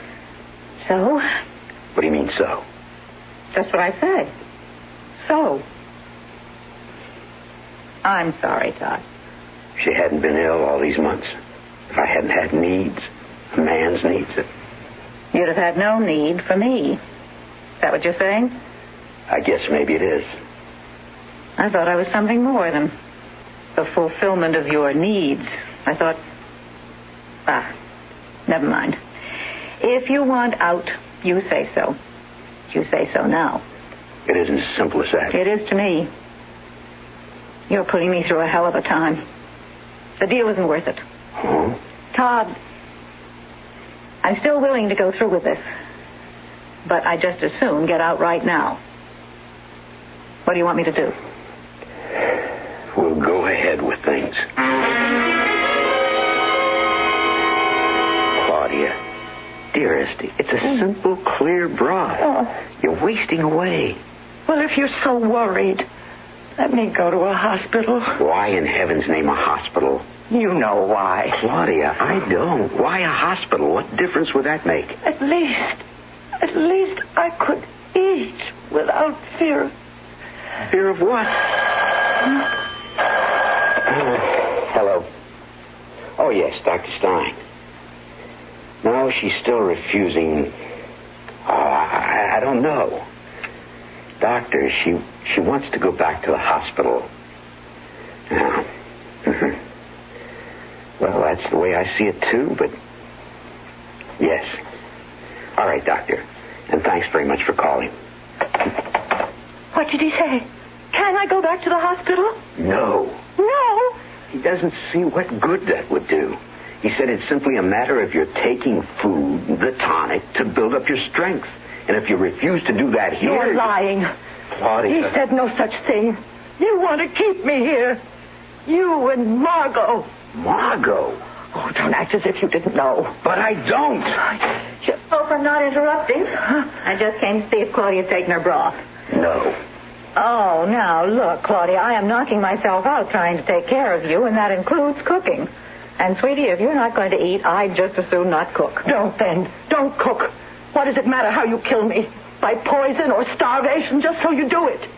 Kill you? Claudia, what in heaven's name are you saying? You know what I'm saying. The two of you. Oh, Claudia, I said this before, but I'm saying it again. You're imagining things. Am I? I'll show you. I've got them here on my pillow. Oh, Claudia, don't exert yourself. Whatever it is, I'll get it for you. Get away from me. Darling, I'll get it. Here. I'm imagining things, am I? Is this letter a dream? And this? Let me see. Oh, no, you don't get your hands on them. They're the only evidence I've got of what you're up to. Evidence? It's all here in this letter you sent Todd. But he never got because it was mixed up in my mail. I'm sure you'll remember it. Todd, dearest, of course I love you as deeply, passionately as you love me. And you're right. Claudia does stand between us. So, dearest heart, I've changed my mind. I will go along with your plan to put her out of the way. Signed, Margot. Well, what do you have to say now, Margot? You think that I am the woman who wrote that letter? That I am Margot? That's incredible. I had no idea, none whatever, that this was why you were refusing to eat or drink. Oh, Claudia, sweetheart, darling, whatever you've been thinking is wrong. You're wrong. You're all wrong. You're certainly wrong about me. My name is not Margot. It isn't Catherine either. Well, is it? Well, of course it is. No. Todd. No. It isn't. Catherine isn't her name, Claudia. It's Margaret. Margaret Sutton. Margaret Sutton? I didn't even think I was born yesterday. Claudia, believe me. I saw Margaret Sutton on the stage often enough. She was slim and dark, and this woman she's... All right, say it, darling. A fat peroxide blonde. I'm afraid I've got a bigger appetite than you. If this woman is Margaret Sutton, why did you say her name was Catherine Brent? I thought it would be best not to remind you of the past. You were so jealous in the early years of our marriage. I never dared even mention Margaret's name. What is she doing here? Why did you replace Mary with her? I needed someone I could trust to take care of you. Well, if you needed someone you could trust, why did you fire Mary? I told you. Mary had the offer of a better job. That's a lie. Mary told me you fired her. You did, didn't you? Well, since it's all coming out, I guess you'll have to know. You fired her? Yes. Why? Claudia, I don't want to hurt you. I know how fond you were of Mary. And always will be. She was the most devoted, dedicated person I've ever known. No, Claudia. It was all an act. The simple truth is that Mary was in love with me. In love? With you? Almost from the first day she entered this house, she started doing everything she could do to, well, get me to fall in love with her. If you expect me to believe... I don't expect you to believe it. But what I'm telling you now is the truth. Things went from bad to worse over the months. She got more and more difficult to handle, and finally, I couldn't take it anymore. I fired her. Claudia, that is the truth. Go away and leave me alone. Claudia, look at me. I swear I'm telling you the truth this time. Leave me alone, please. Please leave me alone. Better do what she wants, Todd. Or she could die right now. Come on.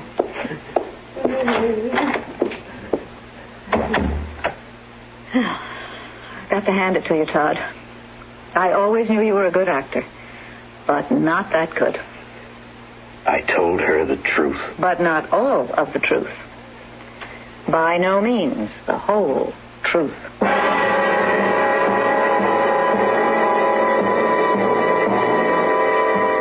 What is the whole truth? What game are these two playing with Claudia as the pawn? Todd has lied to Claudia again and again. What lie or half-truth has he told her this time? I'll return shortly with Act 3.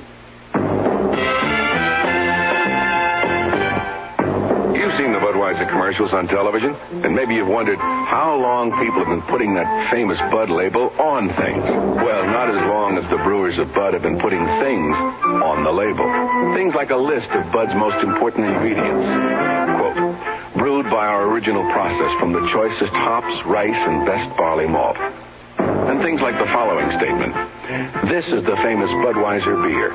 We know of no brand produced by any other brewer which costs so much to brew and age. Our exclusive Beechwood aging produces a taste, a smoothness, and a drinkability you'll find in no other beer at any price. Unquote. Yes, brewing beer right does make a difference. Read the Bud label. Taste the king of beers, and you'll agree, when you say Budweiser, you said it all. Anheuser-Busch, St. Louis. You know, there's clean and there's McDonald's clean. That means at McDonald's, the cleaning never stops. So it's really clean. And when you come to our place, you can count on it. You can count on a place that is spotlessly clean. You deserve a break today at McDonald's. Clean. You can count on it.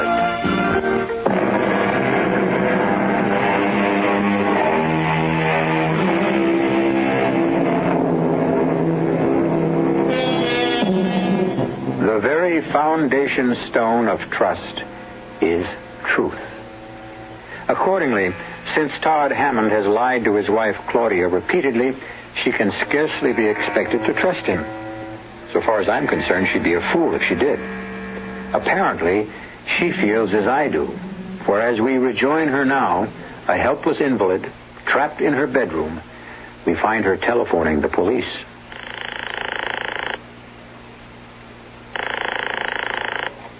Detective Bureau, Detective Jackson. This is Claudia Hammond. Claudia? Hammond. Hammond. Yes, ma'am. What can I do for you? My husband and a woman he's in love with are trying to kill me. I need your help. Please, I need help. Certainly, ma'am. We'll give you all the help we can. Who is your husband? Todd Hammond. Todd Hammond, the actor? Yeah, sure. You say he's trying to kill you. Him and this woman. Yes. And what's her name? She's trying to palm herself off as an actress named Margaret Sutton, but I know better. Her real name is Margot. Margot who? I don't know. I'm an invalid, helpless and bedridden, and he wants to get rid of me. How's he trying to do this? What's he doing? Poisoning my food, everything I drink. Are you on any kind of pills like that? You think I'm high on pills? That I'm imagining things? No, ma'am, I didn't say that. Maybe just a little excited, a little hysterical? I'm not uptight. I'm not hysterical. I'm telling you the truth. They're trying to kill me. Hello? What's your address, ma'am? 1219 Park. Apartment house? Yes. Apartment number? Penthouse B. Okay, we'll check this out. In fact, I'll check it out personally. What do you mean you check it out? Oh, there's nothing to check out. They're trying to kill me, Todd and Margot. Only she doesn't call herself Margot. She calls herself Margaret Sutton. And I can prove it. I tell you, I can prove it. I've got the letters to prove it. Letters? A letter from her to him saying she was willing to help him kill me. And another letter from a friend warning me against them. What friend? What's your friend's name? You don't believe me. I didn't say I don't believe you. I shouldn't have called. I should have known I'd only be wasting my time. I should have known you wouldn't believe me. Oh, what am I going to do? What am I going to do? Mary, of course. Why didn't I think of her before this? Hello? Mary, this is Claudia. Oh, Claudia, I've been so worried about you, but I didn't dare phone you. Yes. Listen to me. It's happening. What the two of them planned, Todd and Margot. She replaced you, and he pretended she was a nurse from the agency. He lied. Even gave her a different name. Called her Catherine Brent, and then... Well, you won't believe this. You really won't believe it. She tried to palm her off as an old flame of his, Margaret Sutton, who was slim and dark, and this woman, this Margot, she's fat and... Claudia. Yes? Now, you must control yourself, dear. Yes. Because of your heart. You're putting a terrible strain on your heart. Yes. I'll quiet down. That's my girl. Mary! Now, hush. Just listen to me. They're not going to harm you, because I'm not going to let them. The police? Yes, I went to the police as I said I would, but I could see that they didn't take me seriously. No, me neither. I was just talking to them. What is it? Is there something wrong? If you can't send the books over today, then send them when you can. Goodbye. Bookstore? Yes. You ordered some books. I'll be happy to go and get them for you if they can't send them over today. Do you dare let me out of your sight? Just to go around the corner? 10 minutes at most. Which is why I don't understand how they can't deliver today. Who were you talking to, Claudia? That's none of your business. Suit yourself. Oh. That'll be Dr. Stein, I guess. Dr. Stein? He's going to give you your vitamin injections. Oh, and, darling, don't waste your time telling him Todd and I are killing you. He thinks you're off your rocker as it is.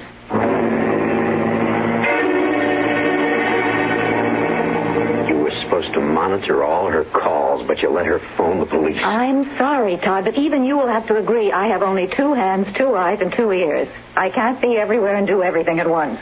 A detective coming to see me backstage. I'm sorry. I guess it's not that important.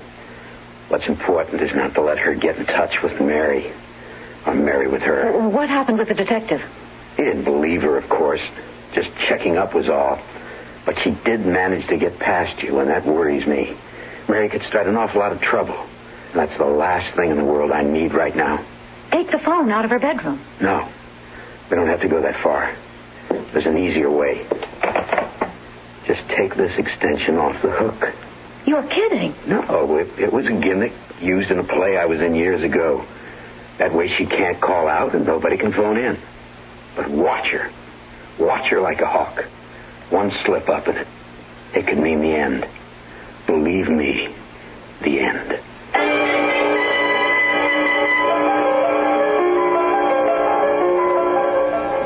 Mary's number now. Where is it? Here.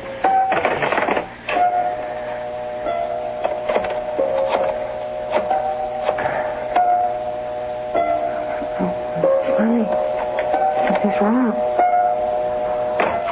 Oh, no. They're taking the phone off the extension. It's like in that play he was in. I can't phone out and nobody can phone in. Oh, God. God, help me. Please. I don't want to die. Please. Oh, please. I want to live. Could I possibly... What time? 10:35. He won't be back from the theater till after 11. And she's... I'll take my chances. If I can only get out of bed. Walk. Crawl. I have to. Everything's swimming. Dizzy. I mustn't faint. Mustn't. Weak. So weak. Life depends. Your life. Now. Step. Open the door.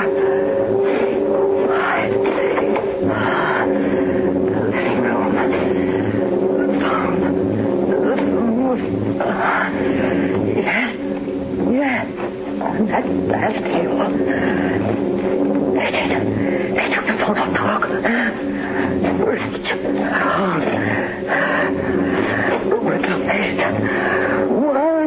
One more step. Only one. Oh, dear Lord, no. Put my phone back.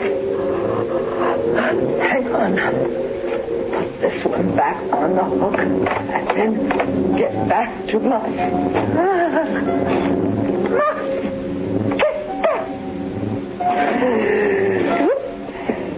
Bedroom. Now, just one step. What in the name of Claudia?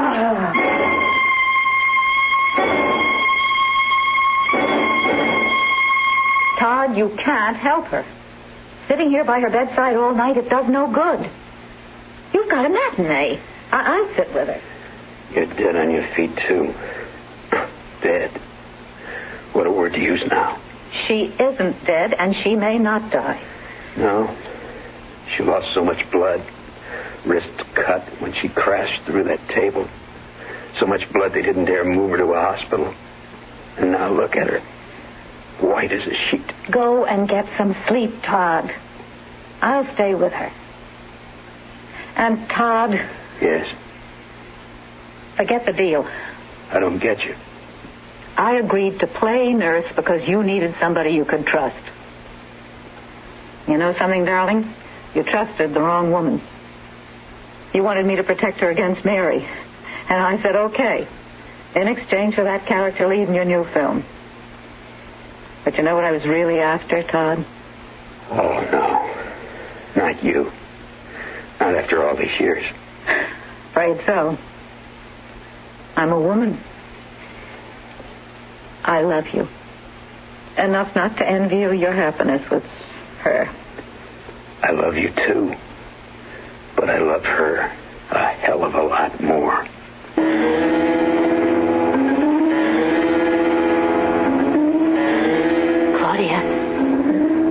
Claudia? Mary? Shh. Now listen, dear. They're asleep. He in his room and her in that chair. I still have my key. Oh, Mary, you came at last. Shh. Now quiet, dear. I'm going to take you down in the service elevator.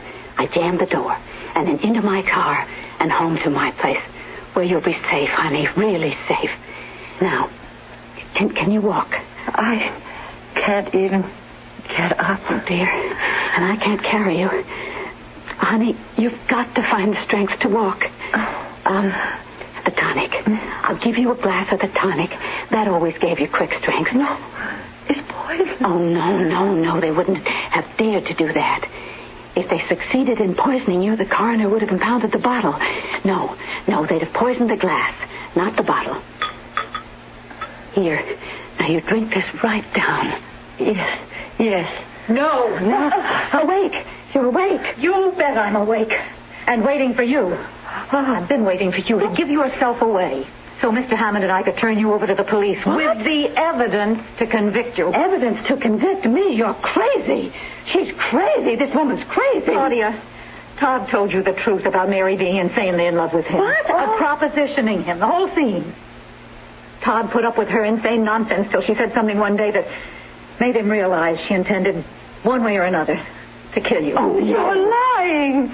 That isn't true. It can't be true. Not of Mary. It's all too true of Mary. And I can prove it. By what Mary just told you. What? What did Mary just tell me? That if Todd and I wanted to kill you, we'd not have risked poisoning the bottle of tonic. Only the glass. What? Well, I never poisoned the bottle. And so I'll drink it straight off. There.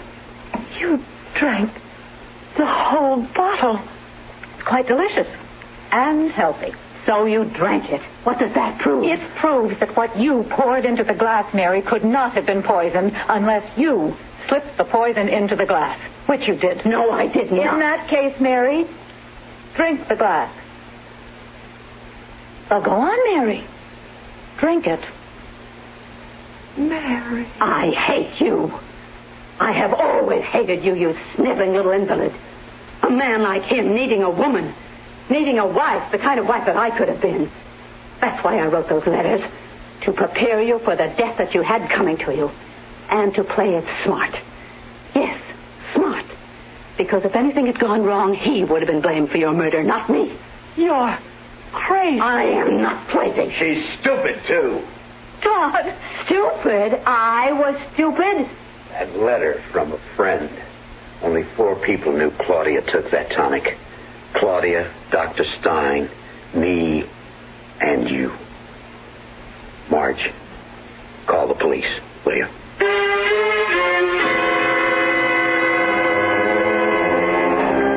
Trust. Truth. Trust, it would seem, can be many things, or at least a thing of infinite variety. As for truth, well, the evidence seems clear that one man's truth is another man's lie. The answer to this complexity? Surely the answer lies in the complexity of you, of me, of all mankind. Where else? I'll be back shortly. There is a fresh new spirit sweeping the land. A free spirit that demands good products. Products that satisfy your sense of good taste and desire for economy. But above all, products that perform. Buick has been touched by this spirit. And this year, our crisply designed, solidly built Buicks will bring joy even to the most demanding of free spirits. The 1975 Buicks, dedicated to the free spirit in just about everyone. Hi, this is Pearl Bailey. Today I'm not going to try and entertain you. Instead, I'm going to put before you the distressing story of the needy children of the world. They need your help. The bright side is that you can give them all of this by working with Save the Children Federation. Together you can forge a better world, one in which children can have hope instead of despair. To find out how, you write today to Save the Children Federation, Box 120, Grand Central Station, New York, 10017. Please help these children.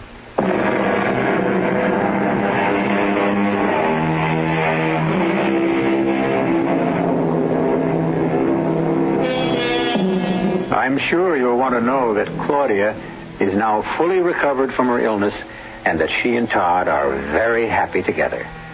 As for Margaret Sutton, would you believe that the role she played in Todd's film revived her acting career? Well, it did. Our cast included Nina Foch, Charles Aidman, Leslie Woods, Joan Tompkins, and Joe DeSantis. The entire production was under the direction of Hyman Brown. Now, a preview of our next tale. Voila! We have an instant voodoo doll. Fascinating, isn't it? To know that the doll is meant to be a representation of you? Now look at it. I'm looking. Yeah, well, keep looking. Now, don't take your eyes off it. You can almost see your face in the cloth, can't you? It's almost as if the doll is you. Whatever happens to the doll happens to you. Sharing one body between you. One life. One destiny. I still think it's silly. All right. And let's see what happens when I take this letter knife. What are you going to do? Nothing. I'm merely going to plunge this knife into a meaningless piece of cloth. No, don't! Radio Mystery Theater was sponsored in part by Buick Motor Division. This is E.G. Marshall inviting you to return to our Mystery Theater for another adventure in the macabre. Until next time, pleasant dreams.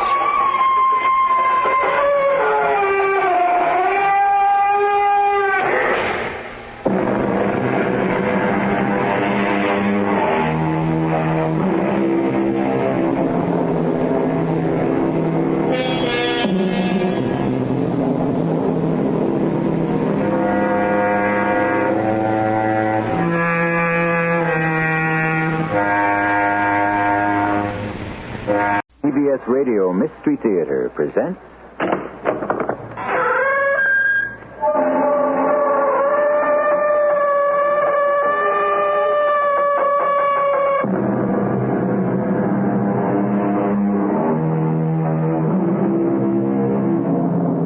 Come in. Welcome. I'm E.G. Marshall. You can't escape the past, the saying goes. An interesting thought, although one soon begins to see the complexity within it. There's quite a variety to the past. There's yesterday, there's a year ago, a dozen years ago. That must be what the philosopher had in mind. After all, the past contained in a single lifetime is all we need to be responsible for. We can hardly be held accountable for the distant past, the past that is merely sand and dust. The past is dead. Or is it? There's hardly any time left. You're serious, aren't you? Oh, please, we must be on that boat, safely out in the harbor before it begins, before it's too late. You tell me a story about Vesuvius erupting on us all, but see how quiet it is, how peaceful. Oh, now, don't speak such nonsense. It will. Believe me, Paulus, I don't know how I know, but I know.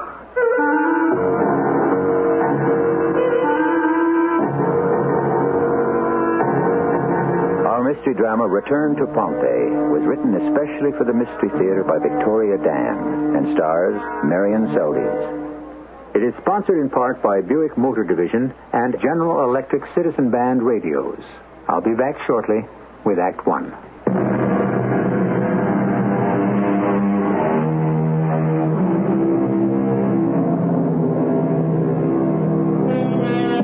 It was a tranquil August afternoon in the beautiful mountainside resort town that overlooked the bay.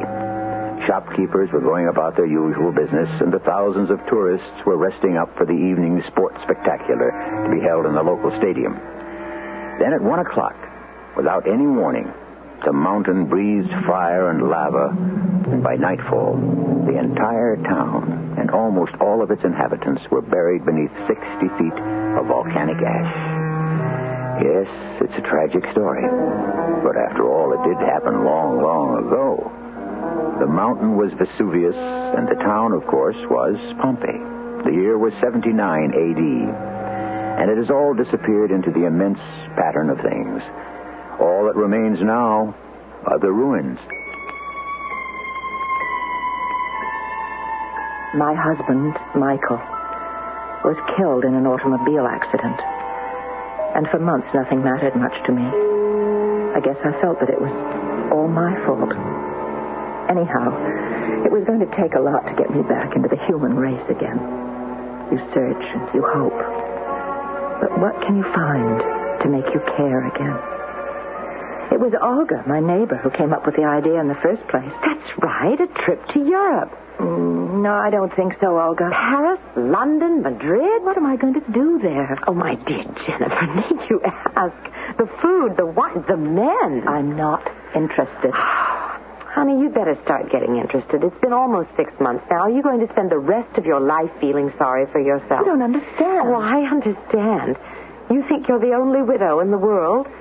But you're still young. You've got your looks. Come on, enjoy life again. Oh, how can I after what I've done? Jennifer. It was my fault, Olga. It was. Mike had a little more to drink than usual after that party, and I should have insisted on driving. But no, I didn't want to be one of those nagging wives. He really loved that car. Jennifer, please, I just should have driven, and... Well, I didn't want to offend him. Can you beat that? Okay, forget Paris. How about Italy? What, Italy? I've got a brochure for the 22 Basic Italy package. You get to see everything. Mike was going to take me to Italy one day. His parents were born there, you know. You get to see Venice, Naples, and in Rome there's a special tour of the Colosseum. I always wanted to see the Colosseum. Mike used to say that he was convinced that one of his ancestors was a gladiator. Well, maybe he did descend from one of those ancient fighters. Well, he was the best coach the university ever had. Everybody said so. Competition was in his blood. I'm so glad they named that football scholarship in his memory. Yes. Jennifer, you also get a special all-day excursion to the ruins of Pompeii and Herculaneum. Mike was going to show me Pompeii. There's a sense of the past there, captured forever. He said if you miss everything else, at least see Pompeii. Well, then, isn't that enough of a reason to go?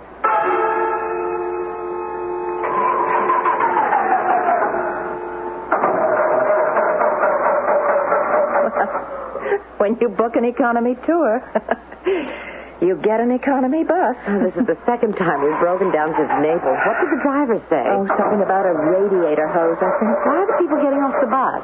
They're going to have to send into the nearest city for the part. We're going to be stuck here for a couple of hours. Where's everybody going? The driver suggested that the people who have the energy might want to go on ahead. The old city of Pompeii is about 20 minutes away. Well, let's do it. Walk to Pompeii?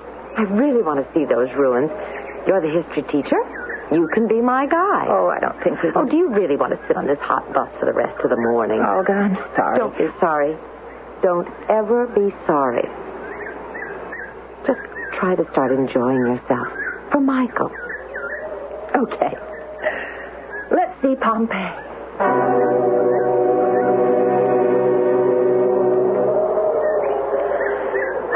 Doesn't it make you feel odd? Almost 2,000 years ago, this was a living city. There's something almost mystical about the ruins. Shells of great homes, shops. But did you see that building over on the hill was, some sort of temple? The Temple of Minerva, I think. She was the Roman goddess of wisdom. And preserved rather well, considering that it was hit by a volcano. Jen, right where we're standing 2,000 years ago, what would it have looked like? Well, I'd say it would have been a marketplace, leading off into narrow, incredibly narrow streets. In school, I've always admired the way you get the children to feel history. You make them close their eyes and try to imagine the sights and the sounds. I'd forgotten about that. It always works, too, doesn't it? Yeah, it does. 20 centuries ago. Let's try it, Jen. Oh, we're not kidding. Oh, now, don't be a stick in the mud. Come on, let's have some educational fun. All right. Class, let's close our eyes. They're closed. What do you hear? Nothing. No. Concentrate. It's 20 centuries ago. Listen for the clatter of chariot wheels. I'm listening. Concentrate. The sound of chariot wheels. Olga, can you hear them? I can. Sound of the marketplace. The cries of the vendors. Can't you almost hear it? Almost feel it? Especially those chariot wheels. It seems so real.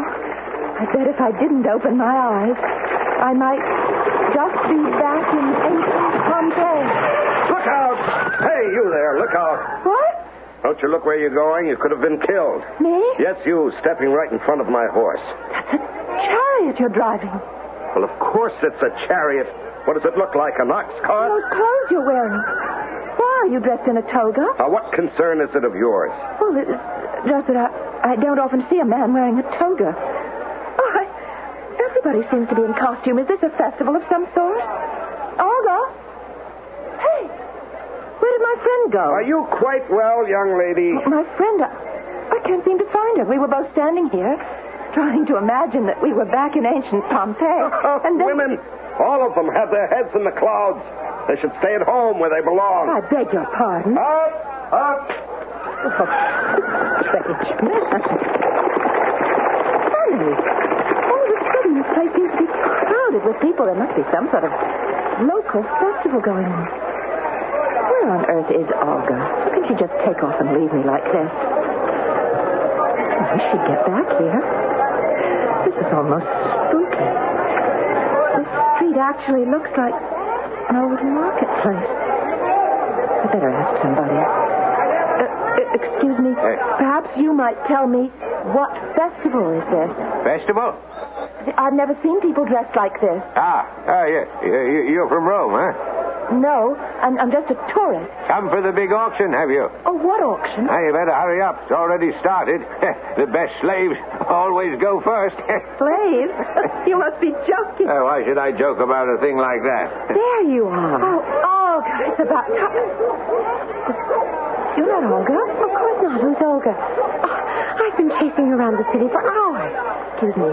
Do I know you?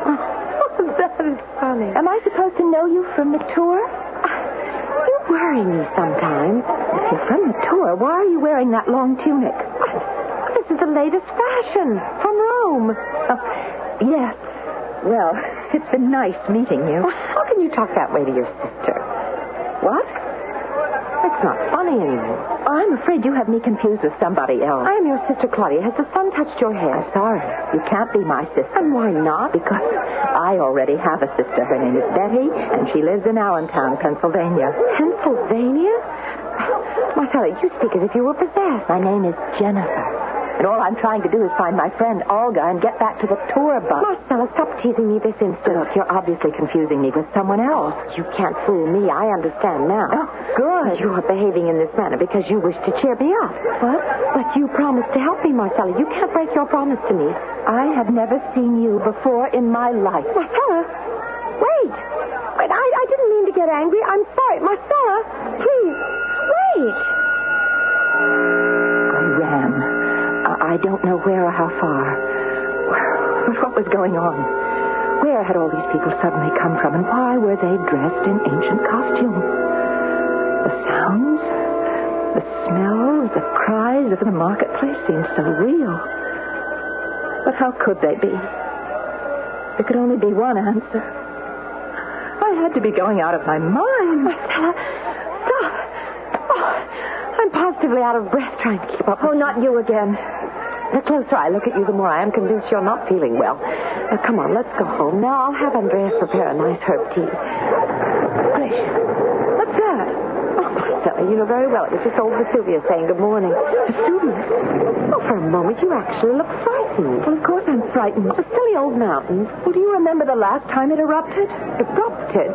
What are you talking about? Don't pretend you've forgotten that this silly old mountain, as you call it, was once an active volcano. Volcano? If you read your history books, it exploded and it destroyed ancient Pompeii. Destroyed? You speak nonsense. Look, read any book. In 79 A.D., Pompeii and the neighboring town of Herculaneum were destroyed by a volcanic eruption. Why are you speaking in riddles? What is 79 A.D.? I give up. Look, do me a favor, will you? Give me the directions back to the main road. Marcella. And stop calling me Marcella. You are deliberately trying to distract me from my troubles by being gruesome. All this talk of devastation in our two towns here. Peaceful as can be. Just take a look at the ruins. What ruins? The ruins all around us. Where? Right here. Wait a minute. This is impossible. What? I see nothing but the same old building. This house.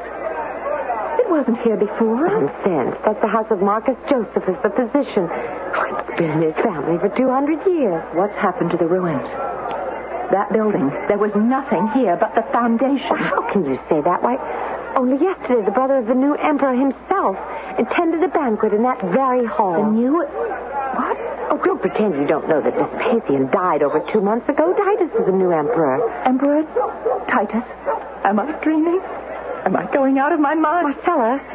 Doesn't feel like a dream. It's too real. But I can't be actually back in ancient Pompeii. There are no ruins.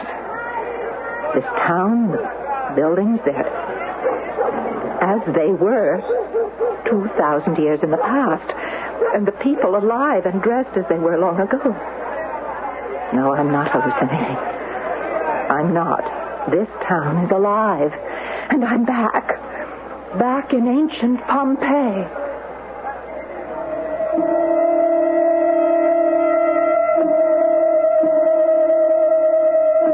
What is reality?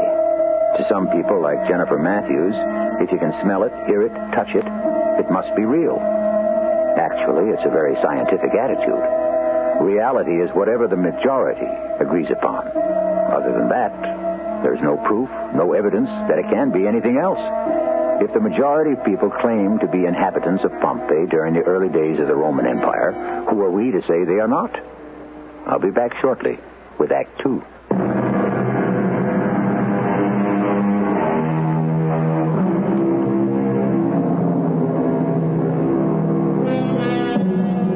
Jennifer Matthews is a New York schoolteacher, depressed after the death of her husband. She half-heartedly agreed to take a summer tour of Italy with another teacher, Olga Wilson. One moment, they are both standing in the midst of the ancient ruins of Pompeii, and the next, Olga was gone. The ruins had disappeared, and in their place stands the old town, alive again. Chariots and horse-drawn wagons line the streets. People in ancient costume are selling breads, cheeses, and a pretty young girl claims to be Jennifer's sister. Only Jennifer's name is not Jennifer. It is Marcella. And if losing oneself in the past is a way of escaping the pain and loneliness of the present, how much resistance can even the sanest person give? Sometimes I wonder about you, Marcella. My name isn't Marcella. How many times do I have to tell you? They always said you were the sensible one and I was the dreamer. But today I don't know. Is it possible that I've actually gone back in time? Into the past? You are not in the past. You are in the here and now. The present. But all of this is impossible. Yet with every moment it seems more and more right. It was then that the oddest feeling came over me. What I was, who I was, all spun around in my head like some crazy dream. I looked at this complete stranger, and suddenly I knew her. She was Claudia, my sister. It was like stepping out of a dark corridor into the daylight. The name Jennifer Matthews seemed distant, unfamiliar. Marcella. I was Marcella. Are you all right? I know you. I should certainly hope so. You're my sister. Marcella, when are you going to speak to Cousin Paulus? Cousin Paulus? After all, you did promise. Cousin Paulus? Oh, don't tell me you've forgotten him, too. No, of course not. Paulus Flavius, our guardian. I don't want to marry some fat old man. Well, what makes you think you'll be doing that? Paulus insists on arranging my marriage to my best advantage. Oh, so he says. Of course it will be to some fat, old, rich man. Oh, why must you anticipate the worst? Isn't marriage like that? You're afraid, aren't you? You know how I feel, Marcella. Yes, I know. I'll speak to Paulus. Ah, Marcella. I certainly didn't expect to see you up so early. I wish to speak with you, cousin. Splendid. What shall we speak about? I wish to speak with you about Claudia. Oh, let us speak of this evening's games. Have you ever seen such excitement, such anticipation? About Claudia. We here in Pompeii can't be as opulent as the new emperor, though. How can one forget that display last month? 100 tigers in the Colosseum at one time. Magnificent. And Marcella, the champion of that incredible spectacle, the greatest gladiator of them all, Milos, is here tonight. Let us speak of Claudia. Very well, very well. We shall speak of Claudia. She has no wish to be married. You know the laws as well as I do. She has been of age longer than the maximum 3 years. She must be married soon. Oh, but it is not necessary in Claudia's case. She's confided to me her desire to enter the Temple of Minerva. Oh, that's absurd. Spend her life wilting away inside a marble tomb with some old hag. Claudia will be better off. She's too sensitive for the demands of a husband. Yes. She is very beautiful. But she is not strong like you. She needs someone to look after her. Yes, someone old and fat and very rich, of course. Marcella, you do not understand. Oh, you're the one who doesn't understand. Claudia is afraid of men. She is not afraid of me. Well, that's different. She isn't going to marry you. Why not? You, Paulus. She is so very beautiful. I would take care of her. You, Paulus? Is the idea so disagreeable to you? No, I just never thought. I never expected that you... You're young and handsome, as I'm sure you know. But you could be Apollo himself, and Claudia would still be afraid to marry you. There is nothing more to discuss. Paulus, you can't marry Claudia against her will. I am her guardian. I can do what I like. But it isn't right. I wish to speak of something else now. I'm going to the arena to watch practice before the morning sun becomes too hot. How would you like to meet the great Milos himself? No, not really. It'll be so amusing. Men killing other men do not interest me. It's just the exercises, Marcella. I insist. Now, come along. It'll be such fun. Hello, Marcus. Septimus. Greetings, Marcella. Look there. See the one with his back to us? Have you ever seen such shoulders, such strength? Now, watch him. Watch him throw his opponent to the ground. There. Now, you know who that is, don't you? That's only the greatest gladiator of them all, Milos. Milos. Rather large, isn't he? Yeah, some people say he is a descendant of one of the Titans.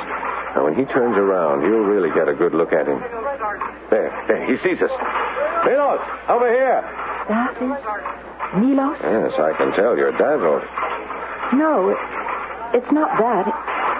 I've seen that man before. Well, how could you? You've never been to the Colosseum? No, not there. Milos, how are you? Greetings, my Lord Paul. We were just watching your practice. You were splendid, just splendid.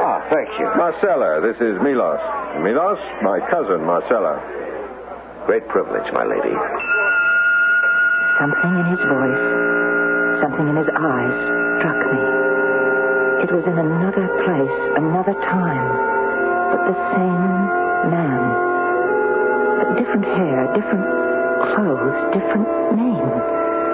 A name I knew I had spoken thousands of times, a name on the tip of my tongue. It was impossible, of course, but in some far-off dream, there had been someone else so very like him. He spoke again. Will you be attending the game this evening, my lady? What? I should be honored to dedicate my victory to you. Aren't you thrilled? Marcella. Oh, I'd rather you did not. Marcella. Oh, this is unusual. I've never known a lady to turn down a victory salute. But what if you should lose? Lose? My lady Marcella, let me assure you, I shall not lose. I never lose. Pride goeth before a fall. Tell me then, if due to a whim of the gods I should fall, will your thumb point towards Olympus or Hades? My thumb will point in neither direction, for I shall be at home. You would miss the games? I have no desire to watch grown men kill each other for sport. Marcella, please. Sport? For you, maybe. To us in the ring, my lady. It is our way of life. But how can you be so casual? You could die this very evening. And in what way would that concern you? Yes. Your death. Your death does concern me. Don't ask me why. As if in a nightmare I've seen you die before. A horrible death. The thought of your death fills me with pain and loss. You're only a stranger, and yet I know you. You must not die. If you die, I would have no desire to go on living. Oh, it's no concern to me whether you win or lose. I didn't think so. Marcella, you're as white as a sheet. Look, come back here. Where are you going? Marcella, come back this instant.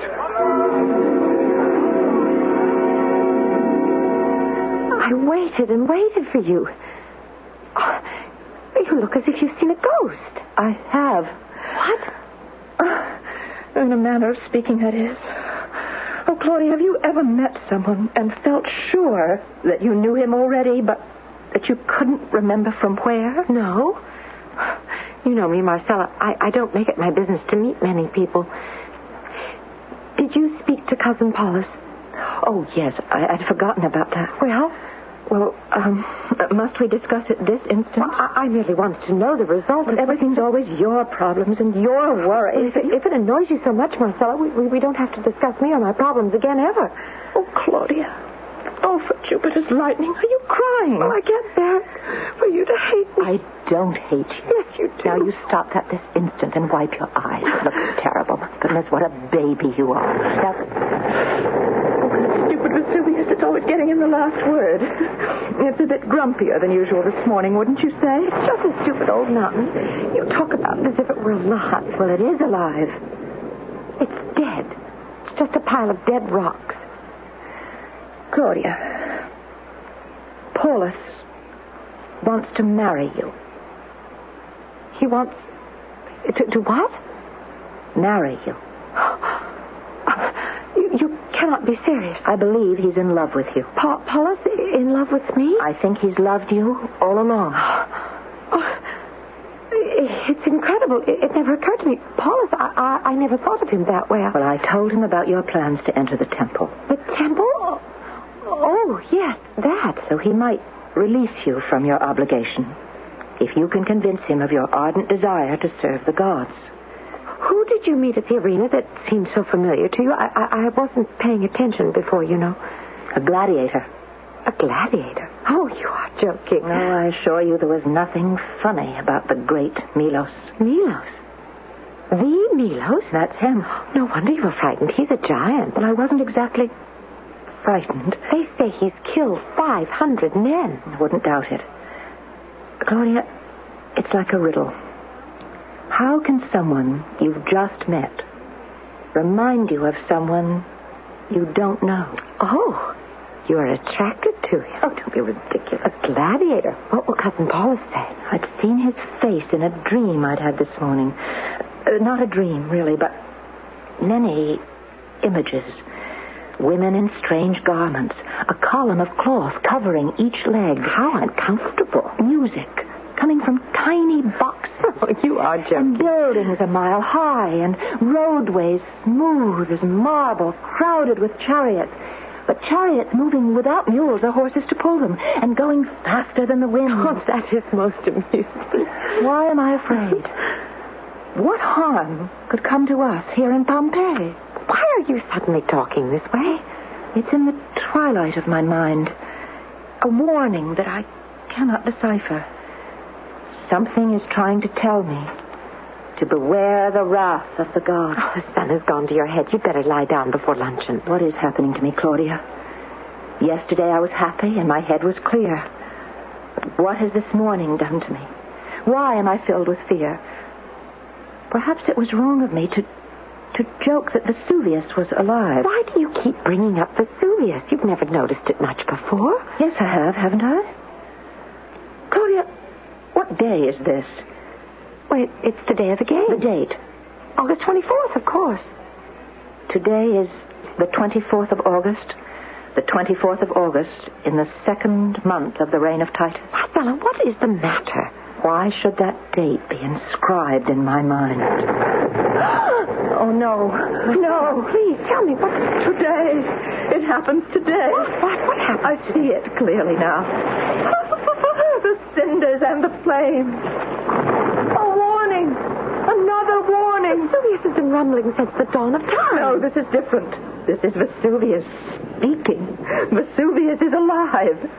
It is saying there is no tomorrow. Marcella, you are frightening me. There's no tomorrow, Claudia.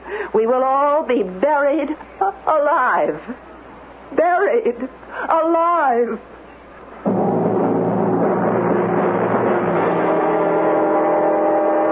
According to the laws of physics, two objects cannot be in the same place at the same time. So what we want to know is, who is doing the dreaming around here? Is Jennifer Matthews dreaming of another life back in old Pompeii? Or is it Marcella, who is dreaming of another existence as Jennifer Matthews? According to Einstein, time is relative.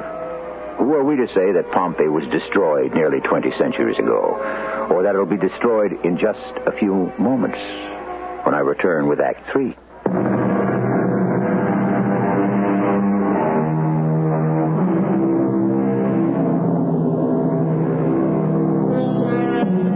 To the person with the ability to predict the future, the risks run high. After all, people are seldom receptive to bad news. Marcella has foreseen the terrifying eruption of Mount Vesuvius, but who would possibly believe her? In any other instance, how satisfying to be able to say, I told you so. But in this situation, quite impossible. But if by chance Marcella can discover a way to escape, who will she choose to take along with her? Marcella, I have never, ever attempted to give you advice, but, well, when one is as troubled as you are, the only solution is to seek the guidance of the gods. I am troubled, but not in the way you think. You do not believe in my vision of Vesuvius, but I have no doubts at all. I need the guidance of those great powers to help us plan our escape, if indeed it is not meant to be that we die. Minerva, I have come to your temple because you are the goddess of wisdom. I do not know why I have been caused to see the future. I do not know why I have seen any of the visitors I have seen this day. I beg you, guide me. If it is not meant that I die in the fury of Vesuvius, tell me. Speak through my heart. I hear you now, Minerva. Seek the sea, the safety of the sea. Yes, I know what I must do.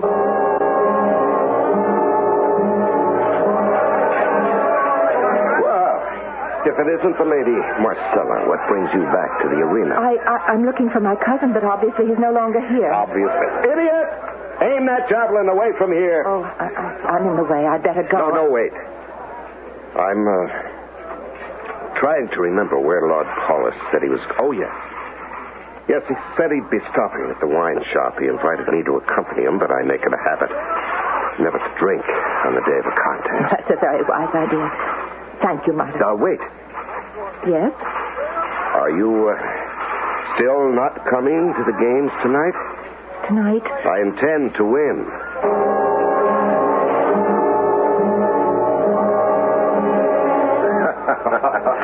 I'm telling you that you're all wrong. No, we're not. You'll lose your purses, gentlemen. The smart money is on Milos. Now, do as you will, my friends. I shall not be the one to say I told you so. Paula, I must talk to you. Marcella, my dear cousin, what a joy to see your lovely face again. You really shouldn't be here. No, I wouldn't have come except this is most urgent. Paula, we need a boat. A boat? All right, this very minute. Come along, have some wine. In less than an hour, we must be out into the bay. Why? What's happening in the bay? It will be safe there. Safe from what? I've had a vision, Paulus. Vesuvius is going to erupt and bury the town. That's why we need a boat, so that we can escape in time. Marcella, please. I couldn't expect you to believe me. Vesuvius erupt. How can I make you believe me? We must be safely out to sea, or we won't be able to fight the current. I know what you're really doing, Marcella. You think I have wagered too heavily, and I am in for a fall. No. Oh, please, listen. Always the practical one, the sensible one, the family purse string. You don't believe me either, do you? I've always loved this garden, especially the little fish in the pond. What good will it do me to escape Vesuvius if the two people I love so dearly stay here and perish? Animals are very sensitive, you know. They can sense changes in the weather and lots of things. You aren't listening. That's strange. Look at the way they're all poking their heads into the mud at the bottom. I've never seen them do that. Claudia, one last time. Incredible. It's as if they were trying to hide. They're terrified. What is it that they sense? What has frightened them so? They know, Claudia. Listen to the birds. They sound different. Yes, I can hear it. They know, too. Soon they will take flight. You're right. Minerva has given you a vision, and I denied it. We will die. No, not if we get to the boat in time. Then we'll live. You and I and Paulus? You and I. What about Cousin Paulus? He will not come. Then I will not go either. He refused to believe me. I can't force him to sail with us. I realize now, sister, if Paulus dies, I should not care to live. I will stay. Listen to me, Claudia. I think I know of a way to get Paulus down to the harbor, but you must be there. But you just said that he won't. Promise me. Give me your sacred oath. You will go now to the harbor. But I don't... The name of the boat is the Helena. But I don't want to... You want to save Paulus? But yes, of course I do. Then promise. I promise. Go, Claudia. Go, now. Oh, now, not again. Can't you give me some Paulus, peace? I don't have much time. Claudia believes me.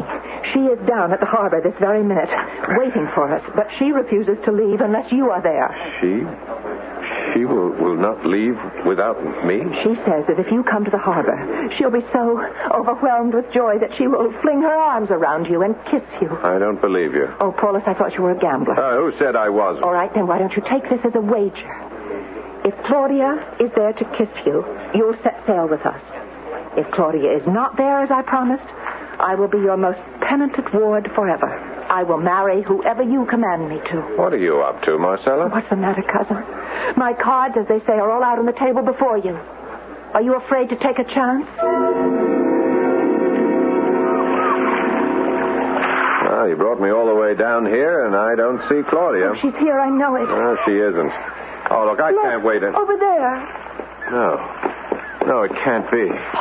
Claudia. Paulus, you did come. I'm so happy. Dearest, I am the one who is happy. Dear, I believe you care this much. Is this a dream I will wake up from? You will come with us now. Of course he will, Claudia. He's a man of his word, aren't you, Paulus? With her? With her, I will go anywhere. Yes, I have lost the wager, but love has made me a winner. Love. Well, I'm ready to cast off. No, Marcella? No, we cannot leave yet. Please, wait here. Marcella, you can't go now. Come back. Where are you off to? I thought that we were going... Marcella, come back. Wait for me. Just wait for me. What are you doing here? I must speak to you. I've not come here for my cousin. I'm here to see you. Oh, what would you have to say to me?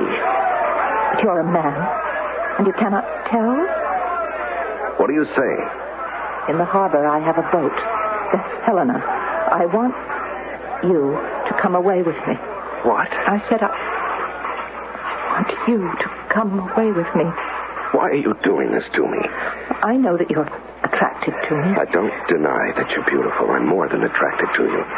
I can see nothing else but you. Milos, come with me. Oh, why do you torment me? You high-born women that want to amuse yourselves? I'm not amusing myself. I'm making a complete fool of myself. A man like me, a gladiator? I want you, Milos. I almost believe you. I am prepared to give up everything. My money, my position, my home. Just to have you. I believe that you would. I believe that you would. Oh, will you? Will you come away then? Yes, I will come with you. Then let's go now. Now, this minute? Yes, we have no time to lose. What about the games? I cannot leave before the games. No, there's no time left. We must leave. Now. You're asking me to miss the games, to dishonor the name of Milos, to be disgraced? I'm willing to give up everything for you. But obviously, you are not willing to give up everything for me. Goodbye, Milos. No, Marcella. Marcella, wait. I will come with you. And let us hurry. My love.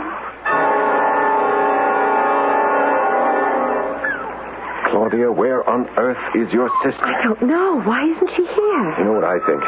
I think it was just a trick on her part to bring us together. I don't believe she intends to come back at all. That isn't so, Paula. She must come back. What's that? Oh, she must. No. I don't believe it. It cannot be. Claudia, it is Vesuvius. Look. Martha, I see her. Who does she have with her? It's Milos. But how on earth? You must capture her at once. As well as done. My lady Marcella, I am confused. Milos, we are safe. We're safe now, my love.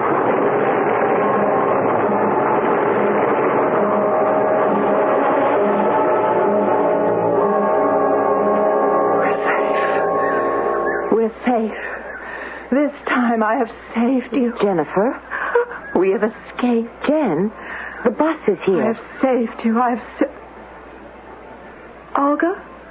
Honestly, you've been standing there like an absolute zombie. I saved him, Olga. Saved who? Michael.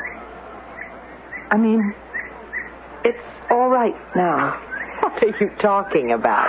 It's so clear. Oh, can't you see it? There was nothing I could have done. It wasn't my fault about Michael. I understand now. Is this really Jennifer Matthews talking? It's as if a weight had been lifted off my shoulder. I must be dreaming. Yeah. That's what it was. A wonderful dream. Jennifer, you're smiling. I understand now. That's why. Well, what are you waiting for? Let's get back on the bus. There's nothing else to see in this town. There's just a lot of ruins. Let's get back to the living.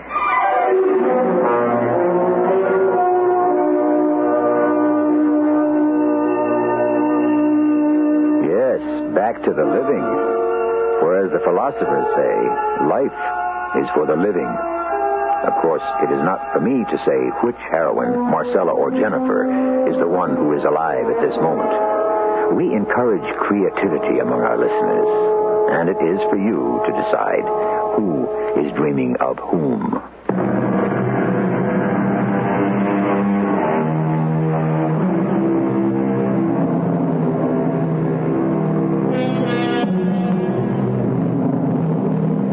How strong an emotion is guilt? Better yet, how powerful is love? If we do, in fact, carry our consciousness with us in a series of lives, of rebirths, through an eternity of existence, do the guilts, the pains, the loves survive? Is each life merely a repetition of the other? We cannot escape the past, then it would seem we cannot escape the future either. For in a cycle, are they not all one and the same? Our cast included Marion Seldes, Patricia Elliott, Paul Hecht, and Larry Haynes. The entire production was under the direction of Hyman Brown. And now, a preview of our next tale. What giants do you talk about, my lord? There, in the distance, where I'm pointing. Do you see how they press at us with their fearfully long arms? I have read that giants can reach out and catch people who are as much as 2 leagues away. Well, in that case, we are much too close. I'll shrink into my saddle and make myself as small as possible. That way, maybe they won't see me. You do the same. No, let them see us. They will prove no match for me. My lord, I think I must tell you, those things you're pointing out that you call giants are no more than windmills. Windmills? They can't do us any harm. Windmills, indeed. Oh, my simple Sancho, that shows how very little you know about giants. Windmills. This is E.G. Marshall inviting you to return to our Mystery Theater for another adventure in the macabre. Until next...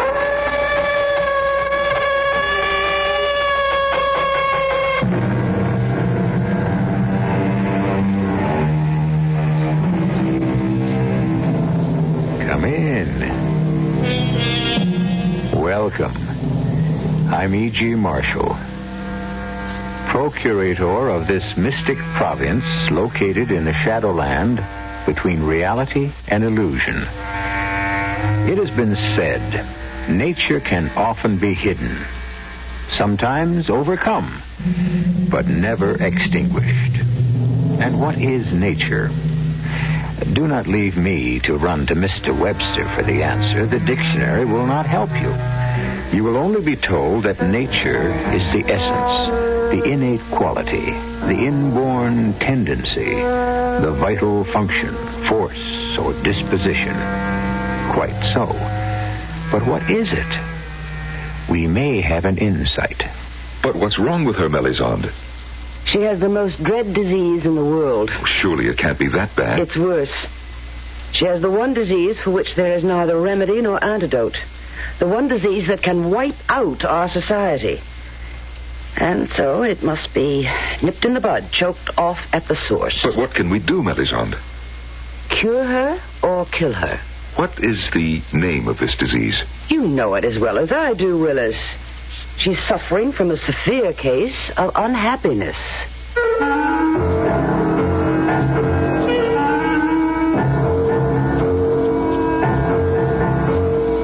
Our mystery drama, Pandora, was written especially for the Mystery Theater by Sam Dan and stars Patricia Elliott and Norman Rose.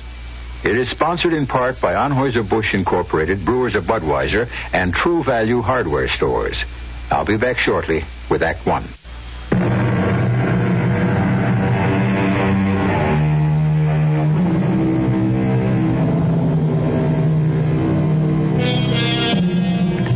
At one time, according to Greek mythology, mankind dwelt in a perfect paradise. And then a young lady named Pandora permitted her curiosity to get the better of her, opened a forbidden box, and thus loosed upon the world all manner of suffering and sorrow.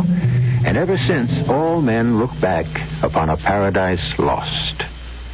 What must it have been like to live in a world without conflict, sorrow, disease, or death? We will never know, but future generations may, for science is slowly but surely finding remedies for all the ills of Pandora's box. And 100 or 500, 1,000 or 5,000 years from now, once again, there may be paradise. Ah, Roland. Willis, am I disturbing you? No. I was about to rest for a while. You're painting, I see. Yeah. Do you like it? Oh, yes.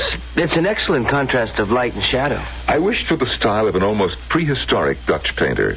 The particular painter is named Rembrandt. And after a time, I shall adopt the styles of some of his contemporaries. You know, they were a most unusually talented group. Roland, what have you been doing with yourself lately? Oh, nothing.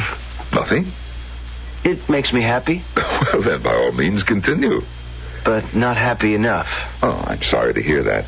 Is there anything you need? Rather ask who. Very well, then. Who? Mara. Mara? Of course. Come, we'll go to her.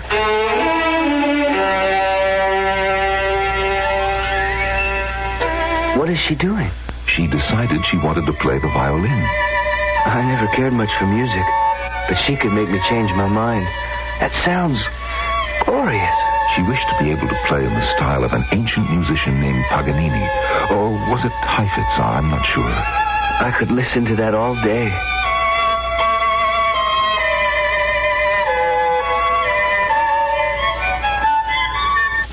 Oh, Mara, my dear, we disturbed you.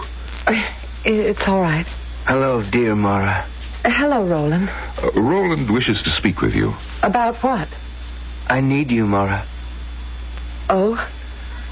So I want you to come with me. Stay with me. No. I thought I would like to travel. We might cruise for a year. Mara, what did you say? I said no. You said no? But how could you? Why should you say no to Roland? I said no.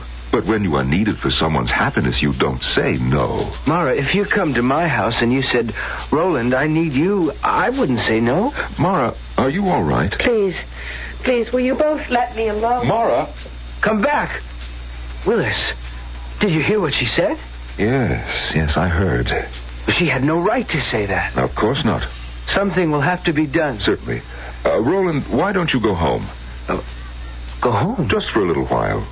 You see, she may be ill. Well, then all she has to do is drink some elixir of... She will, Roland, she will. Then have her do it now. On the other hand, she may not be ill. She's unusually sensitive. I understand. That's why I need her. Because, as you very well know, I'm not sensitive at all. Well, then you'll have to adapt yourself to her moods. Now, why don't you come back for her later, and everything will be just fine. May I come in, Mara? You may do as you like, Willis. What was the meaning of that little scene a moment ago? I don't know the meaning of it. Something is disturbing you. Shouldn't something be disturbing you, Willis? Another man wants to take me away from you. Take you away from me? What a way to put it. My dear, you don't belong to me. No one belongs to anyone. But I don't want to go with Roland. Roland needs you for his happiness. It's not right. It's not right. Oh, my dear Mara, I was living with Joanna, and you came to our house and you said you needed me for your happiness. Well, that was different. Different? Oh. Well, maybe it wasn't different. Maybe that was wrong, too. Mara, would you like to go to a rest home? No. But, my dear Mara, if you don't go with Roland, you'll have to go to a rest home. Don't you love me? Of course I love you. Then how can you let Roland take me from you? Why do you keep using the word take? He isn't taking you from me. He's sharing you with me, just as you are sharing me with Joanna. What did you say? Did you say that I am sharing you with Joanna? My dear, whatever is the matter with you? Get away from me. Don't touch me. No, don't come near me. Mara, you're ill. I share you with that Joanna. What do you mean, that Joanna? She's a lovely person. I hate you. Oh, Mara. I hate Joanna. I hate Roland. Mara, you don't know what you're saying. I do. I hate everybody. I hate this place, everything. I even hate myself. Mara, you know the trouble with you. Willis, what's gotten into me? Why do I feel this way? Why do I say these things, these hateful things? Oh, you're tired. You've been practicing too hard. You know, that's really very difficult music. Difficult? How can you say that? Well, you play it easily, but subconsciously you're making a fantastic effort. Believe me, dear Mara. Well, then you mean I say these things and I feel this way because I'm tired. Of course. And that there's nothing really wrong. Nothing at all. And you'll go into a rest home for a few weeks. No. Or maybe only for a few days. Oh, but the last time I went into that rest home... Dear Mara. Look into my eyes and answer truthfully. Are you happy? Well, the truth. Are you happy? No. Therefore, you are unhappy. Well, Dearest Mara, you are unhappy, aren't you? Yes. And as you very well know, that is not permitted. Is it convenient for you to see me now, dear Mara? Who are you? My name is Melisande. Do I know you? Yes, I know you. When I was here before, when I was here at the rest house. Now, you're becoming excited. Please drink this. No. Dear Mara, you are here to be helped. Now, this feverish excitement is doing you damage. Well, what is it that you want me to drink? Only something to calm you, that's all. Here, now you see? I'm sure you're feeling better. More at ease. What do you want? I want us to have a little talk. About what? Everything. All of us. The entire rest home is dedicated to your welfare. I know you. I remember you now. You're the one who said I couldn't have the baby. That's true. Why did you say that? Dear Mara, surely you understand the necessity. I only understand that you said that I couldn't have my baby. Oh, let us stop for a moment so I can play back to you what you just said to me. Because that was the most unbelievable statement I have ever heard. Listen. You said I couldn't have my baby. Did you hear what you just said? My baby. Dear Mara, the baby does not belong to you. Well, I meant that it was mine in the sense that I... Yes? Mine in the sense that I... Oh, I don't know what I meant. A baby belongs to the world. Isn't that so? Yes. If people wish to create children, these children become part of the world. Isn't that true? Yes. And therefore the world must determine if the potential newcomers possess sufficient... Oh, please, I don't want to hear any more.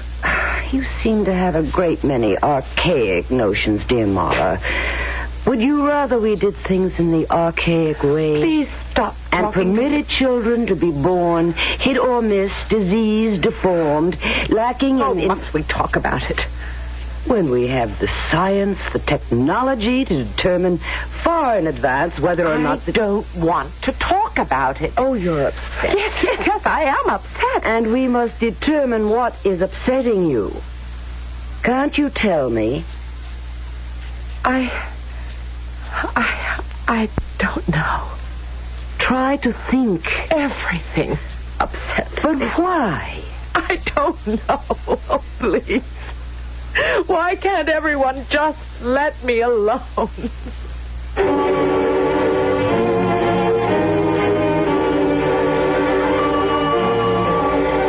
How long has she been this way, Willis? Well, the first I knew something was wrong was this morning. This morning.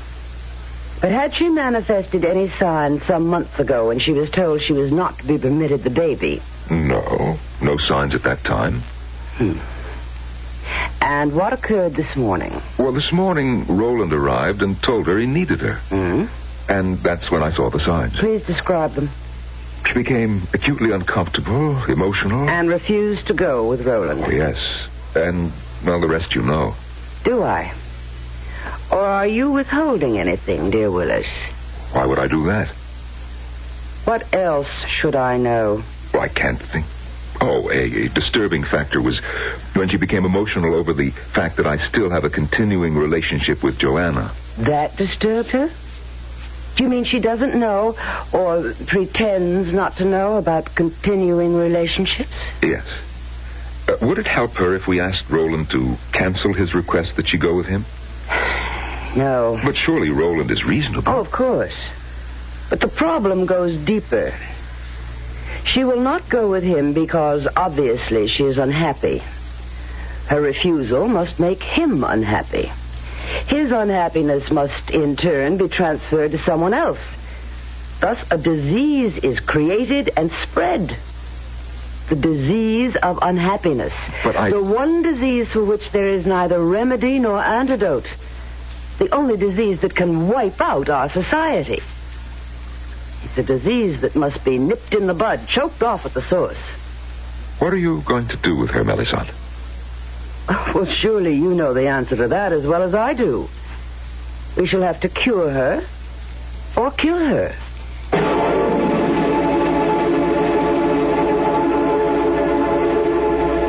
Happiness seems to be a rather serious business in the social order of the future. You better be happy or else.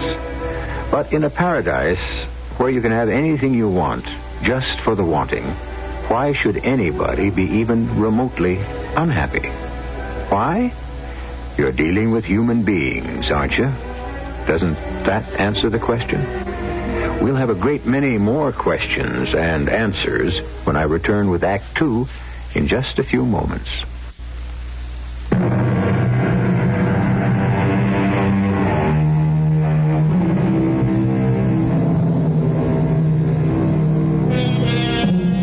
Men of goodwill have always struggled to create a better world. And the best of all worlds, of course, would be paradise.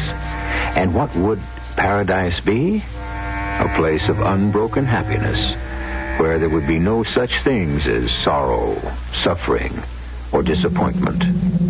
Could such bliss, such unrelieved bliss, become a bore after a while? How long do I have to stay here, Willis? You can leave anytime you're ready, dear Mara. I'm ready right now. No. Why do you say no? Because you're unhappy. You are unhappy, aren't you? But I don't want to stay here. Dear Mara. Don't call me Dear Mara. But, if anybody calls me Dear Mara, I'll scream. You're screaming now. Mara, you are in trouble. Why should I be in trouble? Because you're unhappy. That's my affair, isn't it? No, dear. Unhappiness is an infection. I'm sorry. I can't help the way I feel. You will have to. I don't care. Dear Mara. Don't call me please. Dear. Do you know how many hundreds, how many thousands of years it has taken the world to become happy? Willis, take me home. If you insist on being unhappy, this will become your home. No. Mara, look at yourself. You're beautiful. It means nothing. Anyone can be beautiful. Talented. It doesn't matter. Anyone can have any talent they want. Just by wishing. What do you want, Mara? What do you want? I want you. But, Mara, you got me. So does Joanna. And so does anyone else who wants you. Mara, do you realize what you're driving at? Yes. What you want is for one person to own another. In ancient times, that actually existed. It was called slavery. I didn't mean it that way exactly. I only meant that you and I shouldn't share each other with others. Why not? Why not? Because I love you. And I love you, too. But do we have the right to be selfish and keep others from sharing this love? Oh, please, Willis, I don't know what to say. I only know how I feel. If another person wants me and you refuse to share, do you know what happens to that other person? She becomes jealous. But if I do share you, I become jealous. But no one is supposed to be jealous, ever. Because jealousy creates unhappiness, and we can't have any of that. I've always been unhappy. And I guess I'll remain unhappy. Mara, if you talk like that, then there's absolutely no hope. Shall I tell you why I've always been unhappy? Shall I tell you why there always seems to be an ache in my heart? Why nothing gladdens me, why no one can comfort me, and why there's no joy, no rest, no peace? Shall I tell you why? Something's missing. Something isn't here inside of me. Something is lacking, and it's something I need. Dear Mara. What do you want now? I just want to talk to you about yourself. You know everything there is to know about me. Oh, no, dear Mara. We know very little about you. You've taken hundreds of your tests. What else is there to know about me? Why are you unhappy? I don't know. You keep asking, I keep answering. Do you know how many people live in the city? No, and 100,000. And do you know you are the only unhappy person here? I'm sorry, I can't help it. Shouldn't it bother you that you're the only unhappy person? We must cure you. Why? Because we can't have you destroy the world. What? Look, Mara, look at the wall. You see? Those pictures. Pictures of a city. I've never seen such pictures, such a city. It's an ancient city. So many people. What's wrong with them? Nothing. That's the way they were. That's the way they were? Yes. See how many are old and tired, ugly, dirty. See how few people are smiling? Listen to the noise.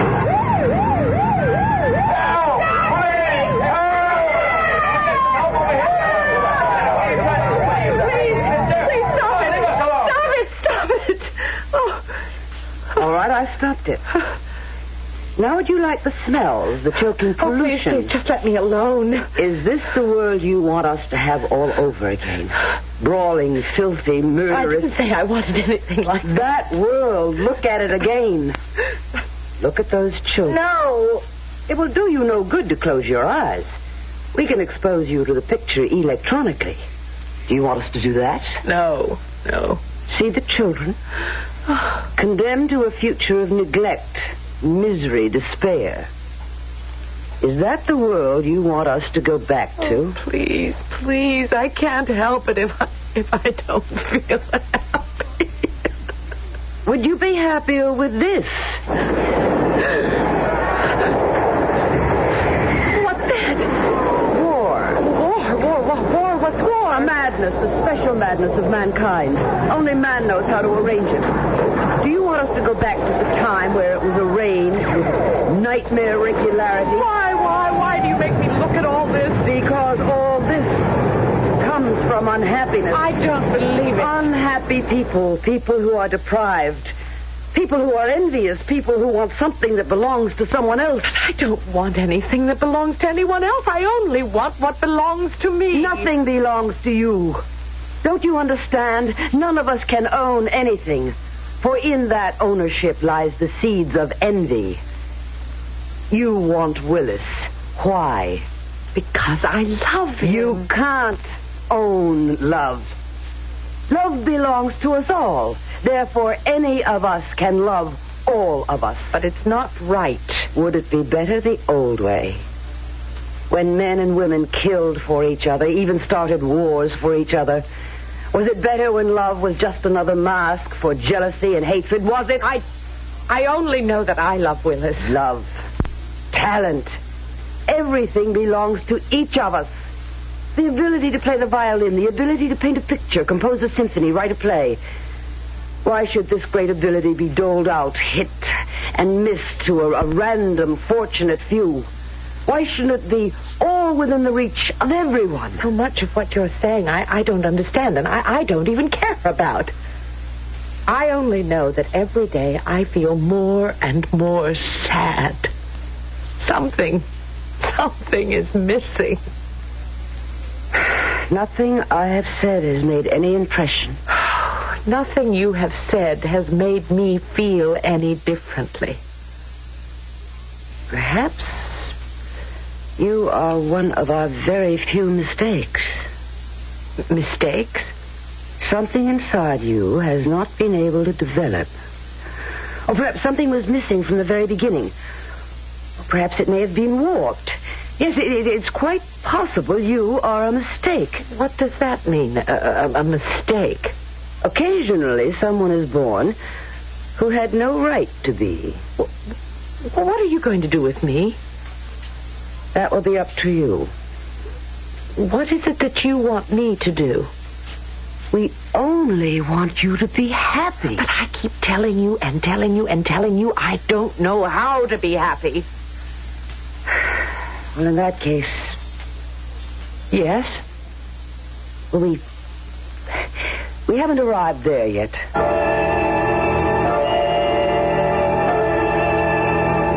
Dear Mara. Roland?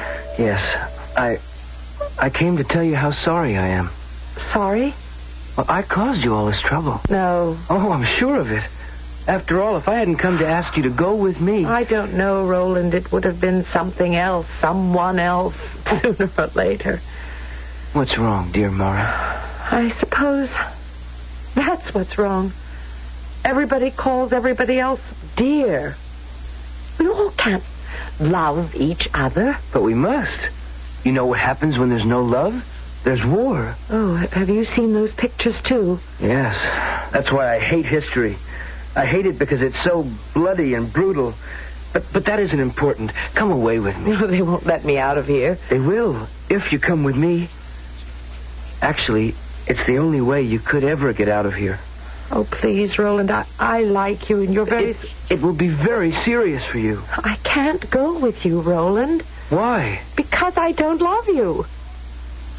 I'm sorry. I know we're all supposed to love each other, but I don't love you. I would like to love you, but I don't. I can't. Mara, suppose you were just to say you love me. But I don't love you. I know, but couldn't you just say so? But that would be a lie. Yes, I suppose. I can't do that. I just can't lie.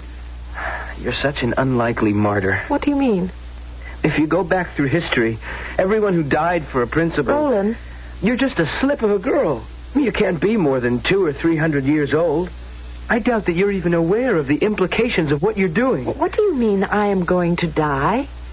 Did I say that? Yes. You said it, and you know you said it. Mara, let's end this nonsense. Just smile and say you'd be happy to come with me. Do you mean that they would kill me if I don't? Oh, that's not the way it really is. It's just... Oh, look, before it's too late, please. It doesn't matter. That's what you have to do to live. Now tell them. Tell them you're willing to come with me. Ah. Dear Roland and Mara. I've brought Mara here because there's no longer any difficulty. There isn't? No. Mara is quite happy. Are you, dear Mara? Oh, yes. Wonderful news. Mara wishes to go with me. As wonderful news, if true. Oh, of course, it's true. Tell her. Tell her, Mara. Mara agrees to go with me. That is not what you just said, dear Roland. Let me play it back for you. Listen. Wonderful news. Mara wishes to go with me. You said originally, Mara wishes to go with me. What you said just now is, Mara agrees to go with me. Oh, what's the difference? The difference is one of life and death.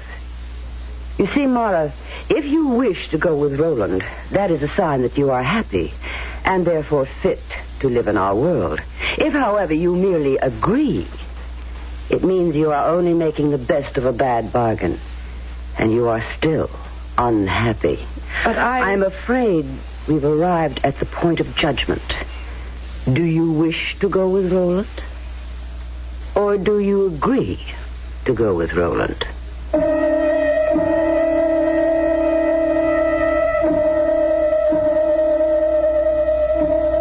Which is it indeed? A life hangs on a single word. When you think of what words have meant in history, why, our own catastrophic civil war was basically caused by a single word, wasn't it?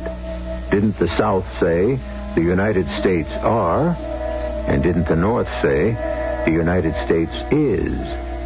We'll have a few provocative words in Act 3, which I shall bring you in just a few moments.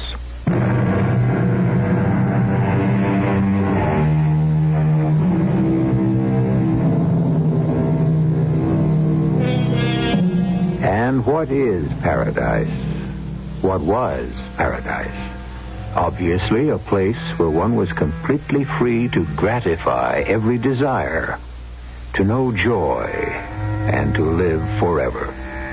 At one time or another, man enjoyed this particular situation, or so we are told, and yet paradise has always been lost. Is there something within the human condition that rejects perfection? Willis, she loves you. Talk to her. Convince her. What can I say to her, Roland? There is nothing anyone can say to Mara any longer. From now on, Mara must speak for herself. Do I agree to go with Roland, or do I wish to go with Roland? No. No, I shall make it even more definite than that.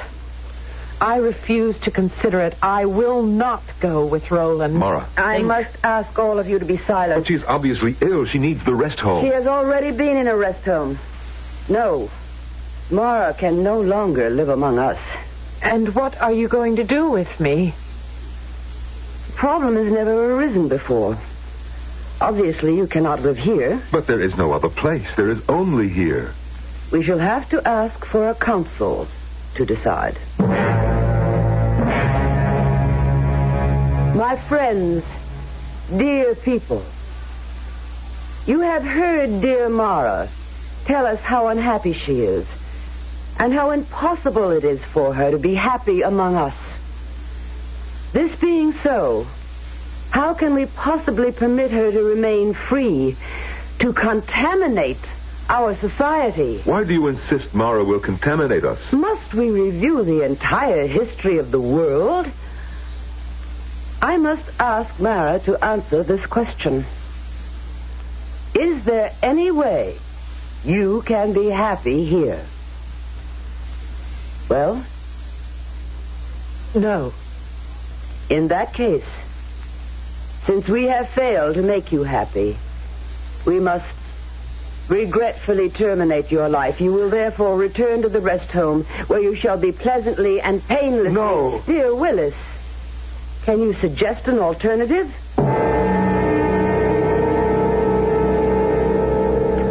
Mara? What have you got there? A drink. The drink? Oh, you'll find it very pleasant. Oh, it will kill me. There is no other way. Why do I have to die? Why can't everyone just leave me alone? You have an illness. What illness? Is it possible you still don't understand what we have been talking about? You are unhappy. You cannot be permitted to live. Take the cup. No. I told you from the beginning. There is no other way. No! Mara! Let me out of here. You can't go anywhere. You struck me. Let me out of here. Mara! Come back. There's no place you can go. Mara! Willis? Mara. Be quiet. Someone will hear you. Are you alone? Mara, everyone is looking for you. I know. Can you hide me? It's impossible. Sooner or later, you'll be found. I don't want to die. You should have thought of that before. Is that how you talk to me? It's the truth. I thought you loved me, Willis. I do. But no more than anyone else. I'll tell you what we can do. We'll go back to Melisande and the council. No. We'll say that you will make every possible effort to be happy. I can't be happy here. You must try. Oh, don't you think I have? Don't you think I've been trying all my life? What is it, Mara? Why are you the only one who can't be happy in our world? I don't know. I feel as if I were dead. Dead? As if there's no life in me. Perhaps something physical. No, they say I'm in perfect health. But why do you feel dead? Because there's no suspense. Suspense? Mara, what do you mean by suspense? I mean, I never have to wonder if I'll ever get what I want. Of course not. All you have to do is wish. That's the trouble. It just happens, and I don't have to do anything. I want to play beautifully on the violin. I just wish for it. And that's bad? I read that the person who I wanted to play like, whose style I admired, worked and studied and practiced every day of his life to be able to do it. Is that right? That I should just wish for it? Of course it's right. And your painting, the man you pattern yourself after, he's a genius. Is that fair? Was it fair for only a few people to have talent? Shouldn't everyone be able to paint or perform or write if he wants to? What do I have to look forward to? If only I could just feel alive like those people. Which people? Well, the people Melisande showed me in the pictures. Who?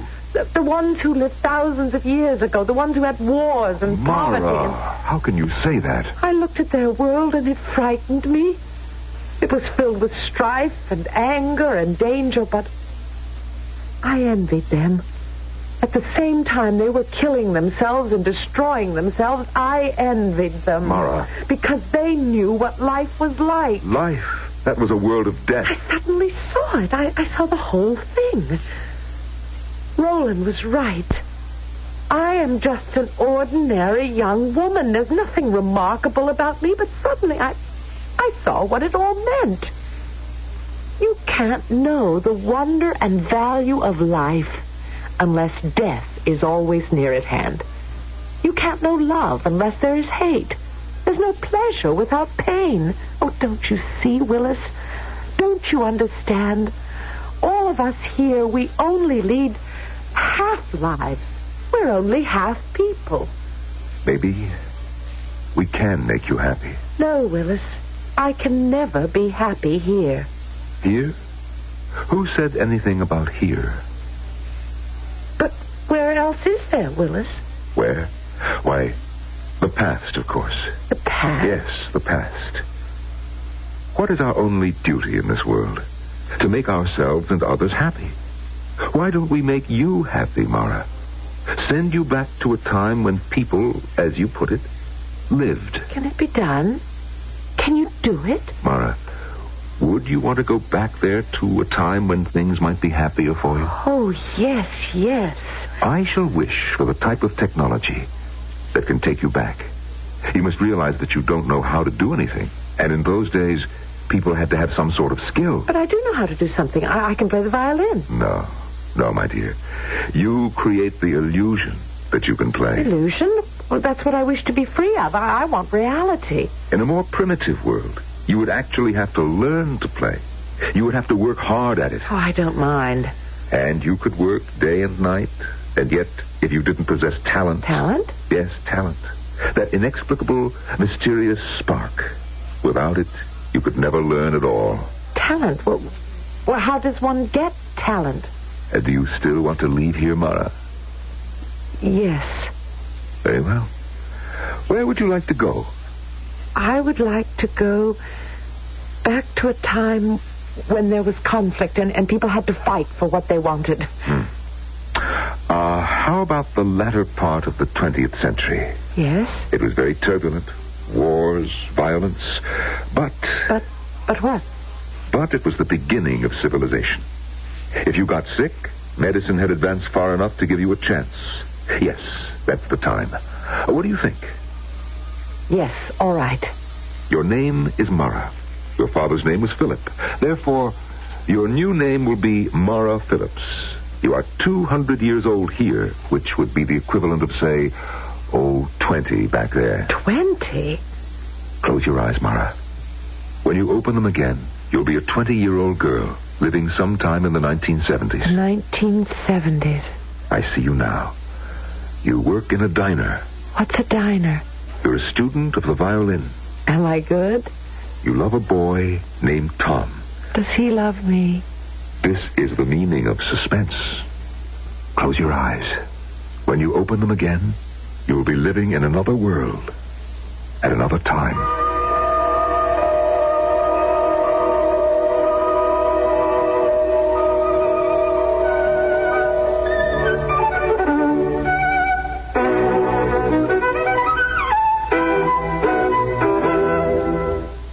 Well, do I sound better, Tom? Honey, you sound like $1,000,000. Am I improving?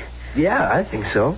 But what do I know about it? Oh, Tom, there are times when I think you're a barbarian. Come over here. I'll show you. Tom, I haven't finished practicing. When does the professor think you'll be ready for the concert? Oh, 5 years, maybe 6. 5 years? Well, it takes work. Do you want me to give it up? Hey, baby, don't get so all uptight. I mean, it's your thing. You got to stay with it. Well, just be patient and try to understand. What do you have, sir? I'll have a small date with the waitress. Give me one good reason why I should go out with a fat, bald, ugly creep like you. Hey, Mara. Wait a minute. Listen, kid. Let me set you straight. That old character's a pal of Jerry's. Does that mean I have to go out with him? No, you don't have to go out with him, but just don't insult him, that's all. Excuse me, I gotta answer. Jerry's Diner. Oh, yeah, hold on. See you, Mara. Hello? Yes, Mr. Allenby. Well, certainly. At once. I have to go. I've got an audition. But you can't leave. It's the lunch rush. It's my big chance. Cover for me, will you please, Sally? I'll make it up for you. Okay, but if Jerry comes in and doesn't see you, kiss the job goodbye.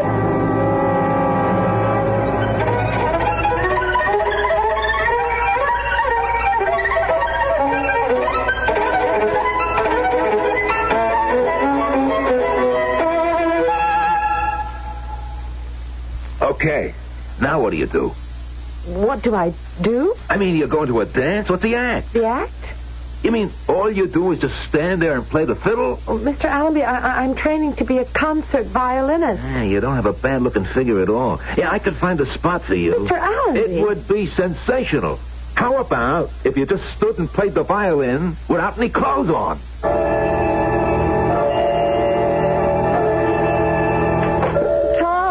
I don't know what to do. I'll never find a job. And you're still years away from becoming a concert artist. Willis, what are you doing here? I thought I'd visit you, dear Mara. Where's Tom? Tom? The man you're in love with? The man who loves you? Well, what happened to him? Where is he? I found this note. Read it. Dearest Mara, it was fun while it lasted, but it was starting to drag. So the best breaks are the clean, quick ones. He's left me. I would imagine so. Oh, Willis, what am I going to do? Ah, yes, suspense, adventure, struggle. This is what you wanted? How could he leave me? He said he loved me. Back in our world, he'd be required to stay with you. See how it's all gone wrong? No success as a violinist. I'm still learning. I'm studying. The man you love has left you, and you don't even know if you still have your job in that miserable diner. Willis. Do you want to come back, Mara? Back? Back to what? Utopia. Paradise, where you can have everything your heart desires. Willis, I can't. You can't what? Go back or stay? Answer me quickly before it's too late. Don't say the words that are forming on your lips. Don't say come in. Answer me. Tell me if you want to come back. But it's Tom. It must be Tom. Tell me before it's too late if you want to come back to a life of ease, of success in whatever your heart desires. How can you even think about it? Answer me before it's too late. Come in. Hi, Mara. It's too late, Mara. Too late. Oh, Sally. Sally, I'd like you to meet a friend of mine, Willis. Who? Willis. Hey, you okay? Who's Willis? Where is Willis? Well, Willis. He was... Oh, I knew it. I knew one day you'd finally flip. Listen, kid, I squared it with Jerry. I said you was sick. It must have been a dream. What? That I lived in a place where everyone could have his heart's desire. Hey, that must have been okay. No, it wasn't. Instead of staying there, I chose to live here. Oh, you're crazy. Why? Well, because I'm human, I guess. Oh, I wish I could have dreams like that. You ought to see some of the things I dream about. Willis, Melisande, Roland. Are they the dream? Or Sally, Jerry, Tom, this place? This struggle, this suspense. Is this the dream?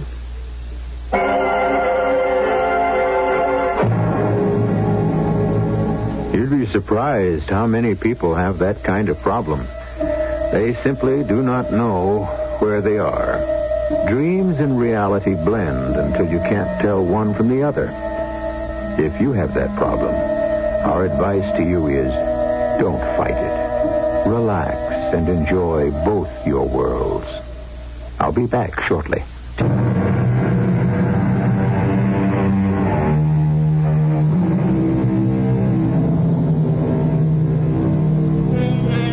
What is there about paradise that makes it impractical and impossible for humans to live there? Why do they all fail? All those gardens of Eden, from the ones created by the gods to the utopias created by men and women. Is it because man can never really be happy on a constant level of happiness? Do we always require a trial or two to give savor to life? Our cast included Patricia Elliott, Norman Rose, Joan Lovejoy, and Don Scardino. The entire production was under the direction of Hyman Brown. Radio Mystery Theater was sponsored in part by Buick Motor Division. This is E.G. Marshall inviting you to return to our Mystery Theater for another adventure in... And now, WMCA proudly presents Mystery Theater.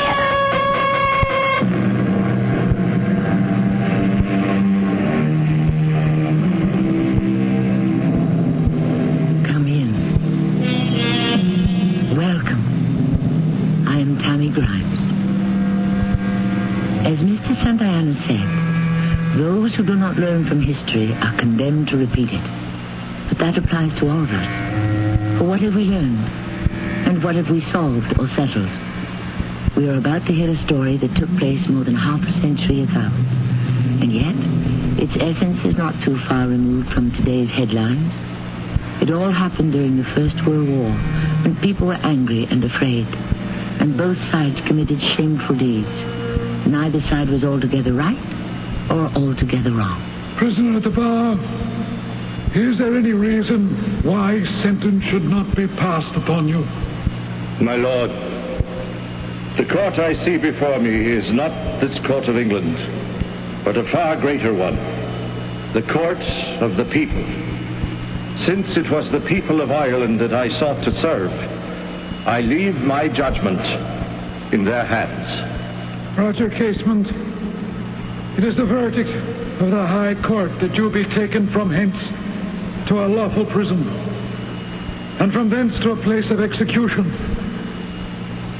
and that you be there hanged by the neck until you are dead.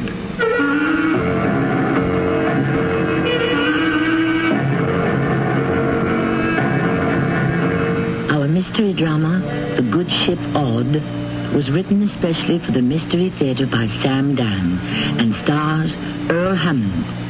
I'll be back shortly with Act 1. You're listening to the Mystery Theater on your conversation station, WMCA New York. It has been said that the happiest nations are the ones that have no history. For the most part, what has history been but a dismal record of outrage and injustice, and ancient unresolved quarrels that continue to haunt us to this very day? The year is 1916. A tall, bearded, ruggedly handsome man sits, heavily guarded, in Brixton Prison. He is about to go on trial for his life. Round and round me the argument rages. Defend yourself. No, you must have a lawyer. Defend yourself, Roger.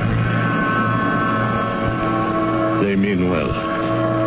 They love me, my fellow fighters in the struggle for Irish freedom, my brothers and sisters in Erin's cause.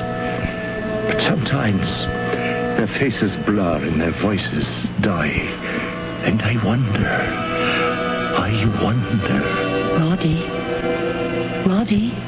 Roddy. She gave me that name. Cousin Gertrude Bannister. Cousin G. Loyal, loving Cousin G. You're here, G. G, you're here. Yes, Roddy.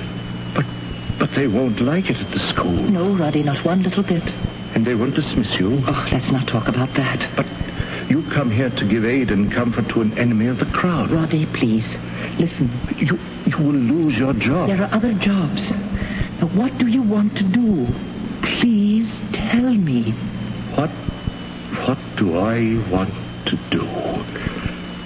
What do I want to do about what? The trial. Oh, yes, the trial. Roddy, are you feeling well? You're shaking. Oh, it's damp in here. Shall I ask him to send for a doctor? No. Roddy, I've come here to talk about what is most important. Yes. Your defense. Now listen to me. I always listen to you. Roddy, you're a cause.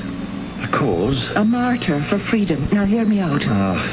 It's your life. But don't let yourself be used. By whom? By those who have their own ends. Now, Roddy, I don't say they may not be most of them noble ends and worthy. And I don't say that most people do not have the most sincere motives. But there are those who feel that the cause would be better served if you died at the end of a rope. The choice, life or death, must be yours. All yours. After all, it's your life. Yes, my life. Yes, Roddy. You're fighting for your life. My life. But it's not my life any longer. It has not been my life for more than 16 years now. These could very well be the very last moments in what she calls my life. My life. I was born a Catholic near Dublin, and I was raised a Protestant in Ulster.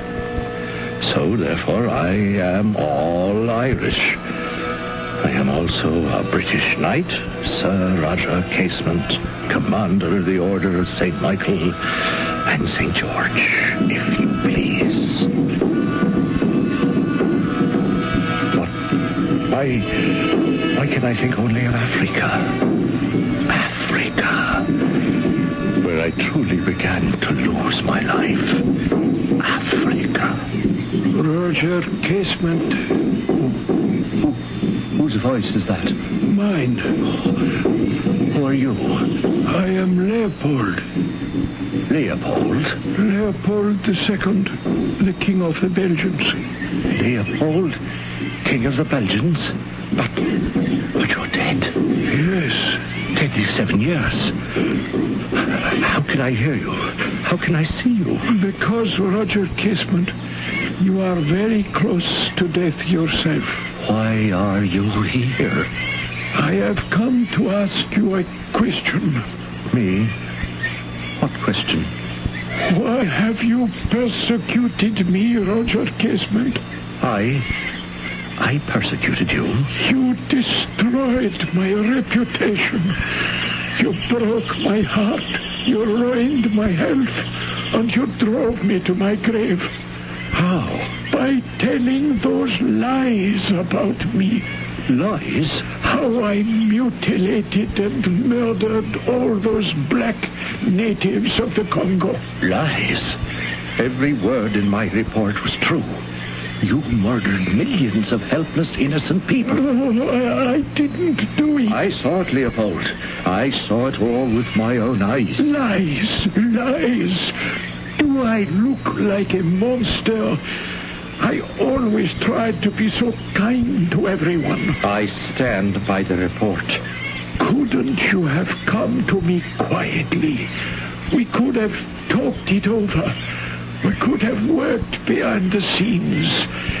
And if there were all those abuses, why are you always roiling the waters? It wasn't enough to create strife and anarchy in the Congo. You had to interfere with the way civilized people were treating barbarian savages in South America, too. Do you know what those so-called civilized people were doing to those barbarian savages? I'm sure it was for their own good. Once again, I must ask you, why are you here? First, to tell you that you must hang. Yes, I know that. And second, to tell you why. I know that, too. Do you? I am being tried for treason because of my part in creating an armed rebellion against the British Crown. No, Roger Casement.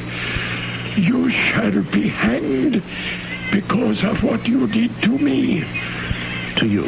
And to my friends, all the powerful people in your own country who also want the wealth of the Congo and the Amazon. You threaten them, Roger Casement, and for that you must be punished, and you shall be. They have bided their time. They have waited for an opportunity. And at last, you have given them one. They'll hang me because I fought for Ireland. They hang you because of the Congo and the Amazon. What does the name of the place matter? Wherever I fought for freedom.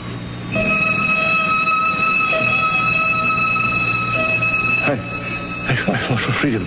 I fought for freedom. Roddy, wake up. I fought for freedom. Of course you did. In the Congo, in the Amazon jungles, I saw the most dreadful disease that ever afflicted mankind. Colonialism. Yes, Roger, I remember. We spoke of it. Oh, you remember then, G. You remember. Yes. Roddy, I tried to get some information. Information? Concerning their plans for you. Will it be a civil trial or a military tribunal? I don't think they even know themselves. Yes, in other words, they've already decided on the verdict.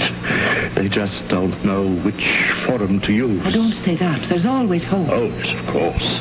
And I brought you some meat and some soup, but they won't let me give it to you now. They say they'll serve it to you at mealtime. I hope they will. Oh, well, they will. They will. They treat me very fairly here. The guards, the keepers. But how can you say that? Well, you can fight a man, but still respect him as a human being. They can't hang you. We can't afford to lose you. Oh, no, gee. Take courage. Isn't it terrible? I'd come to comfort you, but instead I'm the one in need of consolation. Oh, here he comes, the guard. I'll be back, Dorothy, as soon as they'll let me visit you again. Oh, Roddy, if only the guard were here to let you out. How gladly I would stay in your place. Yes, she would. So many of them would. The wonderful people I've met in my life. Cousin G, my sister, and Alice Green, and Defoe, and George Shaw, and Conan Doyle, and so many others. As brave men and women. Roger Casement. Who's that? You don't recognize me? Why, you're the German foreign minister. Correct. Count von Beckmann Hollweg. Yes. Are you dead too? No. I am very much alive. Well, what are you doing here? I cannot say. For some reason, I am very much on your mind. Oh, yes. Was it perhaps because you did not take my advice? Your advice? See, you have forgotten it already. Less than a week ago, you were in my office in Berlin. Do you recall? You had come to Germany to obtain guns. Do you remember? I summoned you. Oh, yes, finally. After allowing me to cool my heels for many weeks. I apologize. Do you recall our conversation? How it began? Yes. You said... Germany is always anxious to help any nation in its struggle for freedom. She extends to you her wholehearted support. And how shall this support be manifested? 20,000 Mannlicher rifles, and 10 Spandau machine guns, and 1 million rounds of ammunition. But we have over 100,000 men in the volunteers. This is all we can spare. After all, we are at war. Yes. And how shall the arms be transported? They have been loaded aboard a trawler, the Aud, which is on the Norwegian registry bound for the Bay of Tralee, where you may receive her and unload her. And when may I go aboard the Aud? The Aud has already sailed. Well, why didn't she wait for me? After all, this is my mission. The Aud must run the British blockade. She had to take advantage of the fog. And how am I to go back to Ireland? You are determined to go back? Well, of course. I say this privately, confidentially. Why don't you stay here? Here? In Germany. You see, my friend, if you go back and the uprising fails, well, what becomes of you? Well, I haven't considered that. That is not prudent on your part. Well, no one has ever accused me of being prudent. If you return, you will force them to hang you. That is, if we lose. And do you think you can win? You think so? Why do you say that? Well, if you didn't think so, why would you give us the weapons? My friend, it doesn't matter to us if you win or lose. We are giving you the guns so that you may harass the British. And you claim to be our ally. We never claimed to be your ally. We only said that we have some interests in common. No. Stay here, Herr Casement. Why do you want me to stay? Because I like you. Yes, in other words, I can be of use to you. Exactly. And believe me, we can make it very much worth your while.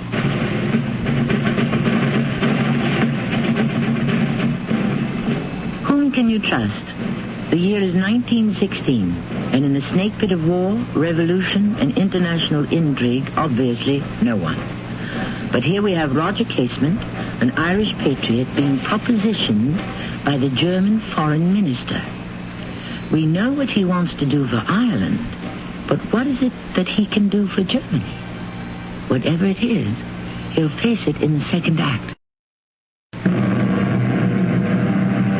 And now, the Mystery Theater continues on WMCA, New York.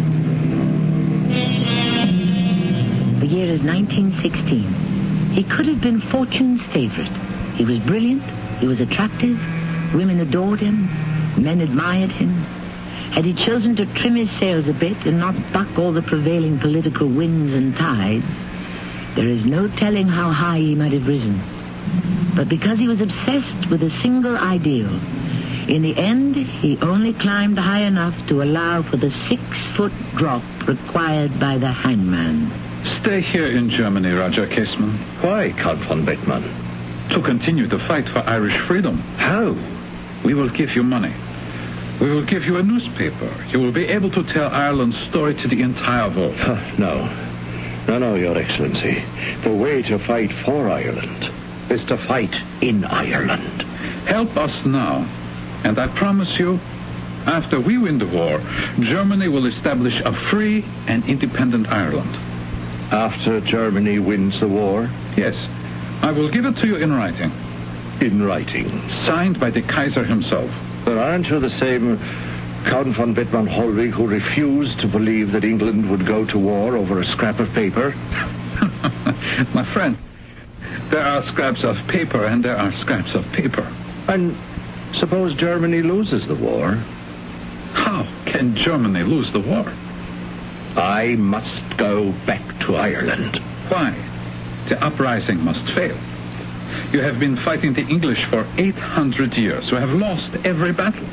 Why? We have been outgunned and outnumbered. And that is why you must lose this battle, too. No. England can only be driven out by a nation stronger than herself. Germany. Trust Germany. I can only trust Ireland. I must go back. Even if you go to your death. Well, as the poet said, I helped wind the clock. I have come to hear it strike. I must go back. I must go back. Roddy. Roddy. What? Oh, gee. Oh, how long have you been sitting here? The guard let me in, but you were asleep and I didn't want to wake you. Roddy, they have decided. The British cabinet has decided. It is to be a civil trial. Well, of course. A military trial would be held in secret. Oh, no. They want a theater. They have appointed 3 judges. And do you know who the Chief Justice will be? Lord Reading. Lord Reading? Ah, does it matter? Yes, Lord Reading and Lloyd George, and they were part of the Marconi shares scandal. Yes, but they were acquitted of any wrongdoing. Lord Reading is to sit in judgment on you. Oh, make an issue that Roddy refused to be judged by a man of questionable honesty. I wish the room would hold still. What's wrong, Roddy? You're not well. No. There is nothing wrong with me. It is the room. It's going up and down like a submarine. Like the U-20. The U-20? Yes. You see, G.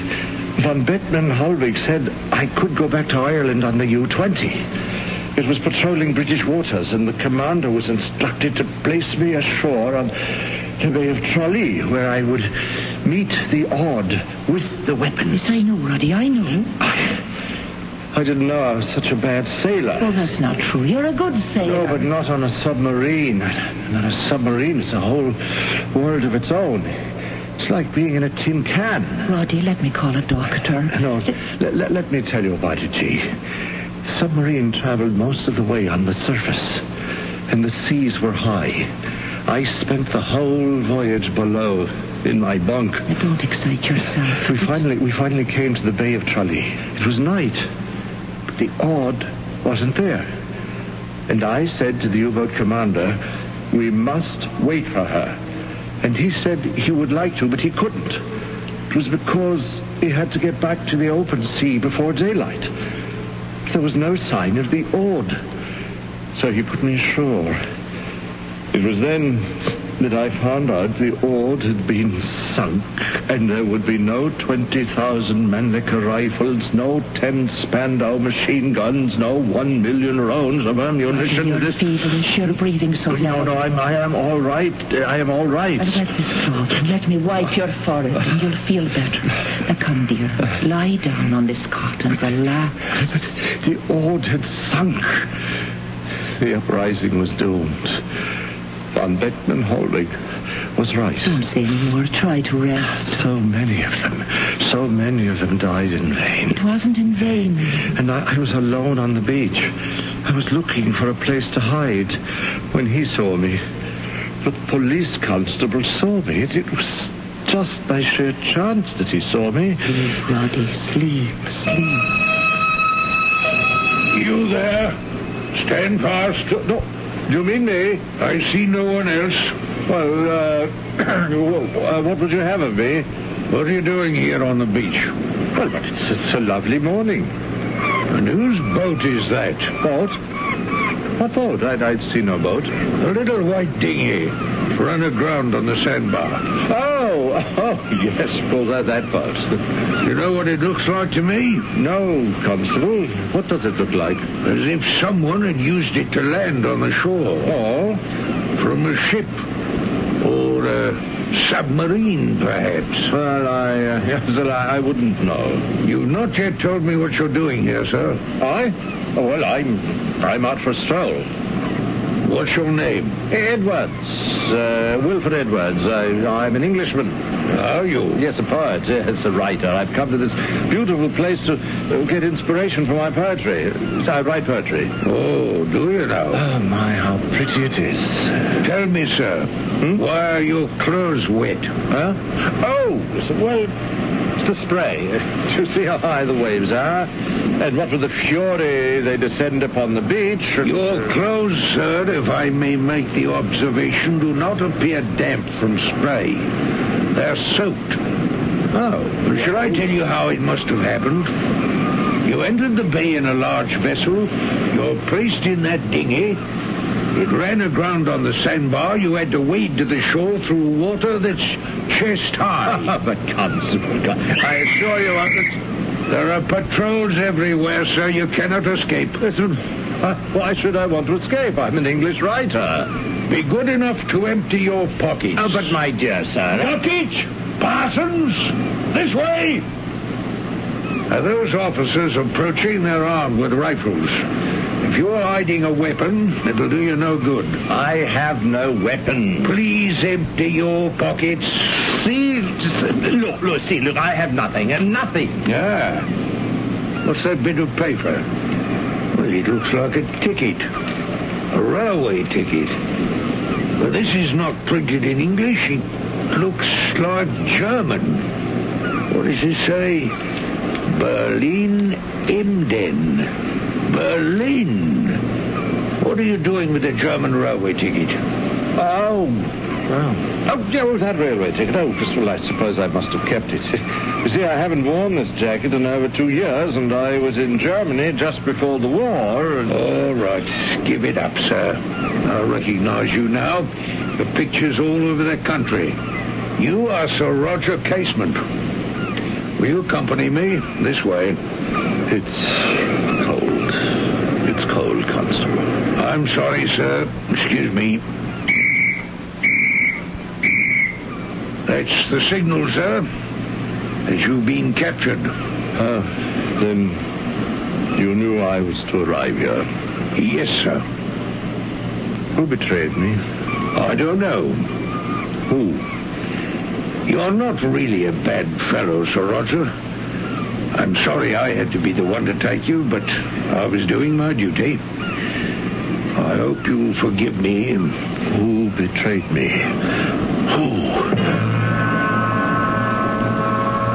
Who betrayed me? Lottie. Oh. What are you saying? You're still here, G? Can't you sleep? I am so cold. Oh, then let me bring you some heavier blankets. I feel as though I'll never be warm again.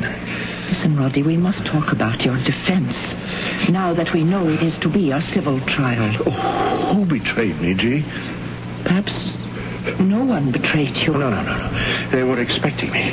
The beach was alive with soldiers and police. There are so many people and so many rumors. I know it was none of our friends. Could it have been Von Bettman Holwig himself? But why? Why not? Well, he wants us to foment trouble for England. Oh, I am so cold, G. I'm so tired. Listen. Do you want a lawyer, or shall you defend yourself? Do I want an attorney? Well, I must think. Please let me think. I must guard against this malaise that has haunted me my whole life long. This terrible fit of depression. It robs me of my mind, my will. But how can I help it? I've seen sights too horrible for human eyes.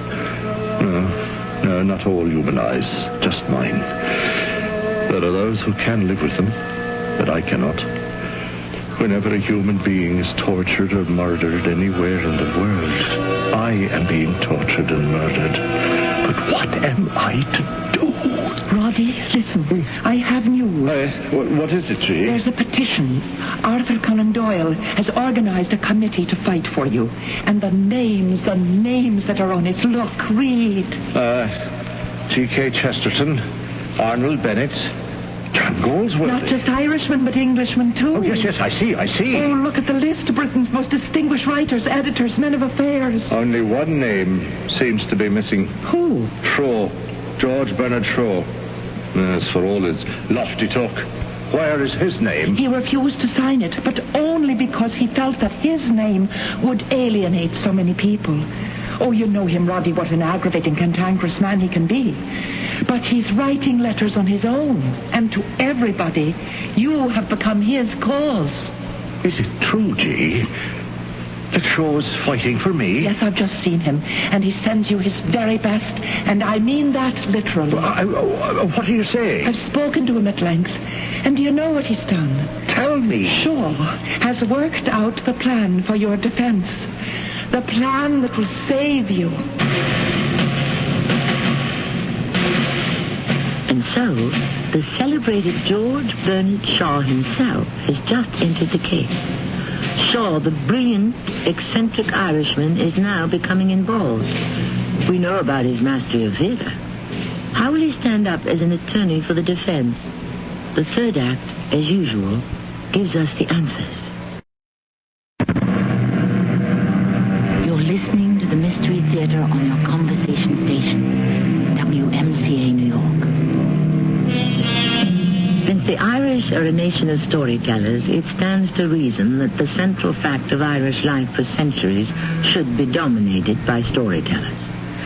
And some of these rank with the world's best. Yeats, O'Casey, the roster is seemingly endless. But the greatest of them all was George Bernard Shaw.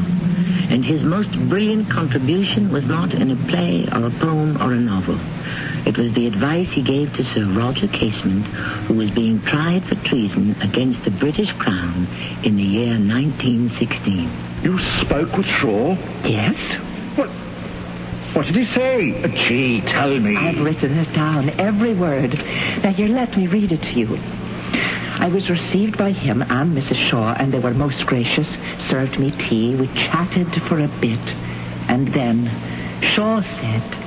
I tell you, Miss Bannister, Casement must serve as his own counsel. Oh? It's the only way. But he's not a lawyer. My point exactly, Miss Bannister. We must avoid the law. But how can one avoid the law in a courtroom, Mr. Shaw? Avoid it. Evade it. It is all beside the point. Don't you see? We are not concerned with the law, but with justice. But they have certain facts on their side. Facts? Sir Roger worked for the British government. He accepted a knighthood, but he sought assistance from Britain's enemy during wartime. And these are difficult facts to overcome. When one cannot climb the mountain, one walks around it. First, he must declare that he is an Irishman. The fact can be verified by his baptismal certificate. Second, he had hoped to do for Ireland what Garibaldi had been honored for in Italy. The British made a hero of Garibaldi, therefore they must also honor Casement. But Garibaldi succeeded. Of course. And if he had failed and been placed on trial for his life, no nation would have expressed greater outrage than Britain. But Roger did deal with the Germans. I am being the devil's advocate, Mr. Shaw. Yes. Sir Roger went to Germany. But to ask for what? German soldiers? No. Just weapons and ammunition. But he had taken the oath of loyalty to the king. So did Oliver Cromwell. Every oath is taken with a reservation because it contains the words, before God, which means that the voice of God is the voice that a man listens to. And what is the voice of God but the voice of conscience? Do you understand what I'm saying? Yes. I could write a speech for him. Yes, he could say, I am neither an Englishman nor a traitor. I am an Irishman, captured in a fair attempt to free my country. And you can no more deprive me of the honors of that position than you could take them away from William Wallace 600 years ago, when he made a precisely similar indictment with a precisely similar reply. You murdered him in vain. Yes, I see. This speech will make Roger the nation's hero.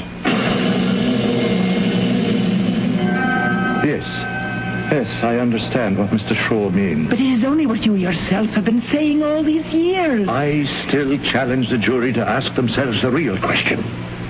Was Roger Casement a traitor to his country? And the answer must be no.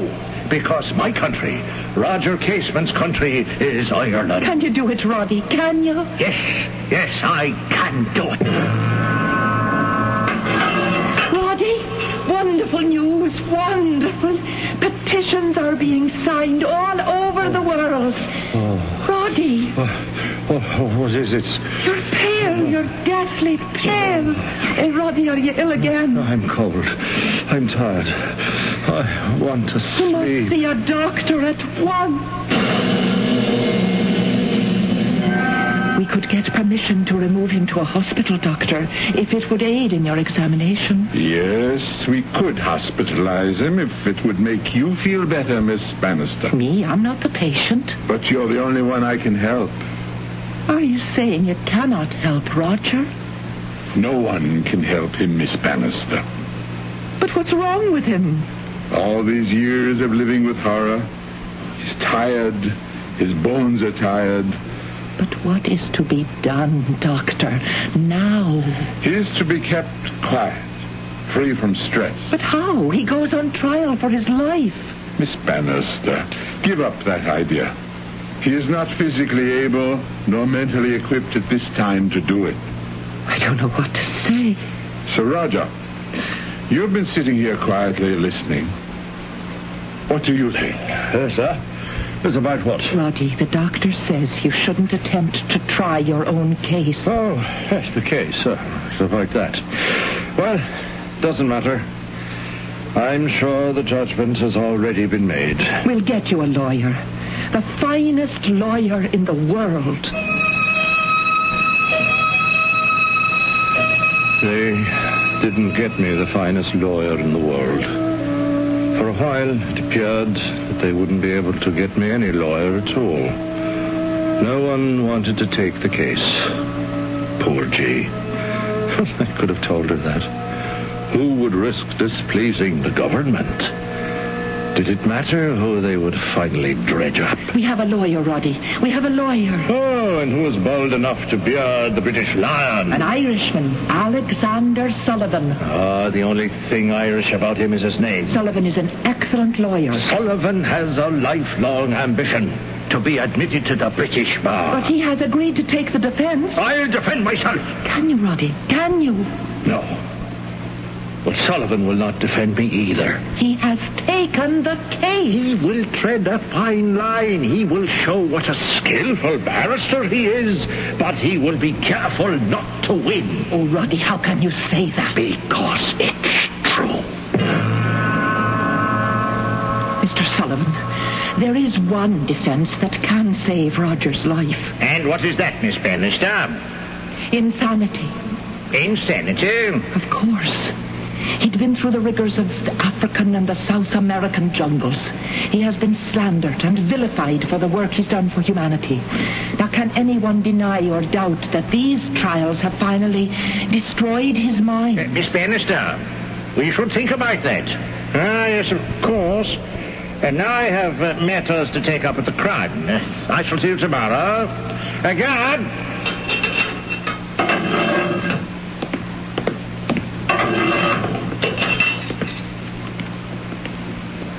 He will find a reason to reject that defense. But insanity's the only thing that makes sense in this situation. But not to him. You see, there is no legal glory in getting your client off on grounds of insanity. He needs this case to make his reputation. Then dismiss him, Roger. Why? As you've told me, dearest G, he's the only lawyer I can get. Besides, doesn't matter. Blackstone himself would be helpless before this particular court.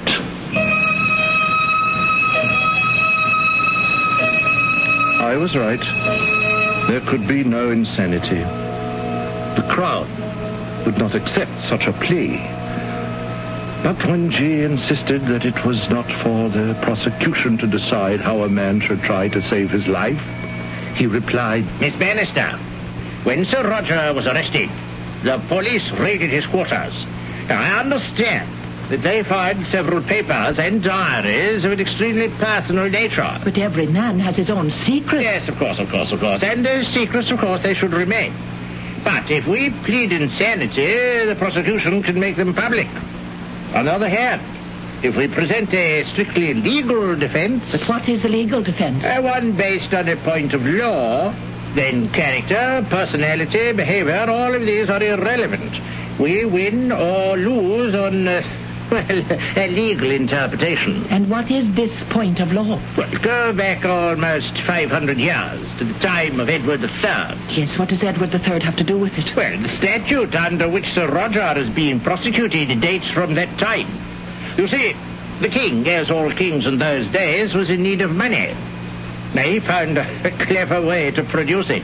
So he passed the law, if a man be adherent to the king's enemies within his realm, that man's life and all his worldly goods would be forfeit to the crown. Yes? Well, now, just see, my dear Miss Bannister. Sir Roger had not adhered to the king's enemies within the king's realm. The treason that Casement has committed took place on German soil. No, Alexander Sullivan, you miss the point. You admit I committed treason, but not within the meaning nor the jurisdiction of the law. Oh, no, my ambitious friend. The crown will rip you apart. The law is based on precedent. A man who fights against the crown is a traitor, and they hang him, and hang me they will. Roddy. What? Oh, yes, Jay? You're sleeping? Mr. Sullivan's arguments always deliver me into the arms of mortals. Oh, you can still joke? Yes, well, very feebly. And he's gone. Yes, he's preparing his brief. Now, Roddy, be of good cheer. Oh, I am. Whatever his defense, however rickety and jerry-built, they will not hang you. They cannot. They must. They need a scapegoat. It's going badly. All is over for Britain. They are losing the war in France, in the Palestine deserts, and they have just had a bloodbath at Gallipoli. They need something to let them flex their muscles. Listen to me, Roddy. Britain needs American support. And the work you did, the humanitarian work in Africa and the Amazon, well, you're a hero there. They cannot afford to alienate American public opinion. But they could. And they did. A German submarine has just sunk the liner Lusitania, with a loss of 2,000 lives, enough of whom were Americans to make war inevitable. And now, it doesn't matter if Britain condemns one more Irish rebel. Germany has sunk the Lusitania, and everyone knows whose side America is on from this day forward. Roger Casement, is there anything you would say before judgment of this court is passed upon you? This is the moment I have been waiting for. It is all that is left to me, this moment. Perhaps I was born to arrive at this moment. There is so much to say, and so little time to say it. Where to begin? Prisoner? The words form. They'd come so readily as if I had waited all my life to say them. The court I see before me now is not this high court of justice of England, but a far greater and higher court. Since the acts which have led to this trial were performed in behalf of the people of Ireland, I leave my judgment and my sentence in their hands, and in their hands alone. It is the verdict of this court that you be taken hence to a lawful prison, and thence to a place of execution.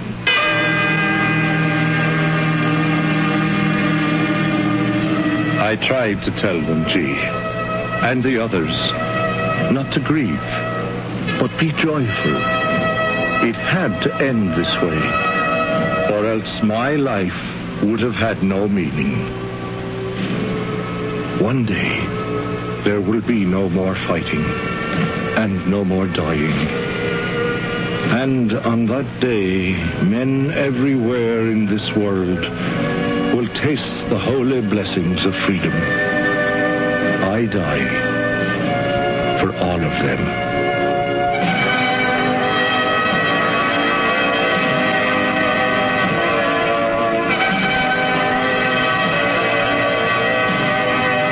He was executed on the 3rd day of August in the year 1916. And his final words were, "If I shed tears, remember they come not from cowardice, but from sorrow." Yes, and those tears of sorrow were shed for all of us.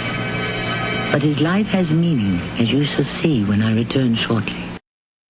And now, the Mystery Theater continues on WMCA, New York.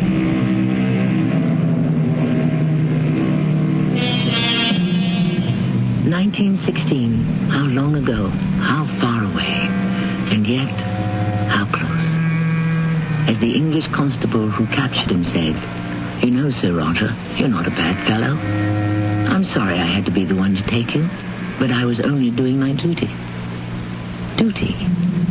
In the end, it always comes down to one's own vision of one's duty. That is why men and women will kill enemies who they may even admire as human beings. Duty. It covers a multitude of sins, doesn't it? Our cast included Earl Hammond, Colt Benson, Lloyd Battista, and Marion Seldes. The entire production was under the direction of Hyman Brown.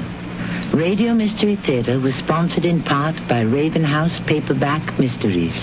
This is Tammy Grimes, inviting you to return to our Mystery Theater for another adventure in the macabre. Until next time, pleasant dreams.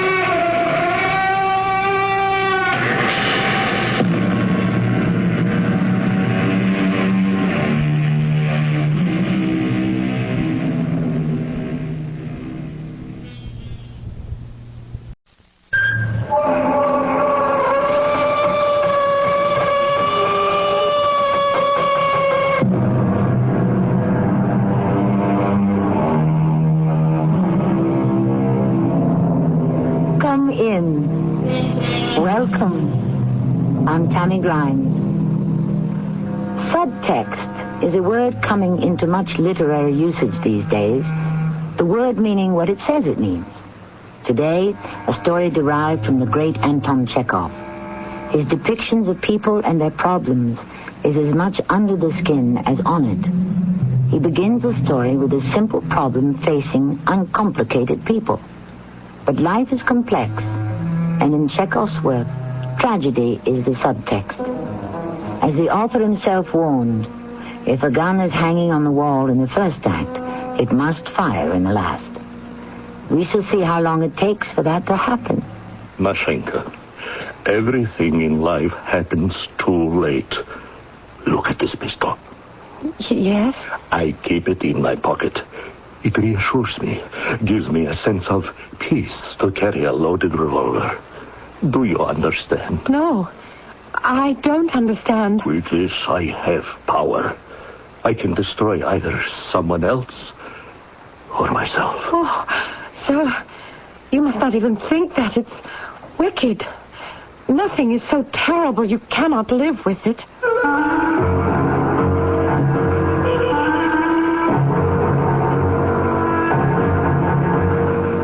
Our mystery drama, The Brooch, is based on a tale by Anton Chekhov and adapted especially for the Mystery Theater by G. Frederick Lewis.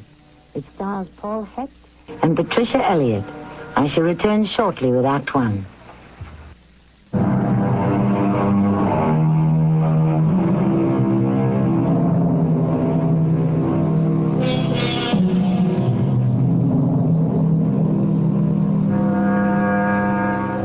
Russia before the Revolution.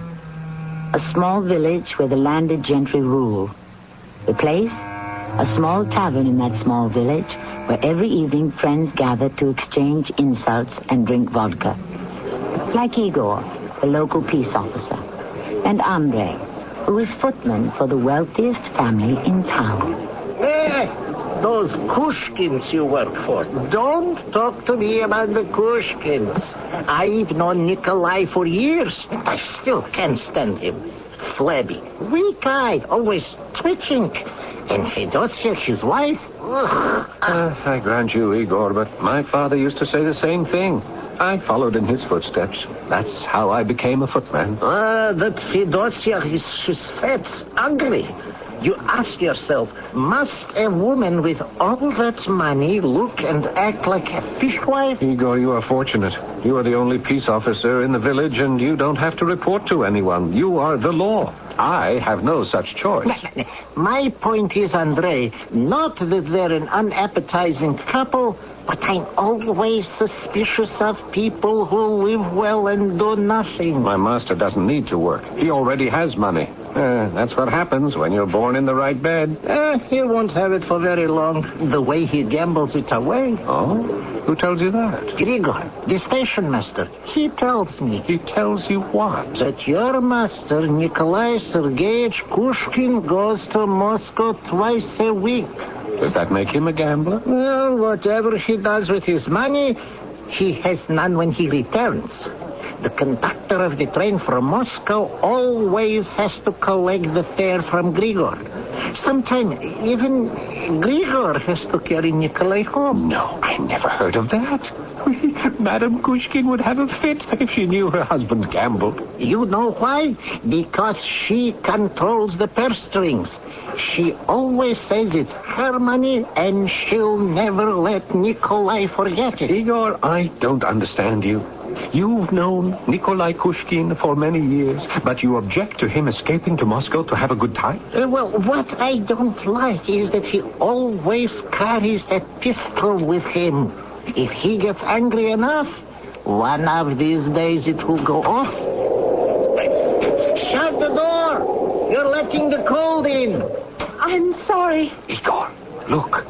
It's a young lady. Is it? What is she doing in here? Women aren't allowed in a tavern. Yes. Perhaps she's lost. I beg your pardon, but I wonder if someone could help me. Yes, glad to. Sure, glad to, my child. Please, put your suitcase down, miss. No one will take it from you here.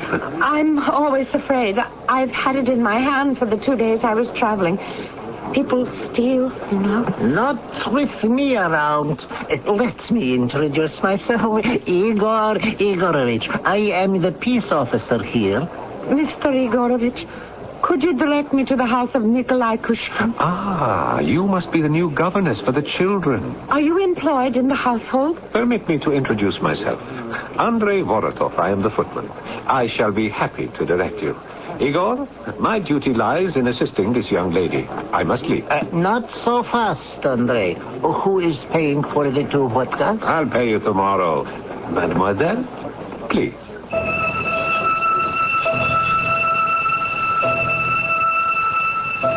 So every other day, Mashenka, you will bring the coal for the fires and sweep the stairs, the duties we have discussed. But principally, I'm regarding you as the governess for my 2 little ones. French and music, the most important. Yes, Madame Kushkin. Your references as a teacher are excellent. And you look like a strong girl. Sweeping and carrying coal should be no problem.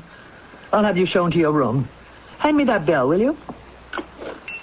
I'm not going to ring it for you. Ring it for yourself. Yes, Madame. Oh, not that way. Ring with authority. Here, let me have it. Nothing happens around here if one isn't firm. You rang, my dear. Not for you. Go away. That is my husband. You'll have very little to do with him. I don't know how he spends his time. I'm told he goes to Moscow. I have to run the estates. Oh, where is everybody? Mademoiselle, I shall make a confidant of you. My 2 children are stupid. If they weren't stupid, we wouldn't be changing governesses so often. My husband is not stupid. He wishes me to think he is stupid. But I'm up to his tricks. Madame, should you be telling me all this? Why not? That's the way I am. After all, I have engaged you to be the children's governess. Now, that means trust. I trust you. Why shouldn't I tell you my husband's weakness? What could you do with the information? In any case, you'd be too frightened to do anything. They're all too frightened. But not Nikolai. Secretive, yes, but not frightened. You rang, Madame? Andrei. Ha! I rang, yes. But now I'm talking. Go away. Wait outside the door. I shall send Mademoiselle out, and you will show her to her room. Yes, Madame. Idiots, all. But as I say, not Nikolai, my husband. He labors under delusion. He married me for my money, and now he thinks I shall let him kill me. Kill me! If anyone dies in this house, it will be him, not me. Mademoiselle, this is your room. I hope you will like it. I'm not sure I wish to stay. Your mistress... Oh, she's a very peculiar lady. It's a very peculiar house. I grew up here when my father was footman. Now, they sent him to their house in Moscow, and I am here, but it's strange. Very strange. Tell me, what are the children like? Well, there's Anya, she's 10, and Sergei, he is 12. They are very, quiet children. Oh, this is a nice room. I brought up your bag. Oh, thank you. Do you know what Madame Kushkin told me? That people take advantage of her because she has money? She said that her husband wants to kill her. That's nonsense. She's a wicked woman to tell such tales. The master, he wouldn't hurt a flea. Well, then why would she say such a thing? My friend Igor, the peace officer, thinks that she says it on purpose so that if anyone is shot or hurt in this house, the master would be blamed. She tells everyone he carries a revolver with him always. Oh, I don't like this. How can a wife treat her own husband like that? Well, are you married, mademoiselle? No. No, I am not. I am not either. I'm glad you're here. It's good to have a sensible person in the house. You know, you are the 3rd governess in 3 months. Oh, what happened to the other 2? Each left after 2 weeks, and then it took another 2 weeks to find one. Oh, well, I shall decide if I stay or go in 1 week. I need the work, but my intuition tells me that I'm not going to be happy here. Oh, Mademoiselle Mashenka, I hope you will be. I'll I'll leave you now to get settled in, and please, remember, if you need any assistance, Andrei Vorotov at your service.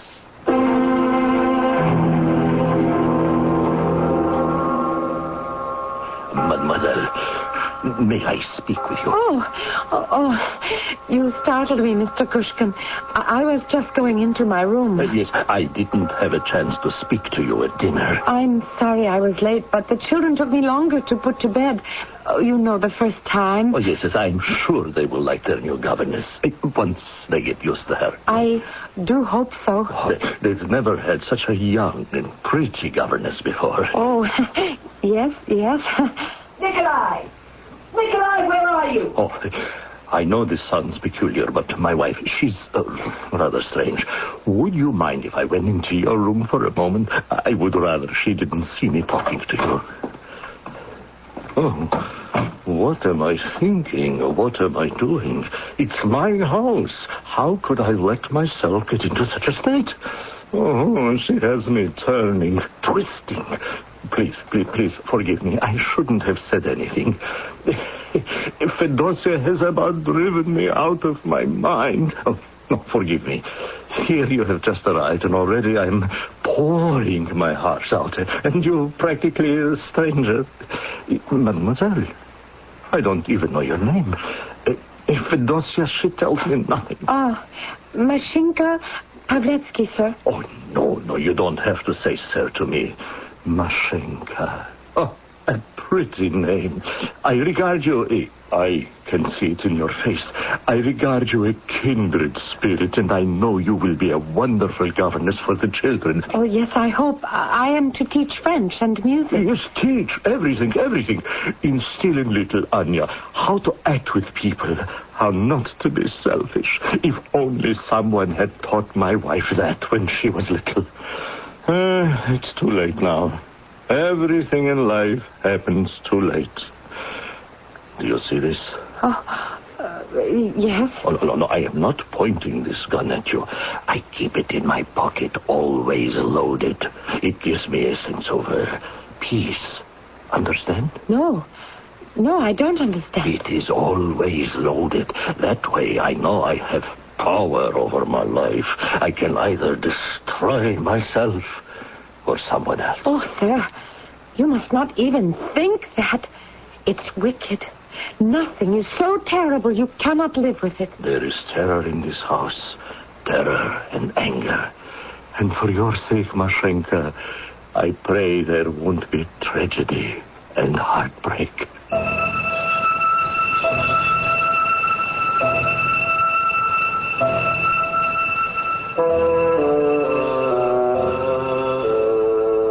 It's been said of Chekhov's dramatic works that they are more effective said and heard than read. That Chekhov treats the spoken thought as a composer treats a symphony. I liken the crescendo of emotion we just heard to a crescendo in music, echoing the desperateness of a man. However, this is only the end of the first act. Chekhov's symphonic story isn't over yet.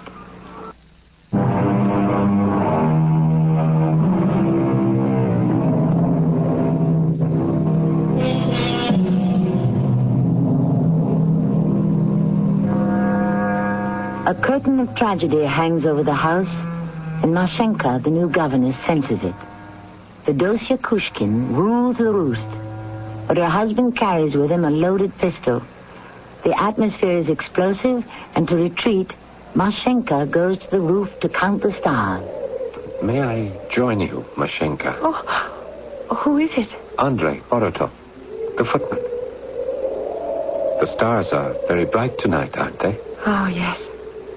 Night is the best time for me. When I've put the children to bed and all is quiet, I come up here to the roof and I think those stars are shining on my parents. Your mother and father are both alive? Oh, yes. And my father is.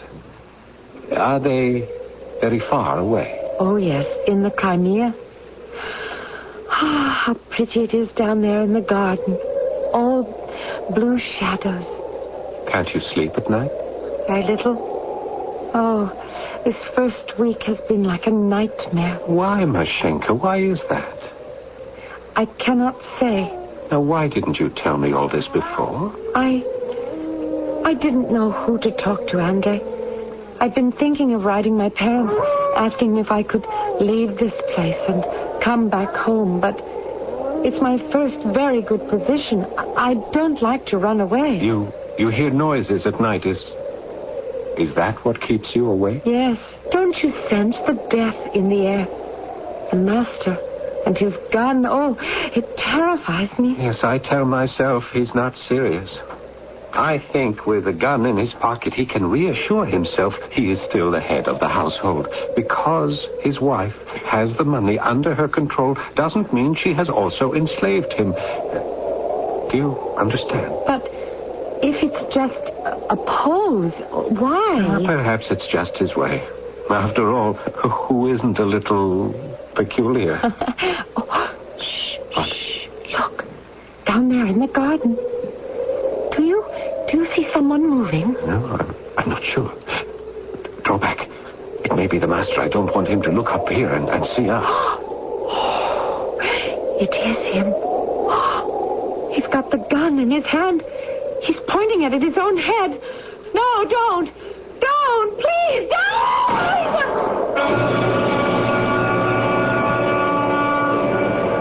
I tell you, Igor, it was touch and go. This happened last Monday, and you're only just now telling me 5 days later? It was Mashenka. She wasn't sure what she saw. She asked me to say nothing. I can't believe Nikolai put a gun to his own head.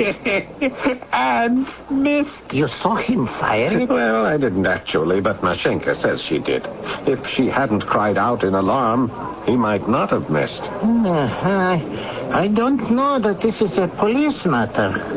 You told the governess she was mistaken. He was probably taking a shot at some night animal. I said to her there's really no reason why the master, who has everything a man could wish for, should dream of doing such a thing. Andre, as a friend, I ask you to watch carefully what Nikolai Kushkin does. Maybe there is something. If anything strange or suspicious happens, I'll notify you right away. I recommend you do that. Remember, if Nikolai's gun goes off in the wrong direction, you might find yourself not only out of a job, but out of this world as well. Mashenka, don't go to your room just yet. Would you like to go to the kitchen for a cup of tea? Oh, it's much too early for tea. Why? Why are you stopping me from going into my room? I don't think you should. Please, Mashenka, please, I beg you. No, it's wicked. Stop what you're up to. Don't do that. Be quiet, you stupid man. I know what I'm doing. Mashenka, don't go in. Come back. You see, she's here. Now what? What are you doing in my room? Oh, this is horrible, tactless. What are you both doing in my room? It's stupid. How can one hold up one's head in this house any longer? Madame, those are all my things on the floor. Oh, what are you putting back into my sewing bag? I upset it accidentally. My sleeve caught in it. Just putting things back. Please, Madame, may I? I'd rather do that myself. Just please leave everything alone. Yes, of course. I'm sorry. It was clumsy. Oh, those are my own private letters, if you don't mind. I hope I haven't inconvenienced you. I'll go now. Andre, haven't you anything better to do than stand in the doorway, gawking? Look at the time. It will be dinner, and I expect you in the dining room at your post. That's good. She's gone. Oh, Mashenka, I didn't want you to see this. I don't understand. This is my room. What were they doing here? I wish this hadn't happened. What hadn't happened? What was she doing in here? And the master, how he ran out so red in the face. Well, when he's excited, he always gets red in the face. Oh, look here.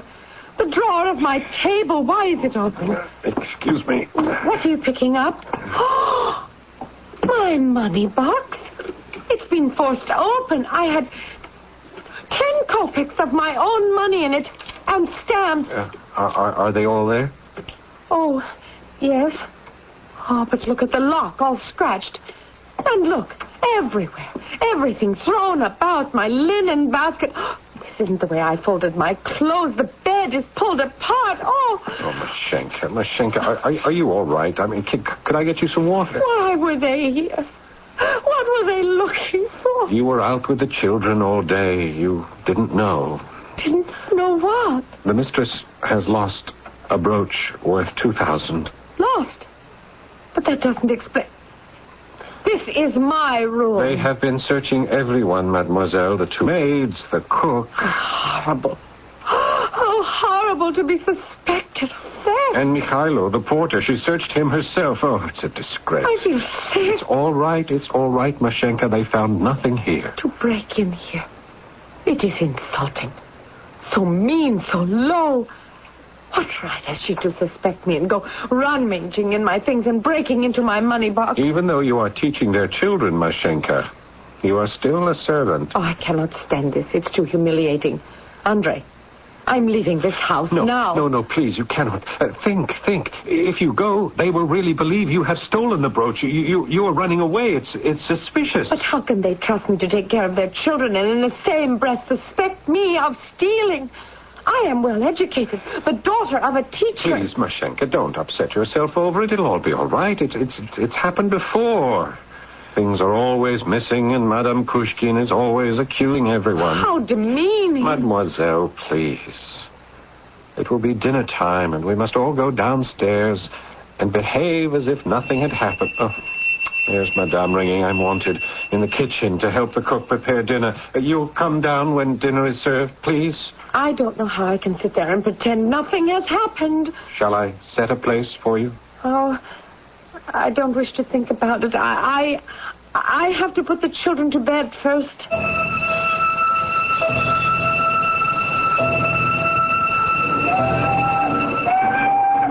All aboard.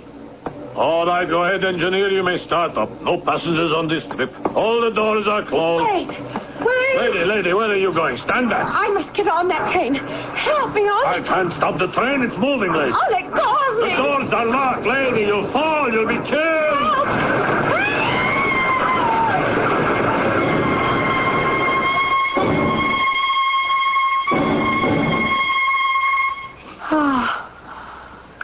Where am I? Lord be praised.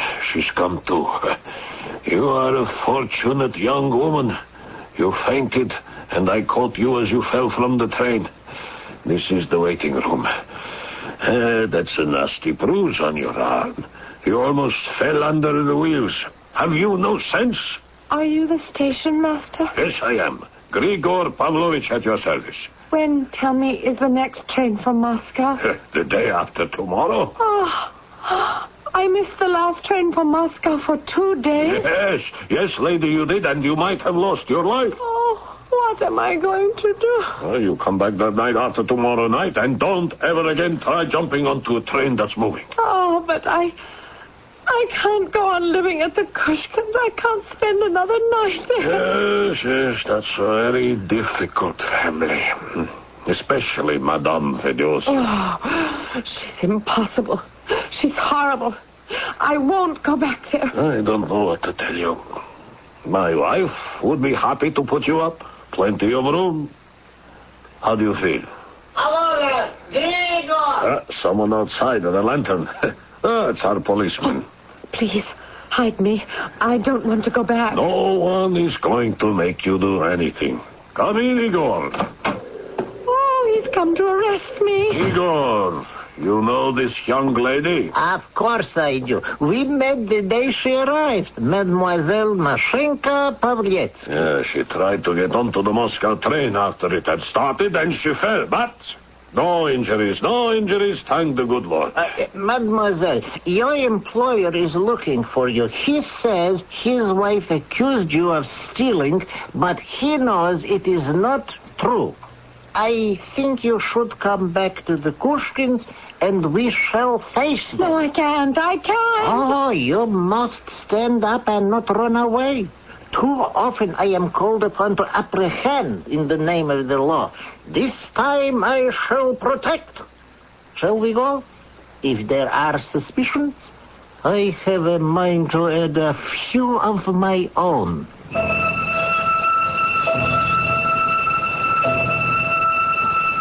I must say I'm quite surprised, Igor. She was at the railway station. Now, the least you could have done was to arrest her. What for, Madame Kushkin? What for? Theft! Theft! Madame Kushkin, there is absolutely no proof she has taken anything. The young lady is innocent. Remember, this is not the first time jewelry of yours has disappeared. Each time you accuse the staff, and another governess is sent away. You must stop this behavior. Igor, you don't believe me? You think I'm making all this up? All I know is whatever is lost or stolen is never found. This child might have lost her life over it. It's not the 2,000. I cannot put up with thieves in my house. To steal from me is such ingratitude. Oh, you two can eat your dinner if you like. I'm not hungry. I'm leaving. Nikolai, I have been meaning to talk to you about something for some time. Don't carry that pistol with you anymore. I don't carry it always. Besides, what I do on my own land is my business. Guns are police business also. But I heard what happened in your garden, and it worries me. Since you know, you might as well know why. I was very unhappy. I am very unhappy. Firing a gun at yourself solves nothing. For me, it would solve everything. Are you religious? Of course. The Lord himself has made specific reference to self-destruction. It is a mortal sin. Igor,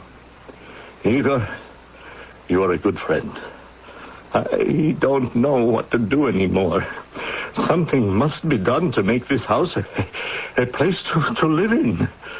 Can you help me with Fedosia? I will try. Now, give me your gun.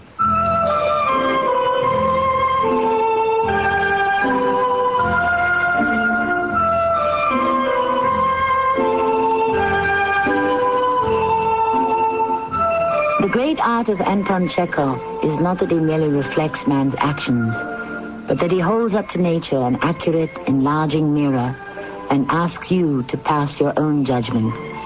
For instance, is Fedosia such a martinet, or is she suspicious and angry because she no longer respects her husband?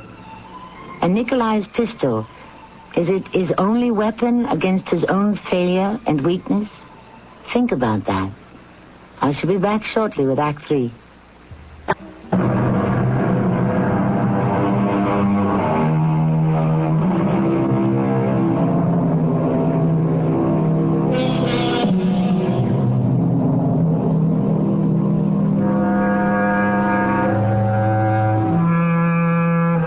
It is the evening of the same day in the Kushkin household.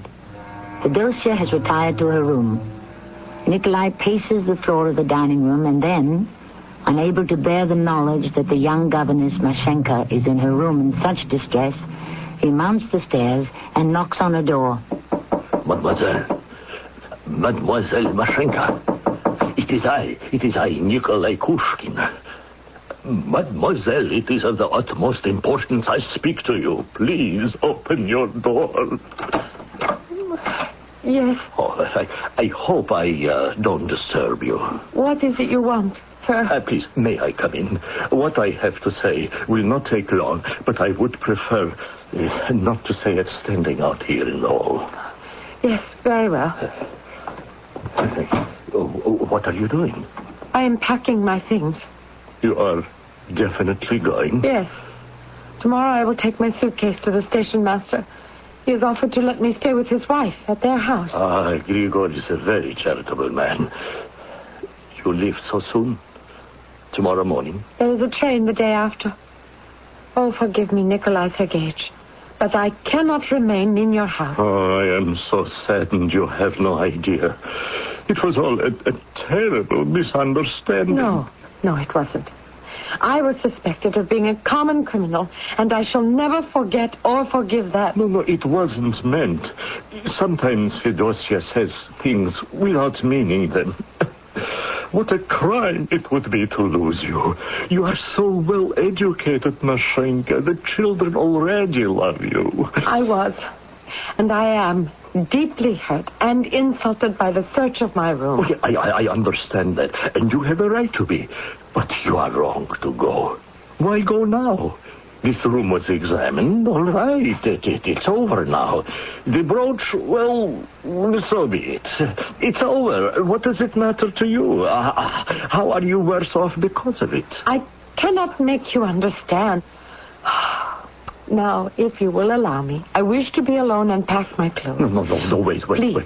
And besides, I don't feel safe in this house. Oh, it's because of the other night, isn't it? You thought I was going to do away with myself, didn't you? I don't remember what I thought. Oh, no, I heard you cry out. I stepped into the shadows. I saw you and Andre come into the garden. But you see, I was very afraid. And then Andre went away and you stayed in the garden and I came out. See, look, no wounds anywhere. I was so relieved. And you agreed to say nothing. I tell you now, as I told you then, it was an accident. The gun went off because I had not put the catch in place. Anyway, that's over now. I gave my gun to Igor. He asked for it. He was also afraid that I would do some harm. You have no other? Oh, yes, I do. These pistols are made in pairs. You see, so you could try again. Oh, no, I won't. I tell you, if you promise me you will stop all this and remain in the house, I'll go fetch my gun and give it to you. Oh, Nikolai Sergeyevich, I don't know. A bargain. We make a bargain. You stay here. Don't leave your room. I shall be back in a few moments.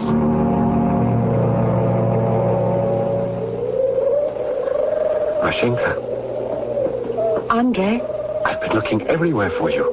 And then I remembered the roof. You have no idea how upset I've been. I haven't seen you since you were almost killed trying to get onto the Moscow train. Oh, Andre, what can I do? I cannot stay here. Every time I hear the madame's voice, I feel sick. And just now, he came to my room, the master, Nikolai Sergeyevich, and begged me to stay. Where is he now? He went to get a pistol. There were two in a set. One he's given to the police. He tried to make me promise if he gave me the second gun, I would stay, but I cannot stay. I cannot. He won't find it. He won't find his other pistol? Why not? Because I have it.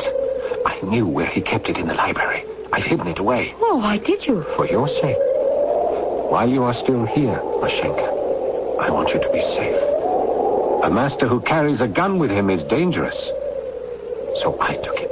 If he can't find the second gun, then I'm free. I can go back to my room and get ready to go. There's no bargain anymore. So you are definitely leaving? Oh, yes. Mashenka, I wish I could come with you.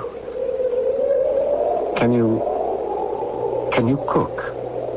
Yes, of course. Oh, but I never let on to the Kushkins.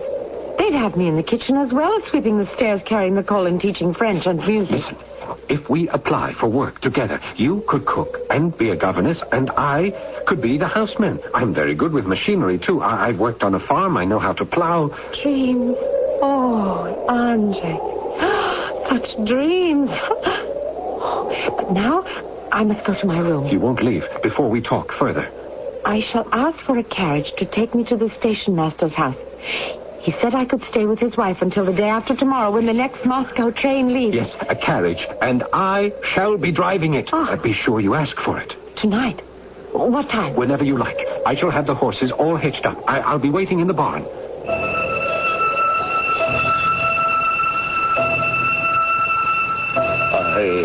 I don't understand it. I looked everywhere. The case for the two is there, but the pistol is gone. Do you suppose Fedosia took it? I don't know. Please, don't follow me about in my room. I must put my things together. Then the agreement is off. Of course it's off, because I have no pistol to give you. But it doesn't change anything. I still beg you to remain. Please, Nikolai Sergeyevich, I want to go in an hour.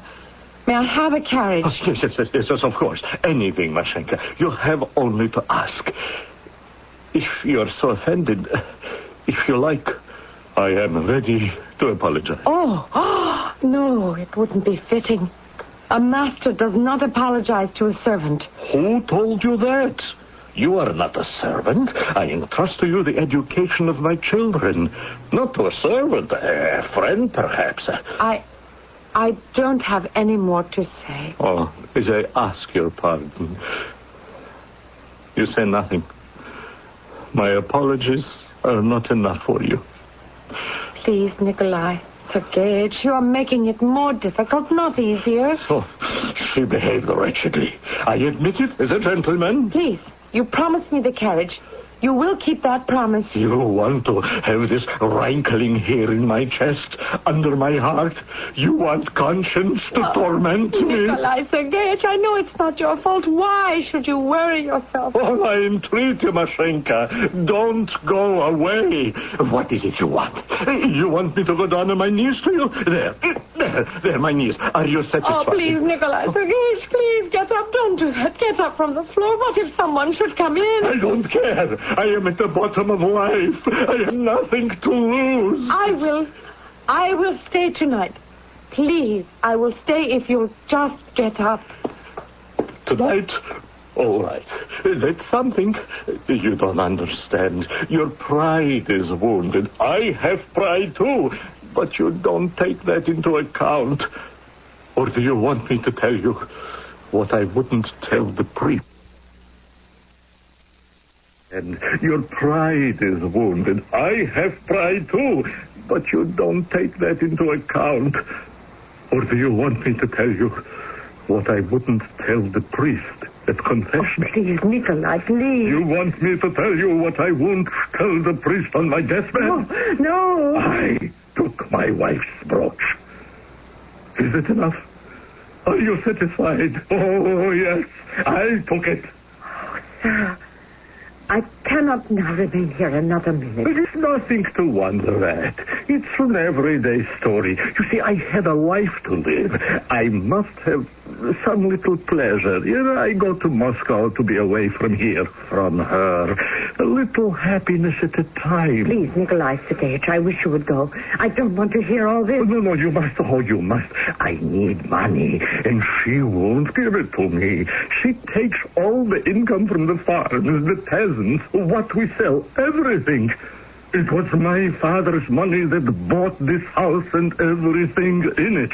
It's all mine. That brooch, it belonged to my mother.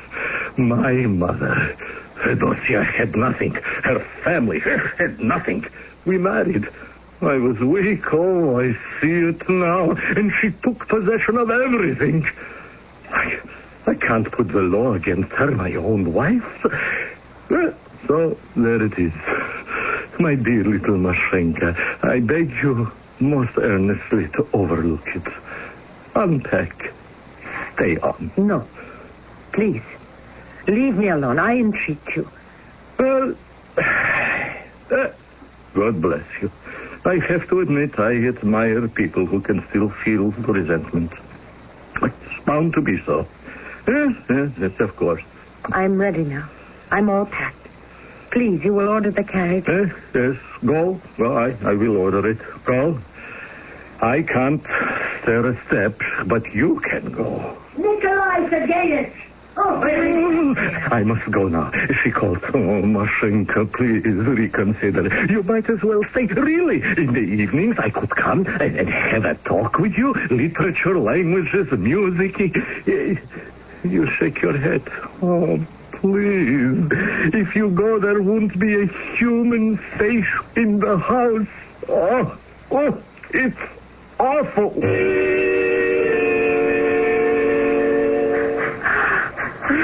I see the train, Andrei. And the train sees you, Mashenka.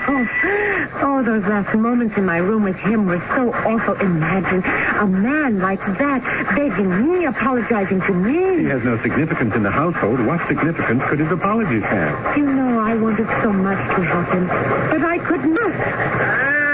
There you are.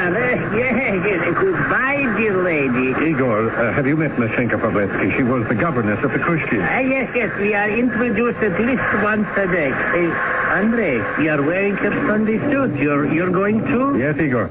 We decided to try our luck together. All aboard! Goodbye. Oh, goodbye, dear Gregor. And please thank your wife for me. Goodbye, Gregor. Wish us good fortune. May the Lord watch over the both of you. Oh, goodbye, Igor. I shall never forget you. I hope you find employment with nice people. There must be some of them left in Russia.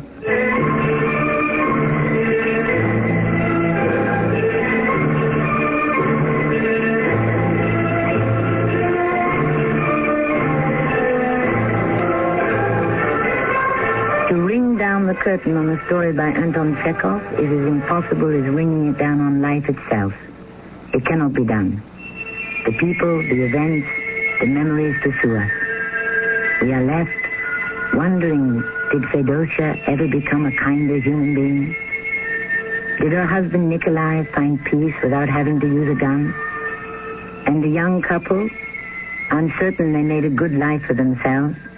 I shall return shortly. If you've been...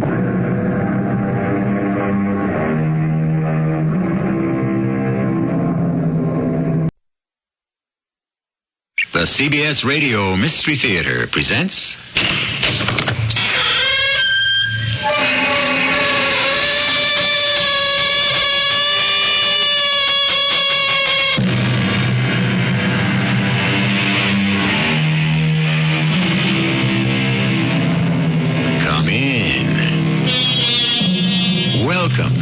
I'm E.G. Marshall. I think I can say that one of the most asked questions and the most unanswered question of the 1980s and possibly the 1990s is this. Is there life on other planets? Out there, are there substantial thinking creatures who can at least match our intellect? If so, are they friendly or hostile? What do they look like? And will we be able to communicate with them? However, our tale today is not so much, is there intelligent life in outer space, but is there intelligent life right here? Amos, look there. Quick! Between the moon and that tall tree. It's coming closer. What is it? If this were the 4th of July instead of the 4th of December, I'd say it was a blue pinwheel gone crazy. Amos, it's not spinning. It's lighting up the sky. Now it's moving off. Over the hill. It's gone. What was it? Well, it could be a temperature inversion. It does that. It's an unidentified flying object. You and I have just seen one.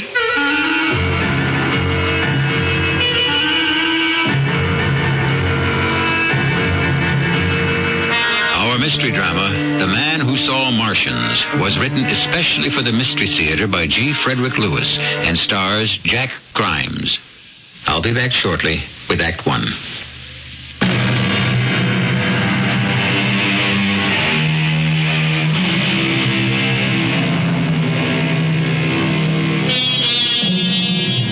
Some folks believe the most fascinating events can only happen to those who live in big cities.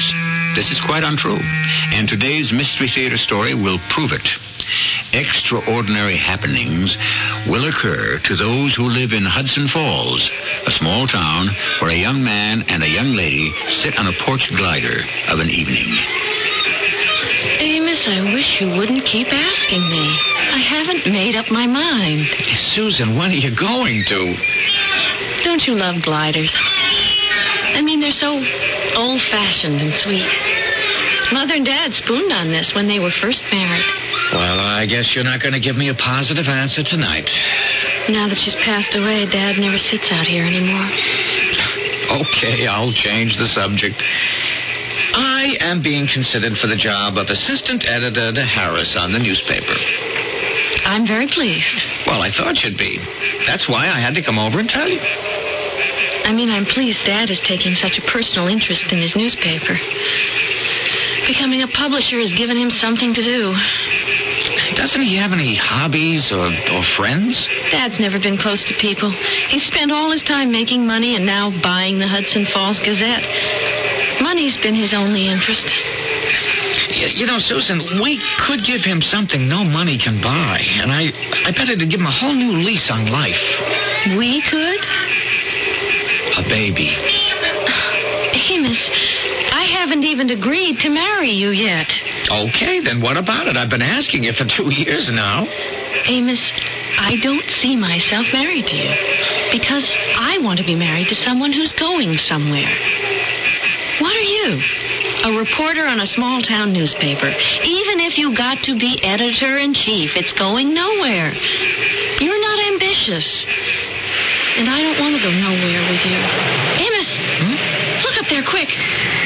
Between the moon and that tall tree. It's coming closer. What is it? Today was the 4th of July instead of the 4th of December. I'd say it was a blue pinwheel firecracker gone crazy. It's not that. It's not spinning. It's lighting up the sky and coming this way. It's moving off. It's going over the hill past the baseball diamond. It's gone. Amos, what was it? Well, it could be a temperature inversion. It does that. Temperature? What are you talking about? That was an unidentified flying object, and you and I have just seen it. There is no such thing as UFOs, Susan. You don't think they're possible? Of course not. You mean a saucer with little green men on it? I don't think you're being funny, Amos. The joke could be on you. Well, whatever it was, it's worth a picture.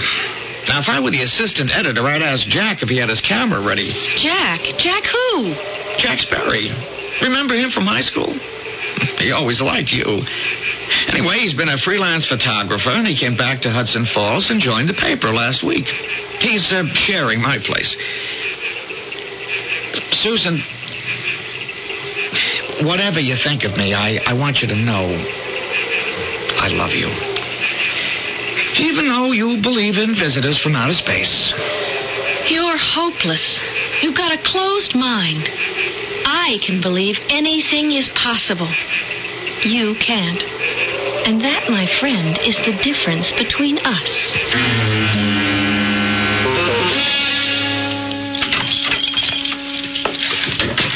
Amos! Is that you? Wait till you see these shots I just developed. Oh, doggone it. You smelled up the bathroom again, making it into a dark room. No, watch it. These blow-ups are wet. You took these? Yeah, just an hour ago. I was standing outside, and all of a sudden, I saw this big, flying silver pie, 100 feet in diameter, windows all around it, come zooming over the hill. Look at this one. Not bad, huh? A little grainy, even though I opened her up as far as she'd go. But they were traveling, man. I'll bet you Harris will print these on the front page tomorrow. Yeah, maybe, but the caption will read, Fake or Phony? Pixies play pranks. Could be, but it'll liven up the Gazette. Hey, how'd you make out with Susan? Oh, I didn't even get up to bat. You know, I've been asking her to marry me for 2 years now.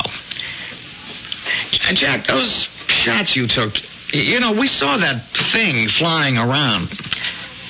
Hey, Jack, I have an idea. Will you go along with it? Well, if it doesn't get me fired. If we do this right, it might even get you a promotion before you've been on the staff 2 weeks.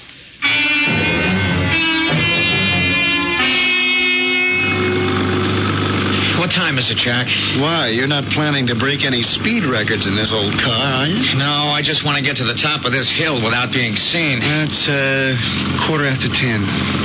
Oh, hey, where were you today? I looked for you at lunchtime. I spent most of the day in the library. Reading up on our project, Operation Goofo? Very funny. There's a whole shelf on UFO. People who've seen spacecraft, actually been on board.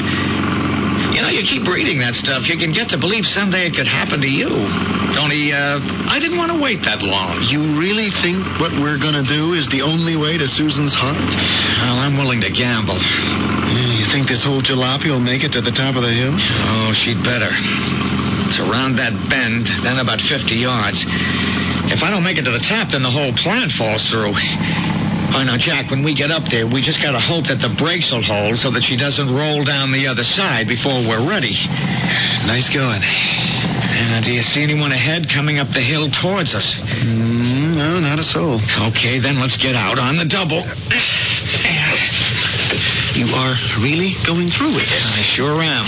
I can always take the bus to work. Well, what about me? When you show Harris the pictures you're about to take, you'll get a bonus big enough to buy 2 cars. I'd never do this to make a girl marry me. She said I'd never get anywhere, and I had no imagination. Well, we'll see. This old bus of yours is a real beauty. How can you part with her? Would you stop talking? Your camera loaded? What do you think? All right, now I'll release the handbrake. You push the car forward on your side. I'll push from mine. I just hope the steering wheel stays straight and we let her rip. Okay, so she rolls downhill and crashes into some tree down there or into that stone fence. And we run like the devil after her. I mess myself up with dirt and lie down somewhere near it like I was thrown from the wreck. And I just take as many pictures as I can, right? Oh, hey, how come I didn't get hurt? We talked about this. You were riding with me. When the UFO ran us off the road, you had the presence of mind to jump clear right away. And because pictures are your business, your natural reflex was to take pictures of everything in sight. Now, once you got what you want, I'll hoof it to the nearest phone and I'll call old Horace Bailey and tell him what happened. That way Susan will hear about it first. Gotcha. Okay, now. 1, 2, 3. Boy, there she goes. Run after her.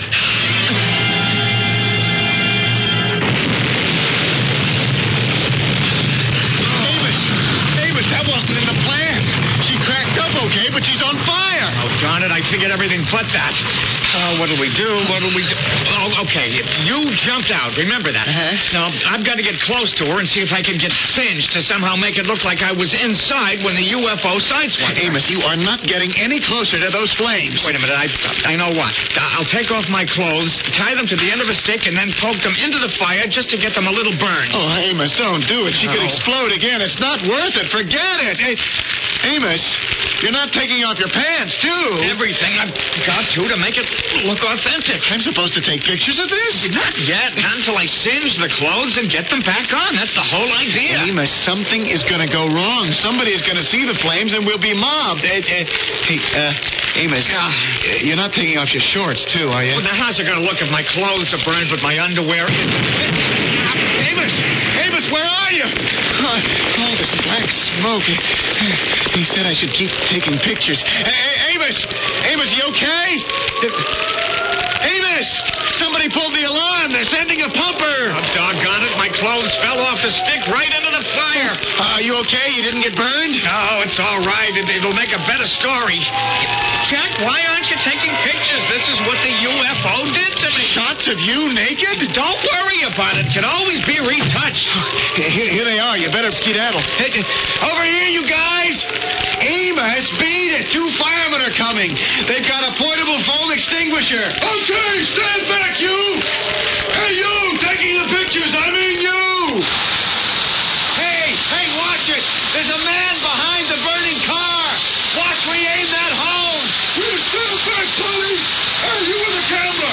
Chuck, aim that foam higher, will you? Hey, stop. Will you stop? You're dropping me.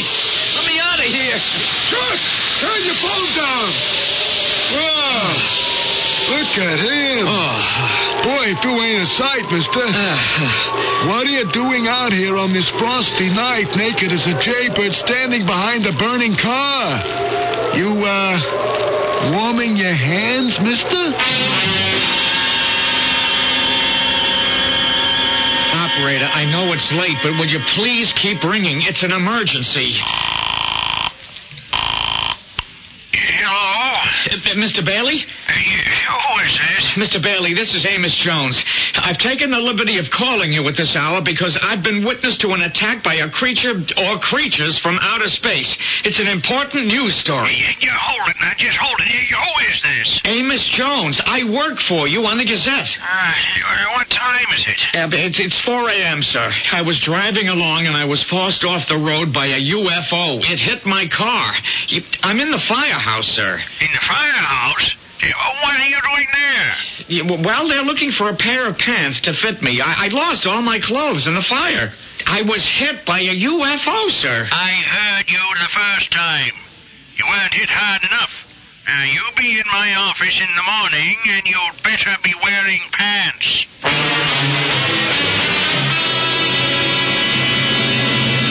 noticed how some people can't seem to do anything right, even on Mystery Theater?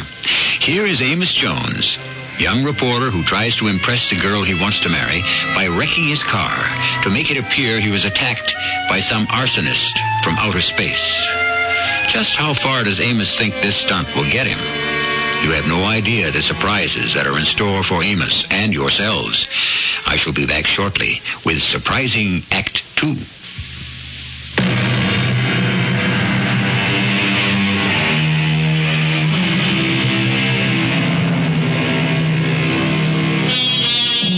Just because a young reporter fakes an encounter with a UFO doesn't mean that many haven't been sighted around the world. There are countless affidavits, published accounts, and sworn testimonies, not only of sightings, but by people who believe they have been taken aboard a flying saucer. Up in Hudson Falls, it was a week of notoriety and ballyhoo, the value of which did not escape publisher Horace Bailey. Amos, I think we've got a tiger by the tail here. You've come up with some first-class, first-hand news, and we cannot let the story die away. Oh, Mr. Bailey, I'm still shook up about that first encounter. When you see Susan, I hope you'll tell her that. I haven't been able to get a hold of her. You were near death, my boy. When that extraterrestrial machine came down right on top of us and sideswiped us, I really thought that was the end. Well, I, for one, would like to keep that story alive. It came at me buzzing like a giant beehive, a streak of blue light. All those little windows in a saucer, 100 feet long, Mr. Bailey. 100? The first story we sent across the wire, you said 50. Now, you shape up, boy. Now, which is it, 50 or 100? A good reporter remembers details. Well, you try remembering with all those strange faces looking at you out of the portholes as that darn thing buzzes by. This has just hit me. The tower on top of the Gazette building. The one on the right side, we never put the water tank in it. Oh, ideal. Amos, I am turning the tower into an observatory, and in it, I'm installing a telescope and perhaps even an automatic camera. Push a button, and it keeps taking pictures. And you, Amos Jones, I am putting you in charge. Well, that's very nice of you, Mr. Bailey. I've been meaning to ask. You, Amos, will be our nightly watchman protecting our civilization. You had a question? Yeah. I didn't have any insurance on my car. I couldn't get collision because it's more than 5 years old. By Monday, everything will be installed.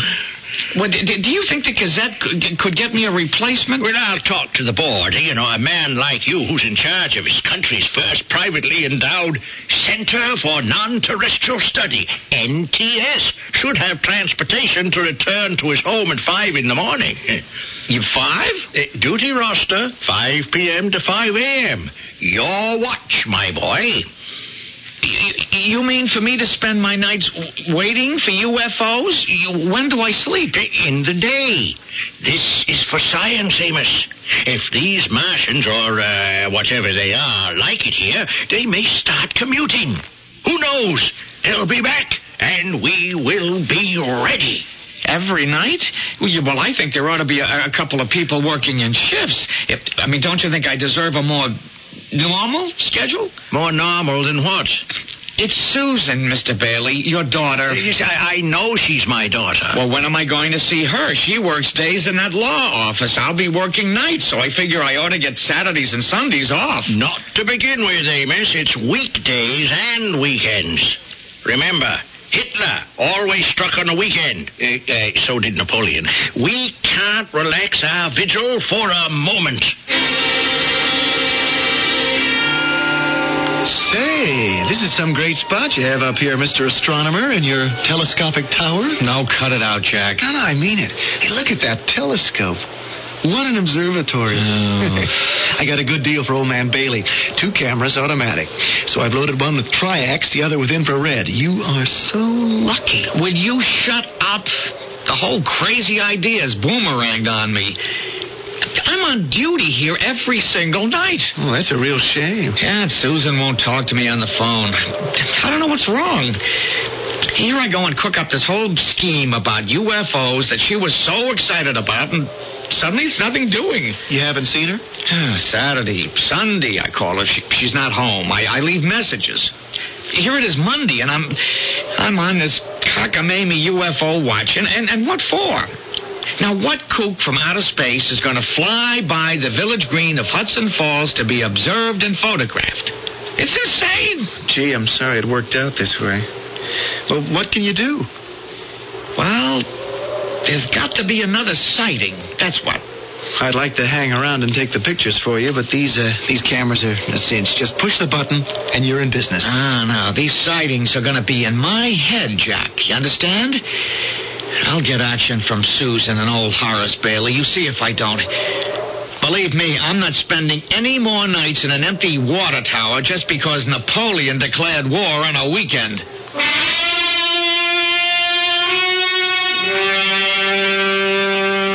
So this is where you and Amos live, Jack. It's a nice little apartment. No, we managed to keep out of each other's way. Susan, what I was saying on the way over is, do you think it's fair? I mean, Amos feels like Napoleon banished to St. Helena. Do we have to talk about Amos? You asked me here to come see your portrait work. And I'm really into photography. Oh, I'll have him out in a minute, Susan. Oh, if you like some white wine, just help yourself. You see, I've been taking portraits for a heck of a long time, and...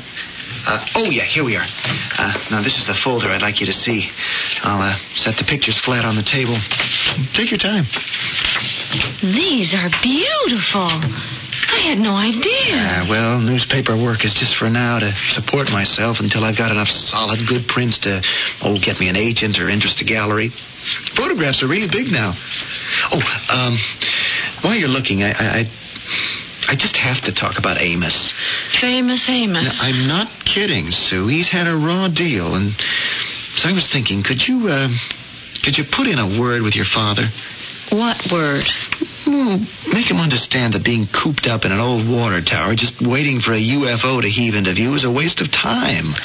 Do you really believe he was attacked by a flying saucer, and so his car burst into flames? Well, I was there, wasn't I? Loyal Jack was there. That doesn't answer my question. Well, what do you think? Amos made it up? What about the pictures I took?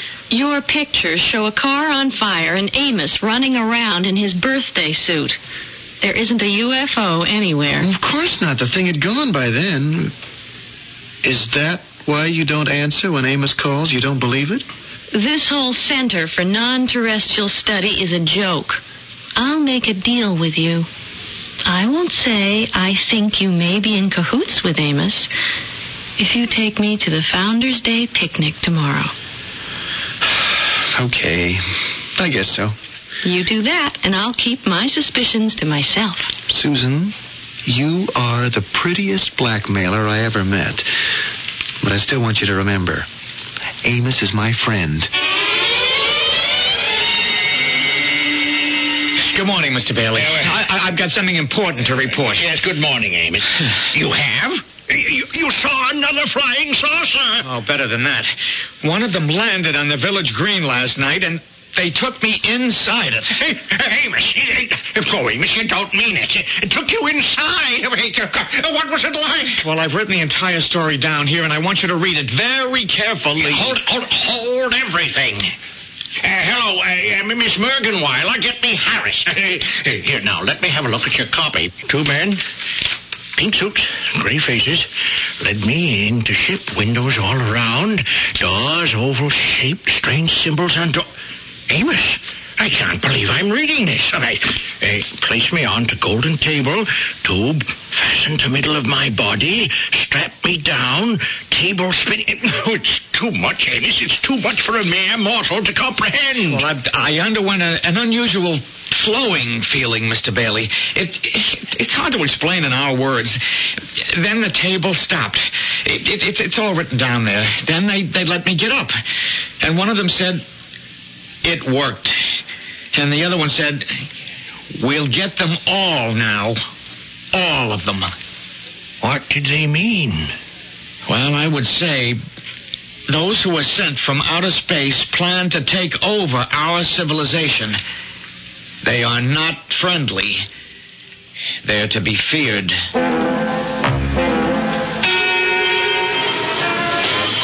Jack, it's not that I don't care for Amos.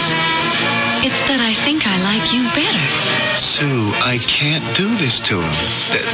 This has got to be the last time we meet. The whole town's here on the green picnicking. It's not as if we were alone. Think of Amos. You've known him all your life. He's crazy about you.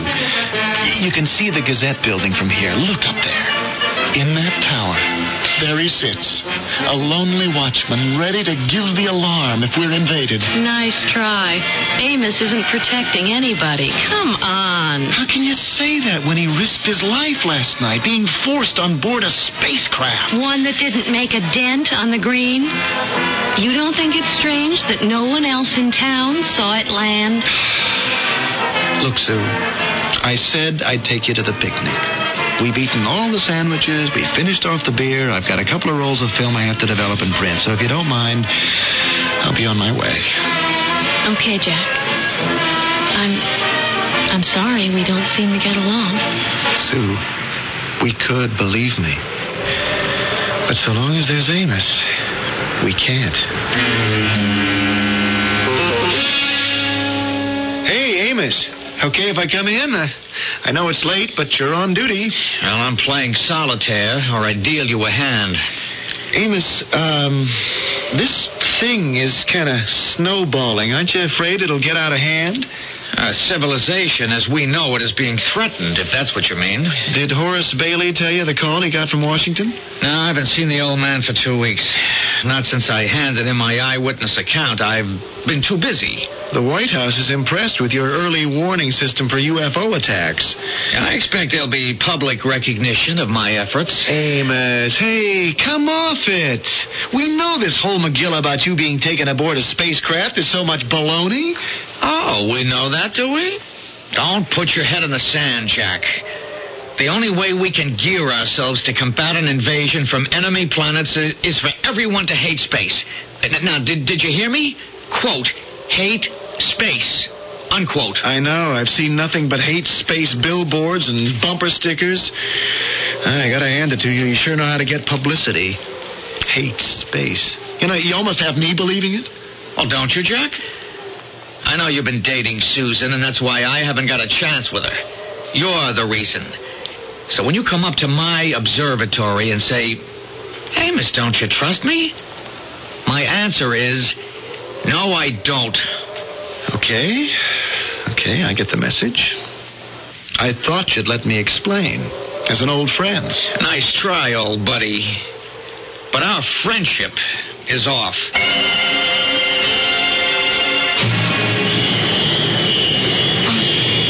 I don't believe it. It's because I'm cooped up here night after night. I'm imagining a flying saucer just landed on the roof.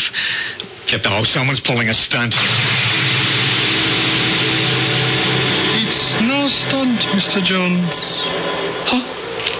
Who are you? How did you get in here so fast? The answer to your question is one you are not capable of understanding. My name is Smith. You may call me Mr. Smith. Why are you dressed like that? A suit? No pockets. It's like you're wearing a flannel skin. You should also take note, Mr. Jones, that I have only one eye in the middle of my forehead and no mouth. You are hearing what I say from a sender-receiver on top of my head. What is this? Is some game or something? Are you trying to scare me? Because I want you to know that I don't scare easily. If you ask me, Amos has opened a Pandora's box. Check your mythology, and you'll find that Pandora was sent to Earth by the god Zeus and fooled Epimetheus into thinking the box was a wedding present from the gods. On their wedding night, Pandora opened the box, and out flew clouds of death, disease, and destruction throughout the world, which is how we came by them. Only one good thing remained inside Pandora's box, and that was hope, which is all I can offer you when I return shortly with Act 3.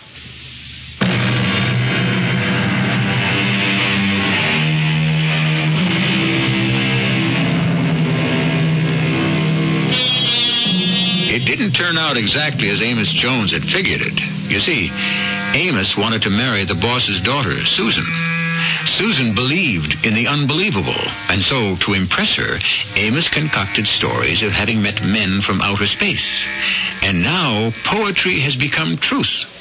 Amos has actually been visited by an unearthly person, a Mr. Smith, a real non-terrestrial, with one eye, no ears or mouth, yet an ability to hear and speak.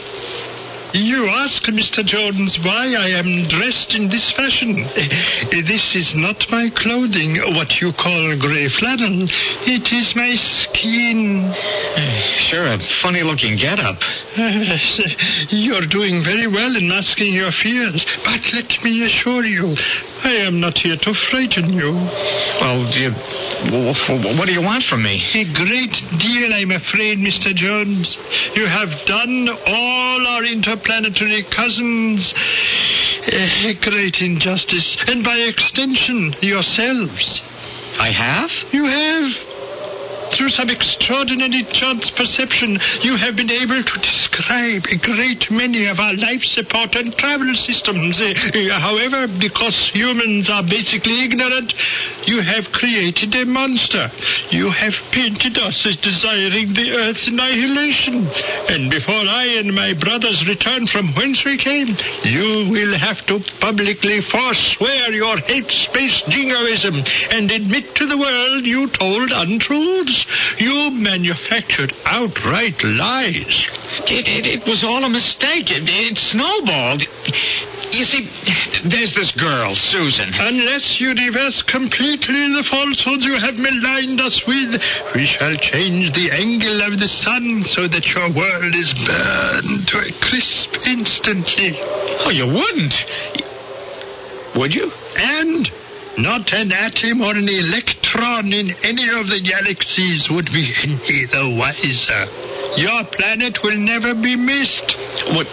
You couldn't, Mr. Smith. 5,000 years up in smoke? Jones, we are a proud and peaceful race. You are the troublemakers and the warriors. For centuries, we have been hopeful you would have come to your senses, and we could join you and show you how to attain peace and plenty. Space, Mr. Jones, is not to be hated, but loved. Okay. The ball is in my court. I've got to figure out a way of stopping what I started. You work on it. And let's see some progress when we return tomorrow night at this same time. You're going now? For a little cruise and survey. Would you care to have a look aboard before we leave? Who, me? Inside of one of those things? No, thank you. Too bad. Yeah, well. It's an experience not unlike the one you dreamed up, but without a gold table. By the way, these automatic cameras can only photograph what was made or born or grown on your planet. Nothing else.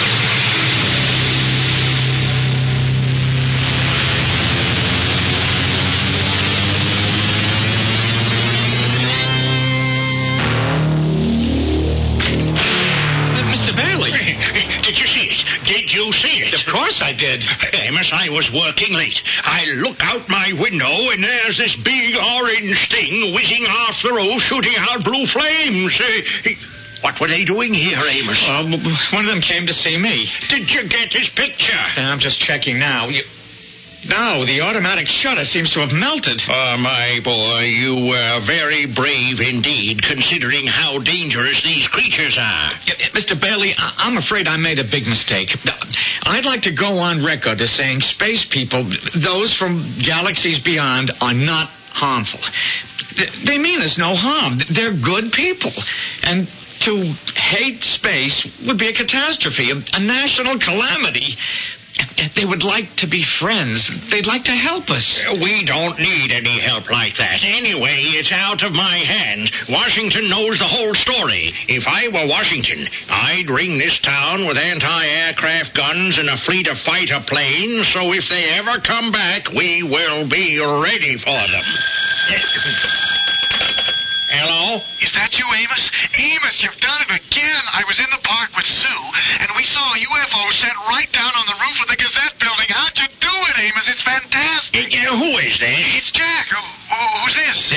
Mr. Bailey. And are you Jack the photographer who works for me? Yes, sir, that's me. Where's Amos? He's right here. Do you wish to talk to him? No. I just wanted to let him know that I saw him. Well, so did I. And I'm up in the observatory with him. Now, you better come up here, Jack. Your cameras didn't work. They got jammed or melted or something. Step on it. Mr. Bailey, if we don't tell the truth that there are great people, a kind people, and that I lied about them, if I can't get the people to believe that, they're going to blow us right out of the galaxy. It's the end. Amos, I think you're somewhat overwrought. Now, it's a great strain meeting enemies from out there. Now, you just let me take care of all the details from here on in. Okay?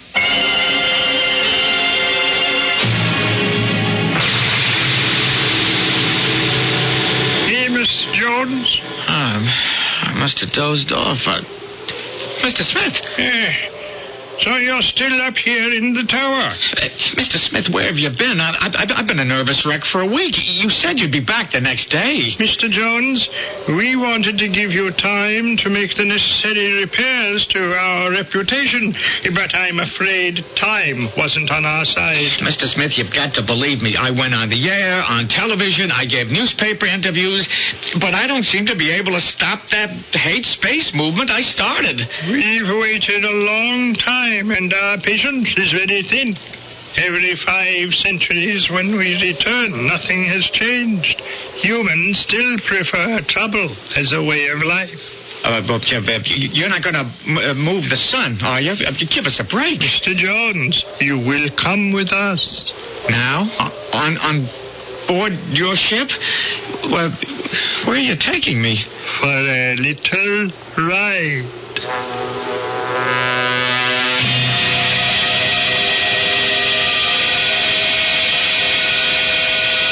Well, don't you see, by taking me away from Earth in this spacecraft, you ruin any chance you might ever have of getting your message across. I'll say this for your species. You never stop arguing and you never stop trying. But, Jonesy, when you die, what happens then? We're back where you began, and you began in the cave days. Of course, if you married and had children, word could be passed along.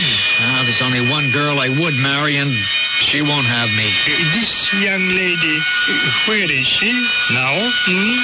Probably sitting on her front porch with Jack on the same porch glider we used to sit on.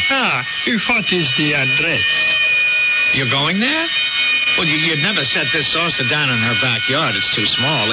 I'll tell you what, though.